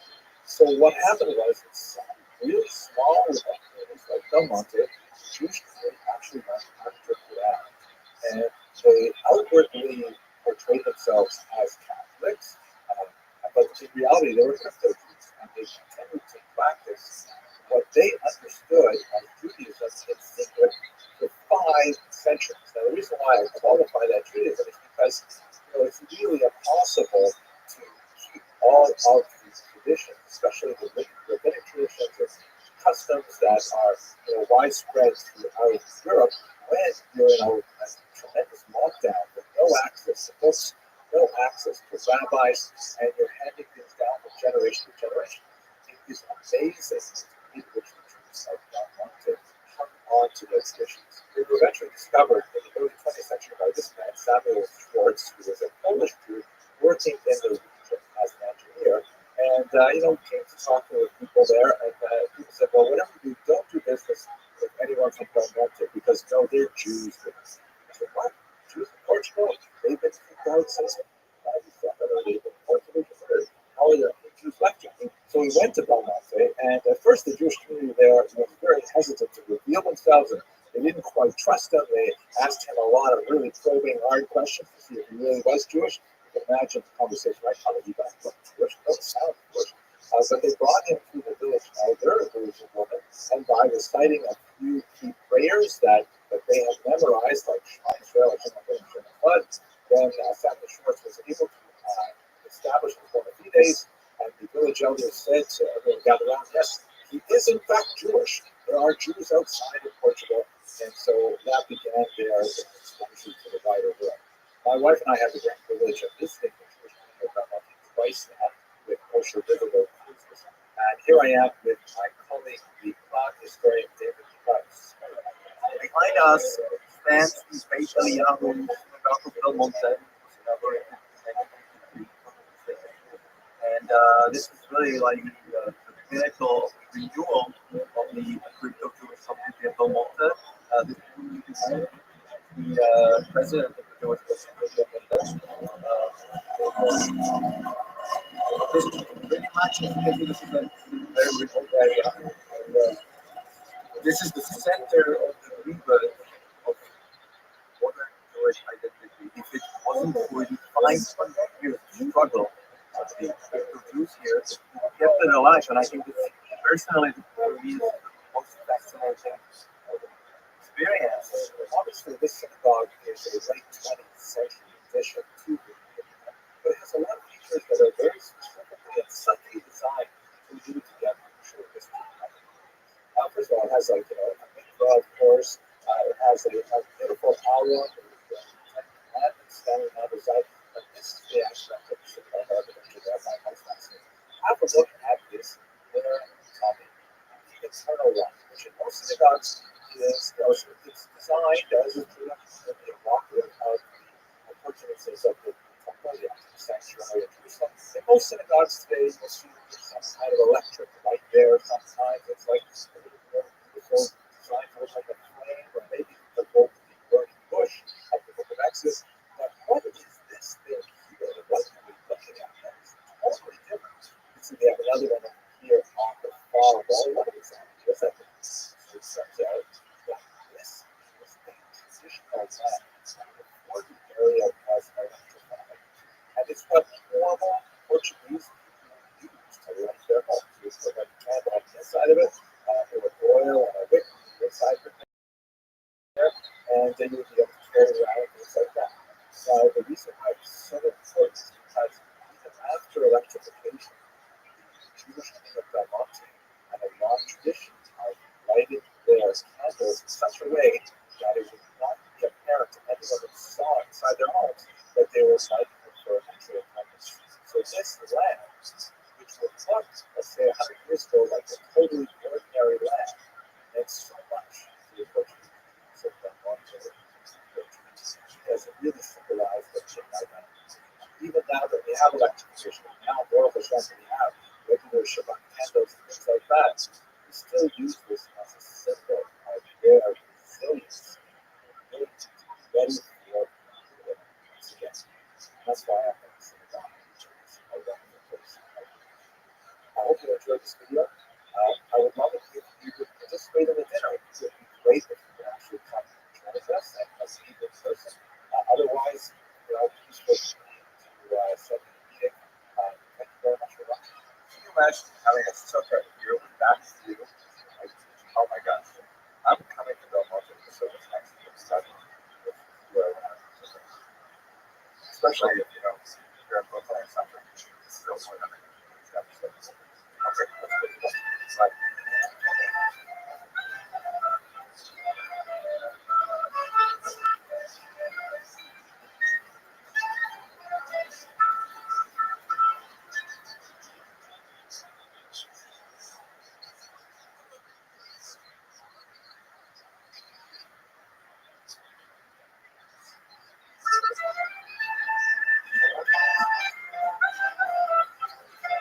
Hello and welcome to the sixth video in this series in which I ask the question, what is a synagogue? These videos are prepared to promote the upcoming annual dinner at my synagogue on the floor of North Cedars, where my wife and I are very privileged to serve as the guest. So today I'd like to talk about the synagogue as a place of security. And kind of in two senses. The first sense of that place is a place where one can go in order to feel secure.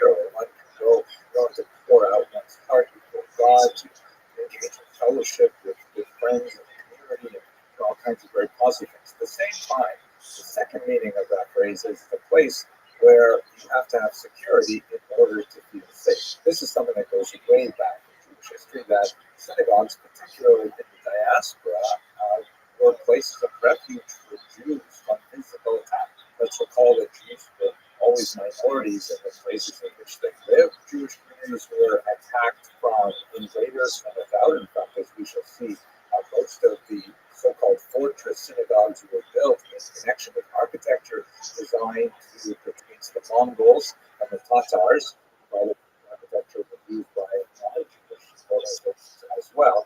But also, Jews had a special reason to create these fortress synagogues because there was always the concern of peasant uprisings, of anarchy, which could always affect Jews very negatively, sometimes fueled by anti-Semitic ideologues and so on. During the Crusades in the 11th century, there were actually many episodes in which Jews sought refuge, more or less successfully, in Christian houses of worship. The upper clergy, bishops, and so on tended to look askance at the rapacious activities of renegade crusaders who chose to attack the local populations of Jews rather than make their way to Jerusalem, where ostensibly the crusade was to be prosecuted. But in the Middle Ages, Jews began building these synagogues for themselves. Here, let's have a look at a few examples. Most of them are in Eastern Europe because of the waves of invaders from the east. Here's a 15th century example from Krakow. This photograph dates from 1929, but if you go on Wikipedia, you'll see it's still there. You get a sense of the massive walls that are closed with bracelet layer. Here's Husiata, Ukraine, in the 16th century. Again, not only the big heavy walls, but also like the multiple layers of walls to kind of protect an inner sanctum, quite literally, in the sanctuary. Here in Jokra, fascinating exterior structure that also had a strange kind of revelation. In some of these synagogues, you actually have like larger windows and things like that to protect the journey. Here is a fascinating reconstruction of the synagogue themselves, a very important site for Hasidic Jewry. You can see that on the left, here's the pre-war version of it, and on the right, you can see how they set up in Jerusalem. Now, internally, the most important designator of fortress synagogue style, as it would be called, is the 9-bay design. You see this architectural drawing of the bird's eye view of the Rothschild synagogue which at the time was in Poland, now is in Western Ukraine. And you can see that right in the center there are 4 pillars which surround the bema. These pillars would go straight to the ceiling to give the building their structural integrity. So that meant that surrounding the bema and including the space within the space that the bema itself represents, you would have 9 bays. That is a very, very common structural design in the synagogue. Reinforces the halachic imperative to have the bema in the center of the room, whereas you may have had it off center in other structures, perhaps like Jews with some sacred climbs. And it provides both structural integrity and also a sense of protection because there is this space within the space right in the very middle of the synagogue. Here's another example looking at it crossways. This is the fortress synagogue of Kitz, where you see the bema laterally would be right in the center of the room like that. You also see the kind of perforations at the top that observed earlier. Now, these architectural designs tend to exude strength and stability, which is precisely what a lot of fortresses would do.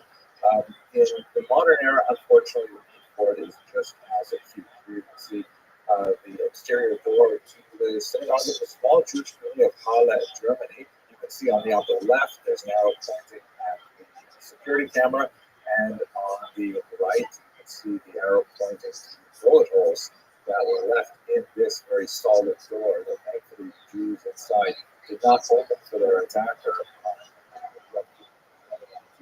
and his attack was foiled, at least in terms of people who were inside the synagogue, people who were outside the synagogue as well. And of course, here in America, we have the same kind of situation where the Tree of Life Synagogue was tragically attacked in Pittsburgh, 2018. Also, an attack in Colway, California. And just 2 weeks ago in Louisville, Texas, that takes the people of the synagogue hostage, terrified by the things that continue to happen in this great country.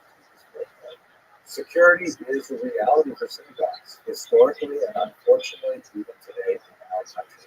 When I was making this video, I made the kind of sad realization that actually the very first person I say good morning to is the security staff at Young Israel, either Bob or Chris or whoever happens to be on duty that morning. They're the first person who is at the door, making sure that I'm safe when I get into synagogue and helping preserve the safety and integrity of everyone in the building. And, this is just part of what it means to have religious freedom in this country. There's a price associated with it, a psychological price, a sociological price, and an economic price. But when we are united, that's when we can manage these costs. And in that context, let me invite you to participate. Please, if you're able to attend the dinner, it would be great to meet you in person.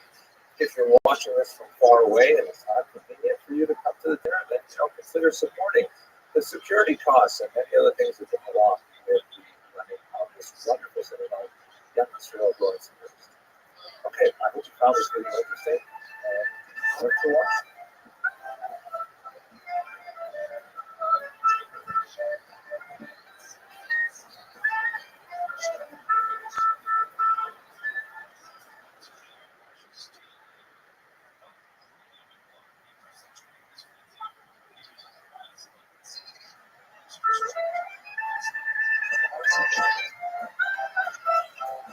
Hello, fellow students of Jewish history. Welcome to the 7th video on this looking at special what is a synagogue. This series is prepared in conjunction with my synagogue, the Young Israel Lord's University, and their annual dinner, which is upcoming. Today, I'd like to look at the aspects of synagogue, which makes it a special place for community. And to do that, I'd like to take you to the Rhone River in France to look at the medieval synagogue of Carpentras, which I had the privilege of visiting a few years ago. And let's have a look at the exterior, moving into the interior, and then to the remarkable discoveries that were made in the basement. The synagogue is located in a Jewish carrière, or the Jewish street.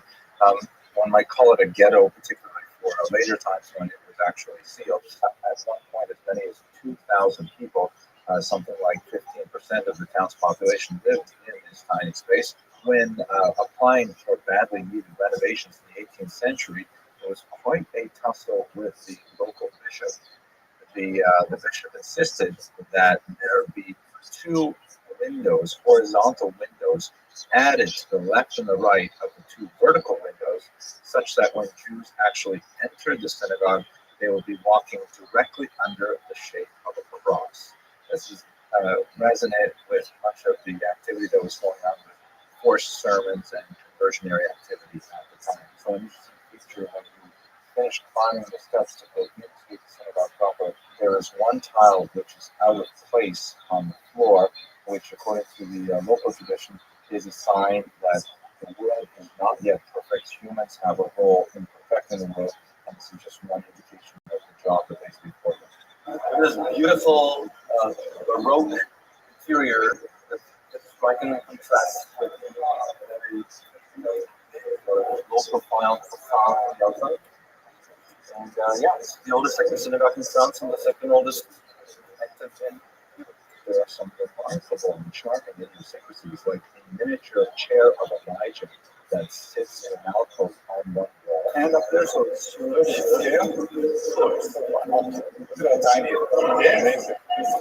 Another interesting feature of this 18th century Baroque style, the Torah would have been read on the opposite side of the room and on the second floor. You actually have to go up some stairs to see the original Shulchan. The synagogue administration was so welcoming to us here in Carpentras.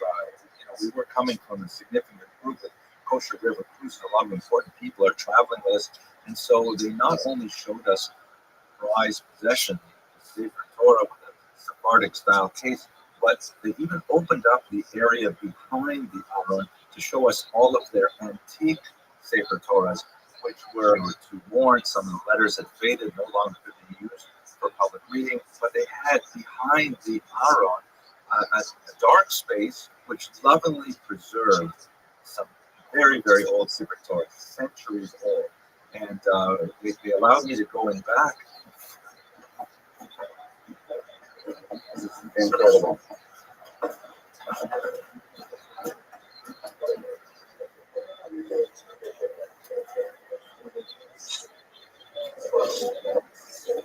Solomon, say something for the camera. The privilege of beholding 1771. It's from the 18th century. Okay, and The mikveh used in the 18th century and onward was more similar to modern day mikveh, which would be heated and filtered and using water in a separate container, which we'll see shortly, that was actually conformed to the requirements of Jewish law, whereas the place where people would immerse was primarily a more comfortable place with heated and clean water. okay, so this was from the 18th century, the water from the mikveh. So you put some wood under, and you make it heat, and then the water goes. In the basement of the 14th century Catholic synagogue is the community mikveh ritual bath. You can see that the water is still quite clear. It's fed from an artesian well. The light dusting on the top of the water is from flecks that come off the limestone walls. Originally, of course, we would have descended here in candlelight, which also really heightened the mood of solemnity associated with the ritual immersion, since no natural light can descend into the space.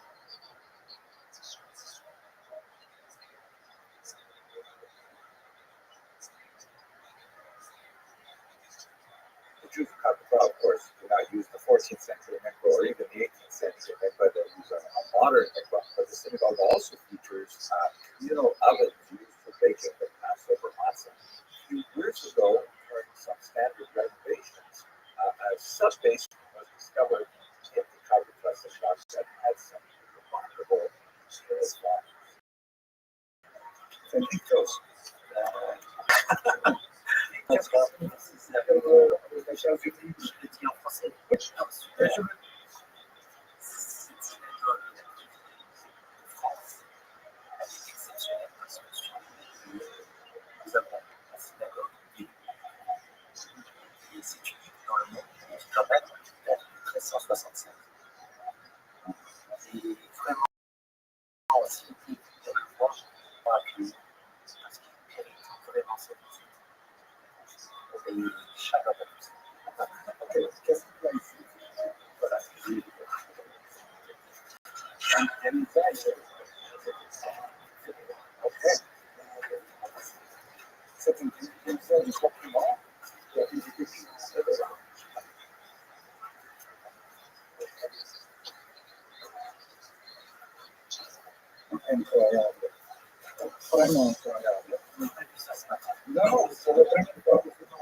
C'est la guérison, parce qu'on a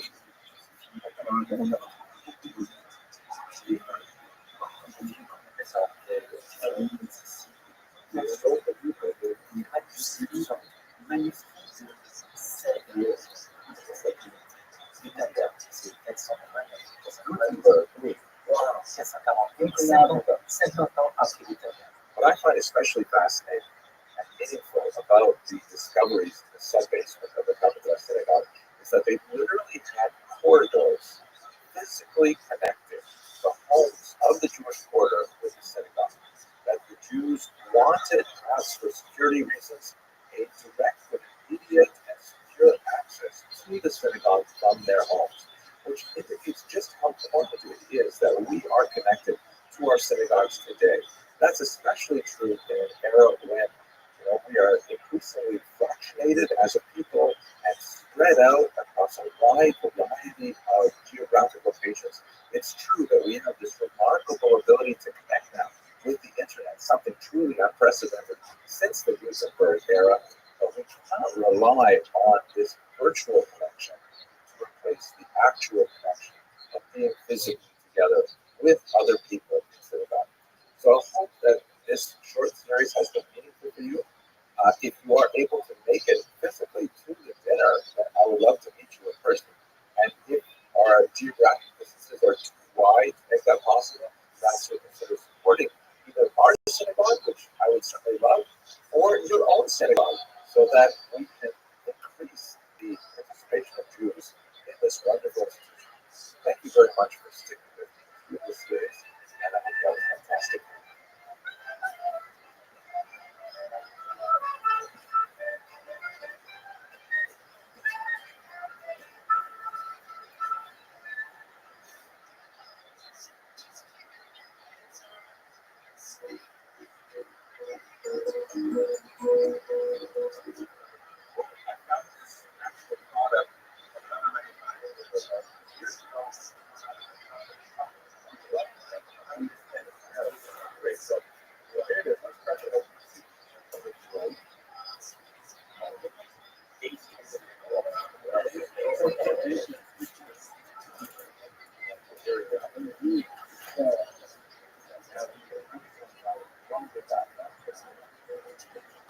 The other question is, it's good to try.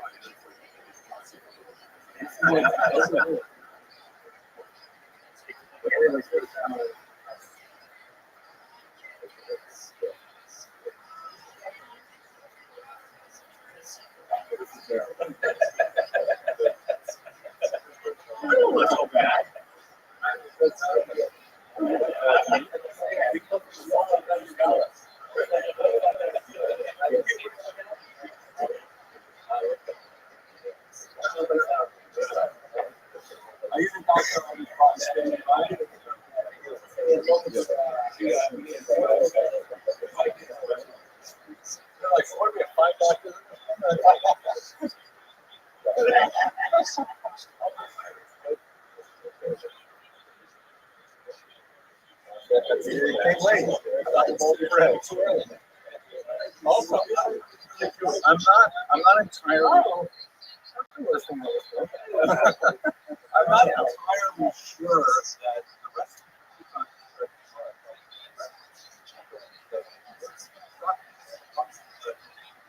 Oh, the Rabbi. Yes.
And then the quota is meant to remind us that to be able to Catalonia, to spend the time on the factory, okay, we are going to go and get this.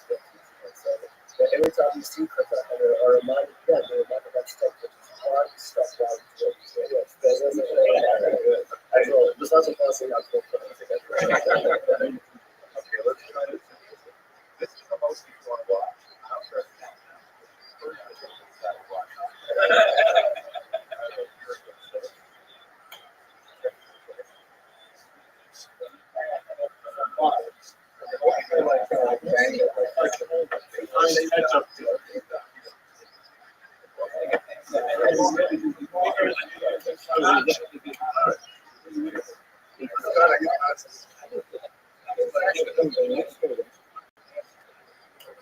I think there's a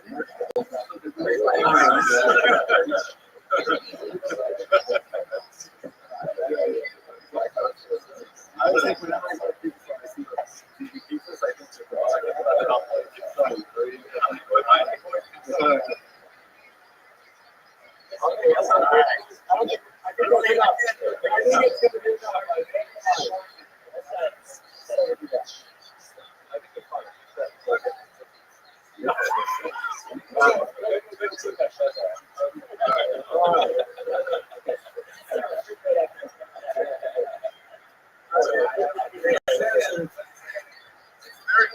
attitude. Okay.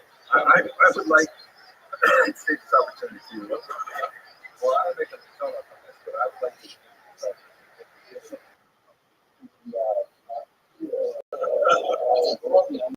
That way we gotta make sure we really. I'm sure something.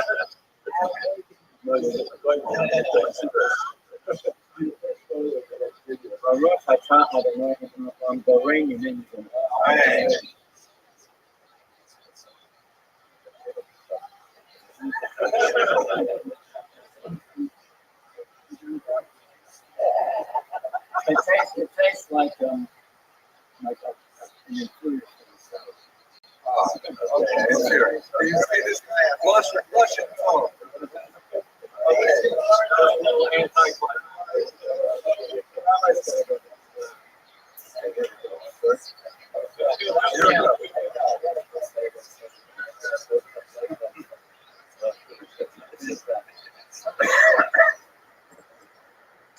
Oh man.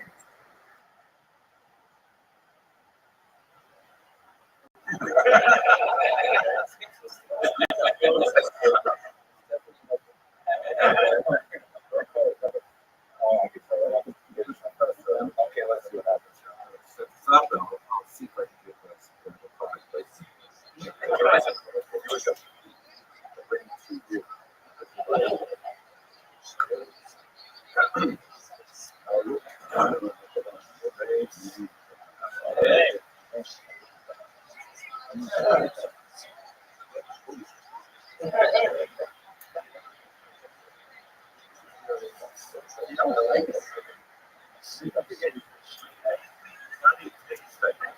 No, it's not there.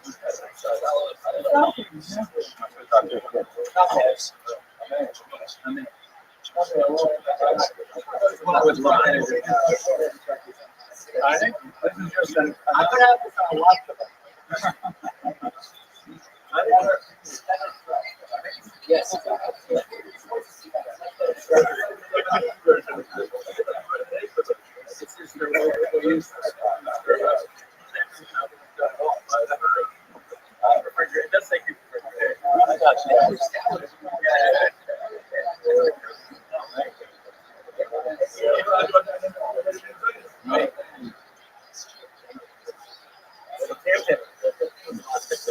Very strong thousand pounds.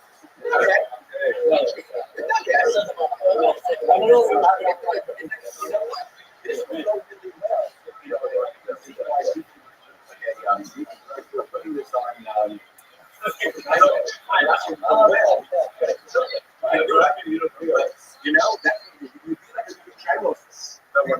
no. Sour. I'm sure you'll say.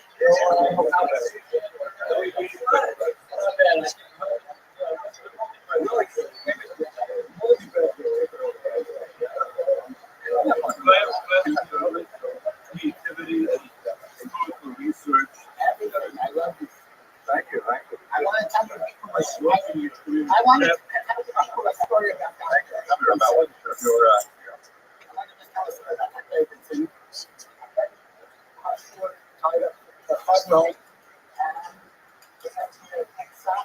I go to family and I go to visit the Horowitz family, which is who we got close with, and that's where I stay every year on Great Summer. And I walk into the audience, and who's on the screen? My Remington Horowitz, Dr. Abramson to the shield. I said, do you know who that is? He said, no, I don't know, but he's great.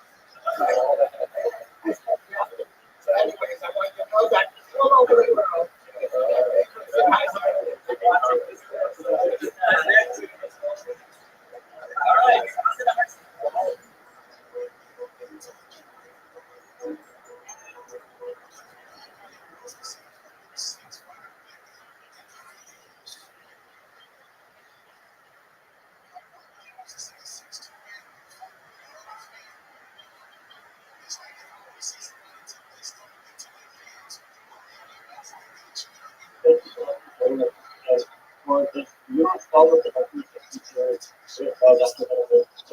It is such a privilege to have you brother. And thanks, Dr. Henry, not only because this series is wonderful, but because it follows up on the mountain of incredible feedback that we got from our last series. Both the report and the content that you were able to share with us. Tonight's topic is first in a series of three. We should be able to discuss it. A really fascinating topic. Talking about the controversies that are key to understanding a really important figure of situation. But I'll leave really some content to that everything. I'll simply start by expressing our practical all those components. And second, we got very late tonight. We should have 3 hours later than it is for us. I'm looking forward to sharing a wonderful today. Thank you so much, Rabbi. It's a great privilege to speak with the audience. Yeah, I really did enjoy last time we spoke.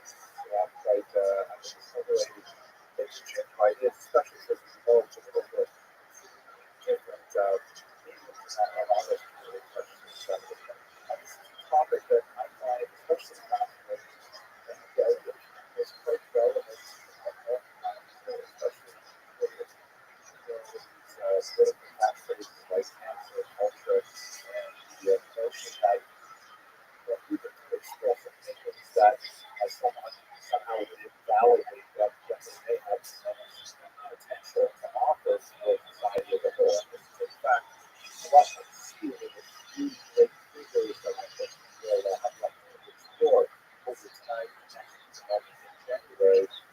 They're really pivotal, transformative figures and one of the backwards in history of their legacy.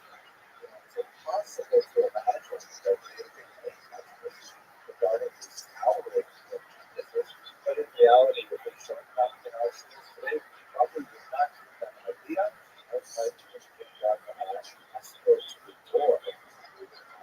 By way of the general introduction of the I'd like to step away of traditionalist and left with that demo box. So it's likely not actually this 19th century doctor very active aspect period there is some question about his background. Most scholars think he was ethnically German, lived in Hungarian territories, but it's not at all impossible that he descended conflicts to Christianity, very common in the 19th century among educated Jewish Protestants. Here he is tried in 1957 and he worked as a medical doctor in obstetrics and physicians, and he was especially charitable minded and worked in some of these new clinics that have been established specifically for poor women who are having sleep births. We would just find a place to give them better medical attention to that birth. And there was a fear of infanticide, so that they set up several clinics over it. And the rumor was about, and it was actually a well-founded rumor, that one of the clinics had started a high mortality rate from puerperal fever, which is essentially a kind of a sepsis that pregnant women have. The other clinic, which operates on different days, at a much lower level of puerperal fever. And ironically, the level of puerperal fever in the second clinic was just about the same mortality rate for women as those who gave birth without any medical attention. So this really troubled Semmelweis. He looked at all kinds of reasons. One reason that clinic 1 operates on a certain number of days a week is having these atrocious mortality rates, and clinic 2 is having incidents more like normal mortality rates with childbirth and deeply looked at all kinds of variables trying to figure out what was going on. The only difference between the two clinics is that the one with the high female mortality, maternal mortality, was actually the medical teaching medical doctors working there, or doctors in training. And the second clinic had only midwives, no medical doctors. And so he deduced that what was probably happening is that the medical doctors were coming into contact with cadaverous particles. Now, this is before the theory, the jerk theory was developed, and people didn't have a sense of what infection was, things like that. And he thought that perhaps, correctly, although it was kind of a simplistic way, he thought that the fact that the medical doctors were working on autopsies of Rothschild and then walking over and delivering babies shortly thereafter, that somehow contributed to infant and maternal mortality. This was not happening at all. This makes one of the indicated cadavers at all. And so what he did was try to find a way to remove any of these assumed cadaverous particles from the skin by instituting a fluoride hand wash. The reason why he went with fluoride and why is primarily because it removed the smell from the hands of the surgeons better than any. And then instituted this fluoride hand wash amazingly. The maternal mortality dropped dramatically. And it seemed like this is what he did at all. It was just washed both hands. That's the whole thing. The doctors were not washing their hands. There's autopsies and deliveries. It's incredible. But he discovered it. He said, hey, you just have to make sure you disinfect your hands. He doesn't have the idea of what exactly disinfection is. But nevertheless, that is precisely what happens. Now, remarkably, Semmelweis's discovery was ignored by members of the Austria. They discounted entirely his theory of cadaveral tissues. They felt that he was overreacting to these things, and they essentially did not implement any of his common sense procedures in other medical facilities. He did everything he traveled around trying to convince people of the importance of pouring hand wash, and he published quite strident attacks on the institutions that refused to listen to very basic procedures. In this particular publication that he made in 1962, he referred to doctors who refused to wash their hands as irresponsible murderers and ignoramuses. This is the kind of thing that simply cannot be endeared to the medical establishment. Even mentally unstable as a result of his ongoing failure to this medical establishment that was valued, and that he was actually saving lives by his blood wash. And although now he is considered, as the minister of medicine, what happened in his lifetime is that his increasingly erratic behavior led some of his friends to actually commit into an insane asylum, where he was put in a straitjacket and he was held in seclusion in a dark room, and he was either nursed or CP. And in fact, 2 weeks after he was in the asylum, he actually died of blood poisoning. It's believed that it probably had to do with his eating, because his hand was horribly injured and he likely suffered some blood poisoning. He died 2 weeks later. Hardly anyone came to his funeral, and was immediately replaced for a second purgatory, and as soon as the replacement took over, of course, mortality rates dropped to 6 times the rate they were when he was there. So he was an incredibly ignored figure in his lifetime, even though now he's considered a great national hero. In fact, part of the reason why there's some debate over his ethnicity is because several different nationalities are on the claim. This is actually Austrian claim him as one of their own highly collected before the world publicly. But I think Semmelweis is such an interesting and fascinating case study that leads us into the discussion of the people that we'll be looking at, because these are people who, for the most part, were men of tremendous vision, men who really, although Semmelweis did not exactly understand the procedures that led to the lower female mortality,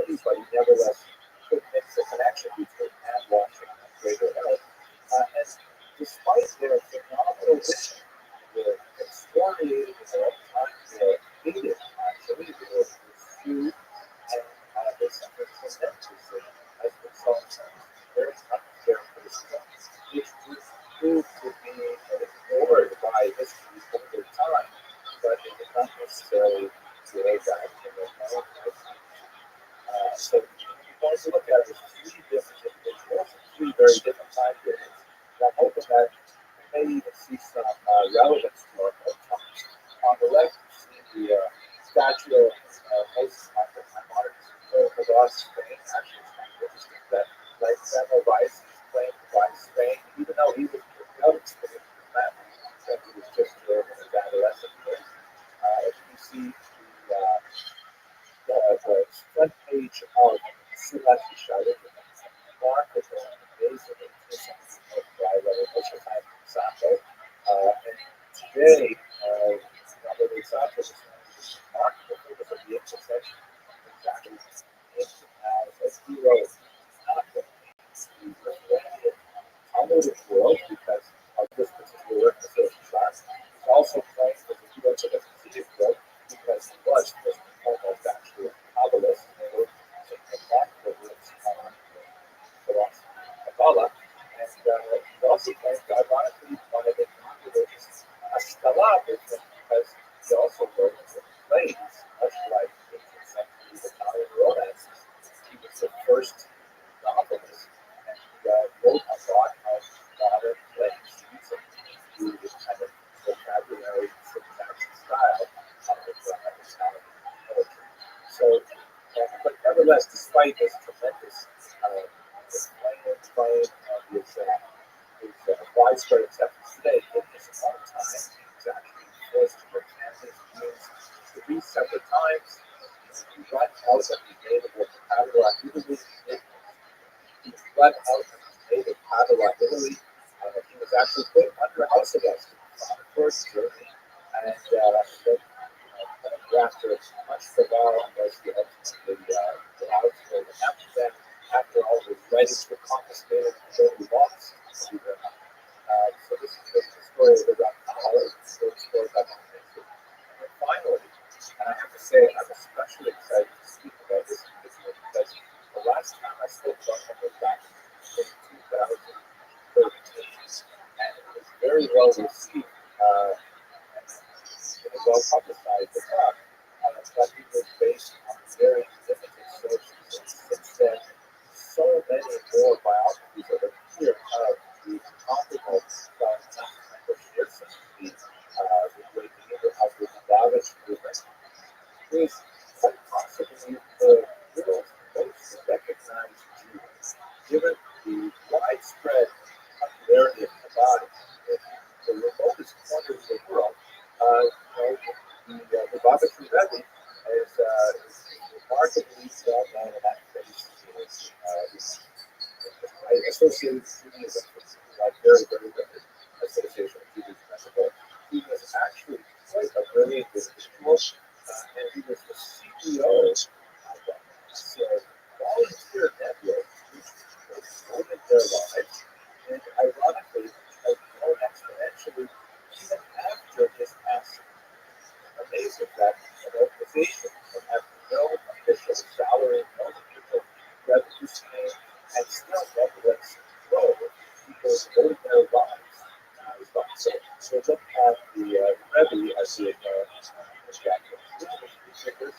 Oh, and by the way, the Rebbe, of course, he endured tremendous criticism because he was his life after he had a tragic stroke, and that was unable to communicate effectively.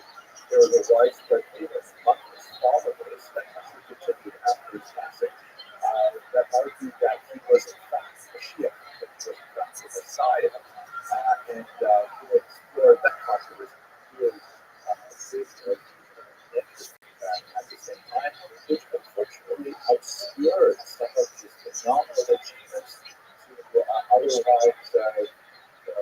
interesting Jews who would have liked to have heard what exactly he had to offer them philosophically and so on.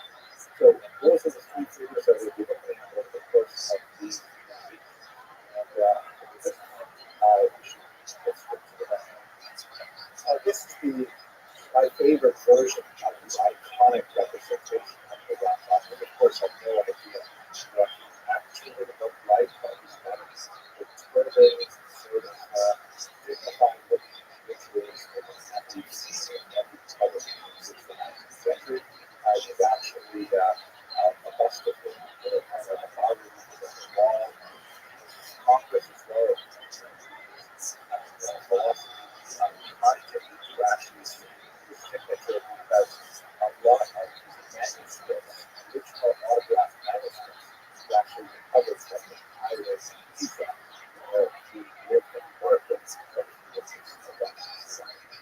there was a saying that Moses, there was no one like Moses, was the first Moses that sovereign is Moshe Rabbeinu, with Moses' Torah.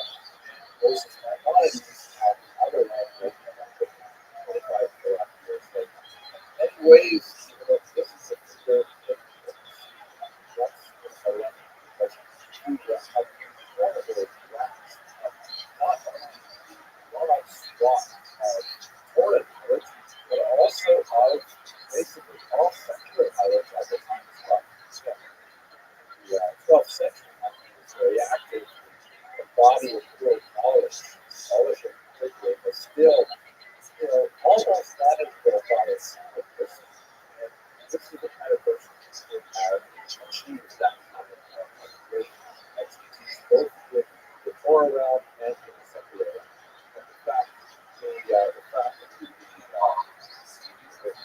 reality that he was someone who was able to excel both religiously and in the secular realm is one of the reasons why he became such a hero in the 19th century to the Haskalah, the Jewish enlightenment, because they saw in him a sort of antidote to the inward-looking, consumer, Eastern European ghetto is deeply wrapped up in the types of Talmud, Kabbalah, and so on, but we could not negotiate the outside. We couldn't speak the vernacular appropriately.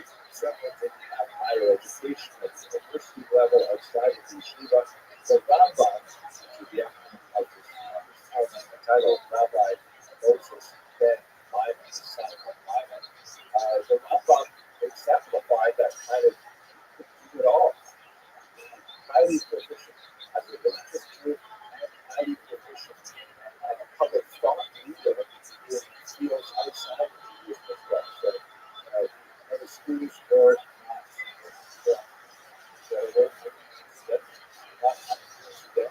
named after in Boston, for example, has exemplified that kind of you can have his major centers of activity were Spain, as we do, but most of his life and work was conducted in Egypt. So it's a little bit unfair for Spain to claim on their own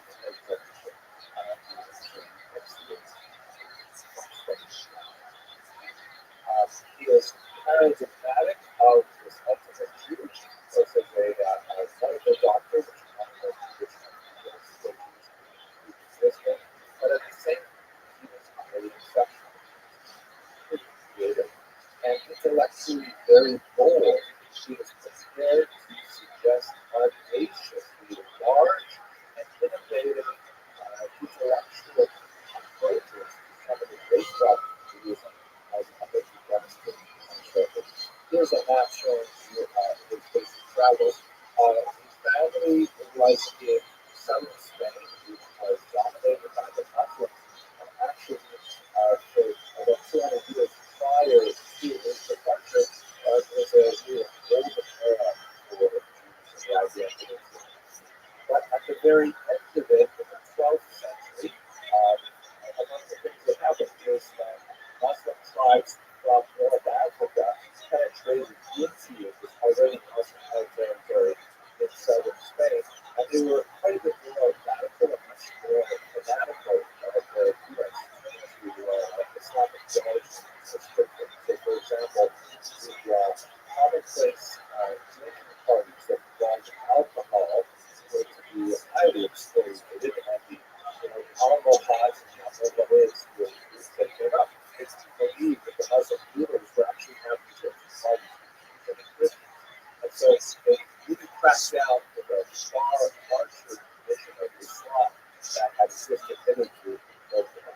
And so Maimonides' family, despite the fact that they were very well established in Spain, and generations upon generations of judges, Jewish judges who were sitting there, Maimonides' father, Maimon, decided to take it back. They fled Spain. There's some interesting later historiography that suggests that they may have even linked the conversion to Islam, although the specific reference to that is highly suspect. But nevertheless, they made their way out of Spain across the coast of Aragon. My bodies at the time was 12 or 13 years old, and when they got to Tunisia in particular, that's where he embarked on his medical education. Tunisia actually had was a remarkably advanced center of learning at the time, and they spent some significant years there where he was able to really develop his knowledge of the sciences. He was already a child prodigy and had remarkable military and even as a teenager, got his great award in state institution. Then from Tunisia, they made their way to Egypt, and specifically to Fustat, which was a suburb of Cairo. That's where the Jewish Arab is. Rabbi completed his studies there, and left it up to his older brother's neighbor to provide for the family, and this is father passed away. And unfortunately, David was lost in a shipwreck that also took the Pharaoh's fortune with him. And so all of a sudden, Moses had to stand up and become the prime breadwinner for his mother and the surviving siblings. And so he did what any good Jewish boy would do. He hung up a shingle as a medical doctor. Those times, the medical doctors involved much more kind of diagnosis and the inspection of natural remedies and herbs and things like that, rather than surgery. Surgery was considered a more profession that was essentially barbers, and that's essentially what he did. He went to see that, and that was very good. And he ultimately ended up being appointed to the family physician of the Rothschild of Egypt. Primarily treated the Sarah, obviously the wives of the Sultan, and their children. This is a very high level position. He describes actually in some of his letters how a typical day would involve in setting up some cylinders, getting on a camel, and essentially, just like I do, riding a long island railroad, except that it would be the long mile donkey road all the way up to Cairo. He would spend the day in Cairo seeing all the harem and the children and so on, and then he would come back at the night, only once a day, and after his meal was over, then he besieged by people from the South who all came to him for legal a bucket advice and introduction and so on. And he stayed a very, very, very nice. Somehow, amidst all of this, he managed to write something that was very important stuff. And so at this point, let's turn to his Jewish thought, and that's where we're seeing that he got into a thought. Specifically, what is he? So I already mentioned that as a child, he wrote a remarkable commentary on the Mishnah. It is so significant that it is typically printed with standard Mishnah. If you want to study the Mishnah, you look at the commentary of the Rav, of the Rabbi, and you look at the commentary on Maimonides. Perhaps 12 or 13 the first draft of this remarkable book, but still demonstrates phenomenal erudition. The awareness of everything in the Talmud that is brought to bear on the commentary of the Mishnah. So this in itself is a remarkable life achievement, but he is just getting started with that. He was also, as I mentioned earlier, incredibly proficient as a medical expert and published widely. He wrote treatises, which is still available today, in Arabic. His Mishnah commentary is written in Hebrew.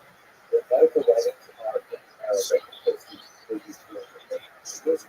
And he wrote about anxiety and depression.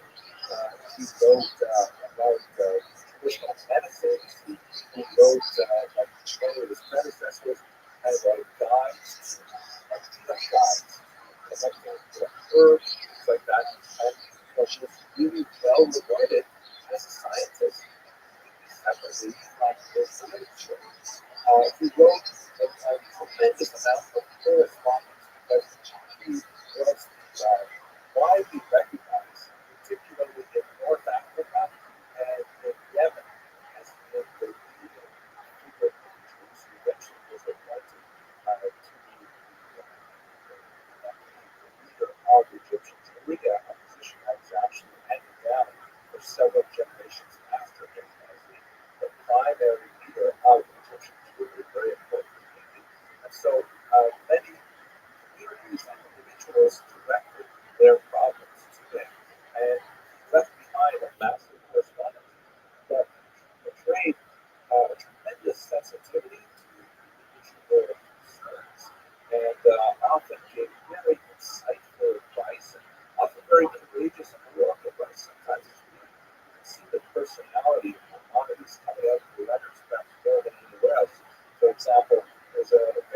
letter that he received from a convert to Judaism who was having a hard time because the rabbi in his town was telling him there were certain blessings he wasn't allowed to say because the blessings say the God of my fathers, Abraham, Isaac, and Jacob, and his fathers biologically were not Abraham, Isaac, and Jacob.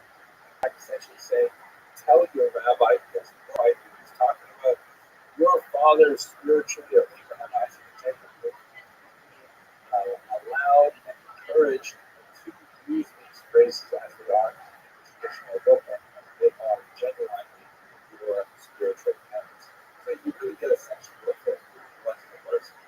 The letters, which very much more personal, is back in Opa, the greatest works of this period, include a philosophical classic called The Moral Routine, or The Guide for the Perplexed.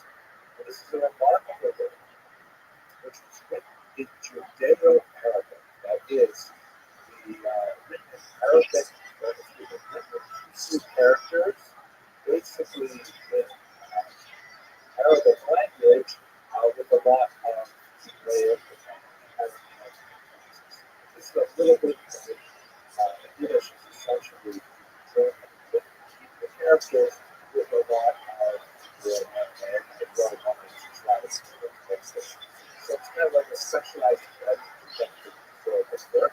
And the text of it indicates that Buddhist and one student in particular, although it's quite likely that he understood that by writing this work, it was much wider for its situation.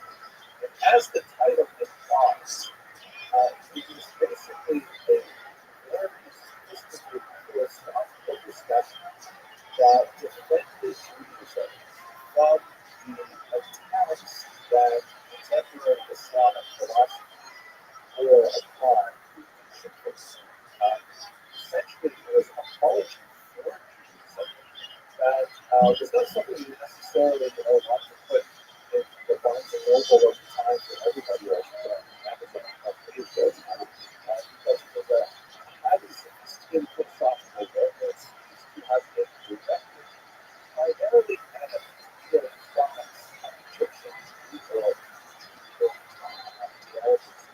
let's not forget, by the way, that the time that the monarchy was functioning, the Arabic Jewish world was far more advanced than Jewish world in Europe. It's true, Rothschild, the principle to urge that the suppression of this network spoke into Spanish or African Jews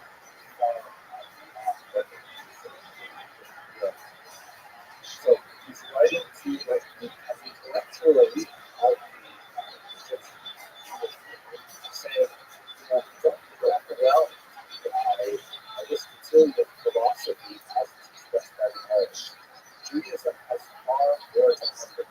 And it's because he was expressed very well versed in philosophy, particularly that of Aristotle. He would argue that Judaism and Aristotle are far closer than Islam and Aristotle. Aristotle, of course, is as the greatest of the philosophers of faith, so the idea of it is important to Jewish thought and Aristotelic thought is considered a very valuable philosophy. So this was a book essentially, imagine in contemporary terms, it's kind of like a book for, from students finish day school, and then they put on secular college and they're kind of overwhelmed by the philosophies that they encounter there. So, oh my gosh, I live in such a small, kind of like insular world in my little spot on Rothschild, and my memories came to like another second. Don't worry, still got it all over these other ideologies, other strengths. That's essentially what the guys in the book like all about.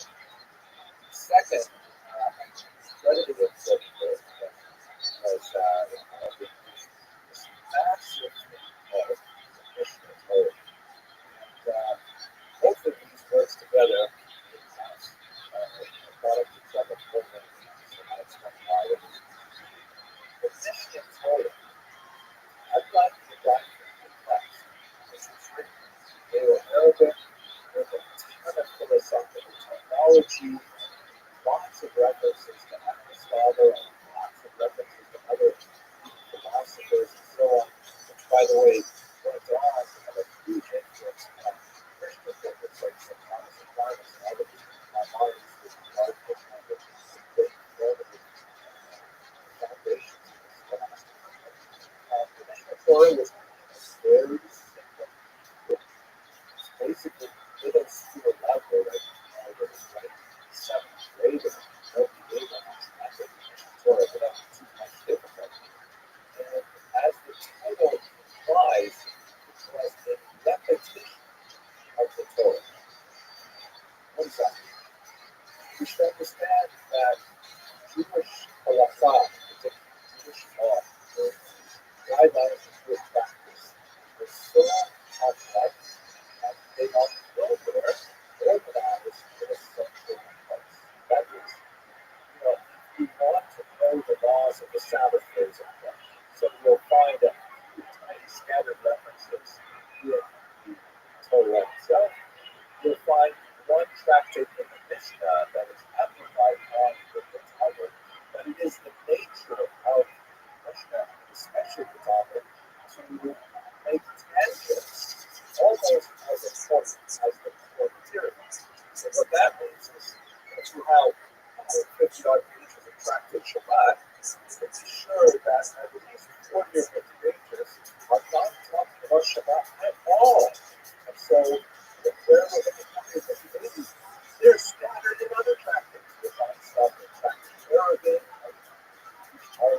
all tractate Shabbat, of course, you'll find scattered in Sanhedrin, you'll find scattered in Punic. So the only way you can know the laws of Shabbat, which is widely accomplished once every 7 days, you literally have to know the entire Talmud. And that's a massive document. Very huge. So what my buddy did is he said, listen, this is really complicated, so I'm going to make it simple for everyone. I'm going to start from the very beginning, and I'm going to discuss the entire Torah, all of the halakha, from Torah to Mishnah, Talmud, everything, and I'm going to put it in an organized fashion, basically style. A chapter that's devoted entirely, or a book that's devoted entirely to Shabbat, and all of the Shabbat laws will be right there.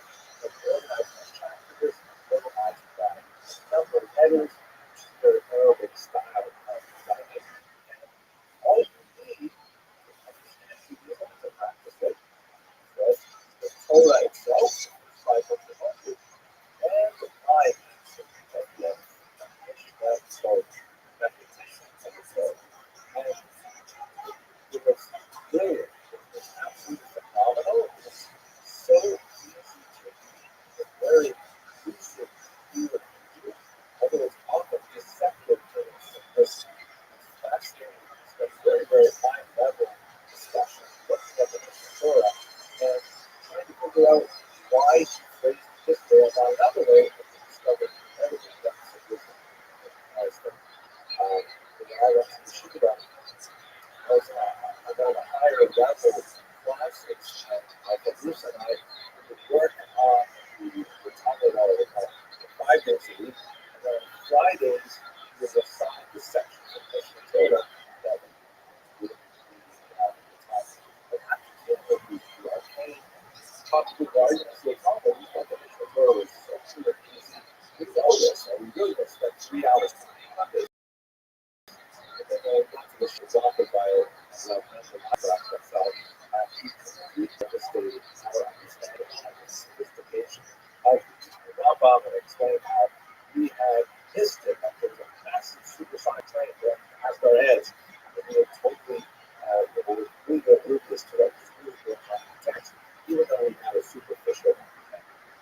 So the Mishnah Torah, incredible achievement that looks at the entirety of Jewish halakha and encapsulates it in a very organized fashion. And moreover, although this was one of the very first codes of Judaism,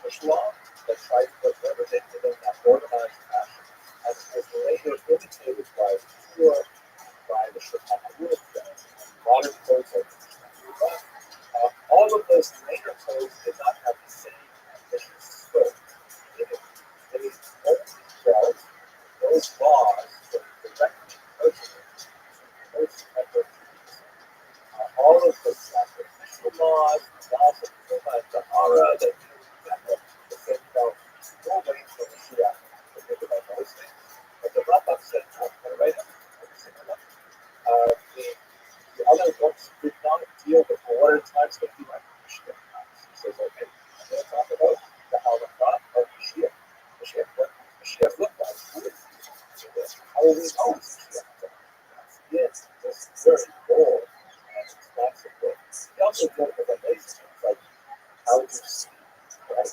How to have opinions. What opinions are correct? What opinions are not correct? Brilliant things that later poets thought was too large for them, and they kept it. I just focus on one particular section of it that I have a special place to because I wrote a book on it and I actually wrote it several times. This is a book that I'm very close to. One of the brilliant sections of one of these books is discussion of how to repent, the ways of repentance, make us so I got into this habit about 12 or 13 years ago, and I would always just read this section of the book of Shiva in the month before Rosh Hashanah, my spiritual study, and then I ended up translating it to English as part of my personal learning. I shared it with the people that liked it, and that kind of grew, so I ended up self-publishing it because I was experimenting with that particular way of getting ideas out, and since then, I have used my own commentary over the years and published it. Just like we work on ourselves every year and try to improve ourselves, I go back to this particular book, which is now in its ninth edition, and I have so much fun with this. I look at it and say, these ratings, I think that's so I'm very close to this book. I feel very I did see like this tremendous biography of who could possibly disagree with him about that. I mean, there's controversy, but it was a very intense controversy. It was especially harsh, not in those regions where you developed and was reputation back in the pandemic, in Spain, where you had a large following, but in Europe,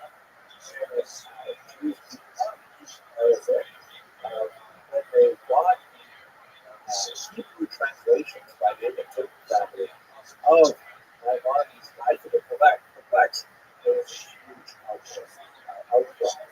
A lot of the Jews of France and Italy said, what is going on here? Look how this rabbi is quoting Aristotle.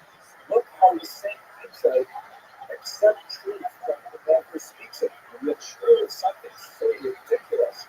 You always have to look at who's speaking it. You can't just accept truth because it makes sense rationally. And he took a lot of positions that were anathema to European truth. And for example, he had a very dim view of supernatural and argued that all the discussions of demons and spells and things like that are in the Talmud were all allegorical. You should not be taken literally. And the rabbis kept saying, what are you talking about? This is very literally. We believe in demons and we believe in spells and amusements and things like that. My mom is a much more rational and like very medical approach, almost like a Canadian approach. So people got very, very upset about the matter of the class. And then when the mission of Torah came out, oh my gosh, the top of history. Not only was he charged with over-reliance on the Jewish in fact, when you look at sections like there's no called daylight, which deal with kind of like personality development, he absorbs a lot straight from Aristotle.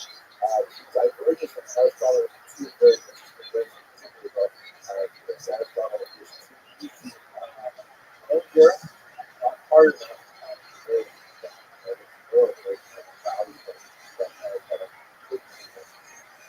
the mission of Torah was just such a controversy because monitors chose to without any citations. So meaning, a dispute with the Talmud might extend over 6 or 7 pages, and it might appear in several different factors.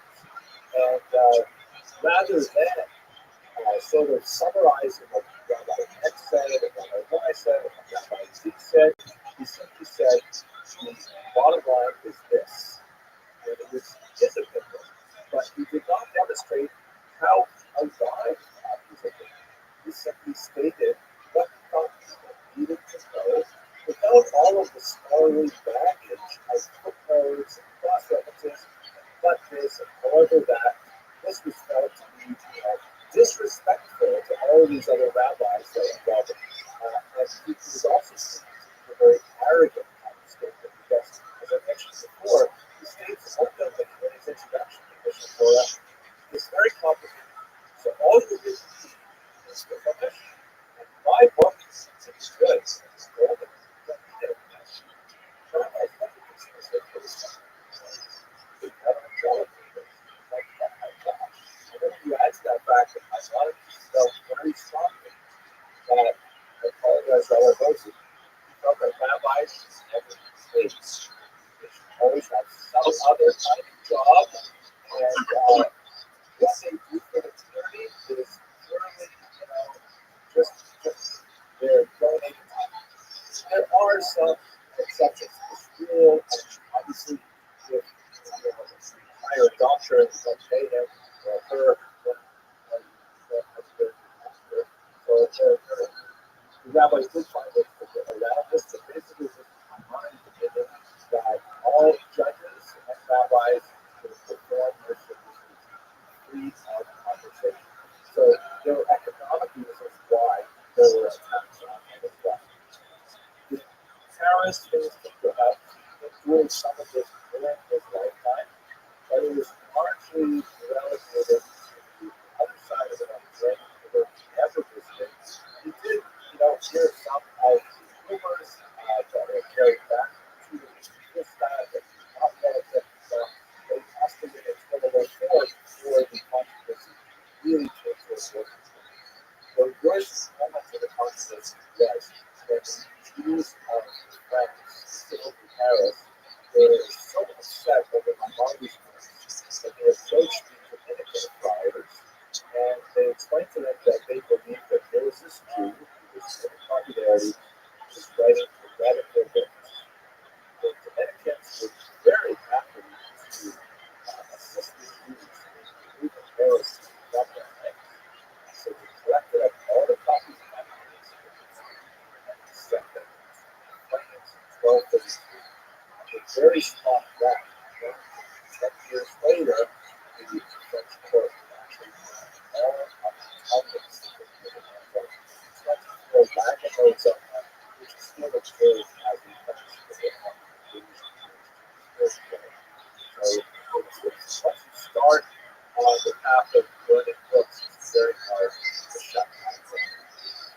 Controversy erupted and produced specific with different generations of people who were opposing it. Ultimately, there was a solution late in the 13th century that was largely broken down with the Rothschild. Okay, listen, there's lots of value in minorities. We know the charges about wisdom and so on, we know the charges of arrogance and so on, but we kind of set that aside because he's trying to write something that was usable by everyone. And so he affected the compromise that was finally put one could study philosophical works of minorities like the doctrine of Christ, but only after age 25. In other words, after intellectual students could not approach this potentially heretical work until they had made a master of a large segment of physical text and only then believed it. It's also worthwhile to note that although he's considered a tolerant figure in Halacha, and is generally considered one of the major figures consulted by Rabbi Rothschild,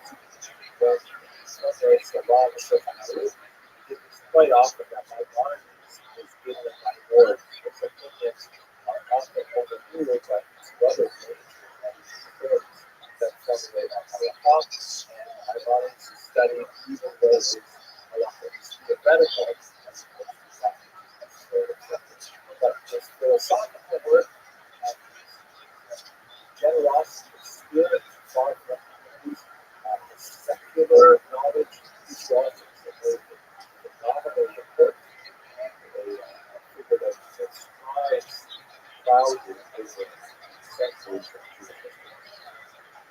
Okay, I talked about Blue Street there for about 40 minutes, 45 minutes. Thank you for your attention and your endurance. I'll stop sharing screen and we can take some questions.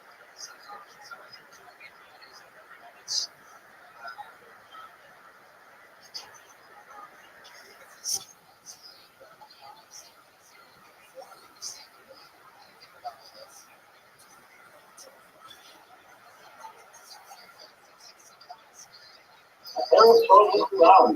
It's so wonderful to everyone. And thank you so much for the second installment. Wonderful lecture series. And thank you, second installment of our second lecture series. Because, Dr. Henry, the first one that we got on our end, phenomenal. Thank you so much for starting us off with the fascinating course, like broader history that really everything. Welcome. And we're moving on to our next topic tonight. I want to just remind everyone that appreciate the time and you're looking at the current presentation. It's not going to be on a Monday. So we're going to be taking a look at the first for the that are coming up for many people. And so the next installment will be on January. Also staying for with that, I will ask the class to Thank you very much, Rabbi. I really enjoyed our opportunity to speak last week, and I have to say I am super excited about tonight's talk because I find that the Rothschild, our subject matter, is completely fascinating. He's written some works that I have been very engaged with for decades, and there's a lot of exciting new research that has been presented on the Rothschild I wanted to share with you tonight. The topic for tonight is Moshe Chaim Lutzato. I will most likely use the acronym on his name interchangeably. That's the Rothschild, Rabbi Moshe Chaim Lutzato. He was an extremely important figure in the early 18th century.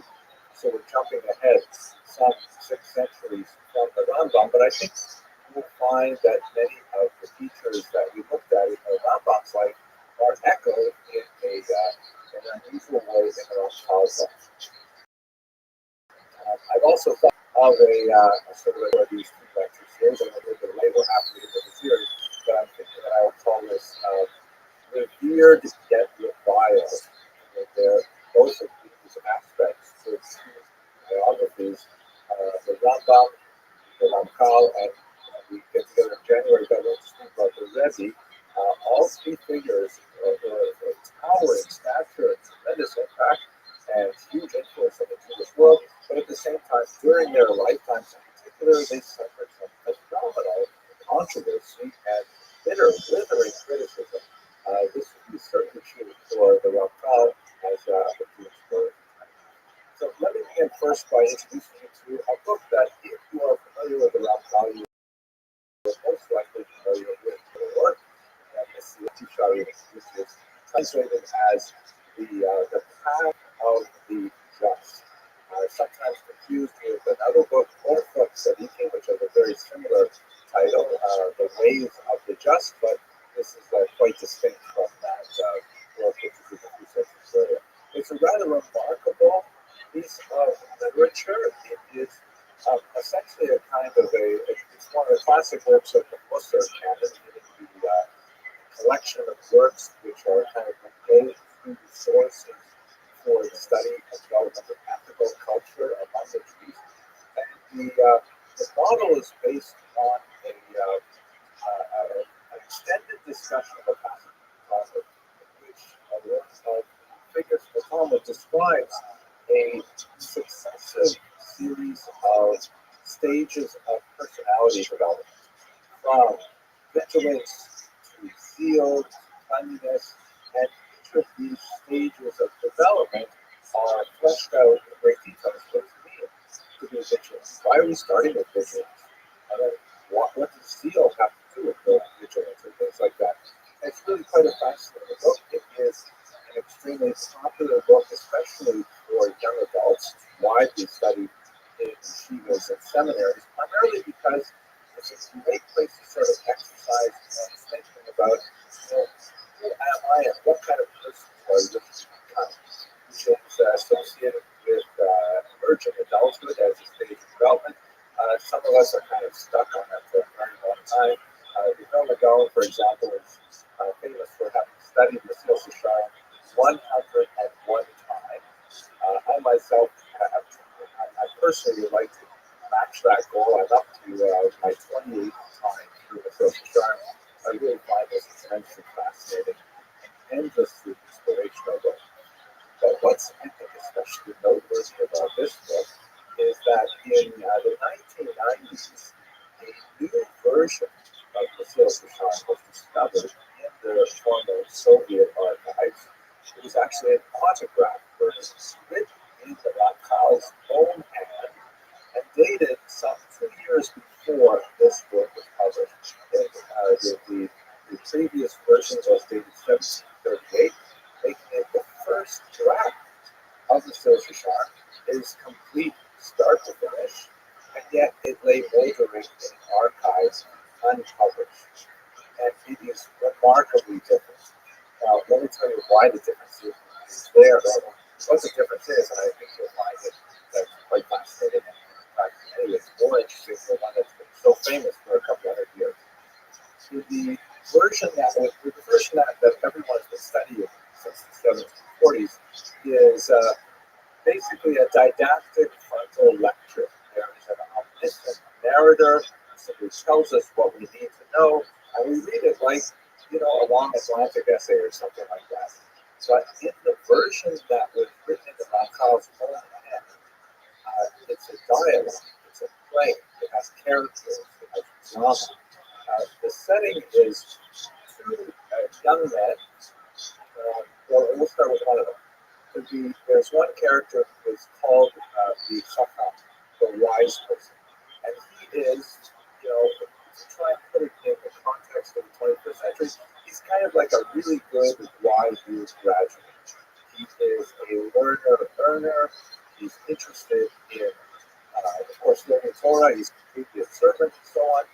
But he's interested in the broader world of intellectual inquiry, in science and culture, literature, music, and arts, and he has kind of broad interests. And one of his interests, he wonders, what is it that is Arabian to their time? And again, the term modern Orthodox term Arabia are not appropriate for the 18th century, but it's kind of like on the one hand, you have someone who has kind of like a broad base of interest, and Torah is prominent among them, and you have others who are like extremely interested in Torah and don't have apparently much time for things outside of traditional canonical texts. When you read the Chacham, wonders about, what are Haredi do with their time? Where do they spend all this time reading soft? Don't they get bored? Aren't they curious? Don't they want to know about the outside world and things like that? And then one day, early on in the book, he looks across the room and sees an old high school friend of his who he hasn't seen for many many years. And he sees that his friend has become one of the Haredi. He has sort of flipped out. And he goes over to him and says, "Oh, Shalom Aleichem, how are you? I haven't seen you in so long. What's going on? How are you doing?" And they start to catch up and say, "Listen, I'm really curious. I have all these questions about what you do. Why do you become this way?" And they engage in this deep discussion that in many ways is kind of like the same kind of discussion that goes on among spiritually motivated Jews even today. What is the right place to sort of situate ourselves within Jewish culture and the broader world? To what degree do we consider ourselves primarily Jews or primarily human beings, citizens of the planet? Where do you put the ego on that kind of great question, really. It's gripping. And they have this extensive discussion.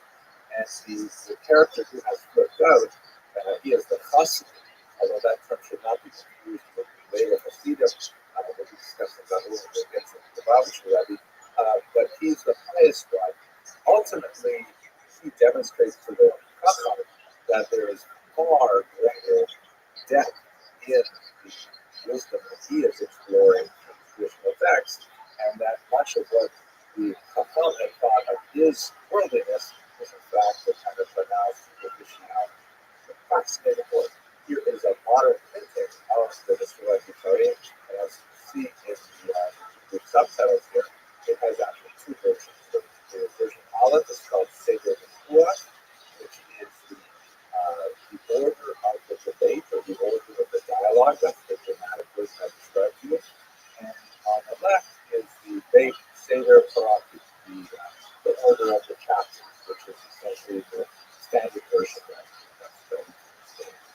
And one of the great questions about these two works, which are very, very similar in concept, is quite distinct in form, is did the Rothschild set aside the dramatic version? It is in so many ways, so much more powerful and immediate and gripping. Why would he not publish that and instead publish the Seder Prophet?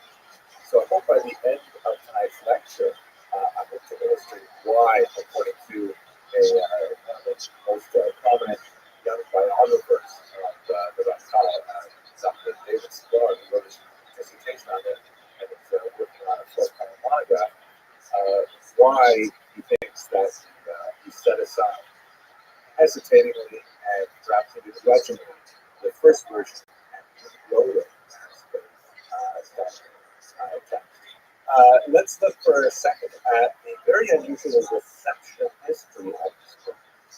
Reception history refers to, it's not only important to understand what's in the book itself, but how was the book absorbed in its time? How was it received by its readers? It says a lot about the historical period that was changing. It also has an especially interesting sound in German exception history, which I like saying because it makes me feel very. But let's look at this unusual reception history of this work. First of all, from the Maskilim, that is those early 18th century proponents of greater engagement of Jews with broader society. Most prominent of them, of course, is the father of the Haskalah, shown here in the red jacket, Moses Mendelssohn. He thought Hasilat Shamim was a brilliant work. Of course, he was born. He was about 10 years old when it was first written, so he read it after the Ramchal had died, unfortunately very early death due to the plague. But Rabbi Moses Mendelssohn was, after all, a rabbi. He was strictly a church, although many of his followers abandoned Judaism. But he thought that the Minstrel's Charm was a phenomenal work of great power, and he admired the Rothschild deeply. Joseph Klausner, following in that tradition, the first chair of the Department of Literature at the University of Jerusalem, felt that the Ramchal's work represented the first modern Hebrew writer, because the Ramchal not only wrote in this very dramatic kind of poetic form, he also wrote actual plays, like the sort of Hebraic imitations of Italian plays that were, characteristic of the 18th century. So the Ramchal was really the first modern Hebrew writer. Very, very positive reception from the sort of left wing of the Jewish world at that time. And moving towards the right wing, the Hasidim thought he was fantastic. Because first and foremost, the Ramchal was a Kabbalist. This was an important writing, especially writings that he himself cherished, were deeply suffused with the wisdom of Kabbalah. In fact, the Mesilas Yesharim itself, although it does not present the exterior form to be a word of Kabbalah, there are tremendous references all through it to Kabbalistic doctrines. So the Hasidim were great lovers of Kabbalah. They remarked on it that, according to, for example, the Maggid of Ezrich, who was the student of the Baal Shem Tov and the later teacher of the five latest dynasties of the world, that the generation venture that people didn't know what they were doing. That's quite true. And so, in terms of the 18th century triangle of Jewish ideologies, particularly in East Central Europe, you have the Haskalah, represented by Mendelssohn. They love the Rothschild. But the Hasidim, they love the Rothschild. In fact, they it's not the so-called traditionalists who took the term proponents because they opposed the Hasidic movement. And the king of them was without doubt the Vilna Gaon shown here, Elijah of Vilna, who himself learned a couple of fascinating things. He said that if the Ramchal were alive at his time, he would have walked all the way from Vilnius to Padua, Italy, to study. And furthermore, he said that he words out of place at all in the Sivot until the 11th chapter. I actually have a theory as to which words the Vilna Gaon thought were out of place in the 11th chapter. God willing, maybe we'll get to the question and answer period. If you ask me, I'll tell you what my theory is about what words he pointed out to be out of place. So again, amazing. The Rothschild achieved a level of acceptance among all stripes of Jewish intellectual movements of the 18th century. I can't recall too many figures before or since who have received this universal level of acceptance, albeit some 60 years after his passing. During his lifetime, it's a totally different story, as we will explore. So let's get into his biography a little bit, understand who he was, what his background was, what he was all about, and then I'd like to get to the controversies that dogged him during his lifetime. He was known as the genius of Padua. Padua is the smallest city on the Po River in northern Italy, not too far from Venice. His parents were sort of upper middle class merchants, and they gave him a standard education of an Italian Jewish family of their class. He received a thorough grounding not only in Torah studies, in kind of Italian broad view of emphasizing scripture, Tanakh, as well as Talmud. Actually, his principal teacher was the Rabbi Isaiah Basai, who would remain very close to Rothschild all the way through his life. Even though he also taught him for his bar mitzvah, he was also 15, 20 years later very much involved in private activity far away from Padua. He also received a fairly significant secular education as well, with a thorough grounding in European languages, including Latin and Greek, primarily because, as we shall see, Padua was a university town, and it was one of the few universities that admitted students to its medical practice.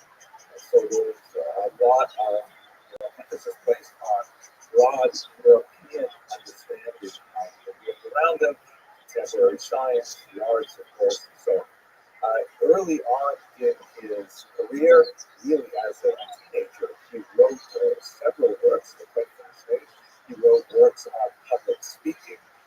He wrote experiments with poetic forms, including, kind of parables and biblical stories written as Italian dramas that are to be staged as plays. So he was really quite a young child prodigy. He attracted to himself a number of these students who had traveled to Ottawa to study medicine at the university. This is actually the autopsy theater.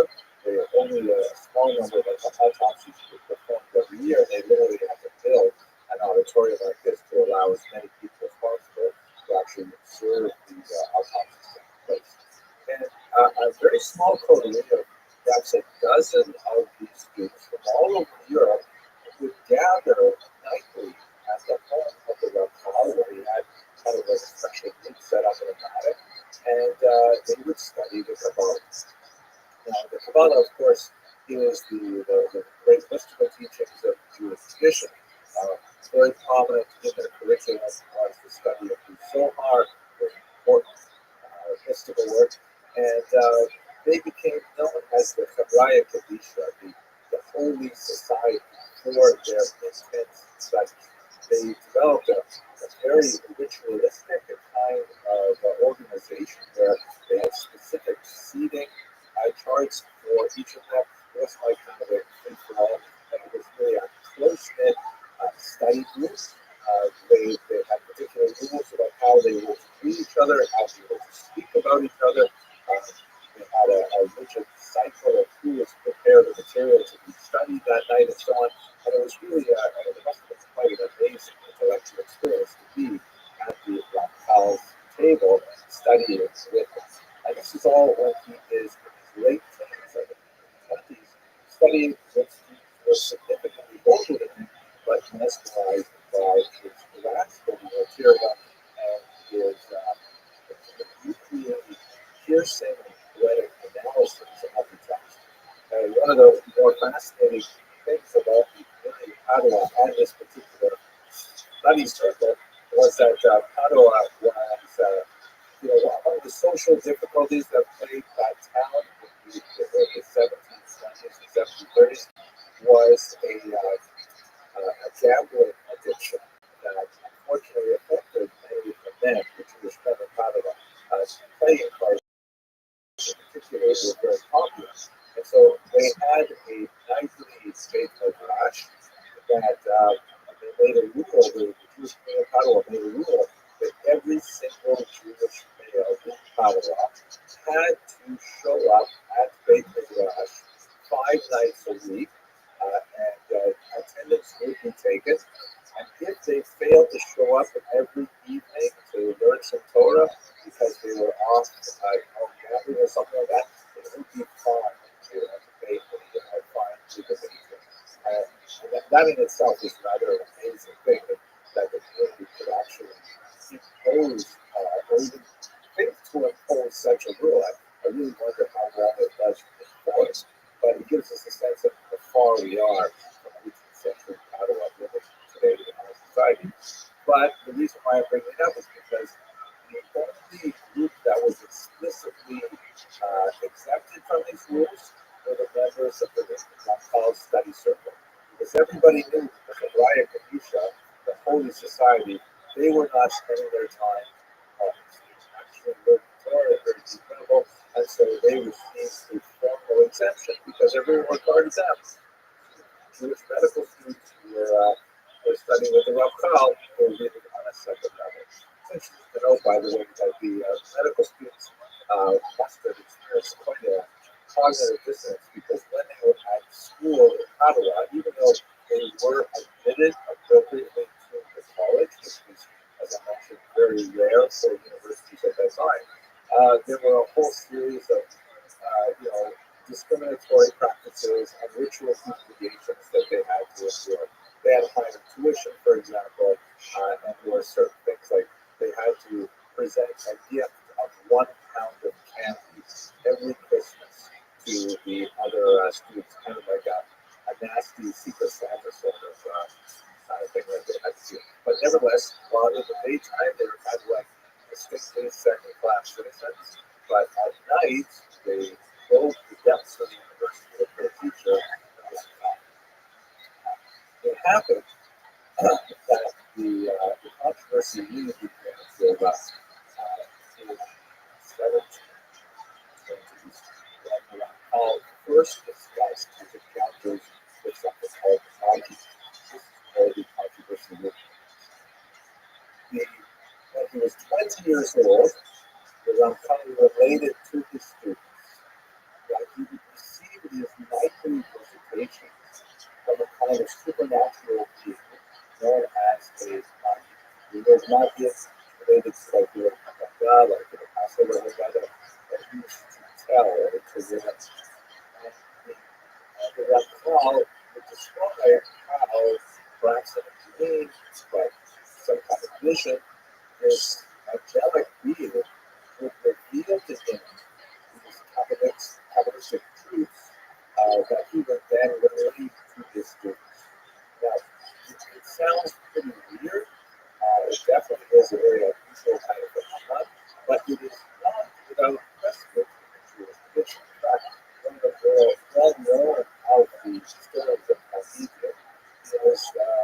meet of none other than Rabbi Yosef Karo, the author of the Shulchan Aruch. Now, we normally think of the Jewish legal tradition as being extremely rational and very evidence-based and very rigorous and exposed to logical argumentation and so on. But in reality, the author of the code that we review and study today, the Shulchan Aruch, he reported also having these visitations of Agid, he wrote about it, something called Agid Rothschild. And so even this precedent, even at the core of our legalistic tradition, there is a mystical essence to it. So in the case of the Rothschild, he began telling his students that he was receiving these wishes from the Agid. And this went on for quite some time until one of his students, named Rothschild, was studying Ottawa, that was originally from Vilna, Lithuania, wrote some letters. We have the text of some of these letters, and I'm going to paraphrase, but basically they say that dear mom and dad, thank you very much for sending me to the University of Ottawa. I'm having a great time here. No, it's not a party school, but I got to tell you, I found this amazing teacher, Rabbi Moshe Chaim Lutzatto. I'm learning with him every night. And guess what, mom and dad? He actually did my parents either. Says that in college, he's receiving these nightly visitations from the house. Isn't that fantastic? Don't forget, this is before Chabad, so you have no Chabad houses. To imagine finding a Rakhal is incredible. And now this is really what got the Rakhal into trouble. As part of his teacher, Isaiah Bazan, wrote to him, because we have basically the correspondence of the Rakhal, a lot of his letters to his teachers and others, and letters back to him. Isaiah Bazan says to him, why did you tell everyone about the Agid? In particular, why did you tell Hamilton? Don't you know that the Lithuanian and the Polish Jews, they don't know how to keep a secret? They're going to go home, they're going to blab to everyone, and that's exactly what happened, right? Now, the reason why this is significant is because this letter made its rounds in Lithuania, and it came to the attention of what Rabbi Moshe Chaim. Rabbi Moshe Chaim was actually a professional heresy hunter who followed in the footsteps of his father, who was also a great heresy hunter. The heresy of the day was Shabbatites. So let's just take a quick moment to refresh ourselves on this sad story that occurred about 75 years prior to the events I described. Shabbatai Tzvi was this infamous failed Messiah, but he was quite famous among Christians as well, because the whole idea of a Jew proclaiming the Messiah and gathering literally thousands of Jewish followers all over Europe, all over the Eastern Mediterranean, many of whom sold all of their property, their homes, at a fraction of their value in order to follow him, on the assumption that he would initiate the Messianic era, they would all return to Jerusalem. It was like big news for Christians. It was fascinating. They followed it very closely. In this particular rendition, you can see that in the background, there's some sort of chicken scratches on a plaque. That's the artist's imagination of what Hebrew letters must look like. What ended up happening with Shabbatai Tzvi, he was originally, he was a very well-regarded young man. He was actually the subject of many marriage proposals, although he did not accept too many in his youth. Later on, when he was older, he would actually get married 3 times. One of those times was actually to an actual Torah scroll, meaning like, the Torah scroll itself. He got married to a very kind of like irrational and unusual behavior. But around age 23, 24, he began showing the signs of what later historians have postulated were signs of some kind of bipolar disorder, perhaps some kind of manic depressive illness, because he would have these periods of great euphoria, which he called illuminations, during which he would claim to be able to access, huge realms of thought, or will perform supernatural activities like levitation or peace esoteric, teleportation, and things like that, which would then later be followed by periods of depression and quiet. And this was just kind of like an unusual idiosyncrasy of this otherwise well-regarded young man until he hooked up with an individual named Gaza, who was unfortunately a very significant enabler of the worst aspects of Shabbat's worst inclinations, and just kind of grew the whole messianic movement up to a point where many Jews were caught up in. You can see here, it was actually a prayer book that was composed in the Sabbath movement, which, by the way, persisted for a good century and a half after the movement formally ended. Here's an example of a Christian art showing Sabbathite giving blessings to several people where he goes. He was fond of, like, handing out global honors, like naming friends, the Sultan of Africa, or the King of Europe, things like that, all promising eventual messianic redemption, doing away with fast days, naming holidays, all kinds of fasting, usual, and definitely very babies.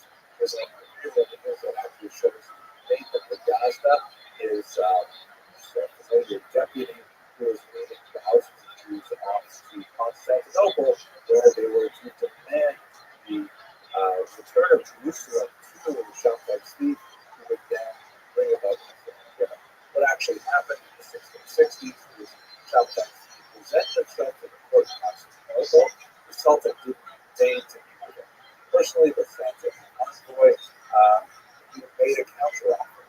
The envoy said to him, Mr. Speed, or do you mind if I call you Shabsi? We're not going to give you Jerusalem as you request. Instead, however, we will allow you to remain alive if you accept Islam as your faith. Great disappointment of Shabbat's followers, he did. He became a Muslim. His wife at the time, Sarah, also became a Muslim, and the movement collapsed. Jews returned penniless to their homes throughout Europe and had to start all over again. A small number, some 300 families, decided that if Shabbat's who was the Messiah, would convert to Islam, that must mean that all of us Jews must also convert to Islam as part of the unfolding of the end of days. They converted, they constituted a distinct group in Turkish society called the Dinka, who actually were present and very active in American life right up until the 20th century. But that's basically the whole debacle of Shabbat. After his demise, fasting stories that come to afterwards, they have actually done some Cuba, and his last request. He was later imprisoned by the Sultan because he was going to erratically know his last request. The prison was for a young kid with prayer session because he wanted to repent of it. At any rate, there was, after the debacle ended, a huge outcry, and these families in particular spent their energies hunting out any vestigial remains of Sabbatism and hoping to extirpate it from society. It's not at all a strange phenomenon to have prominent rabbis who are actually still enthusiasts of Shabbat well into the 17th. And this is precisely what Moshe Rabbi suspected Rabbi Moshe Rabbi that he felt that Ramchal, with his nightly visit from the Magid, it's like Shabtai Tzvi 2.0. He must certainly be relying on Sabbath doctrine and so on. So he got to work right away to pursue this young man. The first thing that he did was he went to Venice, which controlled the rabbinate of Padua. Venice was like the regional authority. And he said to the Venetian rabbis, what is going on in Padua? Do you know what's happening over there? I heard about this guy, Rabbi Rothschild, and what he's been saying about the Magid and so on.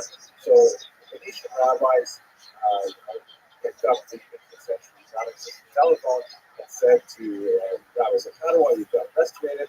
The rabbis in Ottawa said, "Oh, Moshe Chaim, he's a wonderful guy. We all love him. He has beautiful videos. He's such a learned guy. He has a study circle every night. You must be talking about another Rothschild." But they said, "No, this is the one we're looking for. This is what he's doing." And they said, "Okay, look, he's a little bit eccentric. There are some eccentricities we'll admit. One of those eccentricities, for example, was the fact that he was clean shaven. Even when he was 23 years old when this occurred, it was unusual for him to not wear a beard. Back then, if you wanted to maintain shaving, you could use like military powders and things like that. It's a lot more permissible to use a straight edge razor, but to use powders and lye and things like that. So that was a little bit unusual, but also even more of a shanta. He was not at the time married. This was at 23 years old and still unmarried. There's something fishy there. Ultimately, he would marry. He found a woman named Zipporah, whose father also had very mystical tendencies, shall we say. The Rothschild certainly must have liked the irony of his name being Moshe and her name being Zipporah. He wrote a beautiful, intricate literary tuba that is still studied to this day for its composition value.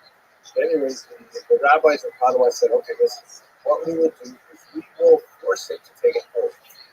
The oath will make him promise that he is not to engage in holistic teaching here in Ottawa. He has to wait until he's much older." I believe that the age we stipulated was 40 off the top of my head.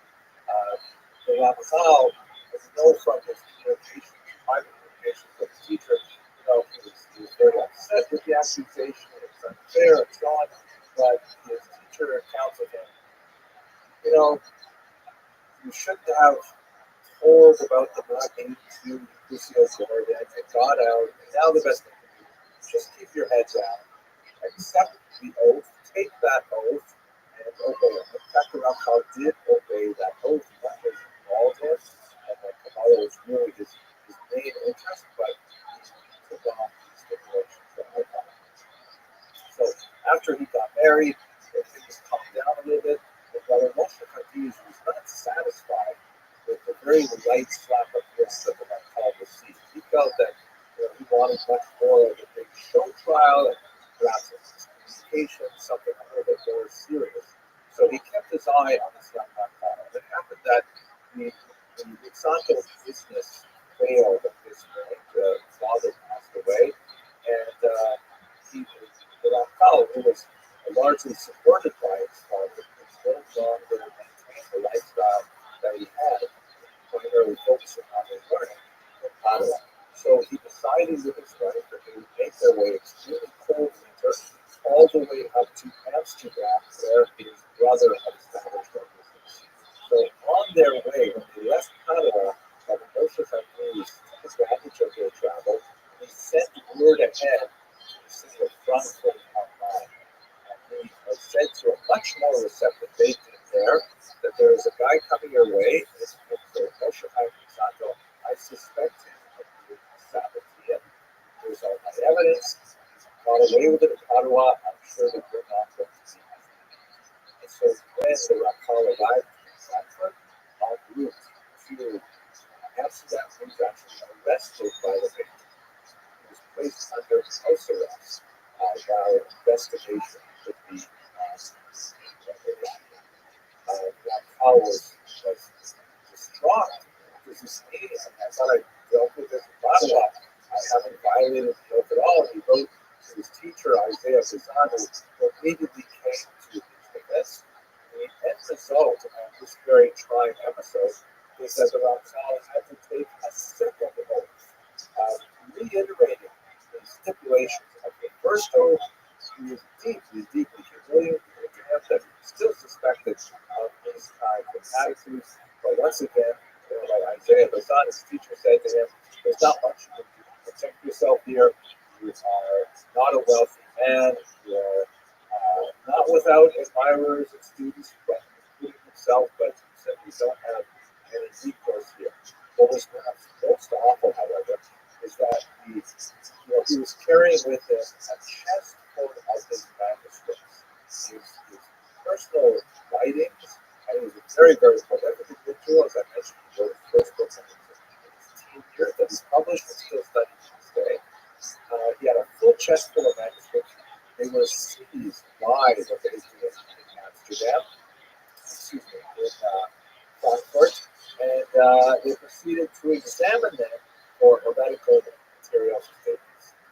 By the time they had gone through them, they could not determine whether or not the Ramchal was in fact a heretic. Read between the lines, they could not understand these writings. They were full of linguistic references, and they simply could not find any of the incriminating evidence that they had hoped to find it. However, they had different choices before them. One choice was they could simply return the manuscripts to the Rothschild since they couldn't find anything wrong, and therefore they were scot-free.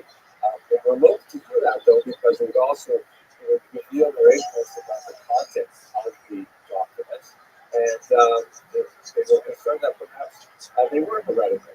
On the other hand, if they could confirm they were heretical, then they could set them to the flames. It was an unfortunate precedent, but Jews have been known from time to time to burn their holy works, or the holy works of their opponents. We saw this with the Rambam, and in the 18th century it was not uncommon as well. Many Muslims, for example, including his translation of the Torah itself, was set to the flames. So the third option that they utilized was they would bury the manuscripts, either destroying them as a bit of heretical, or returning to the Ramchal, but they would bury them, and then the location of the burial was promptly lost. So to this day, somewhere under the streets of Frankfurt, there's a huge chest full of the Ramchal's own writings. Perhaps one day they will see the light. In this context, we have Rabbi Isaiah Bassan's very heroic defense of his students, which is he has much of the text of it because he engaged in correspondence with the basic while he was on the way there. He presented himself and argued very forcefully in defense of his students, saying, what have you found that he has done wrong? This is quite clearly a witch hunt. It's an unfair accusation. He traumatized this young man and his family for no reason, and so on. And ultimately, after taking that second oath, the Ramchal was free to go. He found his final refuge, but a major refuge in Amsterdam. As I believe we discussed long ago in this first series, we spoke about modernity. We looked at the Portuguese Jews of Amsterdam. You'll recall that they were a very unusual community because they were made up of the descendants of Jews who were forcibly converted to Christianity, beginning with the Portuguese position, or prior to the Inquisition, in 1497. And then for the next few centuries, as they slowly made their way out of Portugal, they were able to reclaim their Jewish identity many, many generations later in some occasions.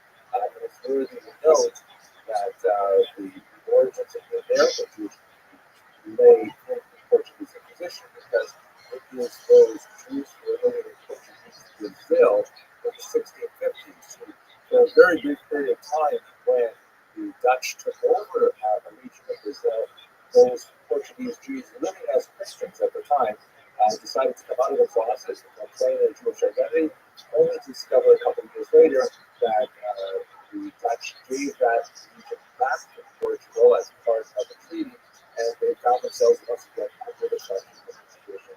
So they all boarded boats and separated, and 23 refugees made their way up to New Amsterdam, which is of course the island of Manhattan, and they formed the first settlement of Jews as a community in the United States. At any rate, the Portuguese Jews of Amsterdam, they had a much wider tolerance for this kind of ideological dissent. They recognized the Ramchal in many ways one of their own, and they gave him a fairly respectable position in the Catholic program. It's a school there, not a very heavy teaching load, more of a respected, learned person, but lacked his the same study circle of students who were really on par with him. Portuguese Jews were also cognizant of the huge tumult that occurred then. There was a Costa was forced to be excommunicated there, and there were, of course, the issue of Spinoza, which was also something that happened in Amsterdam. So they treated Ramchal with kid gloves and moved him in a respectful position. And it is at this time that he began to write the works of his great maturity, including the Siyat Sharim, but also Das. Who knows, Derech Hashem, some phenomenal classics that are widely studied to this day. However, this was spiritually insufficient for Ramchal. He felt that he longed to move to the land of Israel, to the Aliyah, and he was approaching his 40th birthday. He wanted to begin to teach Kabbalah publicly, which was really represented in the midst of the restrictions of the oath that he first took in Padua and then had to repeat again in Frankfurt. And so he made plans with his wife to sell all of their belongings in Amsterdam and then make his way to Israel. He landed at Akko. He wrote a few pieces of correspondence back to his beloved students, and then shortly after arriving, he died of a plague.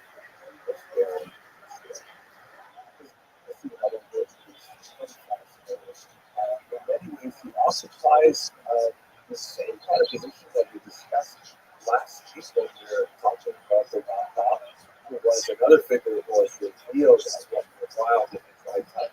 And I believe we'll see the same pattern when we speak in a couple of weeks about the Rabbi, who also had a phenomenal influence on the Jewish world in the 20th century and into our own century as well. But during his lifetime, he faced tremendous challenges and often very bitter criticism. So with that, I bring this to a close, and perhaps I would just mention, because I recall that I did this at the very beginning, you might be wondering the opening question, right? Like, why did he publish the second version of the Sales Shard and not the first? And what are those strange words in the 11th chapter? So, according to the research of David Squad, who's done this beautiful dissertation on the Rothschild, and in particular looked at archival sources of Amsterdam and elsewhere, really fleshes out his life in a very, very thorough way. He argues that his sponsors in Amsterdam, the wealthy families who supported him while he was there, felt that the original version of the Sales Shard had too many recognizable figures in it. If you read this carefully, through the Rothschild history, you would see caricatures of individuals that he wished to criticize.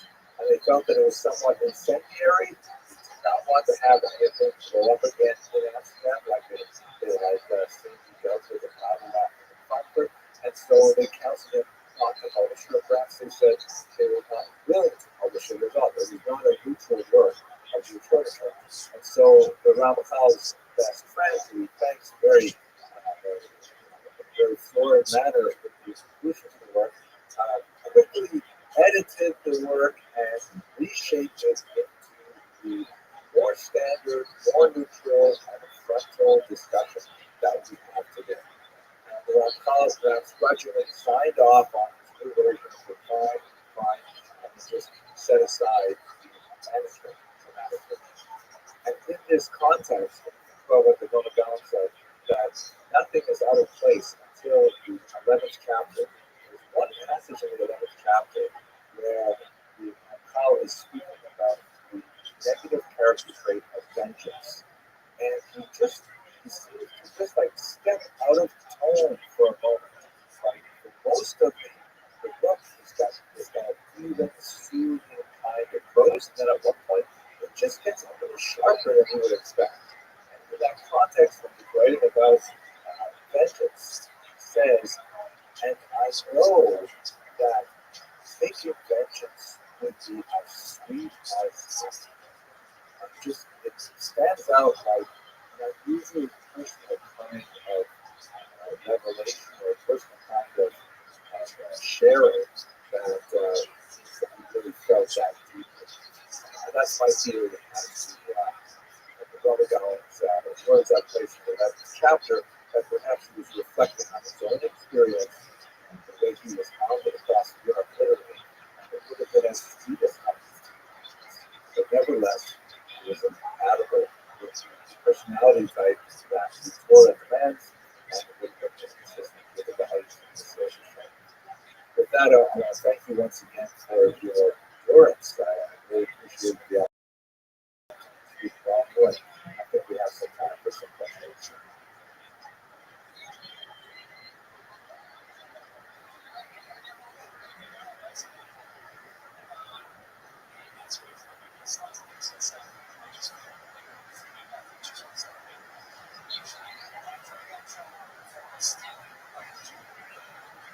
The series that we've been looking at really focused on three colossal leaders that had phenomenal influence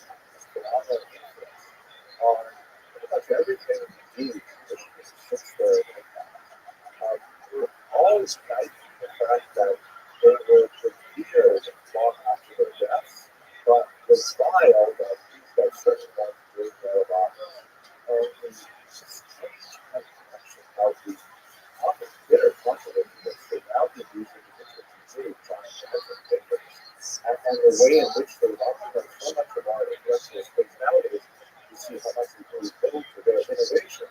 There's something that really is the first class of course we looked at Maimonides, his books were so controversial that they were actually burned by other Jews in the 13th century. Then we looked at the Rothschild, who was pursued throughout Europe, and finally wrote his Messias Yeshayahu, a tremendous work that's been accepted at the University of Philosophy and Theology and Musar. He wrote that only after a very tremendous criticism. And today we're going to look at the Lubavitcher Rabbi, who also had a similarly outsized impact on the way we do things today.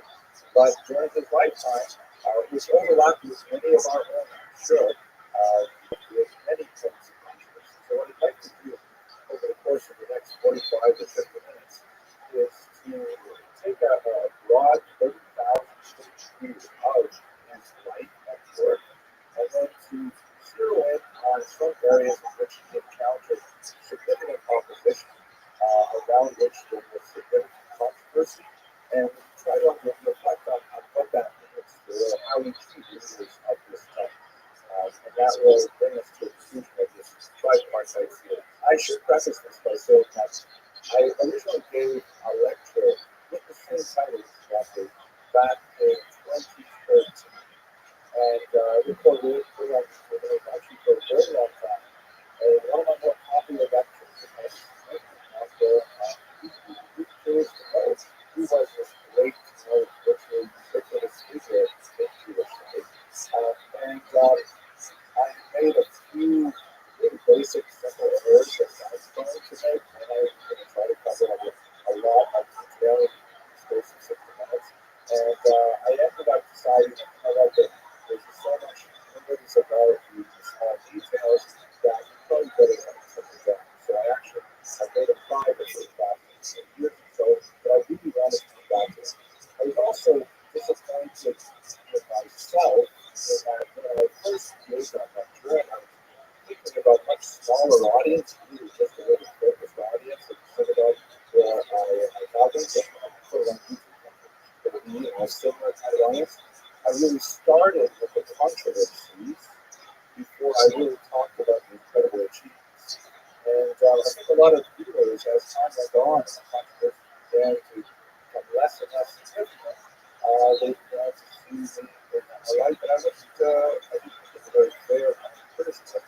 And so I figured, you know what, let's just take this offline. But now, Baruch Hashem, finally I've been told to address this individual who I have to say it's had a remarkable impact on my own life.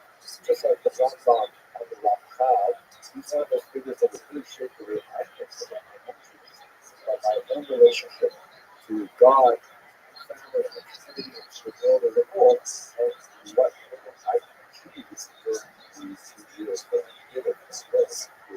So kind of said, let me tell you a little bit about the source and self-identity.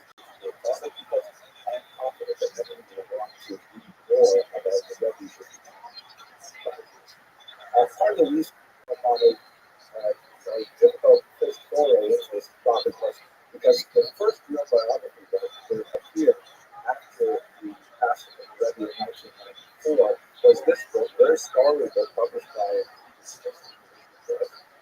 Samuel Hartman, a scholar that I have a tremendous amount of respect for, and not completely his work I was not as familiar. And this book, although it was incredibly useful and very detailed and eye-opening, it tends to take a more of an academic critical approach that I value. But as I read more of the literature that comes from students of the Rebbe's or followers of the Rebbe's, I think that some of that academic discipline is not entirely appropriately placed in some regard. Maybe I'll have to respect that in question answers. There is, on the other hand, as about the student memoirs, there is this wonderful book by Rothschild, which is definitely written as an homage to the Rebbe. It's written with this classic scholarship, but nevertheless, it's someone who's distinctly a part of the world of Rebbe and wants to encapsulate the bodies and bodies in his own life. This volume is far more popular, and you see it all over the place. It's a very talented writer, and I believe lives out where you are. And I've long relied on his wonderful surveys of Jewish witnesses and Jewish humor and so on. And this book on the Rebbe is really quite amazing.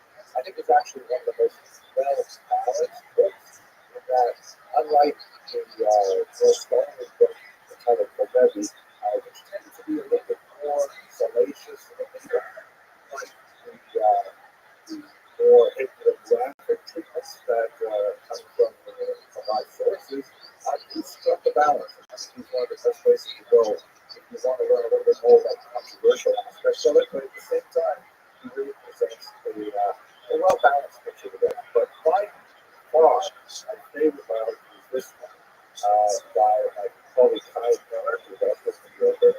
This Judaism Outward is written, I think, with the greatest possible sources by a Chabad insider. I just published quite a few Chabad-specific works, and really knows the inside culture. The culture of Chabad is really quite intense, with its own language and its own customs that really I'm still learning things about. Like, for example, one of my children actually married into Chabad, and we were making invitations, and I looked at the customs, always put 5 o'clock as the time of the wedding. And it means nothing. But it's that's when the Rebbe was there, it's 5 p.m. So you do not know these things, so this was exciting about. So this is, I think, my favorite source. I actually reread it because I want to compare it with that. So with that kind of a personal rather than this book is very, very interesting. I'll always start with this one. Here's a beautiful picture of at 2 years of age. He was born in 1902 in Nikolai, Russia, and at a very young age he moved to Nikolai, which is a city that's on the eastern end of Ukraine. After the Communist Revolution, they decided to rename it because the Communist was very hard to pronounce, so they switched it to Nikolai Plus. But today it's called Nikolai Plus because it's on the river. It was a fairly new town, traditionally speaking, because it was rapidly expanded with a tremendous all kinds of industrial efforts, specifically the building of hydroelectric dams and things like that. So we was kind of a gutted, going Jewish population of blue-collar workers and their families, Jewish blue-collar workers who went out there to see work the facilities, which very really dramatically. He was an unusual child in many ways. It's strange for someone who ultimately become head of the entire Chabad without repeatedly, but he didn't have the typical Chabad yeshiva experience. He was trained primarily by his father, who was a remarkable scholar and served as a rabbi in the north. Later, he would be persecuted by the Soviets and sent out to the Cuba far out in Siberia. His wife wanted to follow him and studied one of the most powerful doctrines I've ever seen. There was a tremendous pendulum of the Rebbe's father, long after the Rebbe had left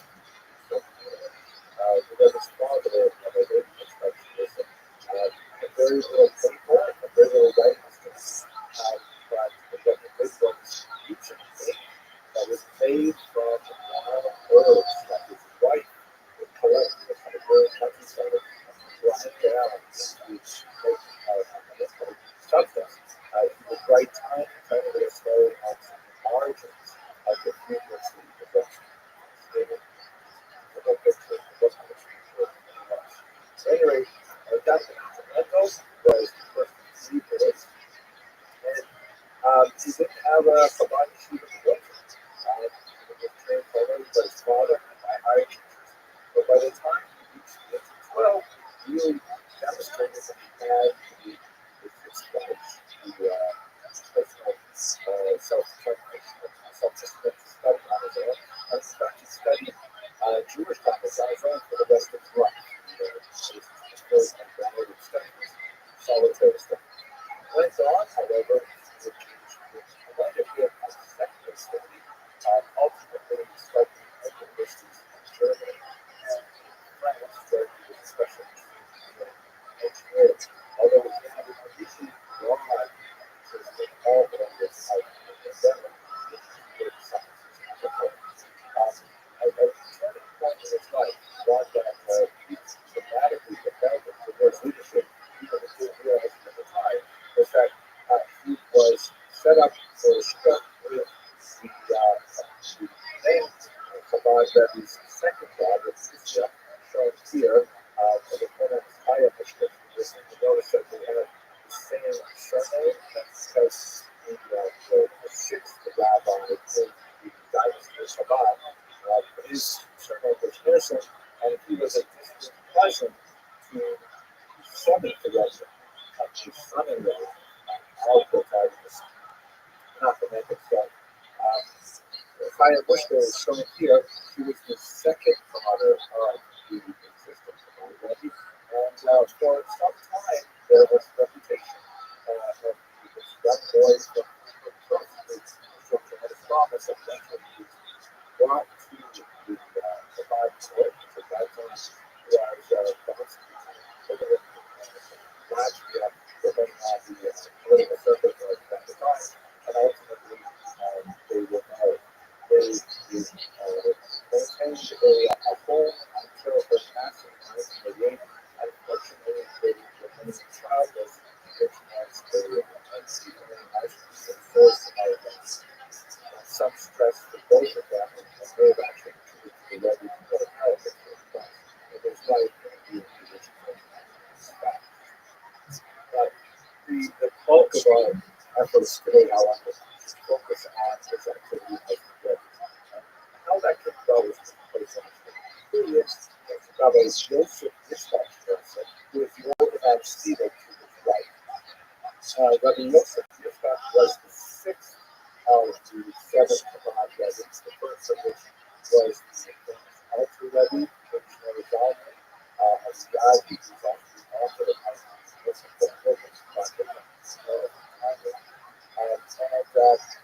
Rabbi Yosef Yitzchak is known by us, Rabbi Yosef Yitzchak, is also known as the clear deliverer to my generation, the earlier Rebbe, the previous Rebbe. In other words, when we want to speak about Rebbe, if we talk about Chabad, which Rebbe are you talking about? Because obviously the same Rebbe comes our current Rebbe. But because of the Rebbe, the sixth Rebbe and the seventh Rebbe, all the Hashira, the sixth Rebbe is the Rebbe, the new Rebbe, the new Rebbe. So he came known as the Rebbe, the Rebbe, typically referred to today. So we try that because about that Catholic, referred to as Freedom Rebbe, his father-in-law, one of the most, it's also a heroic character that you heard he was especially noted for maintaining a tremendous network of Chabad members behind the iron curtain of the Soviet Union. The Soviet Union, of course, was deeply anti-clerical at this time, very deeply anti-religious. They had so-called those Bolsheviks and austerity religious, that everything they could to extirpate religion. Well, the Soviet Union, especially focused on Jewish activities, and so the IS, the theater, using a lot of support that came some places like United Distribution, he was able to fund a lot of these underground networks in the USSR, especially after they escaped across the border into where Latvia, which at that time was not under the Soviet Union. But this is an extremely difficult endeavor, required a lot of secrecy and a lot of risk, and ultimately, as environments in Eastern Europe grew more and more intolerant, and the rise of fascism and anti-Semitic movements, they eventually had to flee Europe altogether, and the freed the Rebbe followed shortly thereafter by the Rebbe made their way to the United States. Immediately prior to leaving, the Rebbe was actually in Latvia, in Germany, and in America. The actual public was in Paris, where the Rebbe was engaged in studies of engineering. But after Michael Schwartz arrived in the United States, I used the abbreviation Rabbi, which was called the Italian Rabbi, Michael Schwartz.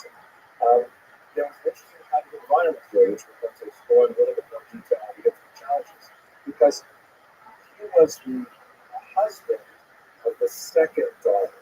Right? Rabbi Yosef had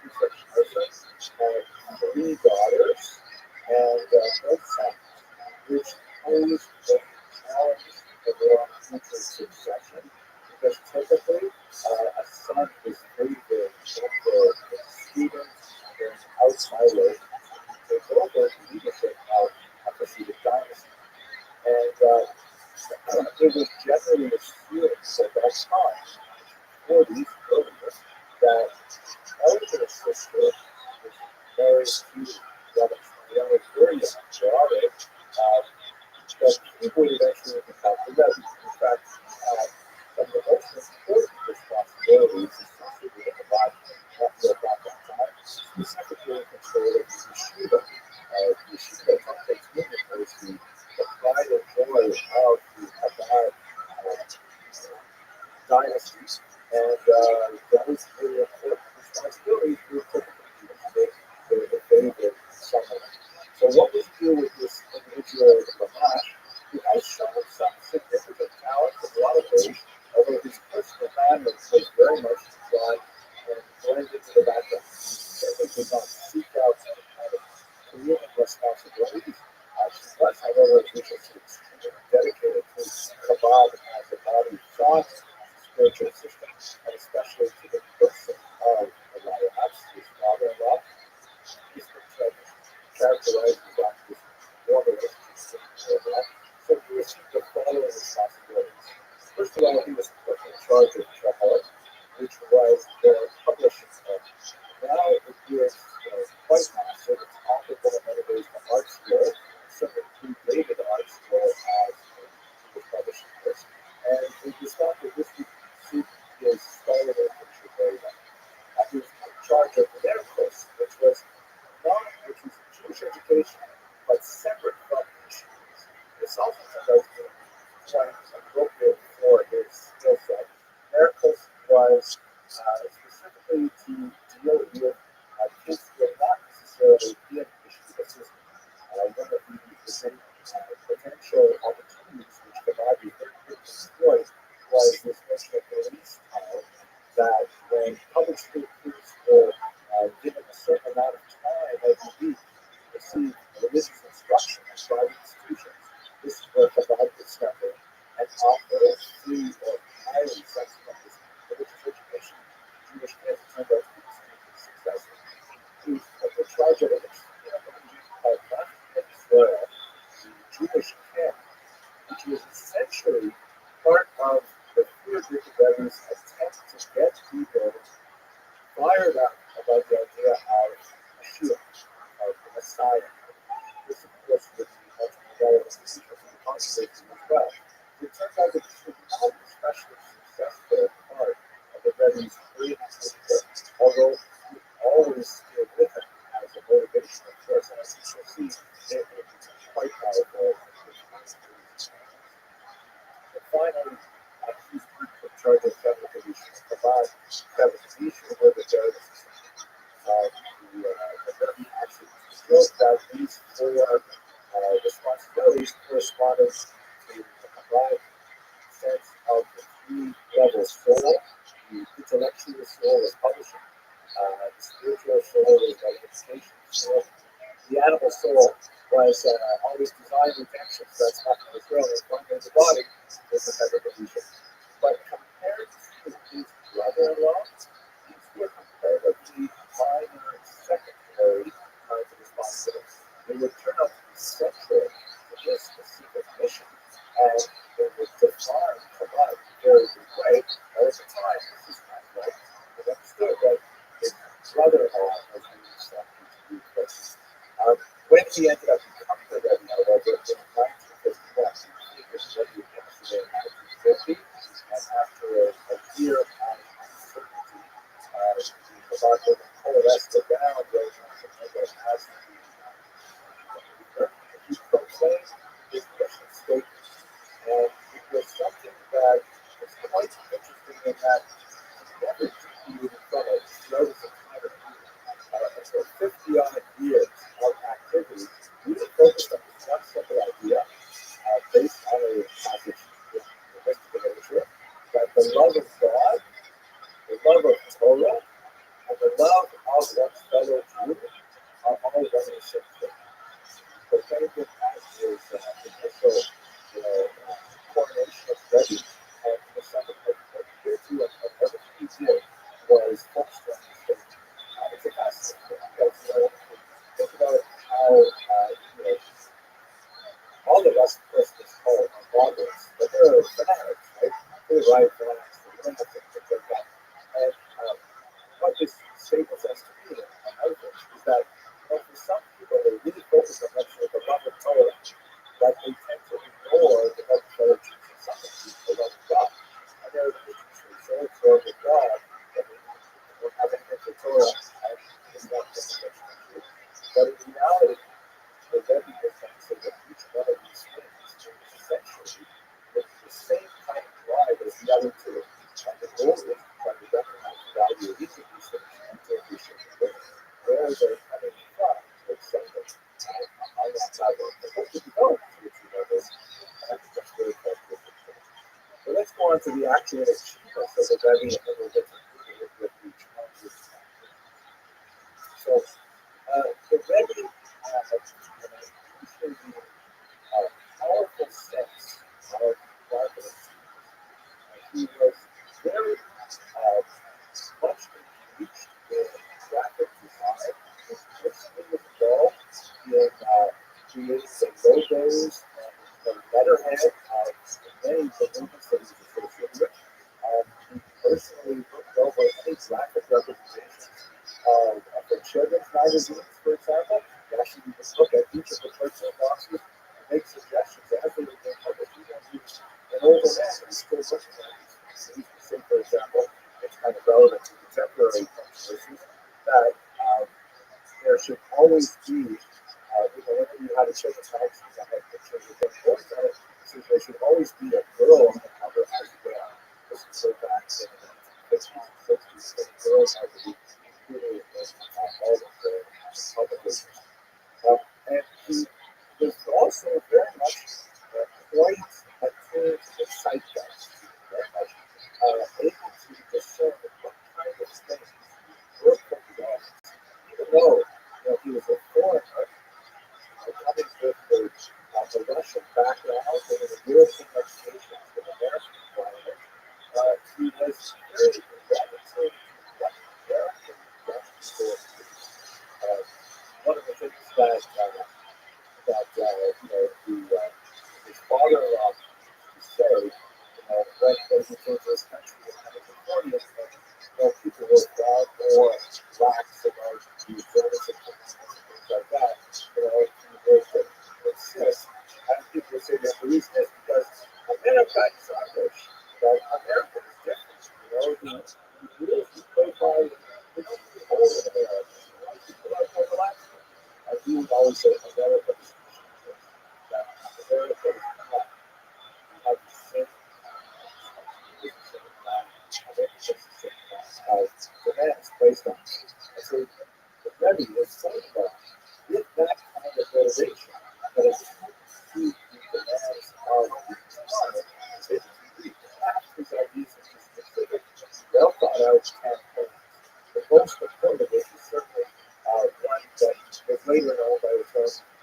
Rothschild, which is based on a word in Genesis.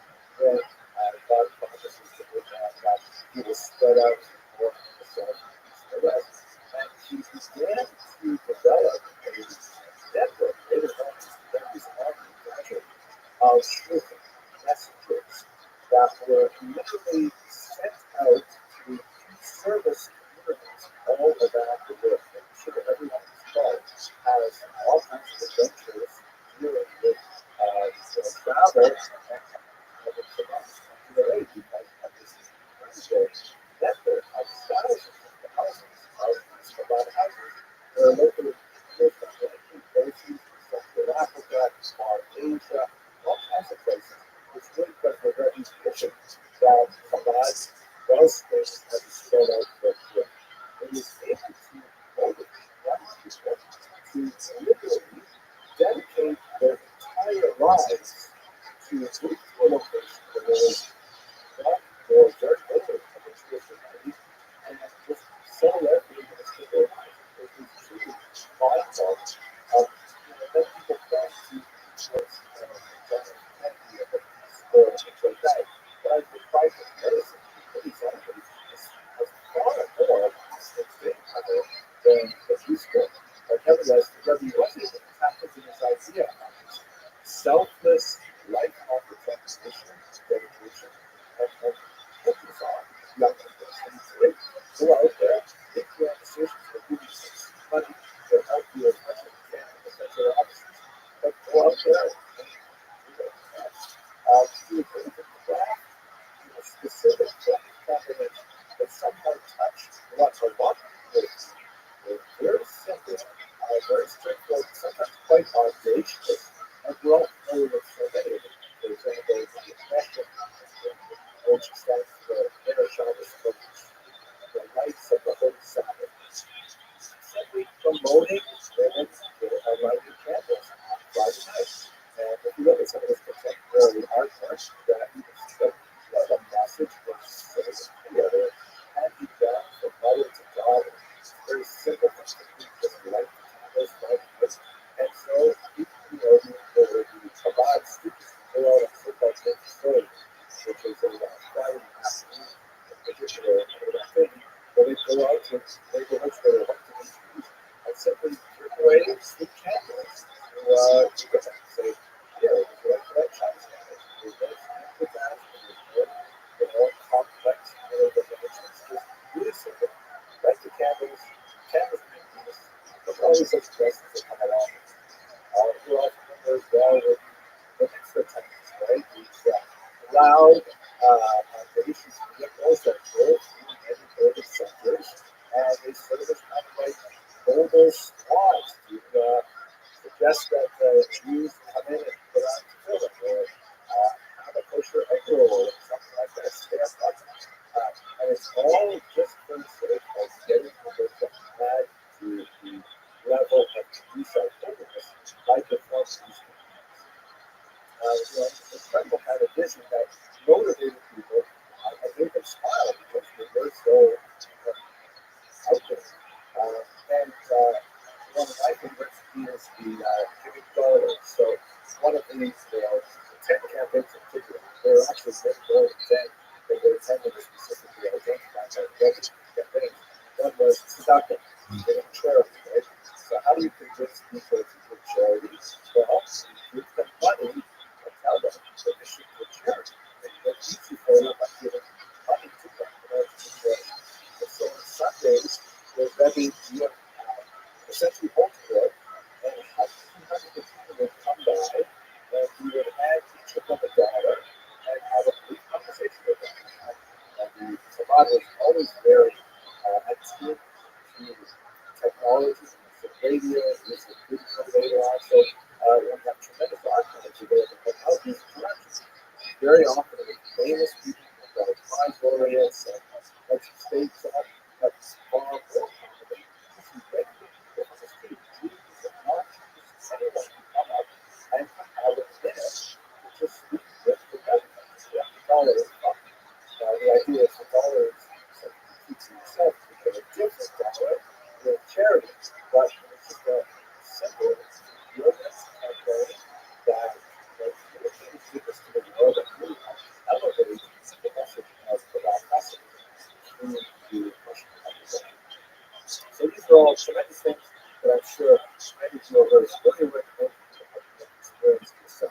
Understand, however, that the Rebbe's life was hardly one of uninterrupted successes. He suffered, as we all do, terrible traumas in his life, and many traumas that were far worse than especially if he was as good fortune as growing up in America. Experience. But he lost much of his family, shortly thereafter. He did not see his own mother for about 20 years. That was after the war was over. Not his father after the war was long campaign in Siberia. And the losses both he and his wife's family dislocation, refugee status for about 20 years. He and his wife were actually stateless because when they left the Soviet Union, they had to apply for something called a ransom passport, which was people who were, forced out of those circumstances in the period. And with taking a ransom passport, he had to give up his Soviet citizenship, and so they were literally on the knife's edge for a good 20 years. But there are certain challenges and controversies which are specific to this role as the Rabbi and his role. The first one is already alluded to a couple of times. It was actually one of the most bitter and long-lasting and painful challenges that Rabbi confronts. And that is the succession. What the Rabbi showed here was long establishment candidacy for unlike Roman accomplishments, which spent all of his time by the side of the sixth grade. Throughout the development of Eastern Europe, he was already placed in charge of the yeshiva as in Europe.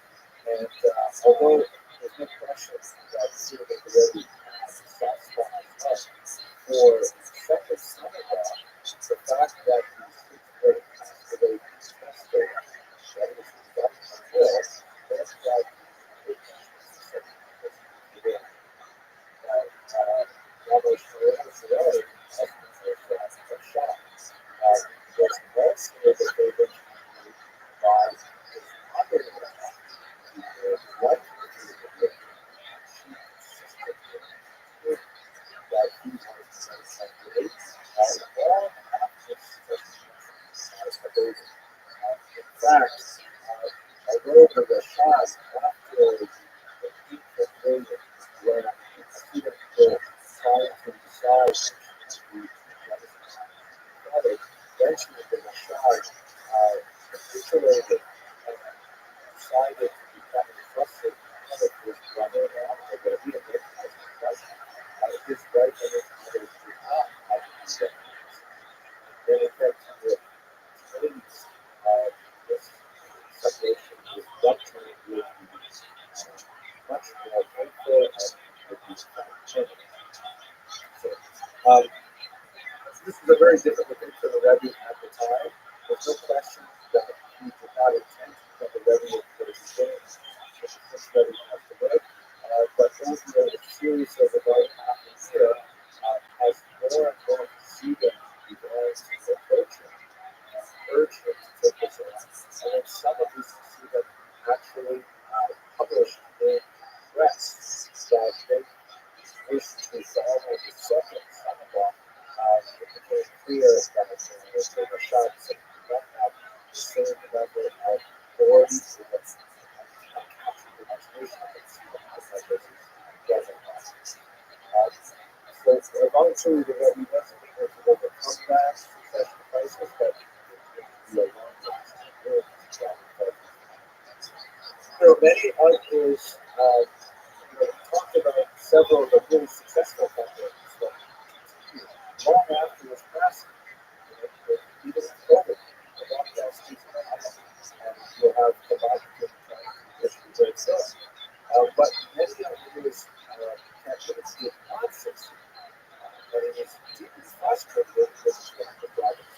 One of those, for example, that felt very, very close to him was the idea of managing his prayer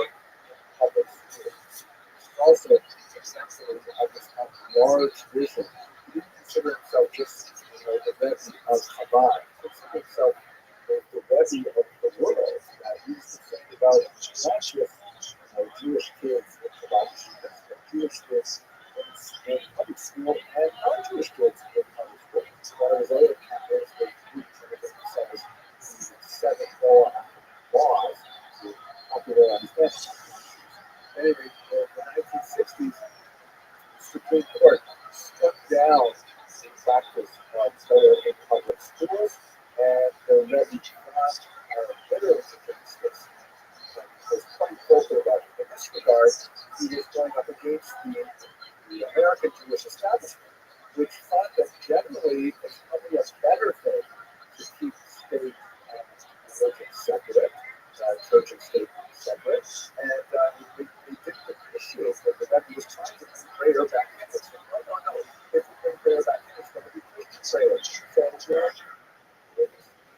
I can tell you by the way of my own experience in public school, which was just a little bit later than this when I was in Canada. I don't know how the Canadian environment was shaped by the American, but I went to public school from about 1969 or so, 1970, and I grew up reciting the Lord's Prayer every morning. And, I still remember it, and, it's not such a bad prayer. It's prayer, expressions, things like that. But I remember that when I was in middle school, that I dropped this stuff, and then we had, for about a year or two, this kind of, I guess it must have been a response to the same kind of argument. We had this kind of cultural moment of religious thought every morning, where the text would read over his account, some, like 2-minute Buddhist teaching, or a version where we make American teachings about management, all kinds of things like that. And occasionally we Christian teaching, and the idea was kind of like all religious. And then once we met this year, we had a moment of silence, but that was too late and unpaid for the and get over that together. But the Red really wanted to make this happen. He argued strenuously for a moment of silence as well, and it was not really succeed. So deeply frustrated, and it was often the only person in the room speaking for this that he could not achieve. And he achieved that with a lot of opposition within the Jewish. Perhaps one of the most painful moments was a rupture in the Rabbi himself that occurred in 1985 and extended to the rift over succession, which I kind of scanned over when the Rothschild accepted the Rebbe, had not totally seen. And 30 years later, one of the involved librarians with the extremely valuable Chabad library, which had hundreds of volumes from the 16th and 17th century, very, very rare volumes of recipes from the book, noticed that the volumes were affected from the chef. And they didn't know what was happening, where were these books going. And so they installed a security system, and they discovered to their dismay that the Rebbe's nephew was actually taking the books and then selling them privately. Now, that certainly, did sound very nice, and he was taking them at night surreptitiously himself. But when we challenged him, saying, what are you doing with the books? He insisted that in fact he was only taking books that already belonged to him, because he, as the Rothschild's son, was the grandson of the field of the Rebbe, and the library belonged to his grandfather. So therefore, he was really the inheritor of these books. And although, the Bible was free to use them as a library and sell them, if he chose to take some of them and sell them on the private market, that would be fine. Obviously, the Rebbe disagreed. He said, no, these are library books. These are books for the entire community. And because the Friedrich Rebbe left without leaving a will, there was no way to clearly understand what was his intention with regards to his multi-billion-dollar collection of books. There was quite a fractious dispute of this, and ultimately the Rebbe decided, again very controversial at the time, to take this to secular court. God bring it to a great deal that is either inside the world with a Jewish heart. There are a lot of interesting theories as to why he decided not to do that. Perhaps a little bit too much pressure on the baker to have to judge something so weighty as how righteous parents were ever. But ultimately, they went to the state courts, and it's very dramatic testimonial, but really swung the decision in favor of the Rebbe was when his wife was questioned to the deposition regarding what she thought was the true ownership of the books. And the real question was, were they the personal property of the father-in-law, or were they the property of the divine court? And then question, Mr. said that the library and her father belonged to all of the secret. So in other words, with that very clever answer, the judge was satisfied and revealed that the books belong to the Chabad Association. It was a public library owned by a private library owned by this institution rather than a single person. The books had to be returned. This particular deed, the script of tables, when this decision was decided, was declared a Chabad holiday. Like Egon Johnson, our song one, but it shows a tremendous risk in the fact that it shows us the antagonism over how succession is carried out and was not yet solved. It was made worse when a deranged Rabbi supporter reacted to a very fiery speech of the Rebbe James regarding the dismission of the books, broke into the heart of a kind of person that is the widow of the six Rebbe's, and he paid 6 women senseless, sent her to the hospital, and this was the end of the relationship between the two sides of the person. They spoke again and separated, very separated. It's very sad.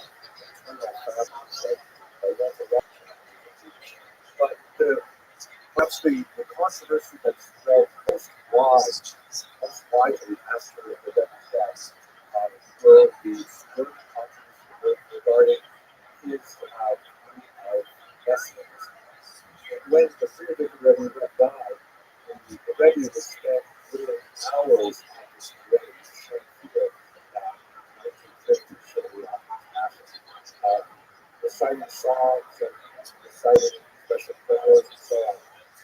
And he was definitely very, very close to his father-in-law.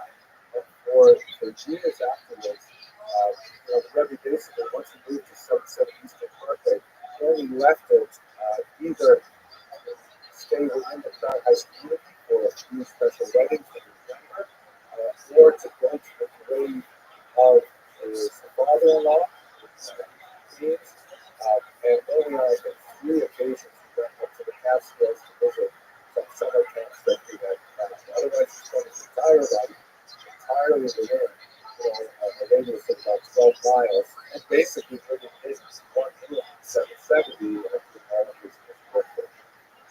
So, when the Rebbe in the 1990s went to one of his long, solitary meditative states at the father-in-law's grave, even his uncharacteristically long stay there was confirmed for some of his feelings. They went to see what was going on. At this time, the grave was closed, and they saw that he had had a stroke. He they managed to revive him and recovered to some extent, but for the last few years of his life, he was unable to communicate to the same degree at all that he had prior to this stroke. And it was during the last few years of his life, nebulous condition, that many of his followers insisted that he, in fact, was not just a baby, but he was actually the Messiah, Yeshua, come to redeem the entire Jewish people. And an entire scholarly industry began to develop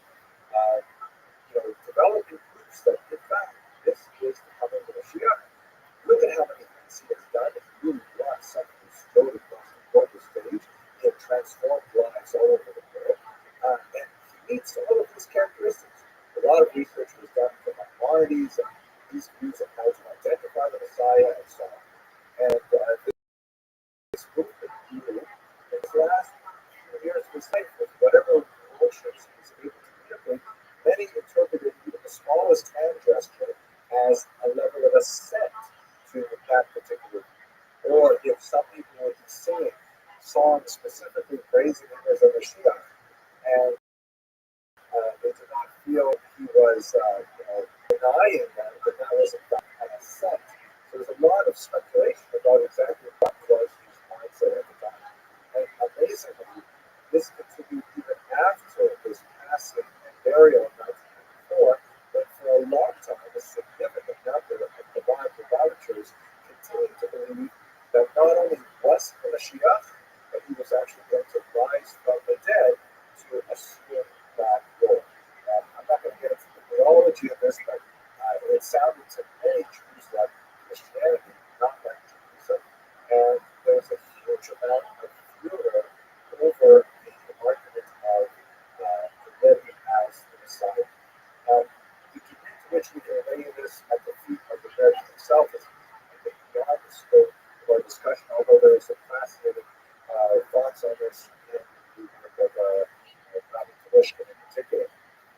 But what really was the controversy that went on afterwards, very similar in many ways to the controversy that went on, is that a very important scholar at the University, Rabbi Dr. David Zucker, wrote a historian, a book that had the subtitle The Rabbi, Messiah, and the Scandal of Orthodox Israelis, in which Dr. Zucker argued rather inflammatory thesis that they make sense. If you have all of these politicians all over the world who are doing amazing things for the community, but they regard their Rebbe as the deceased Messiah going to rise again from the dead, you would say that that was clearly heretical.